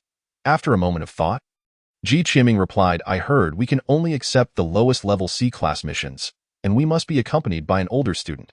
Indeed, even with personal abilities recognized by the Academy, there would be challenges for the initial task, and having an upperclassman as a companion was beneficial. I will discuss it with my rival teammates and see about selecting a task. Ji Qinming contemplated for a while and wrote back. Be careful. I've heard the mortality rate for first-time missions is quite high. Return safely. Natalia returned the note, her autumn-like eyes shimmering with concern as she gazed at Ji Qinming. Ji Qinming gently nodded, lifting the note in his hand and silently pointing towards Natalia, conveying his message. You too. Natalia understood Ji Qinming's lip movements and smiled like a blooming flower. Can we take on a mission? In the dormitory, Zhang Fan, who was meditating, raised an eyebrow and slowly opened his eyes. Have we finally waited for this day? Yu Henjuan approached quietly, wearing flip-flops. Ji Qinming, with a grimace, helplessly remarked, my current credits stand at -2. 5. Even if I take on a C-level mission, it merely returns me to the level I had at the start of the semester. I can only imagine that I will lead a life akin to that of a corporate slave. Working diligently without complaint, Zhang Fan and Yu Henjuan paused in unison, turning their heads as if they had heard nothing. Then let's directly take on a B-level mission, shall we? Zhang Fan stated casually. Indeed, Yu Henjuan rarely agreed with Zhang Fan's perspective. But, brothers, B-level missions are designated for Tier 3 ability holders. You both are formidable, yet I am merely a lowly Tier 1 ability holder. The first mission is restricted to C-level, Ji Qinming lamented, thankful for the Academy's regulations. Otherwise, these two adversaries would undoubtedly rush straight for a B-level mission, leaving him to face the consequences alone. Zhang Fan leisurely stood up, dusting off his slightly wrinkled clothes, and strode towards the door. "Boss, where are you going?" To check the missions, Zhang Fan's voice echoed back. Yuhenjuan, with a cheerful smile, tucked his hands into his sleeves and ambled after him. "Why is it that other groups are harmonious, while ours resembles a purgatory? What happened to team cohesion?" Ji Chiming sighed softly. C-level mission. Assist Zero organization in eliminating core members of the CS Society. Reward, 2 credits. C-level mission. Investigate the cause of the disturbance in the Bermuda Divine Realm Seal. Reward, 2.5 credits. C-level mission. Escort important items from Egypt to the 1 to 13 Hazardous Materials Management Office. Reward, 3 credits. Ji Chiming sifted through several C-level missions, deep in thought. Ding, Team 9 has accepted the C-level escort mission. As Team 9 is a novice group, we are automatically issuing assistance tasks for you. An electronic prompt chimed from the computer, causing Ji Chiming to startle and quickly turn his head. He saw Zhang Fan silently retracting his hand from the mouse. Feigning innocence. "Wait, I hadn't even finished reading. How has it been selected?" Ji Chiming was bewildered. "Chiming, is there really a need to read? Naturally, you select the task with the highest credits," Yuhenjuan said with a grin, exuding an air of certainty. Their opinions had once again aligned. Ji Chiming felt as if he had yet to fully awaken. Ding, ID 08051 Uni has accepted Team 9's assistance task. Relevant task information has been sent. Please check. Uni? The Tier 3 senior from the entrance examination? Ji Chiming quickly recalled the name, his anxious heart finally at ease. Regardless, having a Tier 3 presence would significantly reduce the risk of encountering insurmountable dangers. The trio's phones chimed with notifications as task details arrived, and Ji Chiming glanced over them, finding more than 50 pages. The task commencement was set for 3 days later and prior to embarking. A leave of absence application was required. Finally, no more lectures on Western mythology. Ji Chiming's eyes sparked with excitement. Due to the emphasis on practical combat training at Goucheng Academy, the credits earned from tasks constituted a substantial part of the curriculum. Theoretically, as long as one undertook enough missions, they could graduate smoothly without attending theory classes, and it was commonplace for students to take leave for missions. The body of an Egyptian pharaoh? Zhang Fan, who was carefully reviewing the task summary, exclaimed in surprise. "The body of a pharaoh?" Ji Chiming blinked, glancing back at the task summary, his eyes widening. "Why are we escorting the body of a pharaoh? Is it possible for this corpse to come back to life?" Chapter 64. The Mirror Blade Ding Dong. The doorbell rang, and a middle-aged man in logistics uniform stood quietly outside, holding a large box. "Is this the dormitory for Team 9? The middle-aged man glanced at the note on the box and inquired. Ji Chiming was taken aback, but nodded lightly. "The specialized weapons requested by the research department have been completed. Please receive them." Ji Chiming's eyes lit up as he quickly signed for the package and returned to the living room with the large box. Every new student at Goucheng had one opportunity to have a weapon custom-made by the research department. A month prior, Ji Chiming and the others had submitted their requirements along with a hefty stack of habit questionnaires, and now, a month later, just before their first mission, it was finally ready. "Boss, Yuan, the weapons have arrived." He shouted into the room. Zhang Fan, dressed in pajamas, emerged, still groggy. Yuhenjuan leisurely descended the stairs, holding a Japanese teacup, with his cherished Baixueji never leaving his side. Ji Chiming opened the box to reveal 3 black cases. "The large one is for the boss, the medium one is mine. But Yuan, why is your box so tiny?" Ji Chiming remarked, looking perplexed at the palm-sized box. Yuhenjuan chuckled mysteriously, gently opening it to reveal a silver-white ring. Its design remarkably ancient, crafted with an artistry beyond ordinary jewelry. The ring. Ji Chiming suddenly had a realization, his eyes widening like saucers. This can't be the storage ring that the Divine Realm history teacher mentioned. Can it? This isn't a storage ring. It is a replica made by Goucheng's research department, modeled after the Divine Realm storage rings, but it has a very limited capacity, Zhang Fan clarified, shaking his head as he pulled out the instruction manual from the box.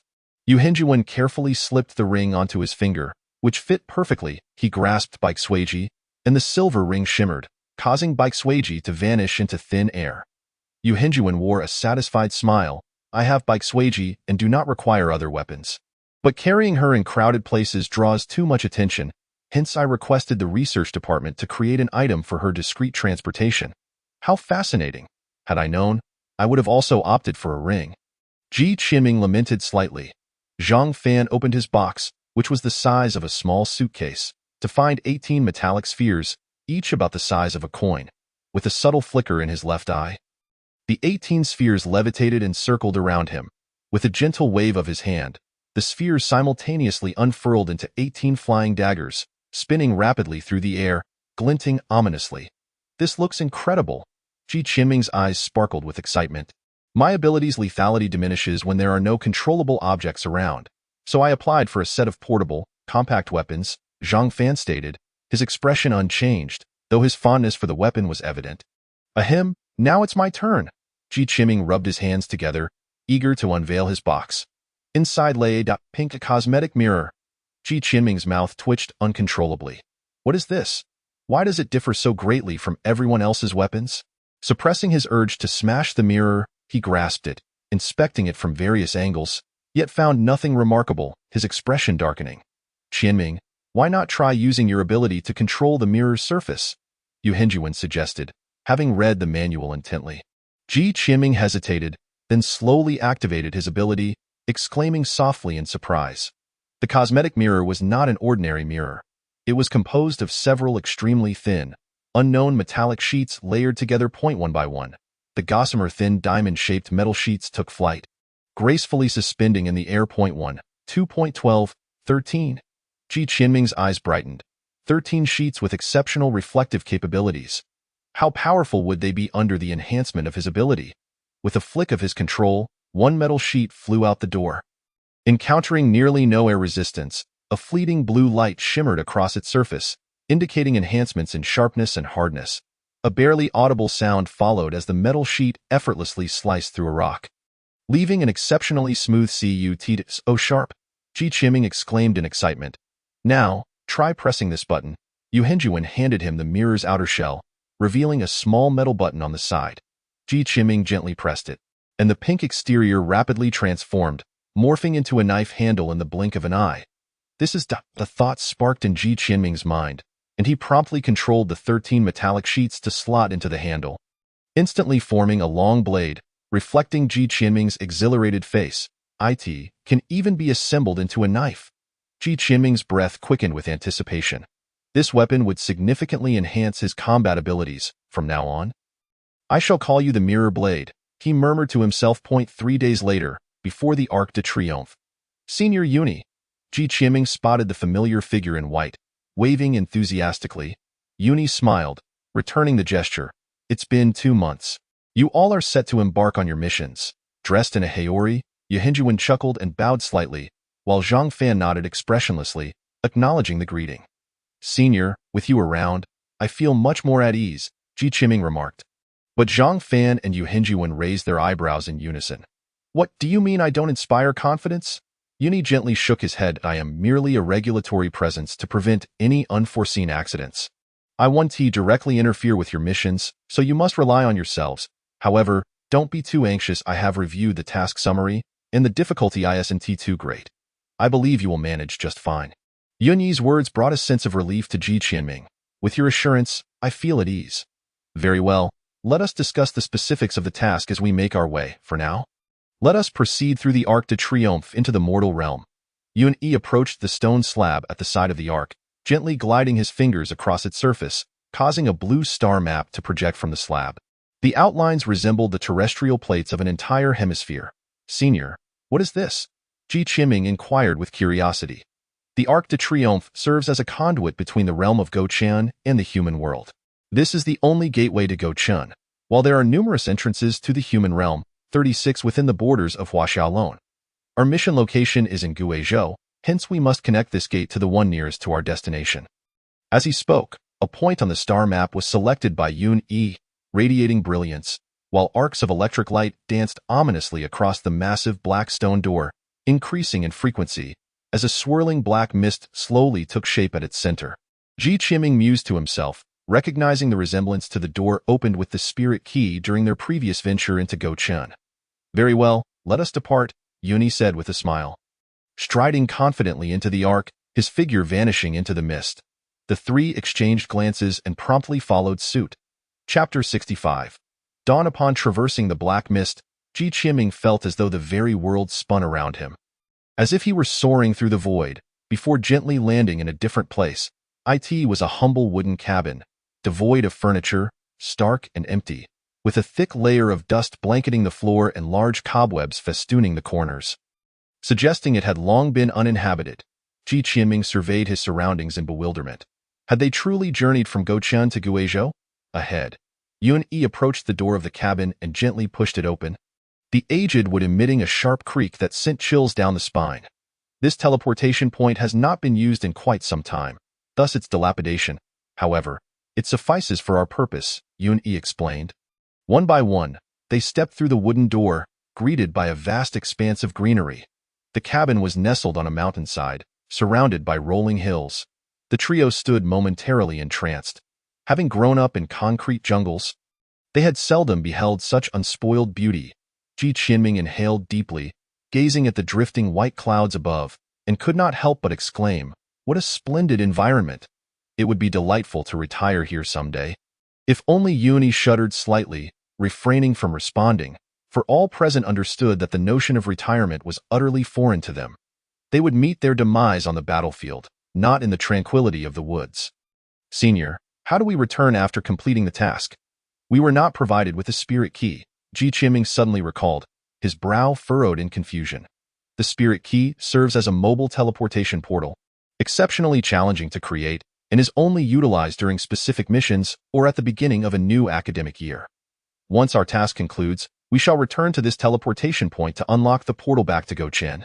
Yun-Yi elucidated, lifting a wooden plank to reveal a stone slab, slightly smaller than the Arc de Triomphe of Goucheng. However, do take note that these entrances in the human realm are subportals, only capable of connecting to the Arc de Triomphe of Goucheng. They cannot facilitate interportal transportation among themselves. Be mindful of this during your future missions. The three nodded in understanding. Yun-Yi approached the cabin, lifting a dust-covered blanket to unveil an off-road vehicle before them. Typically, after each mission, a designated individual returns the vehicle to the vicinity of the teleportation point, leaving the keys nestled in the undercarriage. Yun-Yi reached beneath the chassis, rummaging for a moment before retrieving a set of keys. Ji Qianming's eyes sparkled.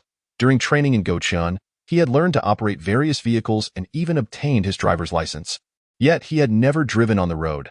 "Senior, allow me to drive," Ji Qianming eagerly volunteered. Yun-Yi chuckled as he handed over the keys, saying, "Get in. We shall discuss the details of the mission as we travel." The vehicle's engine hummed to life, and it began to navigate the winding mountain roads. Ji Qianming gripped the steering wheel with trepidation, with Yun-Yi seated beside him and Zhang Fan and Yusheng Yuan in the back. "Tell me, what do you know about the mission?" Yun-Yi inquired in a measured tone. 18 noon today. A helicopter transporting the sarcophagus of an Egyptian pharaoh will arrive at the Lipanshui military airport. Our task is to escort this vital artifact to the 1-13 Dangerous Goods Management Office near Guiyang. Zhang Fan succinctly summarized the mission. "Is there anything particularly special about this sarcophagus?" Ji Qianming finally asked the question that had been on his mind. The pharaoh was an individual of great power during his lifetime, Zhang Fan replied nonchalantly, and the leaf pattern upon it is exceedingly unique. It is not faded even 200 years after his death, remaining intact upon the body.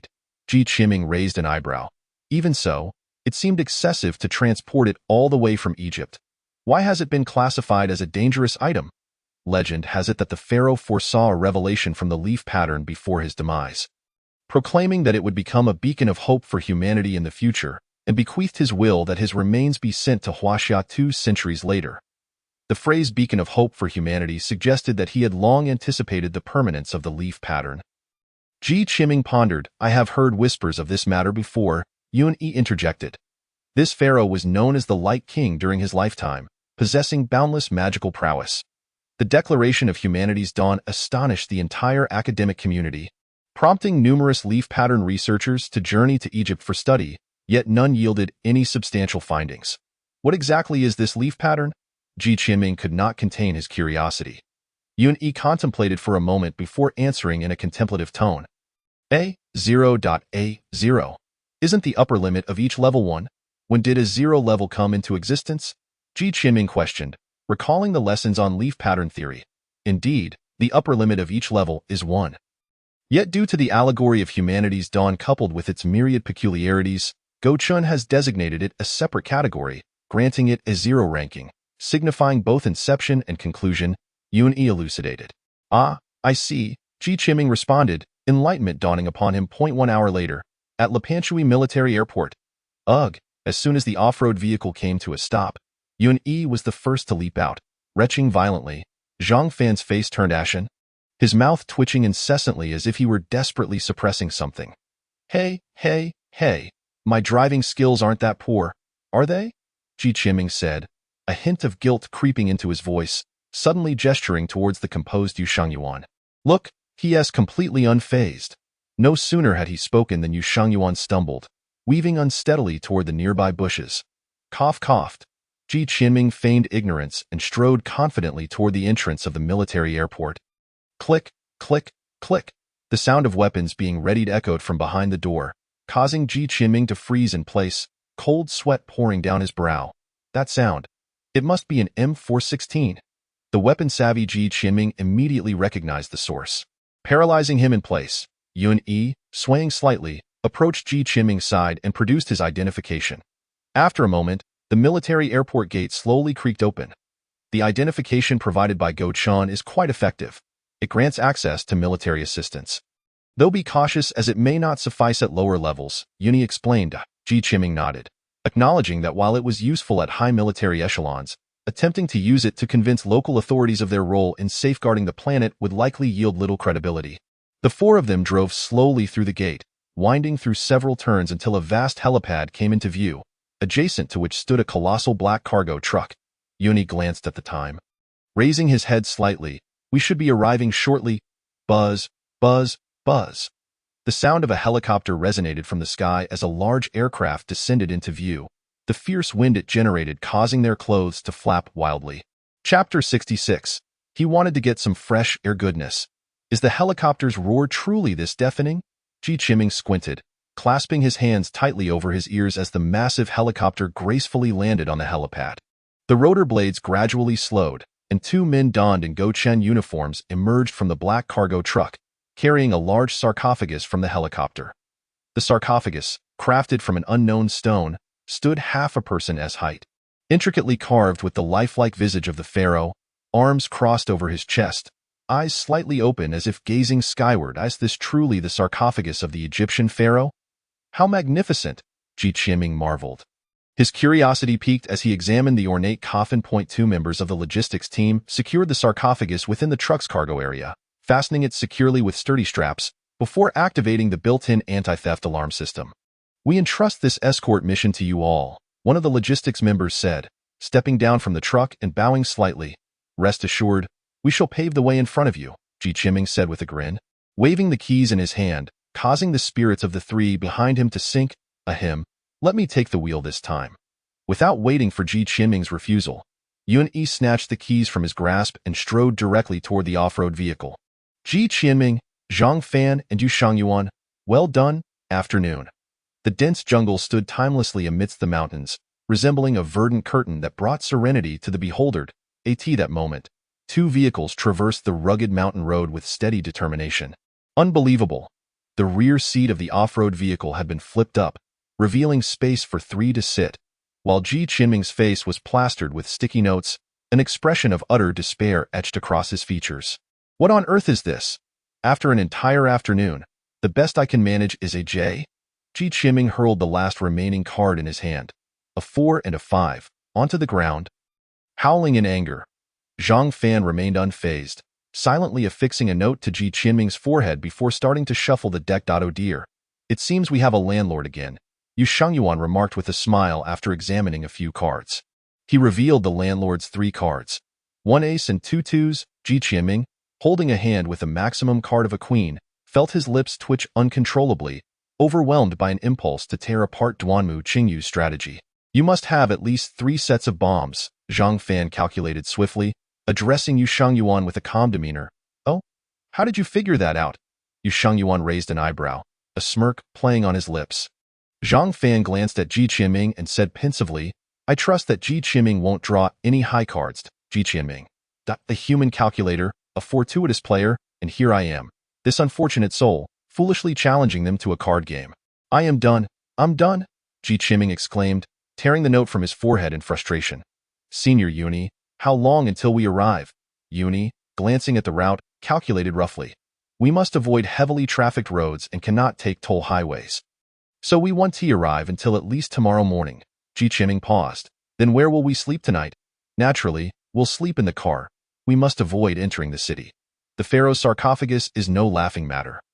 If someone were to tamper with it in the city, the consequences would be dire. Uni stated matter-of-factly. Goucheng sat down awkwardly. This task was not as he had envisioned. The life-and-death struggle he had imagined had not materialized. Was the task merely to sit in the car and play cards? As night descended, Goucheng exited the vehicle, stretching his stiff body and surveying the pitch-black forest around him, shivering involuntarily. If anyone were to target the sarcophagus, nighttime would provide the perfect opportunity. Uni spoke earnestly to the three of them. Thus, I suggest you take turns keeping watch in the car, remaining vigilant against potential dangers. What? Staying in the same compartment with the Egyptian pharaoh's corpse in the middle of the night? Goucheng, who had watched his fair share of mummy movies, gulped nervously. This was far too thrilling. I'll take the first watch, Goucheng quickly volunteered, as the hour was still early enough for them to rotate before midnight. Then I'll take the middle watch, Yuan said nonchalantly. I'll take the last watch. Once the three had divided their shifts, they shared a simple meal of dry rations before Goucheng stepped into the dark compartment. Inside, there were no lights, only the faint green glow of the alarm illuminating the pharaoh's sarcophagus, casting eerie shadows on the lifelike stone carvings beneath it. Goucheng shivered, carefully sitting in a corner, fearful that any noise might awaken the mummy within. Great compassion, Guanyin Bodhisattva, bless me. Goucheng's eyes remained fixed on the sarcophagus as he silently chanted in his heart. The compartment was eerily silent. There were no mummies, no sudden resurrections. Everything seemed perfectly normal. As time passed, exhaustion overwhelmed Goucheng, and he began to doze off. Suddenly, a loud thud jolted him awake, his muscles tensing as he cautiously scanned the surroundings, which had once again succumbed to an oppressive silence. What was that sound? Goucheng remained alert for some time, but nothing occurred, as if the noise had been nothing but an illusion. Just as he began to relax, preparing to sit down again, the knocking sound echoed once more. Knock, knock. Not an illusion. Goucheng sprang to his feet, swiftly retrieving his beauty mirror from his pocket. The mirror's blade shot forth, swirling around him. He cautiously opened the compartment door a crack, peering outside with vigilance, yet saw not a single shadow. Goucheng furrowed his brow. He had definitely heard a knocking sound. Knock, knock, knock. Goucheng's hair stood on end, and he turned sharply to face the pharaoh's sarcophagus, the ghastly green light casting a terrifying glow upon it. This time, he heard it clearly. The sound was emanating from within the sarcophagus. Could it be a resurrection? Cold sweat drenched Goucheng's back. The situation was too bizarre. In the dead of night, knocking emanated from the pharaoh's coffin. Were you seeking to breathe fresh air, O pharaoh? Pharaoh, please don't scare me. I'm here to protect you. Goucheng swallowed hard, stammering. But wait, he was speaking Chinese. The Egyptian pharaoh wouldn't he understand. Can you speak English? Goucheng ventured tentatively, but the sarcophagus remained silent. He waited for 10 minutes, yet the knocking did not return. Nor did any mummy suddenly leap out, as if everything that had transpired was merely a dream. What should I do? Should I notify my teammates? However, I cannot leave the sarcophagus unattended. What if someone attempts to tamper with it? What if the mummy really does spring out? After a moment of contemplation, Goucheng produced Goucheng's special phone and sent a message. I think the pharaoh might want to come out for some fresh air. What should I do? Waiting online? Urgent. Chapter 67. Ambush ding. The sound of an incoming message echoed from the SUV, illuminating the screens of Yuan and Zhang Fan's phones simultaneously. The three of them were suddenly jolted awake from their slumber. Zhang Fan glanced at his phone, his expression peculiar. In a group chat titled Mediocre G and his brothers, Goucheng had sent a message tagging all members.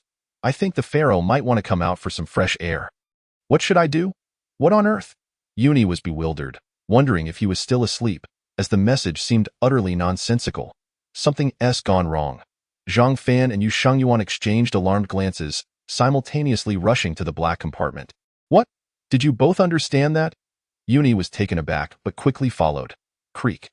The compartment door slowly opened, revealing Ji Qinming inside, surrounded by spinning blades, fixated on the sarcophagus with an expression of utmost seriousness. What happened? Zhang Fan asked, reaching into his pocket to grasp a few metal balls. Why Sheng Yuan remained silent, his ring flashing with light, summoning the snow-white sword into his hand. There's knocking coming from inside. Ji Qinming whispered, pointing at the pharaoh's sarcophagus. Knocking? The brows of the three furrowed slightly, and after a moment of contemplation, Uni asked, Are you sure you didn't miss here? I couldn't be mistaken. It knocked 3 times, Ji Qinming asserted decisively. Under their scrutiny, the pharaoh's sarcophagus lay quietly in the compartment, showing no signs of disturbance. The mystery surrounding this special artifact had yet to be unveiled. No one knew what might occur. I will report this matter to the academy. For now, everyone must remain extremely cautious, Uni replied solemnly. I'll take the next watch. Sheng Yuan began to speak, but suddenly, a streak of light fell from the sky. A small purple tower rapidly expanded in midair, with arcane runes flickering across its surface, and in the blink of an eye, it loomed above the group. A divine artifact? Scatter! Uni's expression changed dramatically, and he shouted, At that moment, the leaves erupted in a flash of brilliance, and a fierce wind surged forth, charging toward the small tower. Ji Qinming and the others wasted no time. Swiftly dispersing. Protect the sarcophagus. Zhang Fan reacted the quickest, his left eye glowing with golden light as he sprinted. The heavy door of the black compartment slammed shut as if pushed by an invisible hand, and several thick locks clicked into place. Someone from the divine realm is here. Where are they hiding? Ji Qinming's mind raced, and the mirror blades transformed into 13 shards, soaring into the sky, their blinding light illuminating the dark forest as if it were day.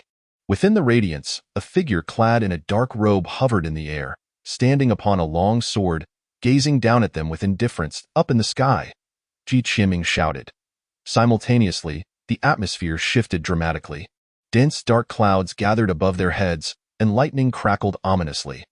The purple artifact had transformed into a true tower, pressing down upon Uni, its radiance swirling as a large formation appeared, enveloping him. Can the transcendent realm confine me? Uni's white robe billowed in the tempest, his eyes flashing white as he pointed skyward. With a resounding crash, bolts of lightning as thick as barrels struck the tower's peak, causing the formation to flicker erratically with each destructive impact. Just then, another shadow darted out of the forest, moving with incredible speed, and headed straight for the black compartment. Both Zhang Fan and Ji Qinming were focused on the sky, realizing too late that the shadow had already reached the vehicle. Extending a hand toward the compartment, beheading of the North Star, Shumi flash. A yellow figure suddenly appeared by the vehicle, followed by a flash of white blade light rapidly expanding before the shadow's eyes. The shadow halted, a talisman bursting forth from its chest, transforming into a small white sword to counter Sheng Yuan's blade. Clang! The two clashed, and Sheng Yuan felt a tremendous force emanating from the small sword. Its overpowering sword intent surging into him, causing him to spit blood and be sent flying. Humph! The shadow scoffed, brushing its hand against the black compartment, causing the massive vehicle to vanish into thin air. It's a storage ring, Ji Qinming immediately realized. This was not a mere imitation like Sheng Yuan's, which could only contain a single blade. It was a genuine divine realm storage ring, capable of absorbing both the sarcophagus and the vehicle. A few flying knives sliced through the air, aiming directly at the shadow, producing faint sounds of slicing. After collecting the compartment, the shadow swiftly retrieved another talisman, gently pressing it onto itself, and rapidly sank into the ground. 3 flying daggers were shot into the air, with only one grazing his waist, leaving behind a deep wound and severing a large piece of fabric. Ah! The shadow let out a piercing scream, vanishing completely into the depths of the earth. A teleportation talisman. In their practical combat class, the teacher had meticulously introduced them to various magical artifacts from the divine realm, among which the application of talismans was particularly extensive, allowing a multitude of spells to be inscribed directly onto paper for rapid deployment. However, such talismans could only inscribe lower-tier spells, and the teleportation talisman was one of them, enabling users to traverse freely beneath the ground, a formidable tool for escape. Damn it! The expressions on Ji Qianming and his companions were grim. At this moment, the tower suppressing Yunyi had been shattered, and the man in the dark robe, having completed his mission, urged his flying sword into a streak of light. Heading away without a backward glance, Yunyi let out a cold huff, soaring into the wind to chase after him, leaving behind a swift warning. With a transcendent-level expert from the divine realm intervening, the danger rating of this mission has significantly escalated. It is beyond your capacity to handle. You must promptly withdraw to the academy and cease any further involvement. Watching the two streaks of light traverse the sky, the trio fell into a profound silence. The evening breeze swept by, refreshing yet disheartening. Had their first mission ended in failure? Ji Qianming stood in a daze for a moment before slowly speaking. Let us go. Senior Yunyi is right. A transcendent-level expert is equivalent to a Tier 3 power user, far beyond what we can contend with. Ji Qianming approached the off-road vehicle, while Zhang Fan and Yuxing Yuan remained rooted in place. Gazing at the horizon, Qianming Kuan, are you truly content with this outcome? Yuxing Yuan suddenly spoke. Ji Qianming was taken aback. Content? How could he be content? To have the items they were escorting snatched right before their eyes and to experience such a failure on their first mission. Who could possibly be satisfied? Discontented, yet Ji Qianming conceded the truth. Continuing the mission was too perilous. Zhang Fan interrupted Ji Qianming's thoughts, turning towards the forest. You all should head back. I'll wander a bit. Yuxing Yuan was momentarily stunned, then cheerfully remarked, I'm rather craving udon noodles. I initially planned to come down for a meal during this mission. Qianming Kuan, you should head back first. I'll return once I'm done eating. Chapter 68. The Paradise of Joy Node. Dio, you truly think I would fall for such a clumsy excuse? Ji Qianming found himself at a loss for words. Wait a moment. Ji Qianming suddenly interjected, causing the two figures to halt abruptly. Zhang Fan turned slowly, his expression impassive. If you're trying to stop me, then no. I believe this mission is not as dangerous as Senior Yunyi claims. Ji Qianming spoke earnestly. There were two attackers earlier, and only the one who entangled Senior Yunyi was at the transcendent level, while the individual who stole the coffin possessed significantly lesser strength. Zhang Fan and Yuxing Yuan's eyes brightened. Indeed. Had that person also been at the transcendent level, there would have been no need for stealth. They could have effortlessly eliminated the three of us before teaming up to deal with Yunyi. Yet from the very beginning, they opted to sneakily steal the coffin, utilizing only two talismans without displaying any formidable power themselves. You see, our task is to escort the coffin, not to hunt down transcendent-level foes. Therefore, all we need to do is, we just need to locate the rat that stole the coffin and reclaim it. Zhang Fan echoed Ji Qianming's sentiment. Precisely. Moreover, that transcendent-level individual is currently being pursued by Senior Yunyi, posing no immediate threat to us, Ji Qianming added with a smile. Zhang Fan's brow furrowed slightly. However, we currently lack any leads. Where should we search? Yuxing Yuan pondered for a moment before speaking. When I battled that individual earlier, I caught a glimpse of his face. If I see him again, I'll certainly recognize him. Not only that, Ji Qianming grinned as he walked to the spot where the shadow had just been struck, picking up a half-torn piece of clothing that Zhang Fan had severed, from which he extracted a card. The Paradise of Joy. Zhang Fan stepped forward, softly reading the words inscribed on it. Yuxing Yuan's eyes lit up. This should be a member card for a bar, providing a potential lead. The gloom that had settled in their hearts dissipated instantly as they exchanged glances, a faint smile gracing their lips. Now that we have both a reason and a clue, our first mission has not yet concluded. It has merely begun. A radiant smile blossomed on Ji Qianming's face. The Paradise of Joy. By midnight, the entrance of the Paradise of Joy remained brilliantly illuminated, vibrant lights spilling from within as a myriad of young men and women entered and exited, indulging in the pleasures of nightlife. An off-road vehicle gradually came to a stop at the entrance, and three young individuals disembarked, attracting the attention of the surrounding women. Most gazes were fixed upon the young man clad in black, whose handsome features and upright posture exuded the aura of a noble prince, his star-like, profound eyes captivating every woman's heart. Meanwhile, the handsome Japanese youth also drew numerous glances, clad in a yellow haori, with long black hair tied at his waist, and a face adorned with a sunny smile framed by a few wisps of flowing hair, his crescent-shaped eyes enchanting countless admirers. As for the mouse among them, well, let us skip over that, boss. Why do I feel like they're all looking at me? Ji Qiming remarked awkwardly. You're overthinking it. Zhang Fan replied coolly, his aloof demeanor eliciting a few women-esque squeals. With the coffin stolen, they disregarded the advice to avoid entering the city and drove straight down the main road, speeding towards the address indicated on the card. Upon entering the paradise of joy, the deafening music and shrill screams caused them to frown in unison. On the dance floor, numerous men and women writhed to the DJ's rhythm, unabashedly showcasing their youth and beauty. Amidst such an atmosphere, the trio stood at the edge, momentarily unsure where to begin. Boss, have you ever been to a bar? What did you say? I said. Have you ever been to a bar? Zhang Fan shook his head. While Ji Qiming looked at Yuxing Yuan with hopeful eyes, Yuxing Yuan remained silent for a few seconds. I've been, but only to commit murder, Ji Qiming. Then I want to ask you. Ji Qiming grabbed a passing waiter, pulled out the card, and asked loudly, do you keep records of each member's basic information? Where can I find it? The waiter eyed him warily. Who are you? We are from the Goucheng Academy. Protectors of Earth, crazy. The waiter rolled his eyes and headed forward. Suddenly, a sharp flying dagger intercepted him, and Zhang Fan, with an icy expression, spoke in a calm tone.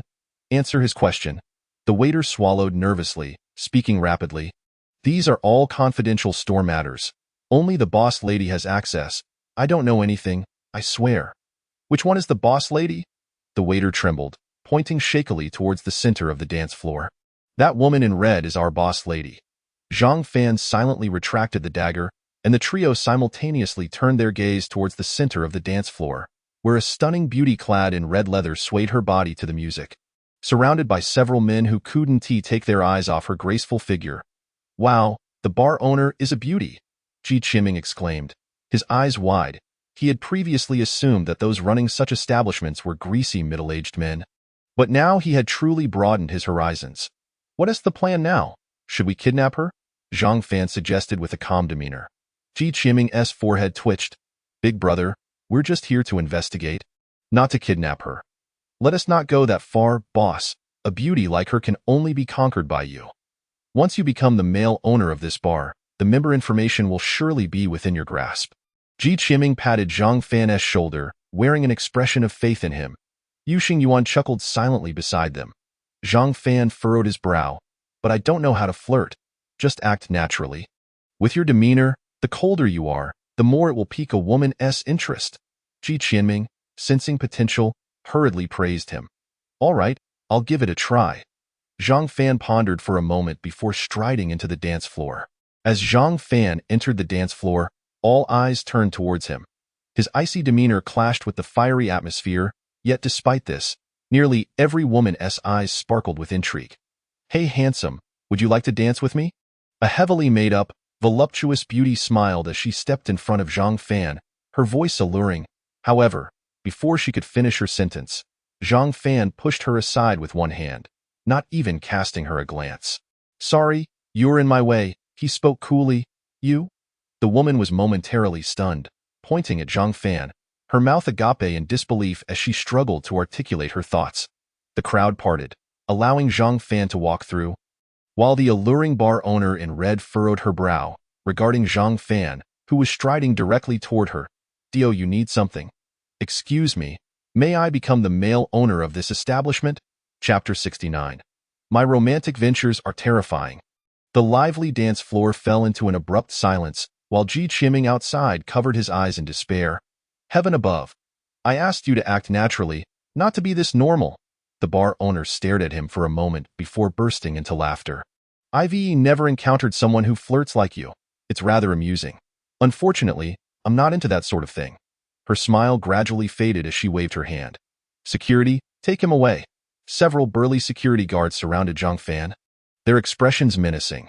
Zhang Fan frowned, about to say something, but then he noticed Ji Qiming frantically gesturing at him from outside, and after a moment of hesitation, he obediently followed the security guards away from the dance floor. Why didn't you let me continue? After Zhang Fan descended, he inquired of Ji Qiming, Boss, if you continue, they might just call the police. Ji Qiming let out a soft sigh, shifting his gaze towards the smiling Yuxing Yuan. Yuxing Yuan's smile faltered as he spoke. I am not fond of this type of girl. Yuan, it's not a matter of preference. It's time for you to dedicate yourself to the team. The boss lady does not appreciate Zhang Fan's style, And I believe your chances are quite promising. But I still. Ji Qiming pressed on. Don't you want to win over the boss lady to prove that you are superior to the boss? Ji Qiming met his gaze, throwing down the ultimate challenge. Yu Heng Yuan's eyes brightened. He nodded slightly, tidied his hair, and stealthily made his way to the dance floor. The dance floor once again erupted into a fervent atmosphere. Under the flickering lights, a youthful revelry unfolded. Just as the boss lady was lost in her dance, a figure suddenly approached from behind her. Who is it? The boss lady turned back, visibly displeased. There stood Yu Heng Yuan, his handsome face nearly touching hers, adorned with a warm, sun-like smile, exuding the aura of a charming neighbor boy. Who are you? The boss lady raised an eyebrow. Allow me to introduce myself, Yu Heng Yuan said. Bowing slightly, his voice gentle. My name is Yu Heng Yuan, and you bear an uncanny resemblance to someone. Oh? To whom? To my beloved. Ji Qiming was momentarily speechless. Such a clitch line. Yet, it was certainly an improvement over the boss. There might still be hope. The boss lady scrutinized him, her curiosity piqued. Are you Japanese? Yu Heng Yuan nodded graciously. Get lost. I can't stand Japanese people. Yu Heng Yuan? Well, that went cold. Ji Qiming sighed in resignation. These two truly wasted their good looks.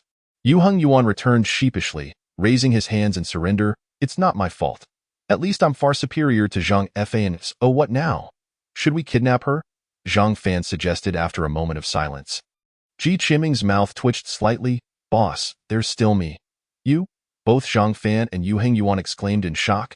Who gave you the courage? Ji Qiming replied. What kind of hideous image do you have of me in your minds?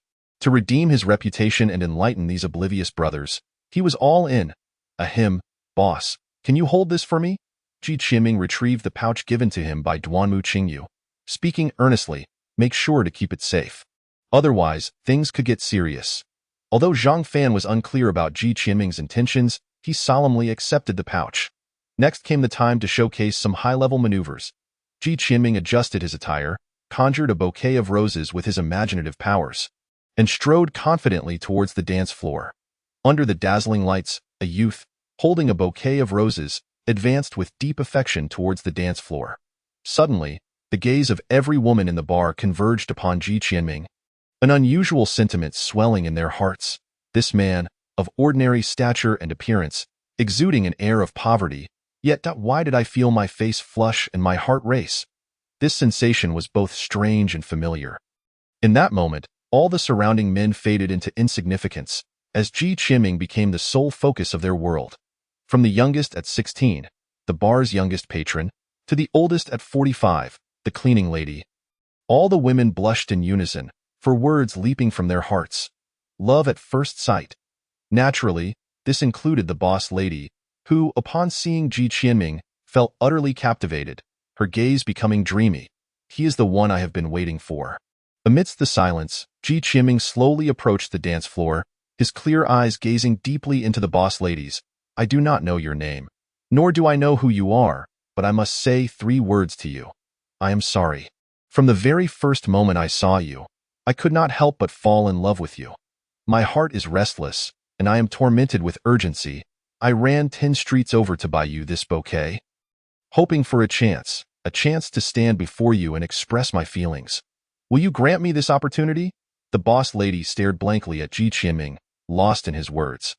After a few seconds, she finally snapped back to reality, her cheeks flushed, her hands gripping her clothing tightly as she stammered. I oppose. A sharp voice rang out, from a booth in the crowd, a wealthy young lady in an extravagant gown, adorned with sparkling jewelry, suddenly leaped up, striding towards Ji Qiming with fervor, gazing at him deeply. Forget her. Be with me. Everything I have is yours. I will not allow you to steal my dream lover. Another voice chimed in, as a voluptuous beauty rushed forward, shouting, No, no. He is my one and only. Ah, if you keep fighting me for him, I shall end my life here today. No one dares to snatch my man from me. This big brother, will you be with me? Please QAQ. All the women in the room surged forward, surrounding Ji Qiming. Meanwhile, Ji Qiming noticed a series of pink messages appearing in his mind's mirrored. Li Yan Soul Energy Collection 3, Zhang Lingling Soul Energy Collection 3, Zhao Runan Soul Energy Collection 4. Ji Qiming was dumbfounded. He had anticipated a flourishing romantic life, thinking that if he could just win the boss lady, that would be enough. But he never imagined it would escalate to this level. He had inadvertently attracted the wives and children of others. All the men in the world were astounded. Wife, you? This kid actually dared to seduce the boss's woman. Brothers, let us deal with him. Daughter, don't go over there.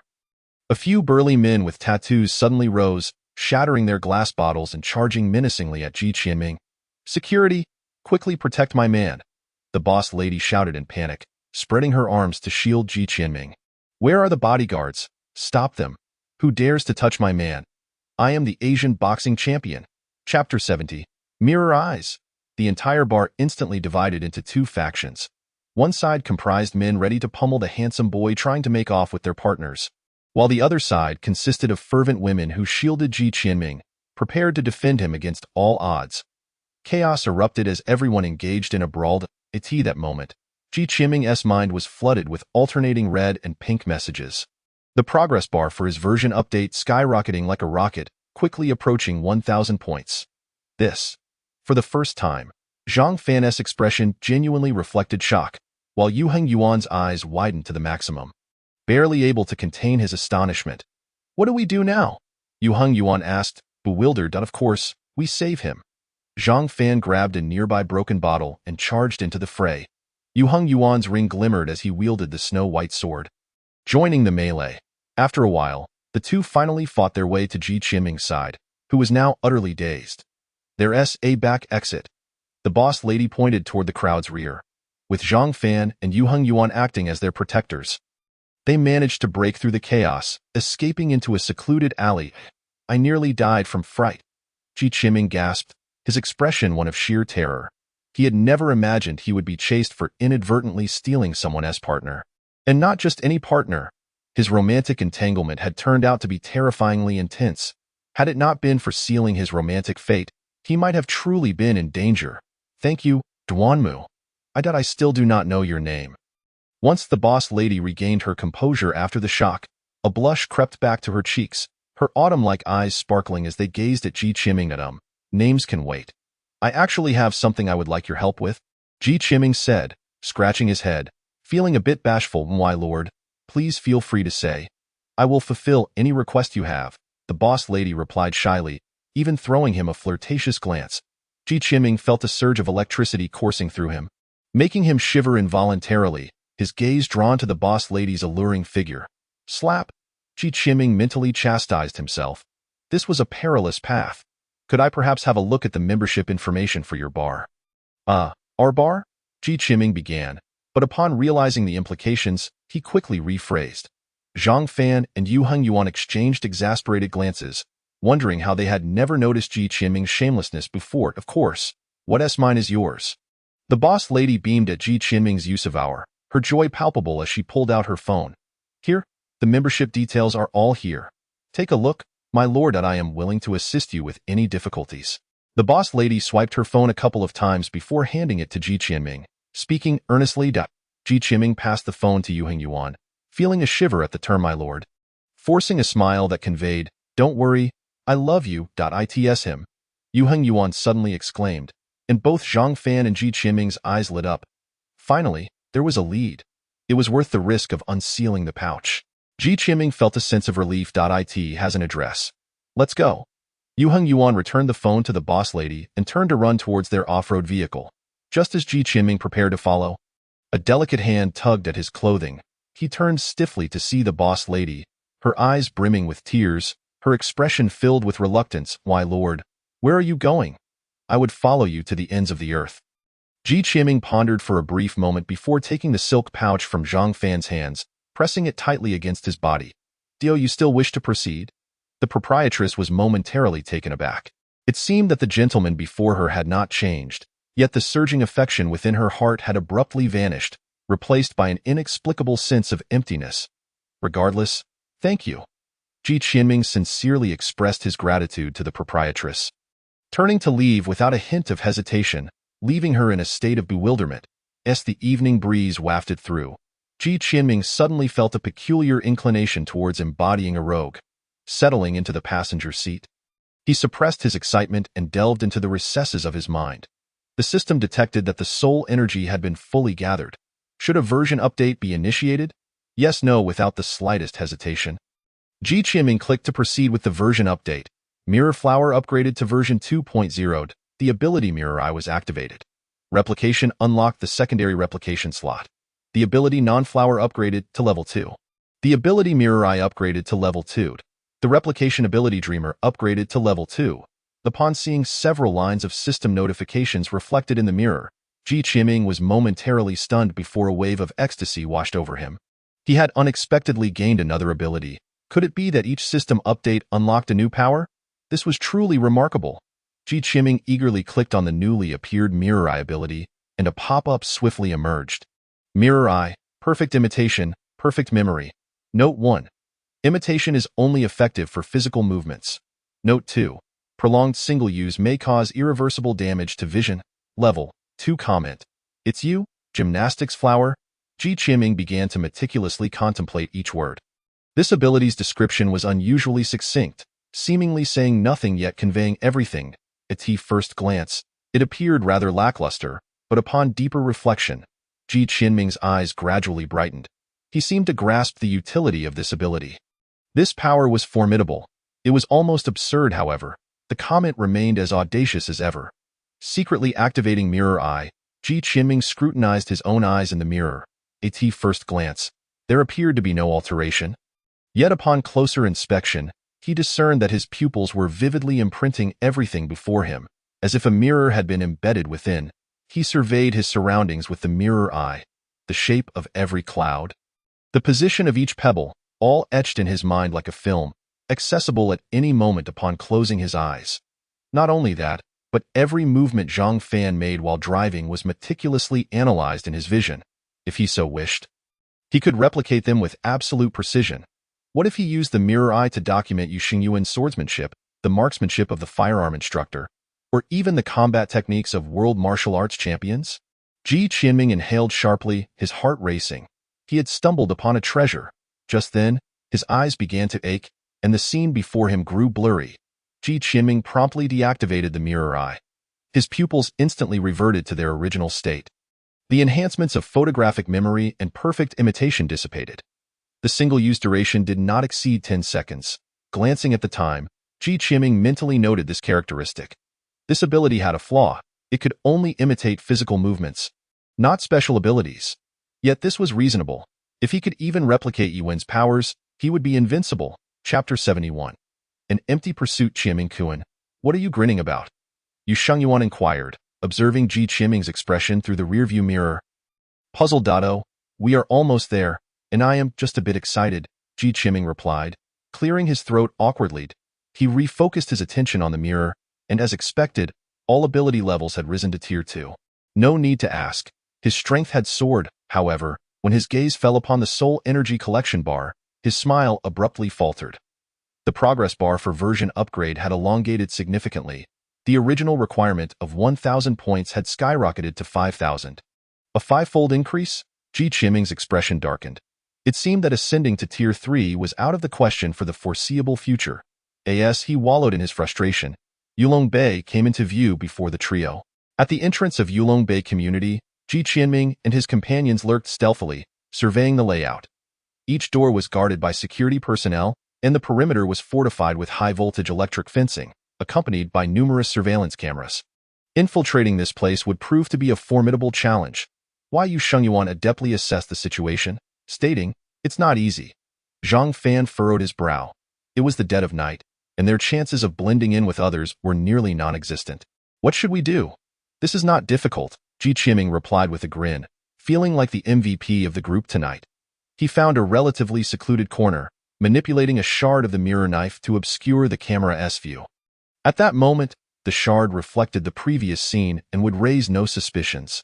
Subsequently, the image of the dreamer Yuan flickered in his mind, materializing a long ladder and propping it against the wall. Doesn't this solve the problem? Goucheng said cheerfully.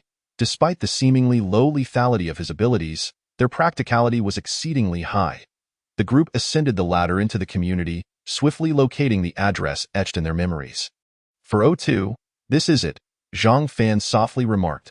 Ji Qianming swallowed hard, controlling the mirror knife to hover beside the door, while Yu Shengyuan gripped the white snow princess, ready to draw at any moment. As Zhang Fan observed their preparations, the pattern in his left eye flickered slightly, and the lock clicked open, slowly swinging ajar. While Yu Shengyuan darted inside like a flash, with Ji Qianming and Zhang Fan trailing closely behind. Beneath the dim moonlight, the empty house lay shrouded in silence. The trio searched the bedrooms, study, and bathroom, yet yielded no results. The divine spy who had stolen the coffin had long since vanished. Silently, they returned to the living room. Engulfed in an atmosphere of despondency, in truth, they had anticipated this outcome. Spies seldom returned to their visible residences after completing their missions unless they were foolish. However, this was their only lead, and they had to pursue it regardless. What now? Yu Shengyuan gently inquired. Suddenly, Zhang Fan sprang to his feet, rummaging through drawers and cabinets, asserting, since he lived here, he must have left some traces. We are not entirely without hope. Ji Qianming quietly rose. Joining the search, as dawn broke, the three, sporting pronounced dark circles under their eyes, collapsed back onto the sofa.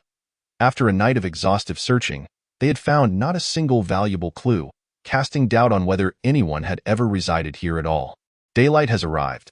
We must take our leave, Yu Shengyuan said, watching the first rays of sunlight emerge on the horizon as he slowly stood. Ji Qianming, weary from the sofa, yawned and suggested, let us find a place to rest for a while. Then we can slowly devise a plan. Once more, they ventured towards the street, aimlessly progressing as their figures gradually faded into the morning sun in the mountains of Chongqing. A streak of purple light swept across the sky, followed closely by a figure clad in white. Goucheng and Adam, you have pursued me from Guizhou to Chongqing, yet you remain undeterred. The man in the wielding a sword wore a grim expression. The prolonged exertion of his powers had drained him significantly.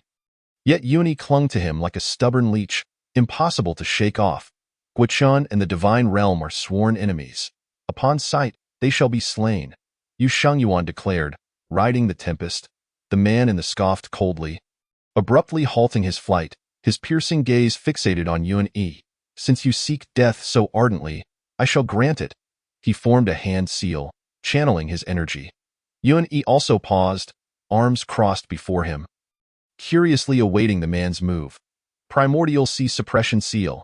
The man in this energy surged rhythmically as he swiftly formed seals with his hands, then forcefully thrusting them forward. An immense, arcane handprint, imbued with overwhelming power, bore down upon Yuan, an unparalleled force.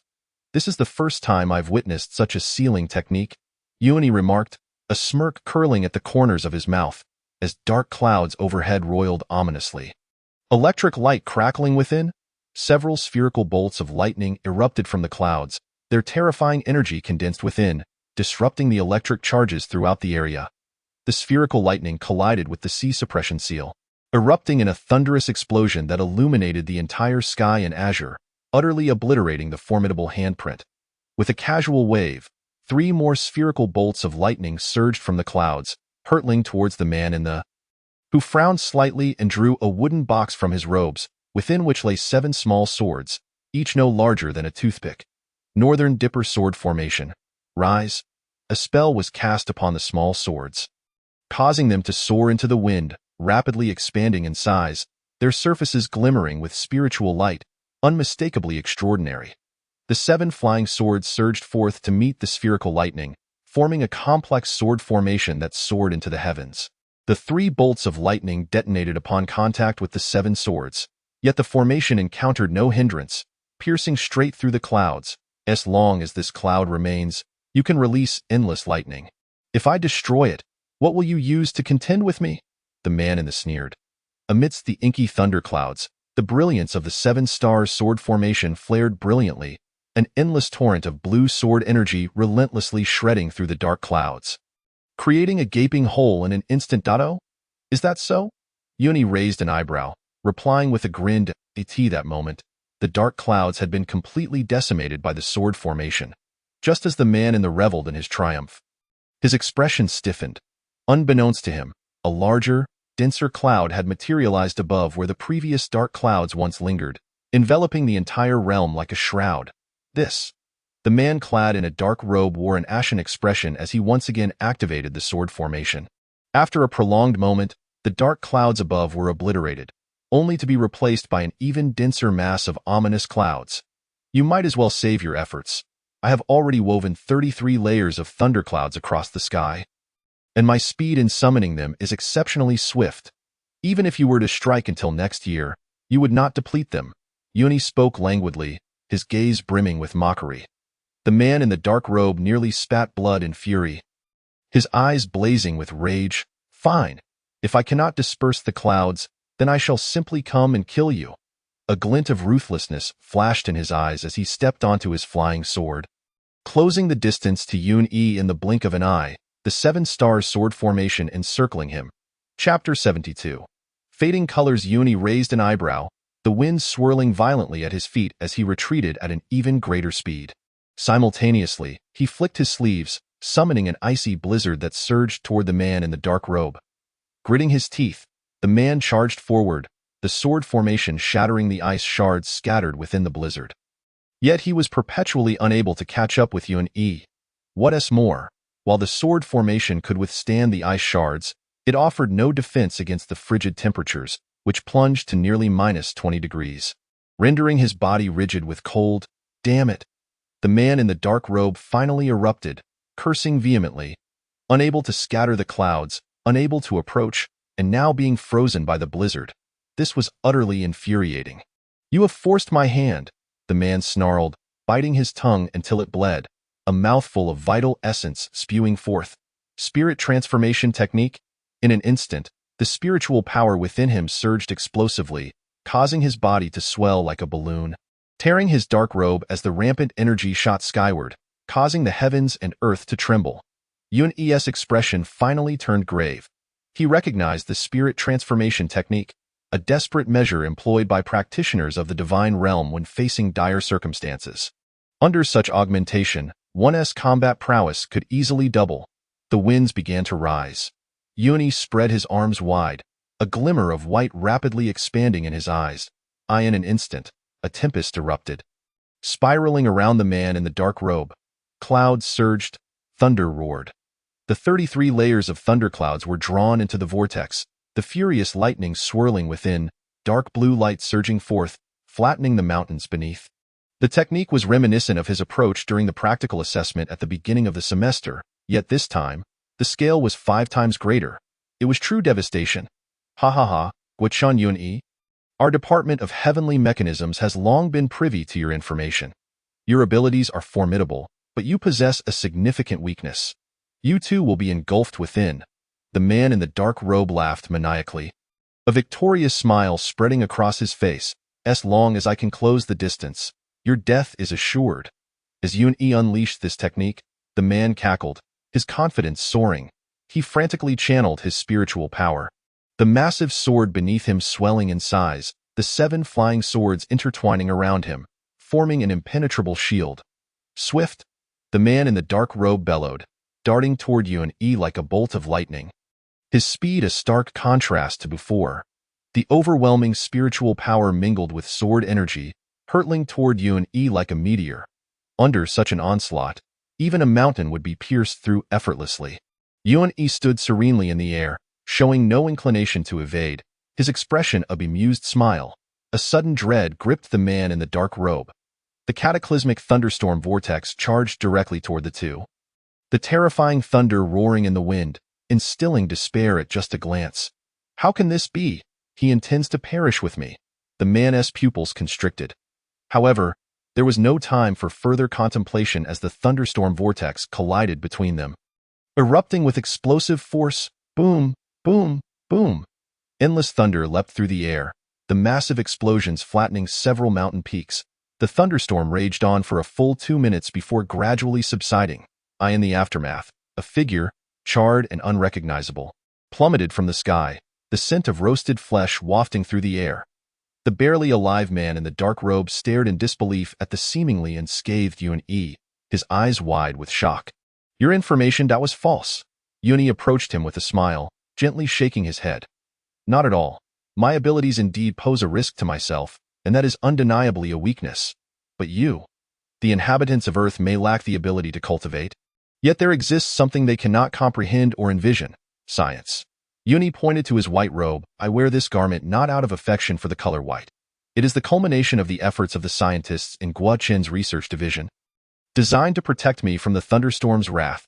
Though not presume too much, practitioners of the divine realm, the methods of earthlings are beyond your imagination. Dusting off his robe, Yun-E turned and departed with nonchalance. The charred man in the dark robe, mouth agape, managed to utter a single phrase before his head drooped to the side, lifeless. Information betrayed me. Welcome to the morning news. According to our reporters, rare thunderstorm unprecedented in a millennium struck the deep mountains surrounding Chongqing at 5 this morning. Additionally, signs of tornadoes and blizzards were also reported. A drunken eyewitness claimed to have seen two deities battling in the sky. Is this a rare natural phenomenon or the result of some unknown force? Our reporters will continue to provide updates. In the steamy bathroom, the sound of the television echoed, dispelling the drowsiness from the three young men who were engrossed in the screen. Do you think this is? Ji Qiming swallowed hard and spoke softly. It must be him, Zhang Fan replied, his eyes fixed intently, not a trace of hesitation in his voice. Ji Qiming gasped. I knew he was holding back during the practical assessment. Just look at that thunderstorm in the photos. It's like the apocalypse. Yu Shengyuan pondered for a moment before slowly saying, he actually chased all the way to Chongqing. I wonder if that Tongxian realm practitioner perished. He must have died. Who could survive such a thunderstorm? Ji Qiming stated matter-of-factly. Regardless, we were unable to retrieve the coffin. Zhang Fan spoke calmly, and the bathroom fell into a heavy silence. Drip, drip. Water droplets slowly fell from the ceiling, splashing onto the surface before the three, igniting their annoyance. After this break, let us set off to find Senior Yun-E. Ji Qiming finally broke the silence. Without any leads, their frantic searching would yield no results. The practitioners of the divine realm were no fools and had likely already returned the coffin to their realm. This mission had been a complete failure. Zhang Fan's expression remained unchanged. Yet beneath the water, his fists clenched tightly, the calm surface suddenly roiling as if about to boil. Boss, this is our fault. Who would have known a Tongxian realm powerhouse would suddenly show up to snatch something?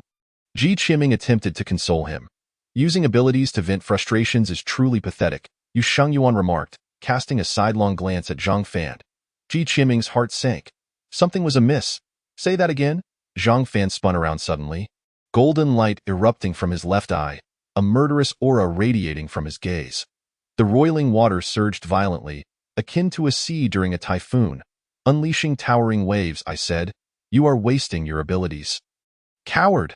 Yu Shengyuan remained unfazed, his words piercing to the core. Boom!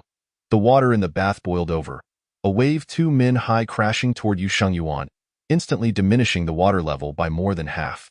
A flash of light revealed the snowy princess in Yu Shengyuan's hand. With a deft twist of the scabbard, he repelled most of the wave, yet some still splashed against his arm. Suddenly, Ji Qiming and Zhang Fan's eyes widened in unison. Yu Shengyuan frowned, following their gaze to his arm, his pupils narrowing. There, on his left shoulder, the black leaf pattern had faded. A bolt from the blue struck Ji Qiming and Zhang Fan's minds.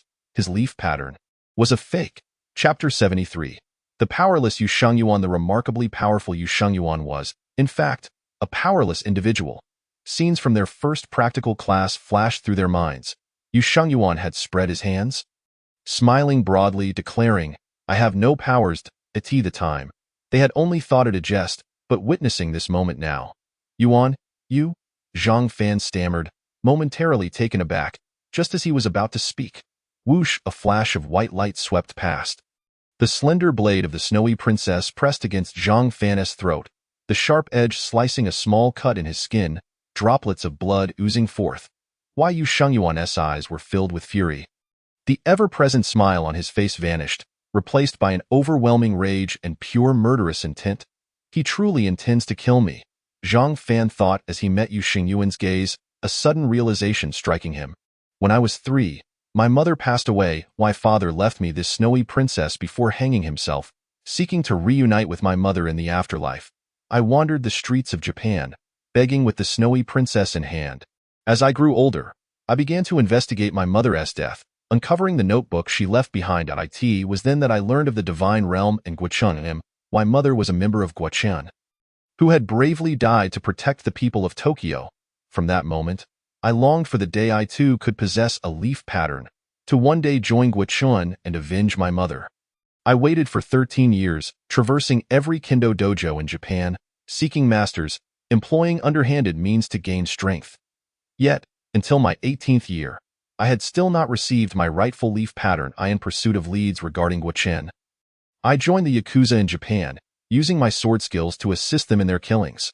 Ultimately, through their intelligence network, I finally located the legendary envoy of Goucheng. I implored him fervently to allow me to join the Goucheng. Yet he informed me that only those possessing the Yi Wen abilities were admitted. Even when I pressed the blade of Bai Shui Ji against his throat, he remained obstinate. Subsequently, I inscribed a Yi Wen on my own body and, relying on the speed I had diligently honed since childhood, masqueraded as an ability user. 2 years later, when I encountered him once more, he mentioned that he would report my case. 2 months hence, I finally received my acceptance letter. I wagered everything to obtain this singular opportunity. I am determined to become the strongest in Goucheng. I shall defeat you, born with extraordinary talent, while remaining an unendowed individual. Zhang Fan, by what right do you possess such gifts? Since you have been bestowed with such prowess, why do you not bear the responsibilities that accompany it? Are you truly worthy of this power? Yu Shangyuan appeared almost frenzied, the Bai Shui Ji in his hand, poised to strike. Mere inches from severing Zhang Fan's blood vessel, blood trickling down the blade. Do you intend to kill him? Ji Qianming shouted, momentarily snapping Yu Shangyuan from his madness, granting him a semblance of calm. Why Yu Shangyuan inhaled deeply, and as the ring on his hand shimmered, Bai Shui Ji vanished into thin air. Zhang Fan's taut body relaxed suddenly, yet he remained motionless, his star-like eyes quietly observing Yu Shangyuan. Do not follow me. Without looking back, Yu Shangyuan departed, leaving behind an icy remark, drip, drip. Yu Shangyuan's figure faded from view. And Ji Qianming hastened to Zhang Fan's side, concern etched across his face. Boss, are you all right? I'm fine, Zhang Fan replied softly, fatigue evident in his brow as he gazed in the direction Yu Shangyuan had departed. Boss, please do not be angry. I believe. Ji Qianming hesitated for a moment, but ultimately defended Yu Shangyuan. I am not angry. Zhang Fan interrupted him directly. He is of my kind. I comprehend his feelings. However, I am rather concerned about Goucheng's perception of him. Ji Qianming's eyes widened in disbelief. How would Goucheng know? Did he not successfully infiltrate? Have you forgotten about the heavenly eye? Zhang Fan pointed skyward, speaking lightly. The heavenly eye is Goucheng's gaze. Only after thoroughly investigating his background and abilities will they issue an acceptance letter. His seemingly flawless plan is likely already known to Goucheng. But boss, why does Goucheng only admit students possessing Yi Wen? Surely, there are many skilled martial artists on Earth, like the monks of Shaolin. Why not allow them to combat the divine? Zhang Fan sighed gently. Goucheng only accepts the young. While those individuals are indeed formidable, they are mostly past their prime. Furthermore, the potential of martial arts is finite. No amount of effort can transcend the physical laws as Yi Wen does. Goucheng has a few powerful guest experts, yet they can only contend with third-tier ability users. To send them against deities? That would be tantamount to seeking death. Ji Qianming pondered this carefully, acknowledging the truth in Zhang Fan's words. To send martial artists to confront flying swords would be unfeasible, he conceded. Not to mention, they would struggle to even pursue those wielding them. So why did Goucheng still admit Yuan? Ji Qianming murmured. I in the Goucheng Academy, within the principal's office. Your Majesty, you have finally returned. Qingya, who was tidying up, bowed respectfully upon seeing him, managing a wry smile. Those madmen from Adam Academy would not let me leave. What a bother, Zhang Jingyin grumbled, his disheveled hair a stark contrast to the image of the Flame Emperor as he flopped onto the sofa. Qingya seemed accustomed to this, retrieving a stack of documents from the desk and presenting them to Zhang Jingyin. Zhang Jingyin raised an eyebrow. Qingya, sensing the cue, withdrew the documents and began to read aloud. Your Majesty, you have been away for quite some time. This year's new students have already been grouped, and some have even set out on missions. Read them to me. Adjusting his black-rimmed glasses, Qingya recited each group's members and their respective roles. Group 9, Zhang Fan, Yu Shangyuan, Ji Qianming. Zhang Jingyin let out a soft sound of intrigue, a faint smile gracing his lips. This grouping is rather interesting. Your Majesty, this Yusheng Yuan is the Japanese boy you recommended, correct? Qingya suddenly inquired, recollecting something. Indeed, a glimmer of reminiscence flickered in Zhang Jingyan's eyes as he rubbed his chin, chuckling. There are few left who would dare to hold a blade to my throat, your majesty. What do you mean? Qingya's eyes widened in disbelief. Oh, it's nothing. This boy is quite intriguing. Though he lacks Yuan, I believe in his potential, Zhang Jingyan remarked casually. After a moment's hesitation, Qingya spoke up, Your Majesty, Goucheng has regulations. Those without Yuan. Humph. A cold snort from Zhang Jingyan interrupted Qingya. Always the same old drivel, Qingya. Rules are rigid, but people are dynamic. If you possess the skill, revive the predecessors who set these rules and let them reprimand me. For now, I am the principal. This is my domain, and I make the decisions. As he spoke, he began to hum along with the rhythm of a song. Qingya, at a loss for words, could only endure Zhang Jingyan's antics as he quietly exited the principal's office. Once the door was securely closed, Zhang Jingyan fell into silence, gradually closing his eyes. 2 years prior, in Tokyo, the rain poured heavily in a narrow alley of Kabukicho. A boy clad in a black haori stood amidst the downpour, raindrops cascading from his hair, his eyes shining like stars. Goucheng emissary? The boy's voice quivered slightly. The pink neon lights across the alley illuminated Zhang Jingyan's face as he withdrew his gaze from the sign of a free information center. Scrutinizing the boy before him, 15 or 16 years old, his hands calloused, radiating an aura filled with bloodlust. He must have taken many lives. What do you want? Zhang Jingyan inquired coolly, holding a black umbrella. I wish to join Goucheng, the boy blurted out, clenching his fists, his face brimming with hope. Zhang Jingyan furrowed his brow, remaining silent. The rain poured down like a deluge, drenching the cobblestone path and the boy alike. I want to join Goucheng, the boy repeated loudly. Where did you learn of this name? Zhang Jingyan's icy voice pierced through the rain, causing the boy to shiver, yet he did not waver. My mother was a member of Goucheng. She has passed away, and I wish to continue her legacy. The boy's shoulders trembled slightly as he spoke with all his might. Tears mingled with raindrops on his youthful face, which was resolute. Zhang Jingyan shuddered, slowly responding, What was your mother's name? Inoue Mai. My mother is Inoue Mai. The boy's eyes gleamed with pride. Was she? A slender figure with long black hair flashed through Zhang Jingyan's mind, causing his pupils to constrict slightly. Xiaoyan must work diligently, or else he will fall far behind Cui Xiaopeng. Xiaoyan, your senior has had a baby. Look at his picture. Isn't he adorable? Xiaoyan, this time your senior is back to make you udon noodles. Are you looking forward to it? A gentle face appeared before him, her smile like the winter sun, dispelling the gloom in his heart. My senpai, is this boy truly your child? Zhang Jingyan gazed at the boy's hopeful expression, though it was nearly imperceptible, slowly and firmly shaking his head. No, why not? The boy quaked in fury, shouting loudly. Goucheng does not accept students without Yuan. Zhang Jingyan replied coldly. The chilling rainwater cascaded down the boy's neck, soaking his chest, his heart racing with a mix of resentment and fury. I will say it again. I want to go to Goucheng. The boy gritted his teeth, enunciating each word deliberately. Through the rainwater sliding off the umbrella, Zhang Jingyan quietly observed the boy's flushed face. I will reiterate. Goucheng does not accept students without Yuan. The soft voice echoed through the alley. With a swift motion, the blade glinted like a white ribbon, slicing through the rain and resting against Zhang Jingyan's neck. The rain intensified, large droplets striking the elongated blade, producing a melodious sound. Zhang Jingyan stood firm under the umbrella, his posture unyielding, his gentle eyes fixed on the boy before him. Why do you not evade? The boy demanded fiercely. You will not kill me. You are a good child. Nonsense. The boy roared, the bai shueji in his hand advancing slightly, leaving a faint scar on Zhang Jingyan's neck. I have committed numerous sins, having aided the Dao and taking countless lives. You had best comply with my demands, or you shall truly perish. The boy's roar echoed in the rain, his face contorted with ferocity. His beast-like eyes locked onto Zhang Jingyan. Zhang Jingyan remained silent, merely extending the umbrella slightly forward to shield the boy's head. The rain pattered against the large black umbrella, creating a rhythmic sound. You? The boy opened his mouth, intending to say something, yet the words eluded him. Raindrops cascaded down Zhang Jingyan's hair, soaking his trench coat as he softly spoke. Your mother would be heartbroken to see you like this. He knows my mother. The boy trembled all over, anguish and struggle evident on his face as he threw his head back and howled, his youthful visage streaked with tears.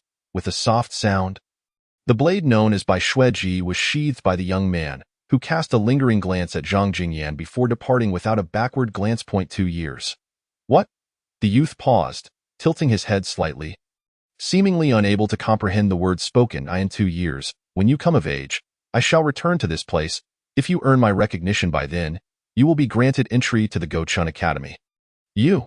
The boy was taken aback, about to utter something, but was interrupted by Zhang Jingyan. There is one more condition. Depart from the path of violence, cultivate your mind in peace, and refrain from taking lives. After uttering these words, Zhang Jingyan gazed deeply at him, tossed the umbrella towards the youth, and then, enveloped in a flicker of flame, vanished from sight. 2 years. 2 years. The boy instinctively caught the umbrella, standing in a daze as joy radiated from his face. In 2 years, I must enter the Goucheng Academy. He clenched his fists, silently vowing. In the dawn's glow, Yu Shengyuan stood upon the rooftop, gazing at the newly risen sun, lost in thought. The memories of 2 years prior remained as vivid as if they had occurred yesterday. Now, he had become a member of Goucheng, embodying the very image he had once aspired to. He had achieved it. Lacking the Yi when lineage mattered not, for his own hard-earned swordsmanship could protect what his mother had once safeguarded. Creak. The iron door to the rooftop slowly swung open, yet Yu Shengyuan remained motionless. Did I not instruct you to stay away from me? He spoke coldly. Zhang Fan and Ji Qianming exchanged glances. With Ji Qianming speaking first, Yuan, what does it matter if you lack ability? You are far stronger than others in Goucheng now. You are my idol, akin to Zoro from One Piece, Zenitsu from Demon Slayer, and Kenpachi Zaraki from Bleached. Dio, not compare me to that fool Kenpachi Zaraki. Coughing, he added, in any case, you are my idol. Despite lacking abilities, you still chose to protect the earth and became the strongest of your cohort. I am not the strongest. Why? Yu Shengyuan slowly turned, pointing a finger at Zhang Fan, speaking in a muted tone. He is. Chapter 75. It is time to believe in some mysticism. Zhang Fan remained silent for a moment before softly stating, You are strong. I acknowledge you. Boss, if you can't speak, then don't, Ji Qianming exclaimed, nearly on the verge of tears. Acknowledge me? On what grounds do you acknowledge me? Someone with your exceptional talent cannot possibly understand my feelings. You are mistaken. Zhang Fan, expressionless, stepped forward, locking his gaze on Yu Shengyuan. I once possessed exceptional talent, blessed with a loving mother and a bright future. Then, a disease took everything from me, for years of torment. My mother depleted her fortune for my illness, and ultimately, I chose to end my life. Why? Yu Shengyuan's pupils constricted suddenly. I fell from the rooftop of the hospital, but miraculously, I awoke from my grave days later. All ailments vanished. I thought it was divine mercy. Yet, on the day I leapt, my mother was killed by the evil puppet master while seeking a loan for my treatment. The exceptional talent you speak of was purchased with my future. The ridicule and suffering of 4 years, and the life of my mother. If I could, I would trade everything to ensure her safety. Zhang Fan spoke in a calm manner, while Yu Shengyuan stood frozen. So, we are of the same kind, Ji Qianming sighed softly, having initially intended to share his own sorrowful tale, only to find that these two figures had endured far worse, rendering his own grievances trivial. As for the responsibility that comes with ability, I have never shied away from it. You will understand in due time. Zhang Fan approached Yu Shengyuan, gazing earnestly into his eyes. Why? Yu Shengyuan remained silent. The resentments and indignations in his heart dissipating completely. For the first time, he felt a sense of acknowledgement towards Zhang Fan. I apologize for my earlier behavior, he suddenly said. A faint smile graced Zhang Fan's lips as he gently patted Yu Shengyuan's shoulder. Daylight has arrived. Let us seek out Senior Uni and return to Goucheng. Wait. Ji Qianming suddenly bounced forward, grinning widely. I just thought of a way to find the coffin. Swish. Zhang Fan and Yu Shengyuan swiftly turned their heads, awaiting Ji Qianming's elaboration. Since we have no leads, it is time to believe in some mysticism. Ji Qianming pulled out his phone, locating Duanmu Qingyu's number, smiling as he spoke. Mysticism? The expressions of both Zhang Fan and Yu Shengyuan turned peculiar. Zhang Fan pondered for a moment before asking, You mean to seek Duanmu Qingyu from Team 10? I have heard his abilities are related to fortune-telling. Precisely. Ji Qiming nodded. Given the current situation, we can only give it a try. The three exchanged glances, all nodding in agreement. Dad. It's your son calling Dad. It's your son calling Dad. Hello? Amidst the disdainful gazes of Wu Di and Wang Ruai, Duanmu Qingyu answered the phone with an unchanging expression. Fortune-telling? Duanmu Qingyu raised an eyebrow, malice brewing within. My fees are quite steep. What? No money? Who would pay for your divination without funds? Cough. All right, I will do it for you. But don't bring up the land pressure. After hanging up, Duanmu Qingyu sighed deeply, lamenting his poor choice in friends. Who is it? Wang Ruai's tinkling voice chimed in, her curious autumn-like eyes regarding Duanmu Qingyu. Ji Qianming. He said they encountered trouble on their mission and wanted me to tell their fortunes. Duanmu Qingyu rolled his eyes, muttering about freeloaders. Ugh. Wang Ruai giggled, while Wu Di, expressing his displeasure, slammed his hand on the table, startling Wang Ruai across from him. Damn it, I also want to go on a mission. Impossible. The divination indicates we should not venture out recently. We'll discuss it next month. Duanmu Qingyu declared resolutely. Ignoring Wu Di's grumbling, Duanmu Qingyu retreated to his room, calming himself for a moment before retrieving his I Ching divination tool. The leaves shimmering beneath his wrist. Click. The divination results appeared, and Duanmu Qingyu's expression turned intrigued as he began to interpret the reading. Let me see what you all are up to. As he continued. However, his demeanor shifted. His brows knitted together, a grave expression overtaking his features. Suddenly, he sprang to his feet, swiftly making his way to the living room to grab his phone, dialing immediately. Hello, Ji Qianming. Did you find something out? I knew you were the best. Listen to me. Duanmu Qingyu's expression was serious. Because you are carrying my sealed talisman, I cannot discern your fortune directly. I can only locate what you seek through Zhang Fan's reading. What you seek lies in the southwest, between mountains, beneath the waters. However, Zhang Fan's reading is quite poor. I foresee he will face a lethal calamity, a death-defying crisis. Listen to me, abandon the mission. Return to Goucheng immediately. Do not go anywhere during this time. Ji Qianming's body trembled as he fell silent for a moment before hanging up. What happened? Did you find something? Yu Shengyuan inquired curiously. Ji Qianming's complexion turned ashen as he prepared to speak, then shook his head. We cannot go. Why not? Zhang Fan furrowed his brows slightly. Duanmu Qingyu said that if we proceed now, the boss will face a lethal calamity, a death-defying crisis. Ji Qianming inhaled deeply. Speaking with gravity, the atmosphere on the rooftop immediately became tense. I propose we abandon the mission and directly contact Senior Uni to return to Goucheng. Ji Qianming raised his hand first, declaring resolutely. Why Yu Shengyuan pondered for a moment before raising his hand as well. There is no need to take unnecessary risks. Let us return to Goucheng. He squinted as he spoke. Zhang Fan glanced at the two, warmth blooming in his heart as he smiled faintly, nodding in resignation. If I am in danger, it is likely that you too may face peril. Indeed, we cannot afford to take risks. Ji Qianming's anxious heart finally eased. He had previously worried that the boss might be unwilling to relent and charge forward. Thus he had refrained from mentioning the location that Duanmu Qingyu had indicated. The three contacted Uni, confirming the rendezvous point before departing in an all-terrain vehicle. Duanmu, did you not already warn them? Why do you still appear so troubled? After hanging up, Duanmu Qingyu continued to pace within the room. Sighing repeatedly, his brow furrowed. Wu Di could no longer contain his curiosity and asked, a warning? If a warning could evade calamity, would it still be called a fatal omen? Duanmu Qingyu chuckled wryly, letting out a deep sigh as he gazed into the distance. A fatal omen, it is fate. Wang Ruai's face turned pale. She had always maintained a good relationship with Ji Qianming and the others, and now she appeared anxious. What should we do? Should we inform the mentors and have them come to rescue them? It would be futile. Duanmu Qingyu pondered for a long time.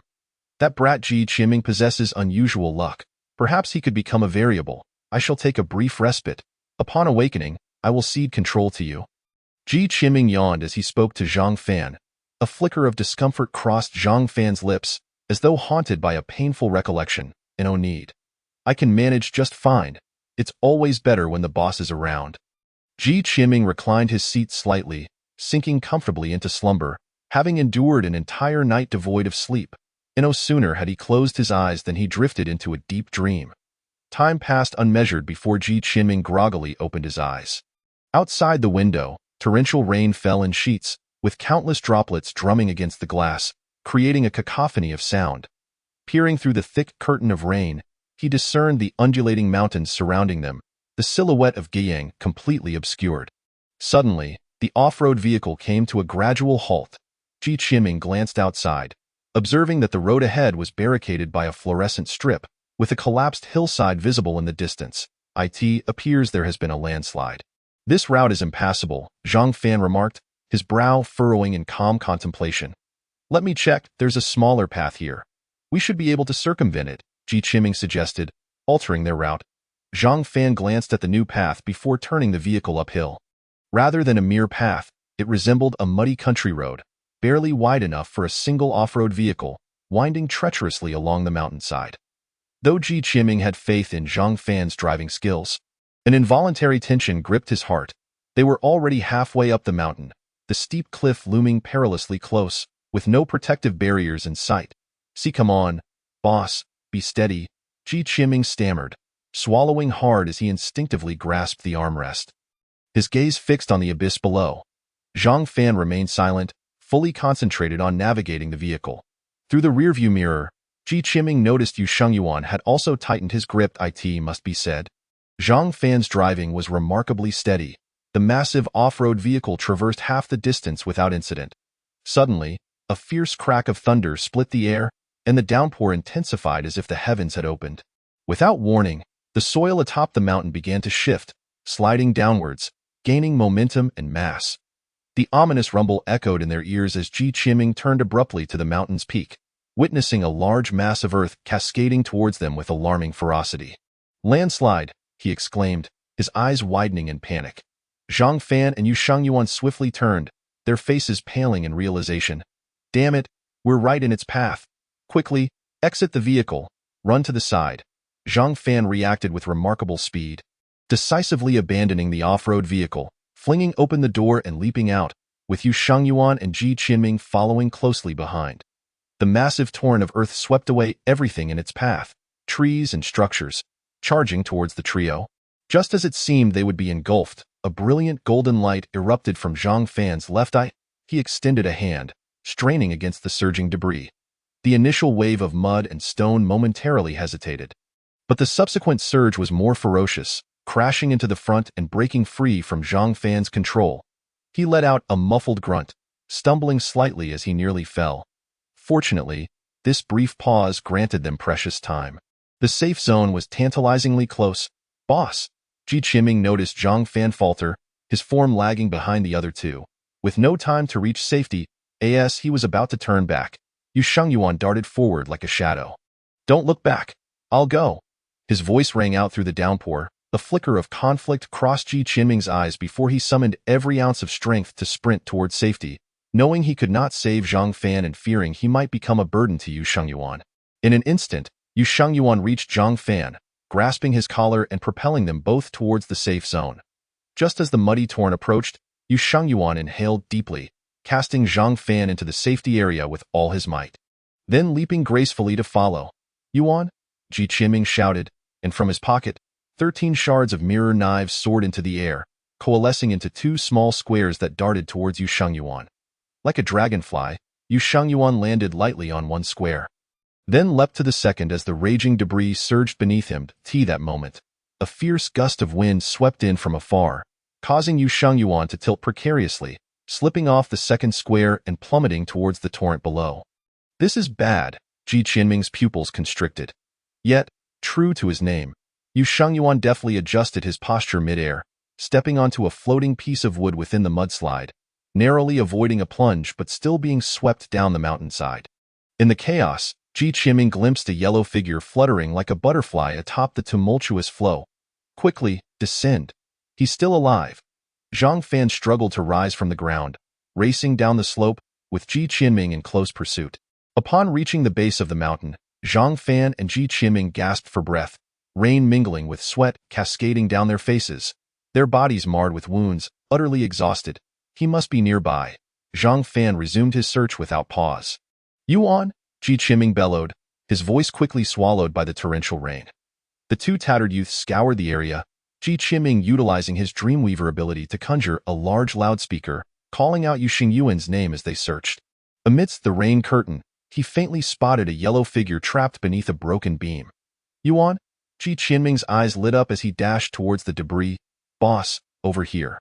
He approached, recognizing the figure, and bellowed into the loudspeaker. He sprinted to Yu Xingyuan's side, exerting all his strength to move the beam. Just as Zhang Fan arrived like the wind, he's still alive. He's just unconscious. Zhang Fan assessed Yu Xingyuan's condition, exhaling a sigh of relief. Ji Qiming materialized a large black umbrella, shielding the three from the relentless rain. Chapter 77. Depths of the mine. Zhang Fan nodded, hoisting Yu Xingyuan onto his back as they searched for shelter. There's a cave. Ji Qiming pointed to a hollow in the mountainside. The two carried Yu Xingyuan into the cave, which upon entering, revealed itself to be an abandoned mine. The cavern stood 2 men high, propped up by supports, with tracks laid across the dusty floor, suggesting it had been deserted for quite some time. Ji Qiming's Dreamweaver ability shimmered in his mind, and a burning torch materialized in his hand. After advancing to the second tier of the Dreamweaver, he could now manifest objects from his imagination, even elements like fire. With the torch in hand, Zhang Fan laid Yu Xingyuan down, unfastening his soaked garments to examine his injuries. A broken bone. The rest are just superficial wounds. How did he manage this? Zhang Fan marveled at the sight. Having been swept by the mudslide down the mountainside, Yu Xingyuan had sustained so little harm. A soft groan escaped Yu Xingyuan as he gradually regained consciousness, surveying his surroundings with bewilderment. Where am I? He asked quietly. Ji Qiming gestured upwards, indicating the abandoned mine. Struggling to rise, Yu Xingyuan was promptly supported by Ji Qiming, who expressed concern. You've broken a bone. Don't push yourself, it's just a rib. I'm used to it. Yu Xingyuan waved dismissively. The two shared little conversation. They had witnessed the horrific scars adorning his body before. Scars that hinted at numerous past injuries. To him, this minor wound likely felt insignificant. The vehicle is gone. What do we do next? Ji Qiming sighed in resignation, gazing at the unrelenting downpour outside. The rain showed no signs of abating, and the distant rumble of thunder echoed ominously. The three remained trapped in the depths of the mountain mine, uncertain of their next course of action. Let us wait for it to stop, Zhang Fan said, his expression unchanged as he settled onto the ground. Yu Xingyuan's gaze drifted deeper into the mine, his brow furrowing involuntarily, lost in thought. There's something off about this mine, he suddenly stated, breaking the silence. Ji Qiming's hair stood on end, and he stiffened, turning to peer into the shadowy depths of the cave, swallowing hard. Telling ghost stories while trapped here doesn't seem wise. Does it? There's a draft. Yu Xingyuan pointed deeper into the cavern, his tone calm. Zhang Fan furrowed his brow slightly, scooping a handful of dust from the ground, releasing it to observe as it subtly shifted towards the cave entrance. A draft? How could there be wind blowing from the depths of a mine? Have they hollowed out this mountain? And it's actually a railway. Various thoughts raced through Ji Qiming's mind, only to be dismissed one by one. Setting aside the fact that the mine sloped downward, making it impossible to tunnel back up, he pondered what lay beneath. Since we're stuck here, we might as well investigate, Yu Xingyuan declared, stepping purposefully into the mine's depths. Ji Qiming hesitated to voice his concerns, but seeing Zhang Fan follow suit, he swallowed his words. The torch illuminated the cavern, and the three trekked forward, unaware of how long they had been walking. The mine seemed endless, and Ji Qiming turned to glimpse the path they had traversed, now engulfed in darkness. What is this place? Why was it abandoned? Unable to endure the oppressive silence, Ji Qiming inquired. Yu Xingyuan paused, pointing ahead. We'll find out soon. As Ji Qiming peered forward, he noticed that the mine suddenly expanded, revealing a broad space ahead. Wait, how could such an area exist within a mine? Ji Qiming pondered, a sense of unease creeping into his heart. Strangely, he pondered where the issue lay. Ji Qiming began to search within his mind for the source of this unsettling sensation, when suddenly, his pupils constricted. Just as he was about to utter something, Zhang Fan swiftly covered his mouth and gestured towards the left front. Following Zhang Fan's pointed finger, Ji Qiming's entire body shuddered, his heart racing. Before him stood a familiar black van, the very vehicle they had employed to transport the coffin. There could be no mistake. The side of the van bore the insignia of Goucheng Academy. Without a moment's hesitation, Ji Qiming extinguished the manifested torch, plunging the space into darkness. If the stolen van was here, could the divine realm cultivator who had taken it also be lurking nearby? In such circumstances, illuminating a torch would surely lead to death. This place was precisely where Duanmu Qingyu had predicted. Ji Qiming lowered his voice, enunciating each word distinctly. Just moments ago, he had discovered the source of his unease. Duanmu Qingyu's divination had indicated. Southwest, between the mountains, beneath the water. This was indeed the southwest. The mine nestled among the hills, with heavy rain pouring outside, and they were currently beneath the water. Damn it. How had they returned here? Ji Qiming's expression darkened in the gloom. Both Zhang Fan and Yuxing Yuan fell into silence, before Zhang Fan spoke softly. It is man who shapes fate. One cannot wholly trust divination. Since we are here, we cannot neglect our mission. Ji Qiming opened his mouth to respond. Yet the words remained unspoken. Indeed, since the stolen coffin lay before them, they could not feign ignorance. From the moment he became a member of Goucheng Academy, danger had become omnipresent. For the moment, there appeared to be no one around. Unbeknownst to them, Yuxing Yuan had thoroughly scouted the area and returned to the duo, whispering, "No one?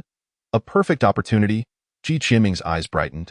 "I will stay here and keep watch, while Yuan hides in the shadows, ready to strike at any moment. Qiming, you go retrieve the coffin." After a brief contemplation, Zhang Fan formulated a plan. Ji Qiming's lips twitched slightly. The idea of carrying the coffin seemed rather unsettling.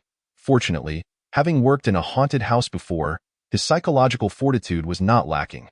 Gathering his resolve, he dashed into the van. Zing! A small spark materialized in Ji Qiming's hand, casting a faint glow within the van. The interior was unchanged from before. The pharaoh's coffin still lay undisturbed. At that moment, Ji Qiming suddenly realized a grave issue. He could not possibly carry this stone coffin. The coffin was entirely crafted from stone, weighing at least 300 kilograms. Even with all his strength, he could barely budge it an inch. How could he lift it? Footsteps. Everyone, hide.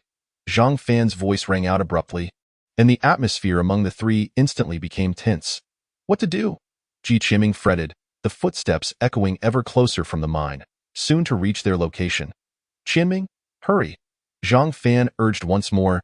Damn it, the mission requires a corpse with leaf patterns. Not this coffin. As long as we can carry the body away, it will suffice. Chapter 78. The portal. Ji Qiming steeled himself, casting aside his fears, and forcefully pushed the coffin, closing his eyes as he hoisted it onto his back and leaped out of the van. Clop, clop, clop. The footsteps entered the space, followed by a snapping sound, as a white sphere of light hovered at the apex, casting a gentle glow. The true form of this space was finally revealed. A vast, circular altar, surrounded by 9 ancient stone pillars, with a hexagonal stone platform at its center, upon which the van now rested between one of the pillars. Crouched beneath the van, Ji Qiming cautiously peered at the newcomer, whose visage bore a striking resemblance to the photo on the boss lady's phone, the very black-clad figure who had stolen the coffin. Where are the others hiding? Ji Qiming scanned the surroundings, but saw no sign of his companions. The thief, Lu Sanxue, glanced at the time, then lowered his gaze to adjust his clothing, a smile upon his face. Heh, finally heading back to the divine realm. Earth is interesting, but the women here cannot compare to the female cultivators of Huaxia Pavilion. TSK, how I miss them. Lu Sanxue licked his lips, a glimmer of lewdness in his eyes. A flash of silver light emanated from the storage ring on his hand, revealing several crystal-sized stones upon the central platform, each radiating with ethereal energy. Those must be the spirit stones of the divine realm, Ji Qiming recalled from his studies on divine realm history. Spirit stones served as hard currency in the divine realm, utilized for trade, and contained vast amounts of spiritual energy for cultivation. However, these appeared far superior to the images seen in class. Spirit stones were categorized into 4 grades: low, medium, high, and supreme. The few in Lu Sanxue's possession were at least medium-grade spirit stones. Ji Qiming surmised. The time is almost upon us, Lu Sanxue murmured. He inserted several spirit stones into the grooves of the stone platform, producing a crimson token, which he forcefully plunged into the center of the platform. Instantly, an arcane wave emanated from the stone platform, causing the spirit stones atop it to shatter. their spiritual energy drained, leaving only stone debris. Portal, activate. Lu Sanshui incanted while performing hand gestures, pointing at the stone platform, which began to tremble. Dust and stones fell from its surface as intricate symbols illuminated in sequence. A small black dot appeared above the platform, rapidly enlarging until it resembled a doorway, a portal. Not only Ji Qianming, but also Yuxing Yuan and Zhang Fan, concealed in the shadows, felt their hearts race. A portal here. The points of contact between the divine realm and earth were scarce, typically guarded by specialized personnel. Yet occasionally, lower-tier cultivators from the divine realm would slip through, most belonging to the same organization, seeking to gather intelligence from Earth while attempting to unravel the seals from this side. These cultivators were scattered across the globe, utilizing portals for long-distance travel, allowing them to evade capture. However, the setup of such portals was immensely complex, requiring simultaneous establishment at both locations, taking at least a year, with each activation consuming vast resources. Rarely employed under normal circumstances, this place actually harbored a portal? Where did it lead? Ji Qianming suppressed his astonishment and began to speculate. Just then, a figure emerged from the black void, a towering man. Easily 2 meters tall, with bronze skin and a stern countenance, radiating explosive power. We welcome Lord Goucheng. Lu Sanshui bowed respectfully, his eyes filled with reverence. Goucheng scrutinized him, his expression cold. You are Lu Sanshui? Is everything prepared? It is ready, merely awaiting your arrival to take it away. Lu Sanshui replied with a sly grin. Why, Lord? Now that this mission is complete, can I return to the divine realm? Goucheng nodded slightly. Those who make significant contributions can return to the divine realm. This is the rule of the Ghost Pavilion. Do you have any objections? And no, I dare not. Lu Sanshui's face beamed with unrestrained joy as he replied dutifully. Goucheng cast a cold glance at him. Where is the item? Lu Sanshui led Goucheng to the side of the black van, pointing at the pharaoh's coffin as he spoke. The item is right here. At that moment, the two stood less than 2 meters from Ji Qianming, who held his breath, daring not to make a sound. Why, Lord, this is a small token of my gratitude. Please take care of me on the journey back to the divine realm. Lu Sanshui subtly slipped a bag of spirit stones into Goucheng's hand, a sycophantic smile adorning his face. Goucheng raised an eyebrow, accepting the spirit stones without a word, weighing them lightly, a satisfied smile crossing his face. Very well done. Thank you, my. Before Lu Sanshui could finish his sentence, a dark golden hand suddenly reached out, lightly striking the top of his head. Crack! Lu Sanshui's head shattered like a watermelon, red and white fluids spilling down his body as Goucheng nonchalantly poked the headless corpse, causing it to collapse. If you wish to return to the divine realm, simply be reborn. This credit is mine to claim. Goucheng scoffed. Ji Qianming, hidden beneath the van, widened his eyes in horror, watching the blood and brain matter pooling on the ground. His stomach churning violently, nearly causing him to vomit. Are all beings from the divine realm this ruthless? Goucheng staggered towards the van, peering inside the coffin, only for his smile to freeze upon his face. Where is it? Are you toying with me? Anger flashed across Goucheng's face as he roared, stomping on the van. Bang! The entire van emitted a deafening sound, all 4 tires bursting as the massive vehicle plummeted downward. Ji Qianming's pupils dilated. Without a second thought, he rolled out while clutching the mummy. Who? Goucheng, in a fit of rage, keenly sensed Ji Qianming's movement and leaped from the van. He spotted a young man sprawled on the ground with a mummy, gasping for breath.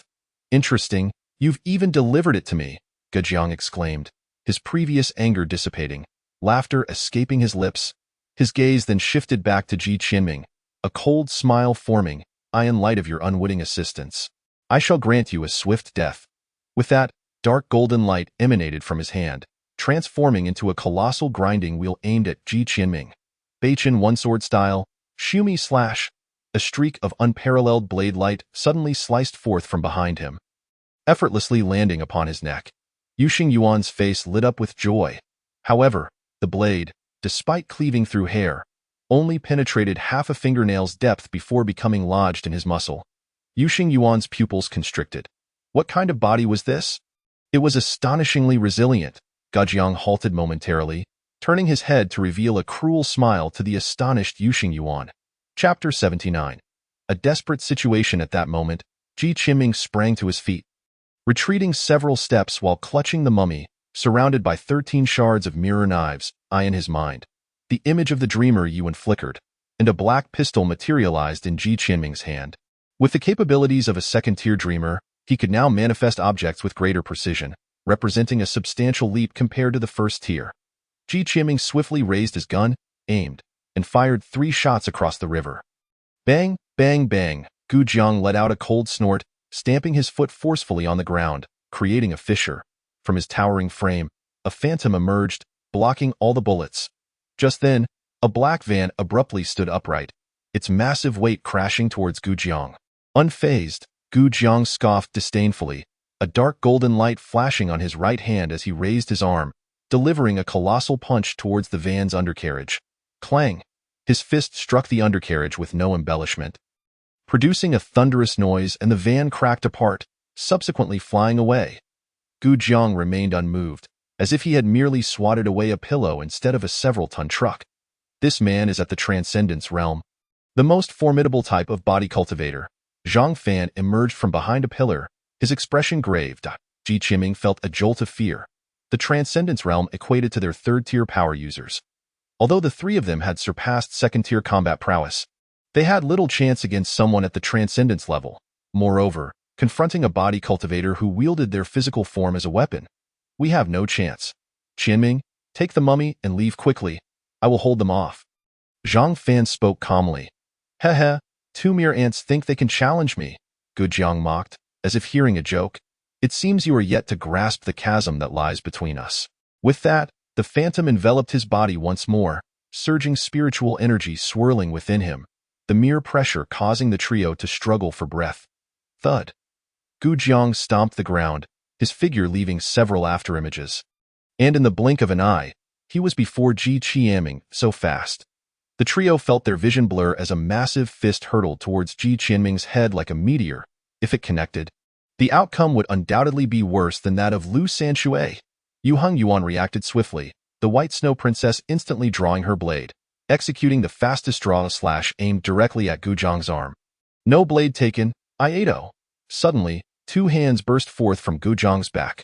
One hand, wrapped in dark golden light, reached for the blade's edge, while the other hand shot towards Yuan's chest like lightning, with a dull thud. Yuan was sent flying by a single punch, a deep imprint forming on his chest, while Goucheng's other hand merely bled a few drops. Just as Goucheng's fist was about to strike Ji Qianming, the mummy in Ji Qianming's grasp trembled violently, its head blocking Goucheng's punch and absorbing the blow. Ji Qianming was knocked back several dozen steps by the force, landing on his rear. Huh? Goucheng frowned slightly, seemingly surprised that his lethal strike had been thwarted by this boy. Not only him, Ji Qianming was also bewildered, staring at the mummy beside him, utterly confused by how it had suddenly positioned itself before him. Could it be it had faked its death? Ji Qianming shivered, but regardless, it was indeed the mummy that had saved his life. Yuan, are you all right? Ji Qianming rushed to Yuan's side. Yuan coughed up blood. Struggling to stand, his expression contorted. I'm fine, just a bit rough. Big brother, your chest is caved in. How is that fine? Ji Qianming exclaimed anxiously. Zhang Fan's brow furrowed deeply. Their opponent had severely injured 2 of them in just 2 seconds. And if this continued, they would surely be annihilated. Qianming, take him and the mummy and flee. Zhang Fan's left eye suddenly erupted with blinding golden light. His gaze locked onto Goucheng as he shouted. Ji Qianming trembled, suddenly struck by a thought, and whirled around. Boss you. Before he could finish, Zhang Fan grasped with one hand and pulled sharply. 2 massive stone pillars began to tremble violently, then abruptly lifted from the ground, sending plumes of dust into the air. Run! Zhang Fan shouted again, the golden light in his left eye burning fiercely, a trickle of blood tears streaming from the corner of his eye. He had pushed his mental energy to the extreme. Yuan, I have fulfilled my responsibility that matches my abilities. He cast one last glance at Yuan, saying softly, boom. The 2 enormous stone pillars hovered at the mine's entrance, crashing down with immense force. Their sheer weight easily penetrated the ground, perfectly blocking the altar and mine's entrance, trapping Ji Qianming and Yuan on the other side. Boss! Ji Qianming screamed in despair, 2 streams of hot tears flowing from his eyes. Yu Hung Yuan and his arms stared blankly at the mine's entrance, as if his soul had been lost, still reeling from Zhang Fan's words. Inside the altar. How intriguing. Sacrificing oneself to save a companion. I admire that. Goucheng observed the scene with interest. Thus, I shall kill you first before going out to slay everyone else, so they may accompany you in death. Is that so? Zhang Fan, seeing Ji Qianming and Yu Hung Yuan escape successfully, felt his smile vanish in an instant, his expression turning emotionless as he gazed at Goucheng. You cannot do it. He suddenly drew a flying knife from his pocket and, in a flash, stabbed it into his left eye. Goucheng was taken aback by this action, momentarily frozen in place. The knife pierced his left eyeball, blood gushing from the corner of his eye, his face contorted in agony as he stifled a roar of pain. After piercing his eyeball, Zhang Fan endured the excruciating pain and pulled the knife out, his left eye socket now a bloody mess, the eyeball ruptured with a bloodied opening, a golden leaf pattern glimmering within. This golden leaf pattern radiated with luminous golden light, and upon closer inspection, one would notice that its surface was covered with dark lines. At that moment, the black light flickered, forming an incredibly intricate array that sealed away the vast majority of the leaf pattern. From the moment Zhang Fan's eyeball shattered, a supreme force filled the entire space. What is this? Goucheng trembled violently, his knees buckling uncontrollably, his eyes filled with profound terror. Had it not been for years of body cultivation, he might have collapsed to the ground. The golden leaf pattern flickered in Zhang Fan's eye socket, and the bloody Zhang Fan stood silently, his expression cold, resembling a demon. Goucheng gazed at the boy before him, where the sacred and the wicked coexisted, and finally could not hold on any longer, collapsing to the ground. Zhang Fan slowly extended a hand, pointing at Goucheng. Chapter 80. I wish for you to lose all your cultivation, your strength as that of a child. Zhang Fan's calm voice echoed through the altar. Suddenly, Goucheng, kneeling on the ground, coughed up a mouthful of blood, his spiritual energy visibly dispersing into the air. His cultivation plummeting from the transcendence realm until a crack appeared directly on his spiritual root, severing his path to cultivation altogether. Simultaneously, his imposing physique began to shrink drastically, his solid muscles writhing as he transformed into a frail and emaciated figure within moments. The once mighty transcendence realm had now been reduced to a mere mortal, powerless and weak. Impossible. This cannot be. Goucheng's emaciated arms frantically roamed over his body, his eyes filled with fear and disbelief. His voice trembling. At that moment, Zhang Fan's voice drifted through the air once more. I wish for you to be plagued by all ailments, your heart haunted without end. As soon as the words left his lips, various blemishes and tumors erupted across Goucheng's body. The sensations of itching and excruciating pain assaulted him simultaneously, and his bony hands clawed desperately at himself, causing blood and pus to spatter everywhere.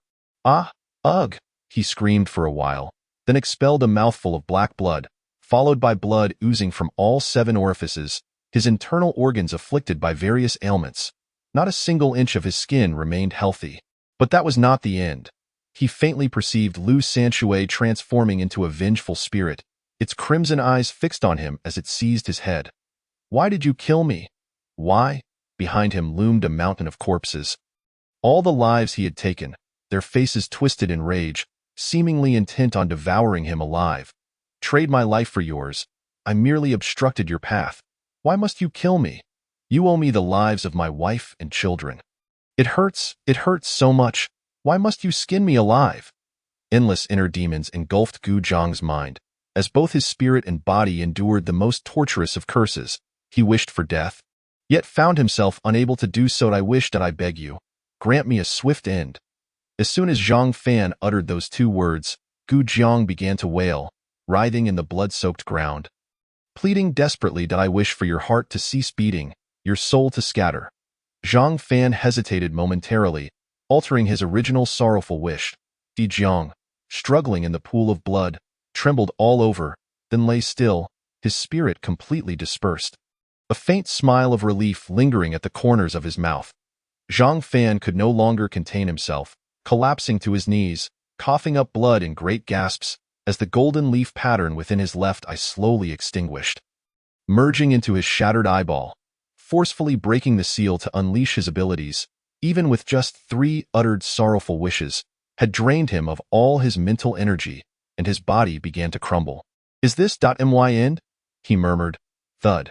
His body collapsed into the blood pool, his eyes slowly closing, and just before losing consciousness, he vaguely heard a thunderous sound. Boom. The 2 stone pillars at the mine's entrance suddenly exploded. Large chunks of debris tumbling to the ground, and amidst the dust, 2 familiar figures emerged. Cough. "This TNT truly packs a punch." Ji Qianming coughed a few times, then shouted loudly, "Boss, we have come to rescue you." As the 2 entered the altar, they were momentarily frozen in shock at the hellish scene before them. "Boss." Ji Qianming's pupils constricted sharply as he hurried to Zhang Fan's side, calling out loudly. He still had breath, albeit fading rapidly. Yu Xingyuan's complexion turned pale. He extended a finger to check for breath and examined Zhang Fan's injuries. A shudder ran through Yu Xingyuan, his expression becoming increasingly grim. And just then, an unhealthy flush appeared on his face as he coughed up a mouthful of blood. Cough. His vitality has dissipated. There's no saving him now. He wiped the blood from the corner of his mouth and spoke hoarsely. Ji Qianming stood rooted to the spot, his eyes seemingly losing focus as he muttered to himself. How is this possible? He is the boss. He cannot just die like this. Yu Xingyuan gazed at the barely breathing Zhang Fan. Falling into a deep silence, I have achieved what was commensurate with my abilities, Zhang Fan had once said, his gaze and tone resurfacing in Yu Xingyuan's mind.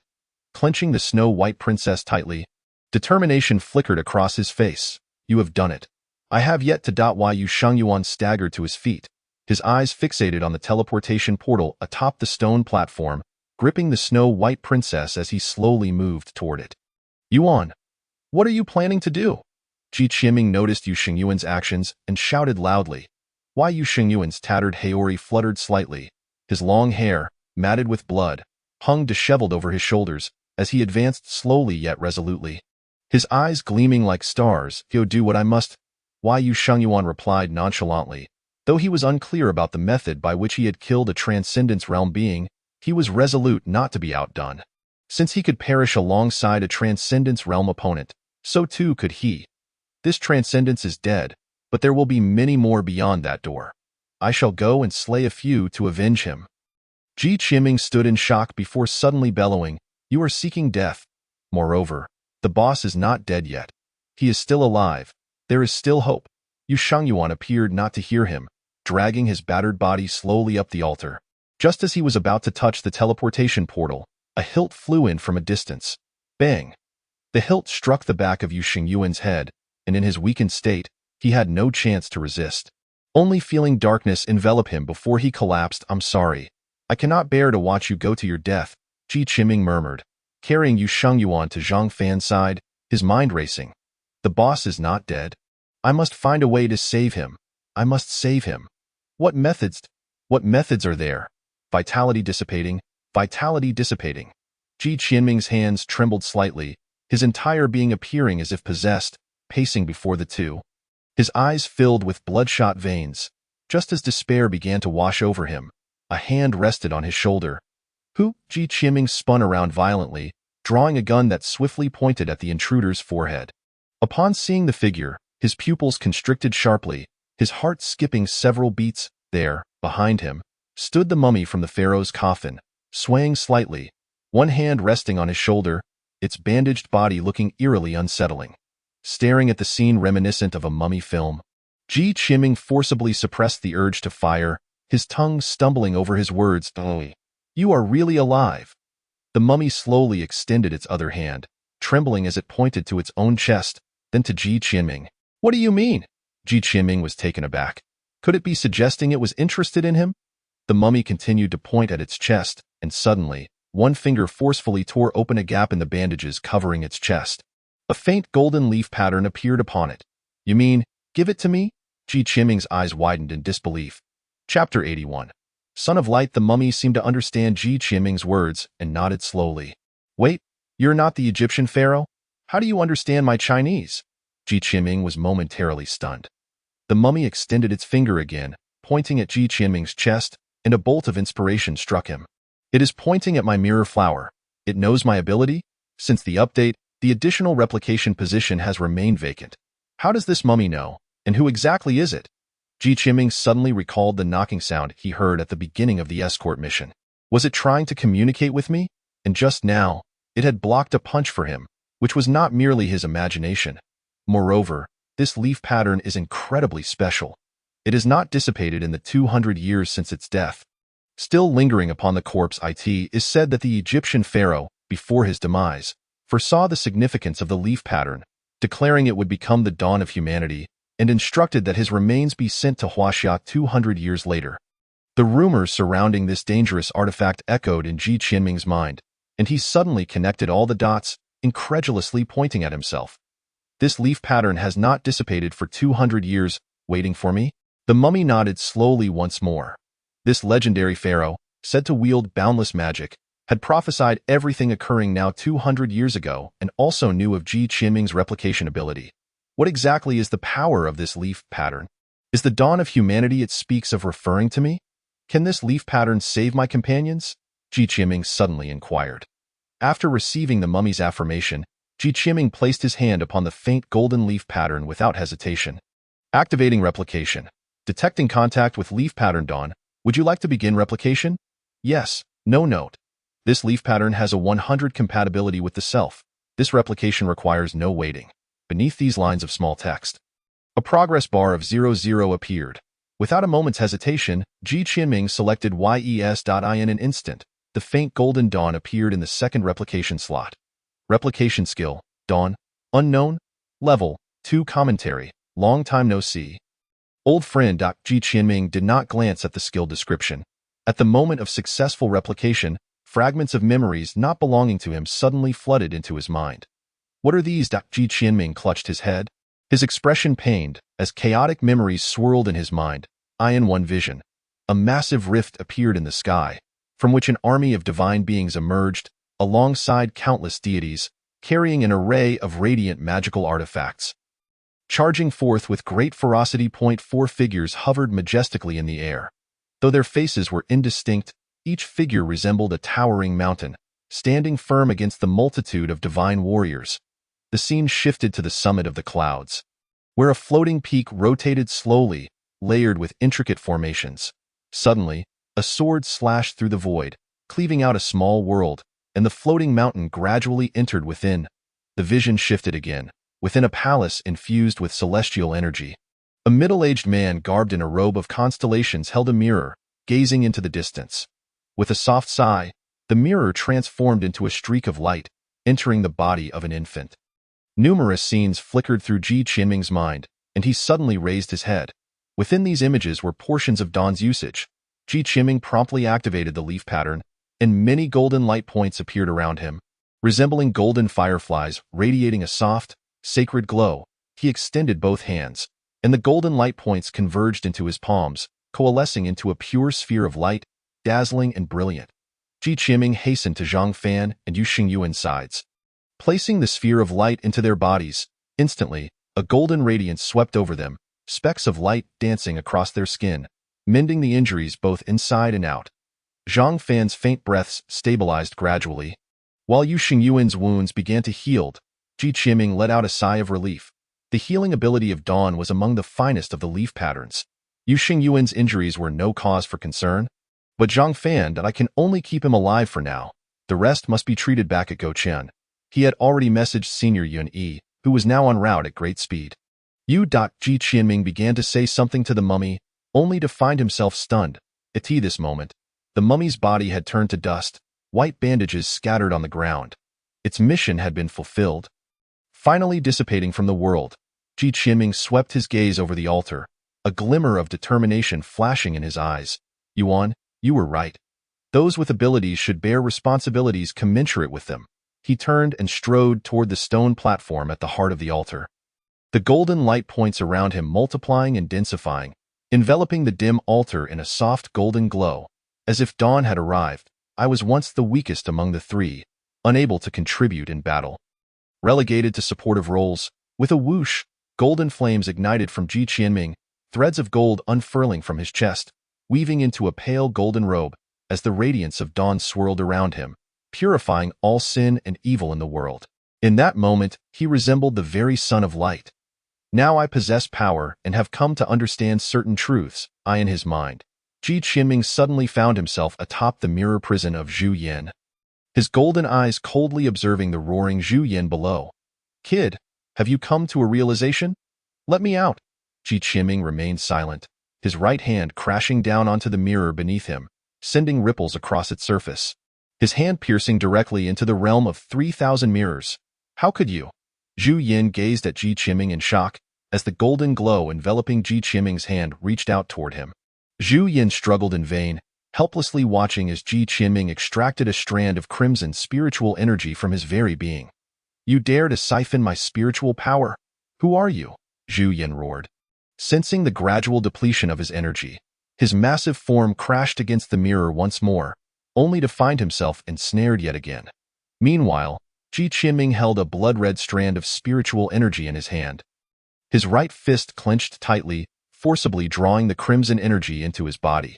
When he opened his eyes again, the once golden irises had morphed into sinister red slits, exuding an eerie aura. Is this merely a temporary elevation to the third stage? This is the extent of my capabilities, Ji Qiming remarked nonchalantly. He resumed his stride, the light golden holy robe billowing behind him as if caught in an unseen breeze, his presence steadily intensifying. Leave what you could not accomplish to me. The vendetta against my leader shall be avenged. Without a hint of hesitation, he stepped into the black portal, his menacing proclamation echoing across the altar. To the detritus of the divine realm, I come. Chapter 82. Claire, Europe, an abandoned office building. Listen up, people of Adam Academy. If you wish to spare your beloved new students from annihilation, retreat to at least 10 miles away. A bald man, wielding a large blade, stood atop the building, bellowing in English. At that moment, the exterior of the abandoned office was ensnared by military forces, several armed helicopters hovering ominously above, while tanks and armored vehicles patrolled the ground. Additionally, the bald man's senses had detected 12 hidden snipers lurking in the shadows. On the ground, several men clad in black trench coats bore grave expressions. Principal, let me go. Those inside are the hope of Adam. A young man exclaimed anxiously. With flowing golden hair and striking deep blue eyes that sparkled like stars, Peter implored. Precisely because they are the hope of Adam, we cannot act recklessly, the white-bearded principal sighed. The strongest among them is but a mere entry-level practitioner. Any one of us could easily crush him, yet we must not.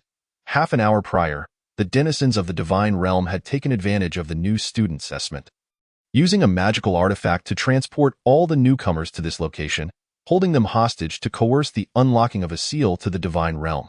Both Adam and Goucheng were organizations committed to opposing the divine realm. However, unlike Goucheng, which possessed a hidden realm, Adam Academy was situated underground in London, rendering them vulnerable to the divine realm's machinations. Upon learning of the abduction, the entire Adam Academy erupted in fury, summoning all high-level combatants, with the lowest among them being fourth-tier practitioners. Must we truly acquiesce to their demands and unlock the seal here? Peter's brow furrowed. The principal cast a glance at the crumbling building. Snorting derisively, they may underestimate the foundation of Adam, thinking that capturing our newcomers grants them leverage. How naive. Inside the building, a cold man stood before the window, observing the expressions and demeanor of those below with manic intensity. Lord Moj, is this not overly perilous? Qingyi trembled, watching the murderous atmosphere below. Moj shot him a glance, scoffing. Were it Goucheng Academy, I would not dare such daring, but Adam Academy. Hey, Lord, they show no signs of retreating. The bald man reported respectfully as he descended from the rooftop. Moj's brow furrowed as he slowly approached the central formation. Li Ping. How is the 7-kill sword array set up? Beside the formation, a man with lecherous eyes grinned. Rest assured, my lord, the 7-kill sword array is fully deployed. Should they dare to step into the building, they shall meet their demise. He leaned in closely to Moj's ear, indicating the sealed Adam newcomers nearby. My lord, look at the Western women on this planet. Each one is voluptuous, and their fair skin, along with their looks. We have nothing like that in the divine realm. Surely, you wouldn't mind. Moj's eyes turned icy as he slapped Li Ping, channeling his spiritual power into the blow, embedding him into the wall. Though you not comprehend our purpose. Must you think of women at this moment? Useless. Moj's voice resonated as if from the depths of the underworld. Among the sealed Adam newcomers, a few trembled in fear, while only one golden-haired girl maintained her composure, her calm gaze surveying the surroundings. Claire, are you not afraid? A nearby girl whispered, her voice trembling slightly. I am not afraid. The people of Adam Academy will surely rescue us, Claire replied resolutely. Just then, Moj seemed to have heard her words. Turning slowly with a mocking smile. Heh, they will not save you. He lifted Claire's chin with one hand, tauntingly saying, to speak frankly, I do not even need them to unlock the seal. The seal beneath this building has already been largely consumed. In merely 10 more minutes, we shall return to the divine realm. Therefore, you hold no value whatsoever. When we depart, we shall use your remains and blood as gifts for Adam Academy. Upon hearing these words, some newcomers trembled uncontrollably, their eyes filled with despair and terror. I am not afraid, Claire declared, meeting Moj's gaze with unwavering determination. From the moment I chose to come to Adam Academy, I prepared myself for sacrifice.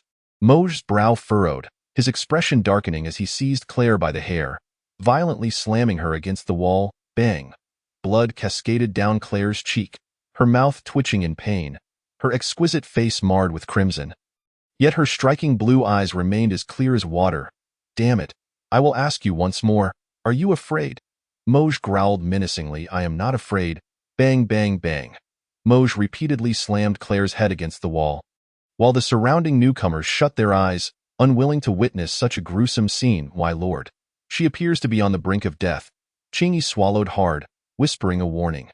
Moj snorted, tossing the barely conscious Claire to the ground, irked as he approached the stone platform. Why has Goucheng not arrived yet? Haven't we secured the items? Useless, Moj cursed, glancing at the embedded spiritual stones. Our spiritual energy can only last for half a stick of incense. If he does not come soon, our efforts will have been in vain. His gaze swept over his subordinates, who fell silent, fully aware of their lord's temperament. They knew well that it was best not to provoke him when he was in a foul mood, lest they risk losing even the chance for reincarnation. Unbeknownst to them, a shadow silently flitted across the corner of the cement wall. Outside the building, Peter was as anxious as a fly in a hot pan, while the other mentors, despite their frosty expressions, remained calm. Principal, they are ready and can strike at any moment. The principal nodded slightly, a fierce glint flashing in his eyes as he opened his mouth to give the order, but suddenly furrowed his brows. Huh? What is that? The seal to the divine realm was on the verge of activation, and Goucheng had yet to return. The bald man glanced at the time and remarked, Lord Moj, something feels amiss. After a moment of contemplation, Moj decisively stated, forget him. We must retreat, and make sure to eliminate all these students.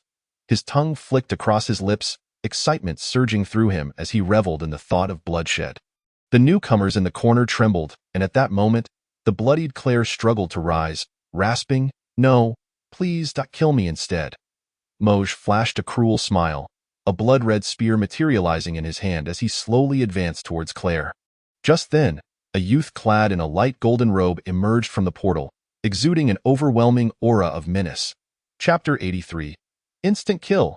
Ji Qianming stepped through the portal, his brow furrowing slightly at the sight of the bound students and the battered Claire. Kidnapping? Truly despicable, he exclaimed. Who are you? Where is Goucheng? Moj, spotting Ji Qianming, inquired warily. Ji Qianming remained silent, assessing the spiritual energy fluctuations emanating from the Group 1 practitioner at the entry level, 3 at the second tier, Qianjun.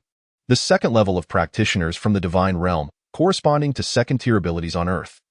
Yet, in a direct confrontation, a practitioner of the leaf pattern would struggle against a Qianjun, for the extraordinary abilities of the leaf pattern had yet to reach significant offensive power. Before the leaf pattern could be developed to the third tier, it was exceedingly difficult for ability users to contend with practitioners. He is dead, Ji Qianming stated coldly, entering a state of heightened mental focus.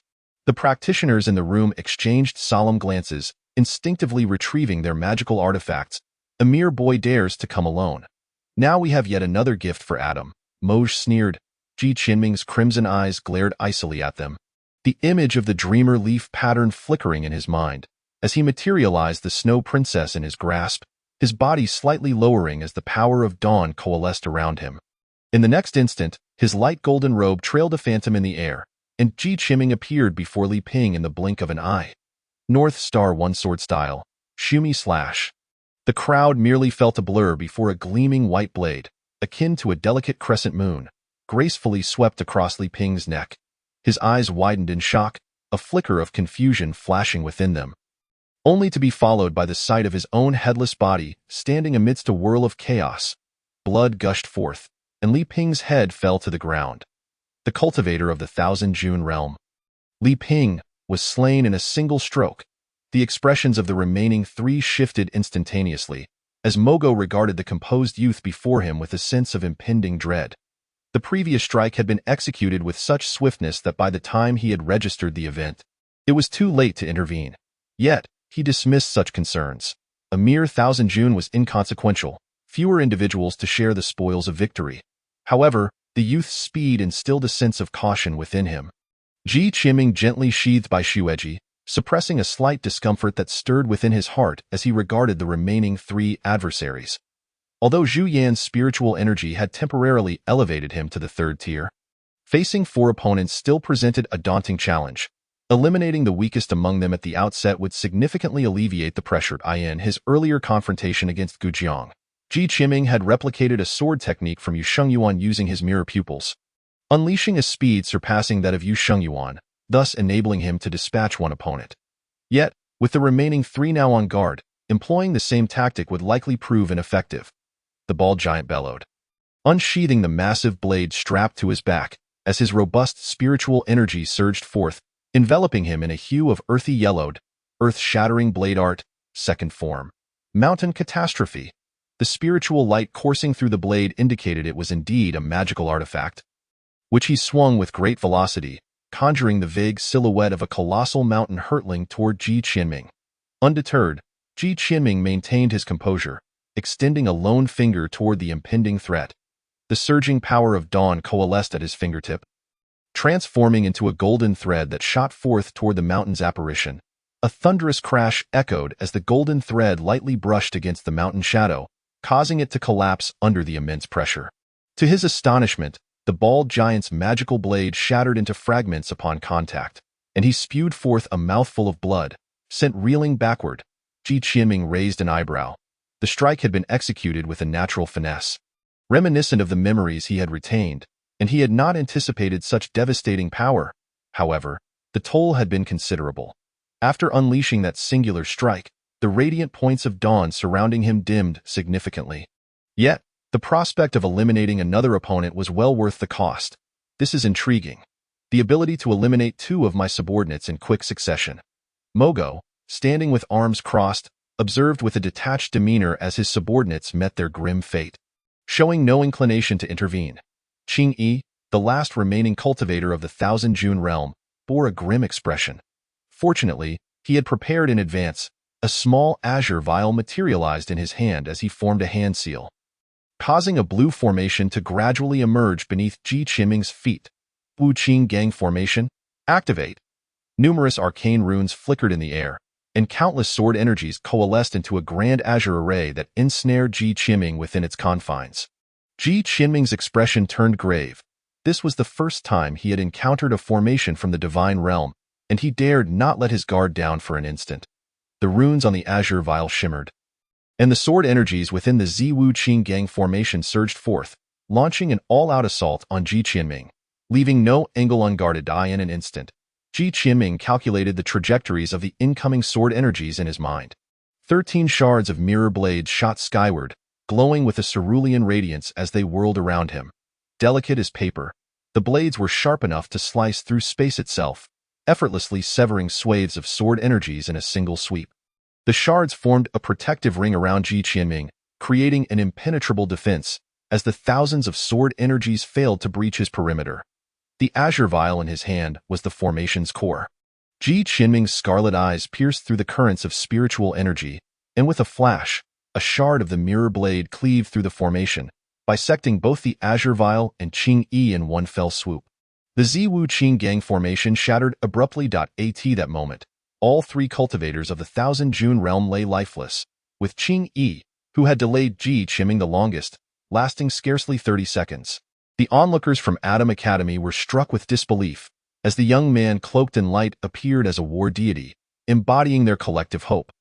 Not only them, but the hidden combatants from Adam Academy, poised to strike, were also taken aback by the youth's prowess.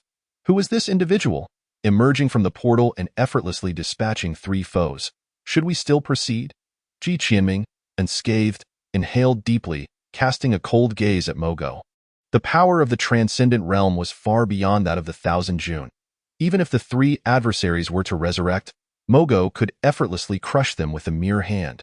Impressive, Mogo applauded lightly, his eyes brimming with astonishment. You are not from Adam Academy, are you? Such combat prowess at your age is a rarity even in the divine realm. Alas, I have a particular disdain for geniuses. Mogo's expression morphed into a grotesque sneer as the blood-red spear in his grasp began to tremble ominously, twisting into the shape of a massive crimson serpent. The serpent flicked its tongue, exuding a pungent odor of blood that made Goucheng grimace in distaste. Scum, prepare to meet your end, Goucheng roared, dark lightning coalescing upon his right arm, tendrils entwining around it as a sinister black hand began to take form. Chapter 84. Confrontation with Mogo. The third-tier illusionist had reached the threshold of Renyi's demise. And this perilous pattern finally unveiled its terrifying visage. Goucheng surged forth like lightning, the black, demonic hand crackling with a torrent of lightning as it crashed down upon the serpent's head. The sound of thunder echoed like 1,000 birds in unison, and the blood serpent dared not confront the onslaught, twisting its form to evade the blow, subsequently transforming into a red cord that ensnared Goucheng. With a cold snort, Goucheng's pale golden robe radiated with golden light as the power of dawn erupted from him, sending the blood serpent reeling.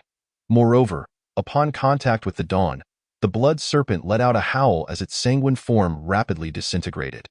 The dawn was the light of daybreak, capable of dispelling the night and heralding the dawn, inherently countering malevolent entities. What is this? Mogo's pupils constricted. His formidable killing move had been so effortlessly dismantled? He had no time to ponder further, as Goucheng's demonic hand was already upon him, interwoven with thunder, exuding an unparalleled might. A flicker of crimson flashed, and Mogo vanished from sight, narrowly evading the devastating punch. What kind of light is that? Mogo's form reappeared at a distance, his expression one of shock as he shouted. A charred mark appeared on his cheek, the result of the demonic arm's lightning grazing him, costing him a significant portion of his spiritual energy. Mogo, known as the blood demon in the divine realm, wielded blood magic that could taint the abilities of others and conjure blood spirits to aid in battle, making him exceedingly troublesome. Yet, the golden light emanating from the youth seemed to be his bane. Any mere touch caused the blood spirits to dissolve. Moreover, he was also wielding thunder, another nemesis of evil. A slight smirk graced Goucheng's lips as the power of dawn surged within him, enveloping his entire being. Simultaneously, a golden flame ignited in his left hand, radiating an endless brilliance, pure and sacred. Unlike the scorching heat of other flames, it exuded a gentle warmth akin to the sun in winter, banishing fatigue and darkness. Begone! Goucheng gently flicked his wrist, unleashing a beam of golden fire from his palm. At that moment, an unprecedented sense of peril enveloped Mogo's heart. Without hesitation, he slashed his palm, blood gushing forth to coalesce into a shield. Boom! The blood shield disintegrated upon contact with the flame, and a beam of golden light erupted from the dilapidated building, illuminating the encroaching darkness as if it were dawn. Principal, what is that beam of light? Holy light! Peter exclaimed in astonishment, stuttering as he observed the scene unfold. Such a divine aura, who could possibly possess such power? The principal's eyes mirrored his surprise, murmuring to himself, "At that moment, several instructors nearby hurriedly interjected, 'Principal, shall we charge in now?' The principal pondered for a moment, then nodded repeatedly, leading the charge. The Adam instructors were electrified by the command, unleashing a myriad of abilities as they sprinted toward the derelict building. Buzz. Just as they were about to breach the threshold, 7 massive black swords suddenly hovered around the building, ancient and mysterious runes shimmering upon its surface. The principal raised an eyebrow. 7 killing sword array? Mere parlor tricks. Meanwhile, within the building, The beleaguered Mogo struggled to stand, gasping for breath. Had he not activated Blood Demon disintegration at the moment the golden flame breached his blood shield, he would likely have been reduced to ash. Goucheng wielded the golden flame in his left hand and the black lightning in his right, his scarlet eyes coldly fixated on Mogo. As if he could see through his very essence. Fortune favors the bold. I have encountered a transcendent realm opponent who is entirely countered by my abilities. Mogo shivered, an unfamiliar fear washing over him after many years of absence. I cannot fight this. If this continues, I shall truly perish. Kid, you possess commendable strength, but I have no time to play with you today. You can keep the hostages. We shall part ways here with that. He transformed into a streak of crimson light, hurtling toward the lower levels of the building. Swish! A faint golden flame shot forth, drawing a line of fire before Mogo, who halted in his tracks. Fear gripping him. Kid, you'd best not refuse an invitation. Those who incur Mogo's wrath seldom fare well. Mogo swallowed hard, feigning bravado. Goucheng remained silent, advancing toward him with a flourish of dawn, a glimmer of mockery flickering in his eyes. I concede this round, but I advise you not to push me into a corner. We can perish together if necessary. Do not come any closer. I just remembered that I have a few treasures in my ring. I will give them all to you. I was wrong. I truly was wrong. Please spare me. Mogo's voice dwindled, his demeanor increasingly humble, trembling with fear. Goucheng approached him, looking down from a position of superiority. As the golden flames in his hand flickered gently. Spare you? How can I face you on? How can I face the leader? And how can I face the unyielding spirits in my Goucheng Bay forest? Did you ever think of the word spare when you invaded Earth and slaughtered the innocent? Those who harm my brothers shall die. Those who offend Huaxia shall die. Do you not wish to return to the divine realm? Then be reincarnated and go back. Goucheng lightly tapped Mogo's head with his left hand, and in an instant, the golden flames engulfed the terrified Mogo, reducing him to a heap of ashes. I forgot to tell you, I will eventually venture into the divine realm. After reincarnation, do not let me encounter you again, Goucheng said, dismissing the flames in the demon's right arm, casting a glance at Mogo's ashes. The new students in the corner stared wide-eyed, still reeling from the shock of Goucheng's slaying of Mogo. His figure was now deeply imprinted in their minds. Why does he look our age, yet possess such strength? Suddenly, a booming sound resonated from outside the window, as a gigantic hand appeared, crashing down upon the 7-kill sword formation, shattering it instantly. Then, numerous figures appeared in the sky, heading towards the dilapidated building. Goucheng suddenly recalled something and quickly walked towards the corner where the new students were gathered, the golden flames in his hand flickering slightly, transforming the binding talisman into ashes. Idol? So cool. Are you here to rescue us from the academy? Can you save Claire? She's almost dead. A girl cried, her eyes glistening with tears as she looked at Goucheng, while Claire lay weakly on the ground. Having lost too much blood, Goucheng gathered the first light of dawn in his palm, forming a gentle glow that he placed against her wound, stopping the bleeding in a breath. She should be out of danger now. He spoke in slightly halting English. At that moment, he realized he had seemingly crossed into a Western country. Was this considered illegal entry? He quickly glanced at the portal, which had shrunk considerably and appeared unstable, seemingly on the verge of disappearing. Chapter 85. The Legend of the Light Knight. I must take my leave. Goucheng bowed slightly to the grateful new students, turning away from the portal. His light golden robe billowing in the wind, exuding an air of elegance that left the new students in a daze. Claire slowly rose from the ground, just as she was about to say something. Goucheng had already vanished beyond the door. Crack! The spiritual stones on the stone platform lost all their energy and shattered simultaneously, the black portal suddenly vanishing, leaving the entire building enveloped in silence. He is so handsome. A girl could no longer contain her excitement, her eyes sparkling with admiration. Indeed, we do not even know who he is. He looks about our age, yet is so powerful. He resembled a radiant knight. He is now my idol. A light knight. I must become as strong as he is. Uncertainty loomed over whether they would ever see him again. At that moment, strong figures from Adam Academy arrived, their expressions astonished as they beheld the 4 corpses on the ground. From the shadows in the corner, a man emerged like a specter. A golden glowing Eastern youth stepped out from the portal. Having eliminated these 4 individuals and rescued the students, he succinctly briefed everyone on the situation. Eastern? Youth? The principal pondered for a moment before slowly shaking his head, having never heard of such a talented youth from the East. The rescued new students chattered excitedly, the name of the light knight circulating among them, and soon, all the strong figures of Adam Academy had memorized it. In any case, he is our benefactor at Adam Academy. If fate allows us to meet again, we must express our gratitude, the principal remarked, gazing at the rescued new students with a sense of awe. Light knight. Peter murmured, admiration for this mysterious youth blossoming within him. If we are fated to meet again, I must befriend him. In the mountains of Guizhou, at the altar, Ji Qinming slowly emerged from the portal, the crimson hue in his eyes receding, a wave of exhaustion crashing over him. Cough, cough, cough. Ji Qinming collapsed to the ground, far from his previous graceful demeanor. The forced use of Zhu Yan's spiritual power had placed an immense strain on his body. The spirit energy of Zhu Yan carried a murderous and violent aura. If an ordinary person were to wield it thus, they would easily become tainted and descend into madness. Fortunately, the dawn had a purifying effect on the mind, allowing him to maintain clarity, and there was an additional soothing force shielding him from Zhu Yan's mental corruption. Ji Qinming retrieved the jade pendant from his chest, his eyes filled with confusion. This pendant actually possesses the ability to resist mental attacks. Father, what exactly did you leave for me? Ji Qinming shook his head slightly. Deciding to ponder these matters later, being able to avenge the leader was worth a few days of exhaustion. Just as he lifted his gaze, Yuheng Yuan was staring at him in shock.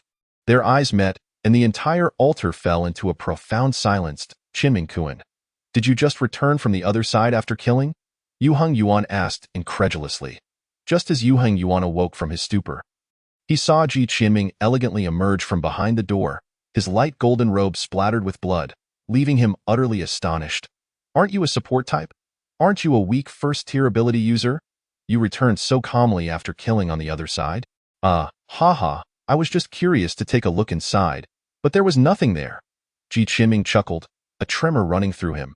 He knew he could not reveal his possession of the dawn, as it pertained to his replication ability, let alone the forced elevation of his realm using Zhu Yan's spiritual power.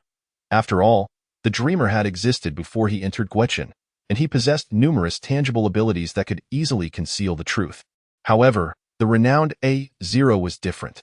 Anyone with a discerning eye could uncover his secrets with minimal investigation. But I see you wearing a golden robe. Ha ha ha, you must have just woken up and are still a bit dazed. Yuheng Yuan. At that moment, a fierce wind swept in from the mining tunnel, and Bai Yunyun landed on the ground, urgently speaking. Where is the Tongxian realm?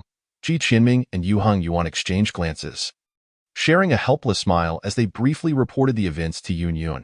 However, Yuheng Yuan omitted any mention of Ji Qinming's emergence from the portal, which relieved Ji Qinming. Zhang Fan single-handedly took down the Tongxian realm? Yunyun's eyes widened in disbelief. How is that possible? He hurriedly checked Zhang Fan's condition, his expression grave. Something was amiss, and he needed to return to the academy immediately. In Goucheng Academy, in a white room, various intricate medical instruments were connected to Zhang Fan, who lay quietly, breathing evenly as though in slumber. Outside the massive glass window, Ji Qinming appeared anxious. Dr. Chen, how is the leader's condition? Dr. Chen, in his 40s and wearing gold-rimmed glasses, furrowed his brow tightly. Strange, too strange. It's as if something has siphoned away his life force. All his organs have withered away. Under normal circumstances, he should be beyond saving. Yet, there is a form of energy I have never encountered before. Gradually repairing his body, maintaining a delicate balance, I have never seen such an odd situation before.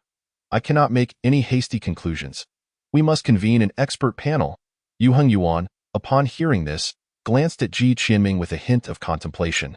Back at the altar, he had also sustained severe injuries, but upon awakening, most of his wounds had healed, leading him to involuntarily associate it with Ji Qinming. Qinming Kuan and Zhang Fan Kuan are both extraordinary, he thought, narrowing his eyes as he scrutinized Ji Qinming. Yunyun's brow furrowed, his gaze toward Zhang Fan filled with guilt. If only he hadn't insisted on pursuing the Tongxian, the three of them might not have encountered such danger. Yunyun Senpai, this is not your fault, Ji Qinming reassured him. The leader is no ordinary person. He will be fine. Yun sighed, shaking his head in despair. This is my negligence. I must go apologize to the teacher. Ji Qianming watched Yun's retreating figure, preparing to say something, but he held his tongue in the principal's office. Bang! The door swung open forcefully as Cui Pengzi stormed into the principal's office, his eyes wide with fury. Zhang Jingyan, what exactly are you hiding from me? Zhang Jingyan, who was sipping coffee, nearly choked, looking at Cui Pengzi with an innocent expression. What is wrong with you? Humph. Cui Pengzi snorted coldly, slamming his hands on the desk, leaning slightly forward, lowering his voice. Tell me the truth. Have you activated the end of days plan? Chapter 86. The eighth end of days. Zhang Jingyan's expression darkened, shedding his nonchalant demeanor as he fixed a serious gaze on Cui Pengzi. How did you learn about end of days?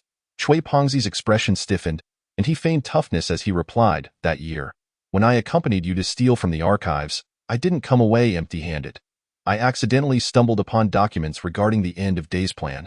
Accidentally? Zhang Jingyan raised an eyebrow. Your accident probably led you to almost uncover every classified document. Cui Pengzi's robust body trembled slightly as he retorted, Am I discussing this with you? Just tell me whether Zhongyan has been activated. Zhang Jingyan gazed at him for a prolonged moment, sighed helplessly, and his expression softened. You fat fool. If it were anyone else, I would have eliminated them long ago. This matter pertains to the future of humanity, and you must not let it slip under any circumstances. Seeing Zhang Jingyan relent, Cui Pengzi nodded vigorously, awaiting his continued elaboration in silence. Zhongyan is not merely the name of a plan. It also denotes a type of leaf pattern. A type of leaf pattern? Cui Pengzi failed to grasp Zhang Jingyan's initial words. Indeed, above the S rank, there exists another category of leaf patterns, known by various names. The genesis pattern, the termination pattern, the primordial pattern. Above S rank, Cui Pengzi's eyes widened in astonishment. Was not S rank the pinnacle of capability? Beyond that, there are even higher-tier leaf patterns. Did you not peruse the documents? What did you read? Zhang Jingyan shot him a glance, drawing 2 strokes on the desk, a left and a right. The 8th termination, bitter wish. Cui Pengzi stared blankly at the figure of 8, astonished. The termination pattern, the genesis pattern, the primordial pattern, had truly emerged, right within their grasp. Did this not imply that we, Goucheng, possessed the power to annihilate worlds? A glimmer of fervor flickered in Cui Pengzi's eyes as he pondered. It is not that simple. The termination patterns are exceedingly formidable and prone to uncontrollability. The 2 that previously appeared drained their hosts, both of whom did not survive past 25. Thus, I utilized the sorcerer to seal away 99% of that termination's power, preventing Zhang Fan from being drained. Hence, his current abilities can only achieve rudimentary telekinesis, and as his strength progressively increases, the seal will gradually lift. The termination plan, in essence, aims to cultivate individuals endowed with the termination patterns, nurturing them into ultimate weapons. Humanity is in dire need of such power.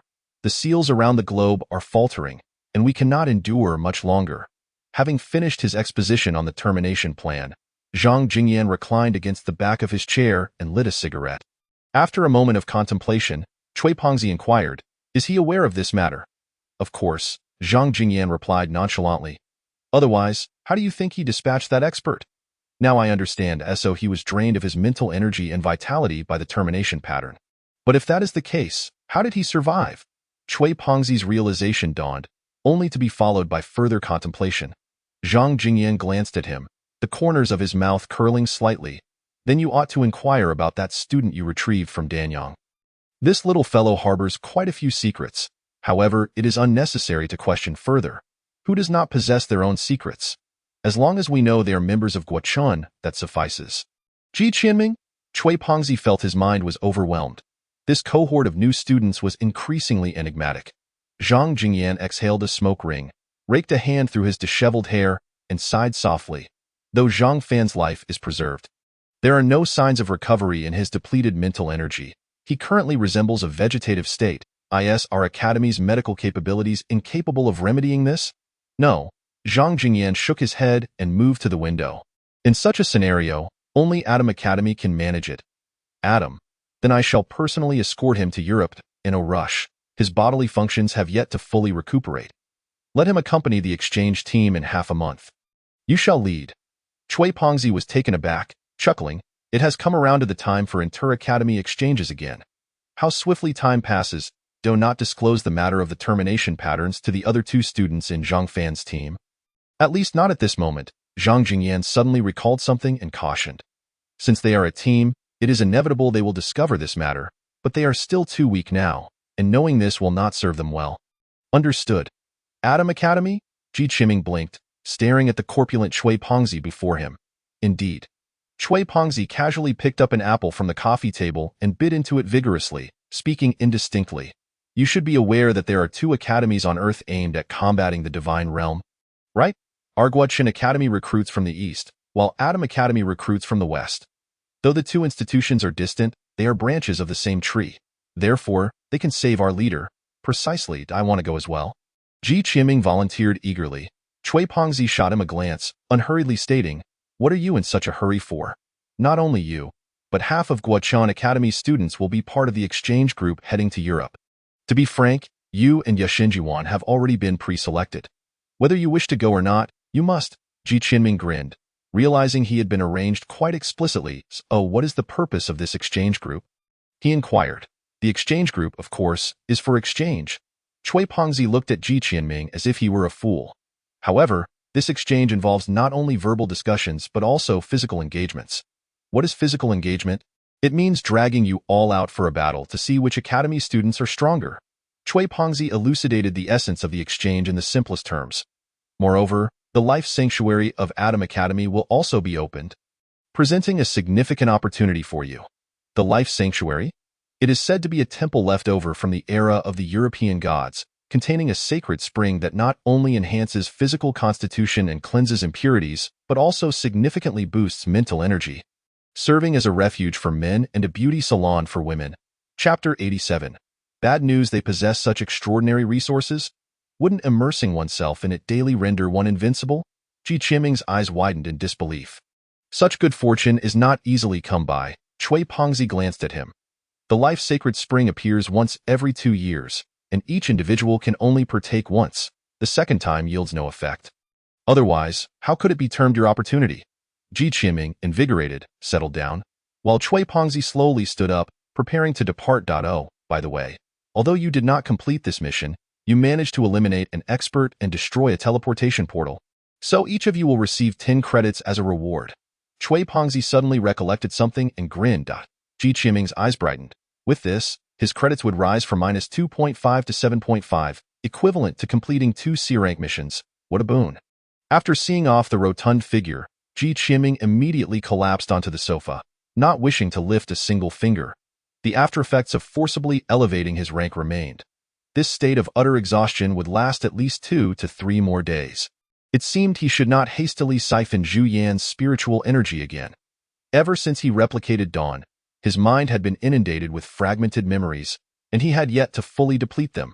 Among these fragments were some usages of the mirror, including the extraction of spiritual energy to enhance abilities. Ji Qiming immersed himself in contemplation of his recent gains. First, he opened the pop-up for Dawn. Previously, he had not had time to glance at the ability's description due to the influx of memories. Yet now it appeared utterly bewildering. The ability description read unknown? What could this signify? Ji Qiming pondered. It was the first time since acquiring the mirror that he encountered an ability even the mirror could not decipher. And the comments below were equally intriguing. Long time no see, old friend. Old friend? Has Dawn been replicated by the mirror before? Or was it perhaps part of the mirror from the outset? Regardless, this Dawn was undoubtedly extraordinary. The world had rated it a 0 due to the prophecies of the Egyptian pharaohs. Yet in reality, no one had ever assessed its capabilities, which did not represent its true level. With no description available, he could only rely on the fragmented memories for guidance in utilizing the ability. And those fragments were sporadic and limited in scope. Dawn featured 4 primary characteristics. Firstly, an absolute restraint against malevolent and corrupt entities, as evidenced by his effortless slaughter of Mogo. In fact, against any other expert of the same level. Ji Qiming would not have triumphed so easily. Yet, Mogo's techniques fortuitously clashed with Dawn, rendering him defenseless. Secondly, it provided comprehensive enhancements to the user. During his battle with Mogo, Ji Qiming had also employed Dawn to augment his speed. And under the influence of the light golden robe, his other abilities were also elevated. The third characteristic was its destructive power. As a force capable of piercing through darkness, Dawn inherently possessed formidable lethality. Whether it was Ji Qinming's instantaneous defeat of the bald brute or the surging golden flames, both were undeniably terrifying skills. Lastly, there was its healing capability. Ji Qinming had not encountered other ability users with healing leaf patterns, making it difficult to gauge Dawn's true level, but merely the fact that it could sustain Zhang Fan's life, which was otherwise in jeopardy, indicated its exceptional nature. Thus, it appears that Dawn embodies a triad of offense, support, and healing within the realm of leaf patterns, and intriguingly, it has manifested itself before Ji Qinming has fully mastered its application. What a treasure he has stumbled upon! Ji Qinming gazed at the slowly rotating Dawn upon the mirror, his eyes sparkling with excitement, as this was the most significant gain from his current mission. Moreover, the information within the Soul Energy Collection bar had been refreshed considerably, predominantly displaying black and deep red hues. Mogo Soul Energy Collection 4, Mogo Soul Energy Collection 5. Mogo Soul Energy Collection 50. Additionally, there were still 3 individuals from the Qianjun realm, and before their demise, one had contributed 50 points of soul energy. Now, the Soul Energy Collection progress bar had transformed to 234 5000. The once empty bar had finally shifted slightly, yet the next version upgrade still seemed a distant prospect. Nevertheless, Ji Qinming mused, there remained room for his own strength to grow. Setting aside Dawn as a trump card for the moment, Dreamweaver, Nonflower, and Mirrortone had all ascended to second-tier abilities. Enjoying comprehensive enhancements, he needed to enrich his martial arts skill repertoire before embarking on his journey. Especially since Mirrortone had thus far only mastered a single sword technique, leaving ample room for improvement. However, that would have to wait until the side effects he was experiencing had subsided. Ji Qinming embraced his pillow tightly and drifted into a deep slumber. 3 days later in the combat skills class, brimming with vitality, Ji Qinming stood amidst his classmates, scanning the surroundings where most were conspicuously absent. Qinming? Duanmu Qingyu squeezed beside him and whispered, "How is Zhang Fan?" Ji Qinming responded with a bitter smile and shook his head. "He is still in a coma. Chui Fatty mentioned taking him to Adam Academy for treatment. By the way, you should be in the exchange team too, right?" Duanmu Qingyu nodded, saying, "I just received the notice this morning. Not only me, but Wu Di and Wang Ruai will be going as well." "Why are there so few of us?" Ji Qinming inquired, gesturing towards the scattered classmates. "What else could it be? They're all out on missions," Duanmu Qingyu replied with a grimace, recalling his family member Wu Di, who was constantly clamoring for missions. A sharp whistle pierced the air as Instructor Chen, clad in tactical gear with a buzz cut, strolled in, surveying the students before pausing momentarily on Ji Qinming and Yu Xingyuan. "As long as you return alive." Instructor Chen gently patted Ji Qinming's shoulder, leaving behind a light remark before moving on. Ji Qinming trembled slightly, watching the instructor's retreating figure in silence. "Perhaps you are still unaware, but this morning, Team 11 perished." A sudden hush fell over the previously raucous crowd as every gaze turned towards Instructor Chen. Shock, fear, mourning, a myriad of emotions surfaced on the faces of those present. Ji Qinming's pupils constricted sharply. All members perished? Wait, ISNT Team 11. That moment, Duanmu Qingyu beside him trembled, his eyes glazed over, lips quivering slightly. "Nadia, that lively and optimistic black girl, is she dead?" Ji Qinming observed the dazed Duanmu Qingyu, his heart wrenched with agony. "Hey, babies. I'm Nadia from Africa. I love Huaxia. I love you all, Qingyu baby." "Thank you." The plump little girl's figure reappeared in their minds, her sunlit smile gracing her face. She lacked the appearance of an angel, yet possessed the heart of one. Over the past 2 months, Duanmu Qingyu had gone to great lengths to avoid encounters with Nadia, calculating every outing as if evading a pestilence. If only this little chubby girl would stop clinging to him, he thought. Now, his wish had come true. But why did his heart ache so profoundly? Chapter 88. Tribute Qingyu baby, long time no see. Baby, are you avoiding me? Tomorrow, no one will accompany me for lunch. Qingyu baby. Will you join me? 2 streams of tears silently streamed down Duanmu Qingyu's cheeks, staining his azure robe with a few ink-like drops, his delicate features contorted in anguish. They had encountered an ambush from the divine realm. Fighting valiantly until the last moment, they were heroes. I hope you transform this grief and fear into strength. Only by becoming stronger can you protect yourselves. Only then can you avenge your fallen comrades. Furthermore, their memorial stones have already been erected in the memorial grove, and everyone can pay their respects after class. A flicker of anger flashed in Instructor Chen's eyes, but he quickly suppressed it. Speaking with robust conviction, Duanmu. Ji Qianming opened his mouth, wishing to say something, yet found himself at a loss for words. Duanmu Qingyu gently wiped away his tears, his disheveled hair dancing in the wind. Staring blankly into the distance, Qianming, I don't want to attend class anymore. I want.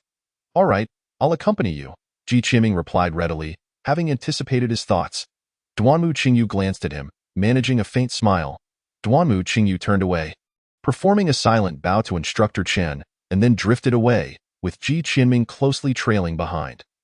Instructor Chen watched the two openly skipping class, remaining silent, merely letting out a soft sigh as they walked along the narrow path to the summit of the suspended mountain. The solemn memorial grove came into view. The last time Ji Qianming had visited the memorial grove was at the beginning of the semester. Back then, he had merely adhered to the regulations of the Goucheng, reverently gazing upon this grove of memorial stones to comprehend his destiny and mission. Now, he had come to pay tribute to his fallen friends. Navigating through the dark memorial stones, they paused before a newly erected stone. 2018, Goucheng Nadia sacrificed herself to save her teammates, heroically falling to an ambush by 3 Qianjun realm foes. Duanmu Qingyu read softly, mist gathering at the corners of his eyes. He bent down, placing the white flower he held before the stone. The autumn wind howled, swirling fallen leaves throughout the sky. I'm sorry. Duanmu Qingyu gazed at the somber memorial stone, remaining silent for a while before hoarsely speaking. He could no longer suppress his grief. Tears streaming uncontrollably. Despite his astuteness and maturity, he was still merely an 18 or 19-year-old child. Ji Qianming remained silent, crouching down to place the white flower he held at the base of the stone. His eyes filled with resolve. Nadia, I shall take on your vengeance. The scum of the divine realm, I will eradicate them all. Simultaneously, a fierce determination ignited in Duanmu Qingyu's gaze. His fists clenched tightly as he shouted to the heavens with all his might. What nonsense about not going out? What nonsense about foresight, Duanmu Qingyu? You are nothing but a coward afraid for his life. Xuanji is meant for calculating the enemy, not for preserving one's own life. Where is your passion and fighting spirit? Why did you come to Goucheng? To witness your comrades perish one by one. Damn the divine realm. I, Duanmu Qingyu, will eventually overturn you. Fury contorted Duanmu Qingyu's expression. Veins bulging as the once graceful and refined youth had vanished. He gasped for breath, wiping away his tears, turning away from the memorial grove. Ji Qianming hurriedly followed, calling out loudly, Where are you going? To accept the mission, to kill gods, Duanmu Qingyu replied resolutely, his azure robe billowing in the autumn wind, a palpable aura of vengeance surrounding him. Ji Qianming halted, watching Duanmu Qingyu's retreating figure, a faint smile gracing his lips. Look at him, willing to confront the divine realm for you, Ji Qianming remarked while rubbing the memorial stone of Nadia, chuckling softly. He admitted, but he has indeed fallen for you. Rest assured, you go on. The rest is up to us. Although uncertain whether this transformation was a blessing or a curse for him, at least the current Duanmu Qingyu resembled a true warrior of Goucheng. Ji Qianming glanced at the time and slowly made his way down the mountain. Leaf patterns and firearms are our most effective weapons against the divine realm. While I shall not elaborate on the usage of leaf patterns, you must master the vast majority of firearms during my lessons. By the time Ji Qianming returned to class, a stunning female instructor clad in a fitted leather outfit was already passionately lecturing. Holding a submachine gun in her left hand and supporting a sniper rifle with her right, exuding confidence, I have covered the basic knowledge of firearms in previous lessons. There are distinctions among guns as well.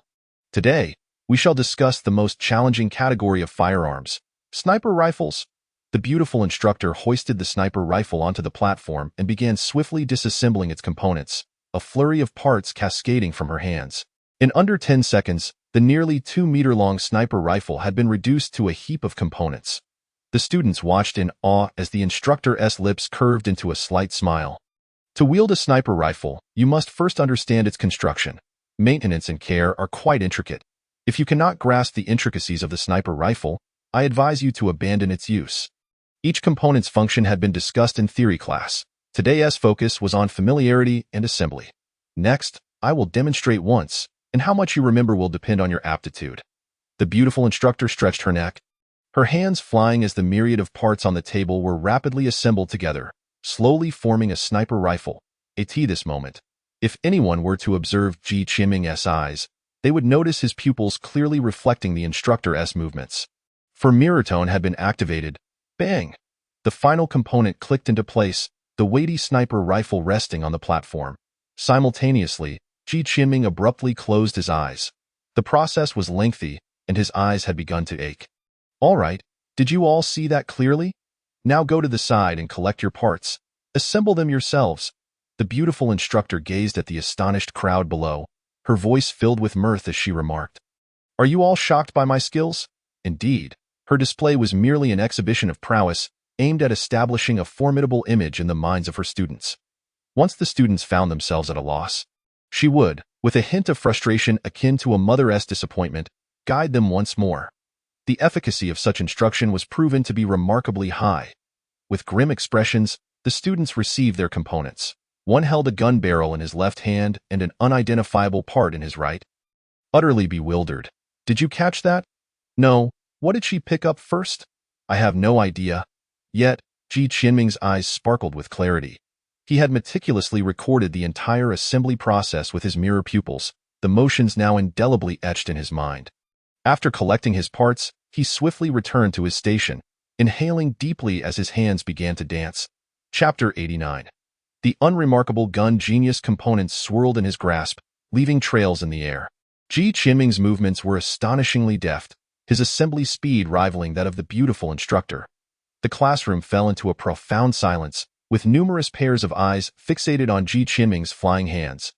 As if witnessing a ghost, the instructor's eyes nearly bulged from her head as she hurried to his side, scrutinizing his technique. Perfect, exceedingly perfect. Each component was assembled with impeccable precision, the sniper rifle he was constructing transforming into a work of art. His motions fluid and captivating. Why does his technique resemble mine so closely? Bang! The hefty sniper rifle thudded onto the table, jolting Goucheng from his focused state. When did the instructor come to stand before me? Why does the atmosphere feel so peculiar? Under the intense scrutiny of countless eager eyes, Goucheng couldn't help but shiver. Have you previously handled a sniper rifle? The beautiful instructor's gaze sparkled with intensity as she fixed her eyes on Goucheng, as if she wished to devour him whole. No, I haven't. Then how did you manage that? I merely observed you assembling it just now. Goucheng's cold sweat began to pour. Was he standing out too much? He had only intended to test the capabilities of his mirror pupils. The surrounding classmates exchanged bewildered glances. You just watched and learned. How come I couldn't grasp anything? Ah, I see. The beautiful instructor maintained her unwavering gaze on Goucheng, seemingly having seen through him, and spoke with a smile. Goucheng's heart sank. Had she discerned his mirror pupil's ability? You are a prodigy in firearms, the beautiful instructor declared, one foot perched on the table. Her gaze piercing as she pointed at Goucheng, asserting her conclusion. Goucheng was at a loss. Should he acknowledge it or deny it? Deep down, he understood that this was solely due to the mirror pupil's merit, with no relation to his own innate talent. Yet, if he denied it, would that not expose his secret? Ha, you've caught me. Goucheng chuckled awkwardly. The corners of the beautiful instructor's mouth twitched slightly. Had he just conceded so easily? It felt somewhat shameless. An exceptional sniper requires innate talent, a rarity indeed. How unexpected to encounter one today. She lowered her foot, her gaze unwaveringly fixed on Goucheng, as if fearing he might flee. From this day forth, you shall be my disciple, Chan Shan Shan. Report to me daily, and I shall teach you the art of the sniper rifle. Goucheng stood frozen in place. When did I express a desire to learn about sniper rifles? Instructor Chun, I feel that sniper rifles might not be particularly effective against high-level practitioners in the divine realm. After a moment of hesitation, he expressed his thoughts diplomatically. He was not incorrect. While sniper rifles were indeed useful against foes below the level of Qinquan, they posed limited threats to those at the level of Tongxian and above. Firstly, practitioners of such caliber possessed sufficiently powerful divine senses to track the trajectory of sniper bullets. Secondly, Even if a bullet were to strike its target, it would often fail to inflict fatal damage. Furthermore, given Ji Qinming's current strength, who below the level of Tong Xian could possibly stand in his way, the utility of a sniper rifle seemed rather limited. Chen Shanshan regarded him intently, responding calmly, ordinary sniper rifles may indeed lack efficacy. But do not underestimate the power of science. For now, stay with me. I believe you will reconsider. With such words spoken, Ji Qinming had no choice but to acquiesce, intrigued to discover what kind of sniper rifle Chen Shanshan intended to introduce to him. After class, Ji Qinming remained obediently seated, and Chen Shanshan waved at him with a smile before turning to exit the classroom. The two meandered until they arrived at an unremarkable building. The Goucheng Academy was vast, with numerous structures, and Ji Qinming had yet to explore this particular one. To the entrance, an elderly man lounged lazily in a rocking chair. Upon noticing Chen Shanshan accompanying a young man, a flicker of surprise crossed his eyes. Shanshan, what brings you here? That I've discovered a talented individual. I'm taking him to weaponry vault number 6. Chen Shanshan spoke with a hint of reverence. Ji Qinming, this is the head of Goucheng's research and development department. Ji Qinming's eyes widened in disbelief as he regarded the elderly man, dressed as if he were strolling a pet bird. This was the illustrious head of the research and development department? Hello, Minister, Ji Qinming greeted respectfully. The elderly man squinted at Ji Qinming, appraising him with a friendly smile. Well, not many can wield such devices. I hope you won't let us down. The Goucheng Research and Development Department was akin to an urban legend among the Academy's newcomers, its members rarely seen. Yet each invention they created proved extraordinarily useful. Any single invention dropped into the mortal realm could incite a revolution. The mirror blade, the faux non-earring, and Zhang Fan's weapon set all originated from this enigmatic department. Chen Shanshan is part of the RD department, Ji Qinming thought in astonishment, glancing at the poised Chen Shanshan. Don't look at me like that. I am indeed a member of the RD department. Merely moonlighting as a firearms instructor, Chen Shanshan seemed to read his mind, chuckling lightly. The two entered the modest building. Chen Shanshan pressed several buttons for the elevator on the left side, and a large silver capsule ascended from the shaft. With a whoosh, a door on the capsule slowly opened, and Chen Shanshan stepped inside. What are you waiting for? Come in.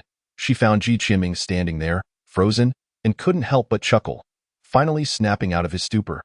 Ji Qinming hurried into the capsule, only to realize it was an elevator. The sides of the elevator were lined with a myriad of buttons. A quick glance revealed it reached over 300 floors. Instructor Chen, is this building truly that tall? Ji Qinming inquired in puzzlement. Chen Shanshan smiled mysteriously as she pressed the button for the 144th floor. Who told you this is an upward elevator? No sooner had she spoken than the capsule suddenly activated, plunging straight down. The surrounding white barriers transformed into transparency, revealing a vast subterranean space before Ji Qinming's astonished eyes. What is this? Ji Qinming's eyes widened. His mind astirred in the space outside the capsule. An array of combat aircraft he had never encountered before filled the area, alongside colossal floating warships, shuttles shimmering with blue light, and enormous cannons measuring hundreds of meters in diameter. Chen Shanshan quietly observed Ji Qinming's expression, reflecting on her own feelings upon her first visit to the RD department. Minister, what are all these? Ji Qinming exclaimed, gazing at the scene that seemed to surpass even the realms of science fiction.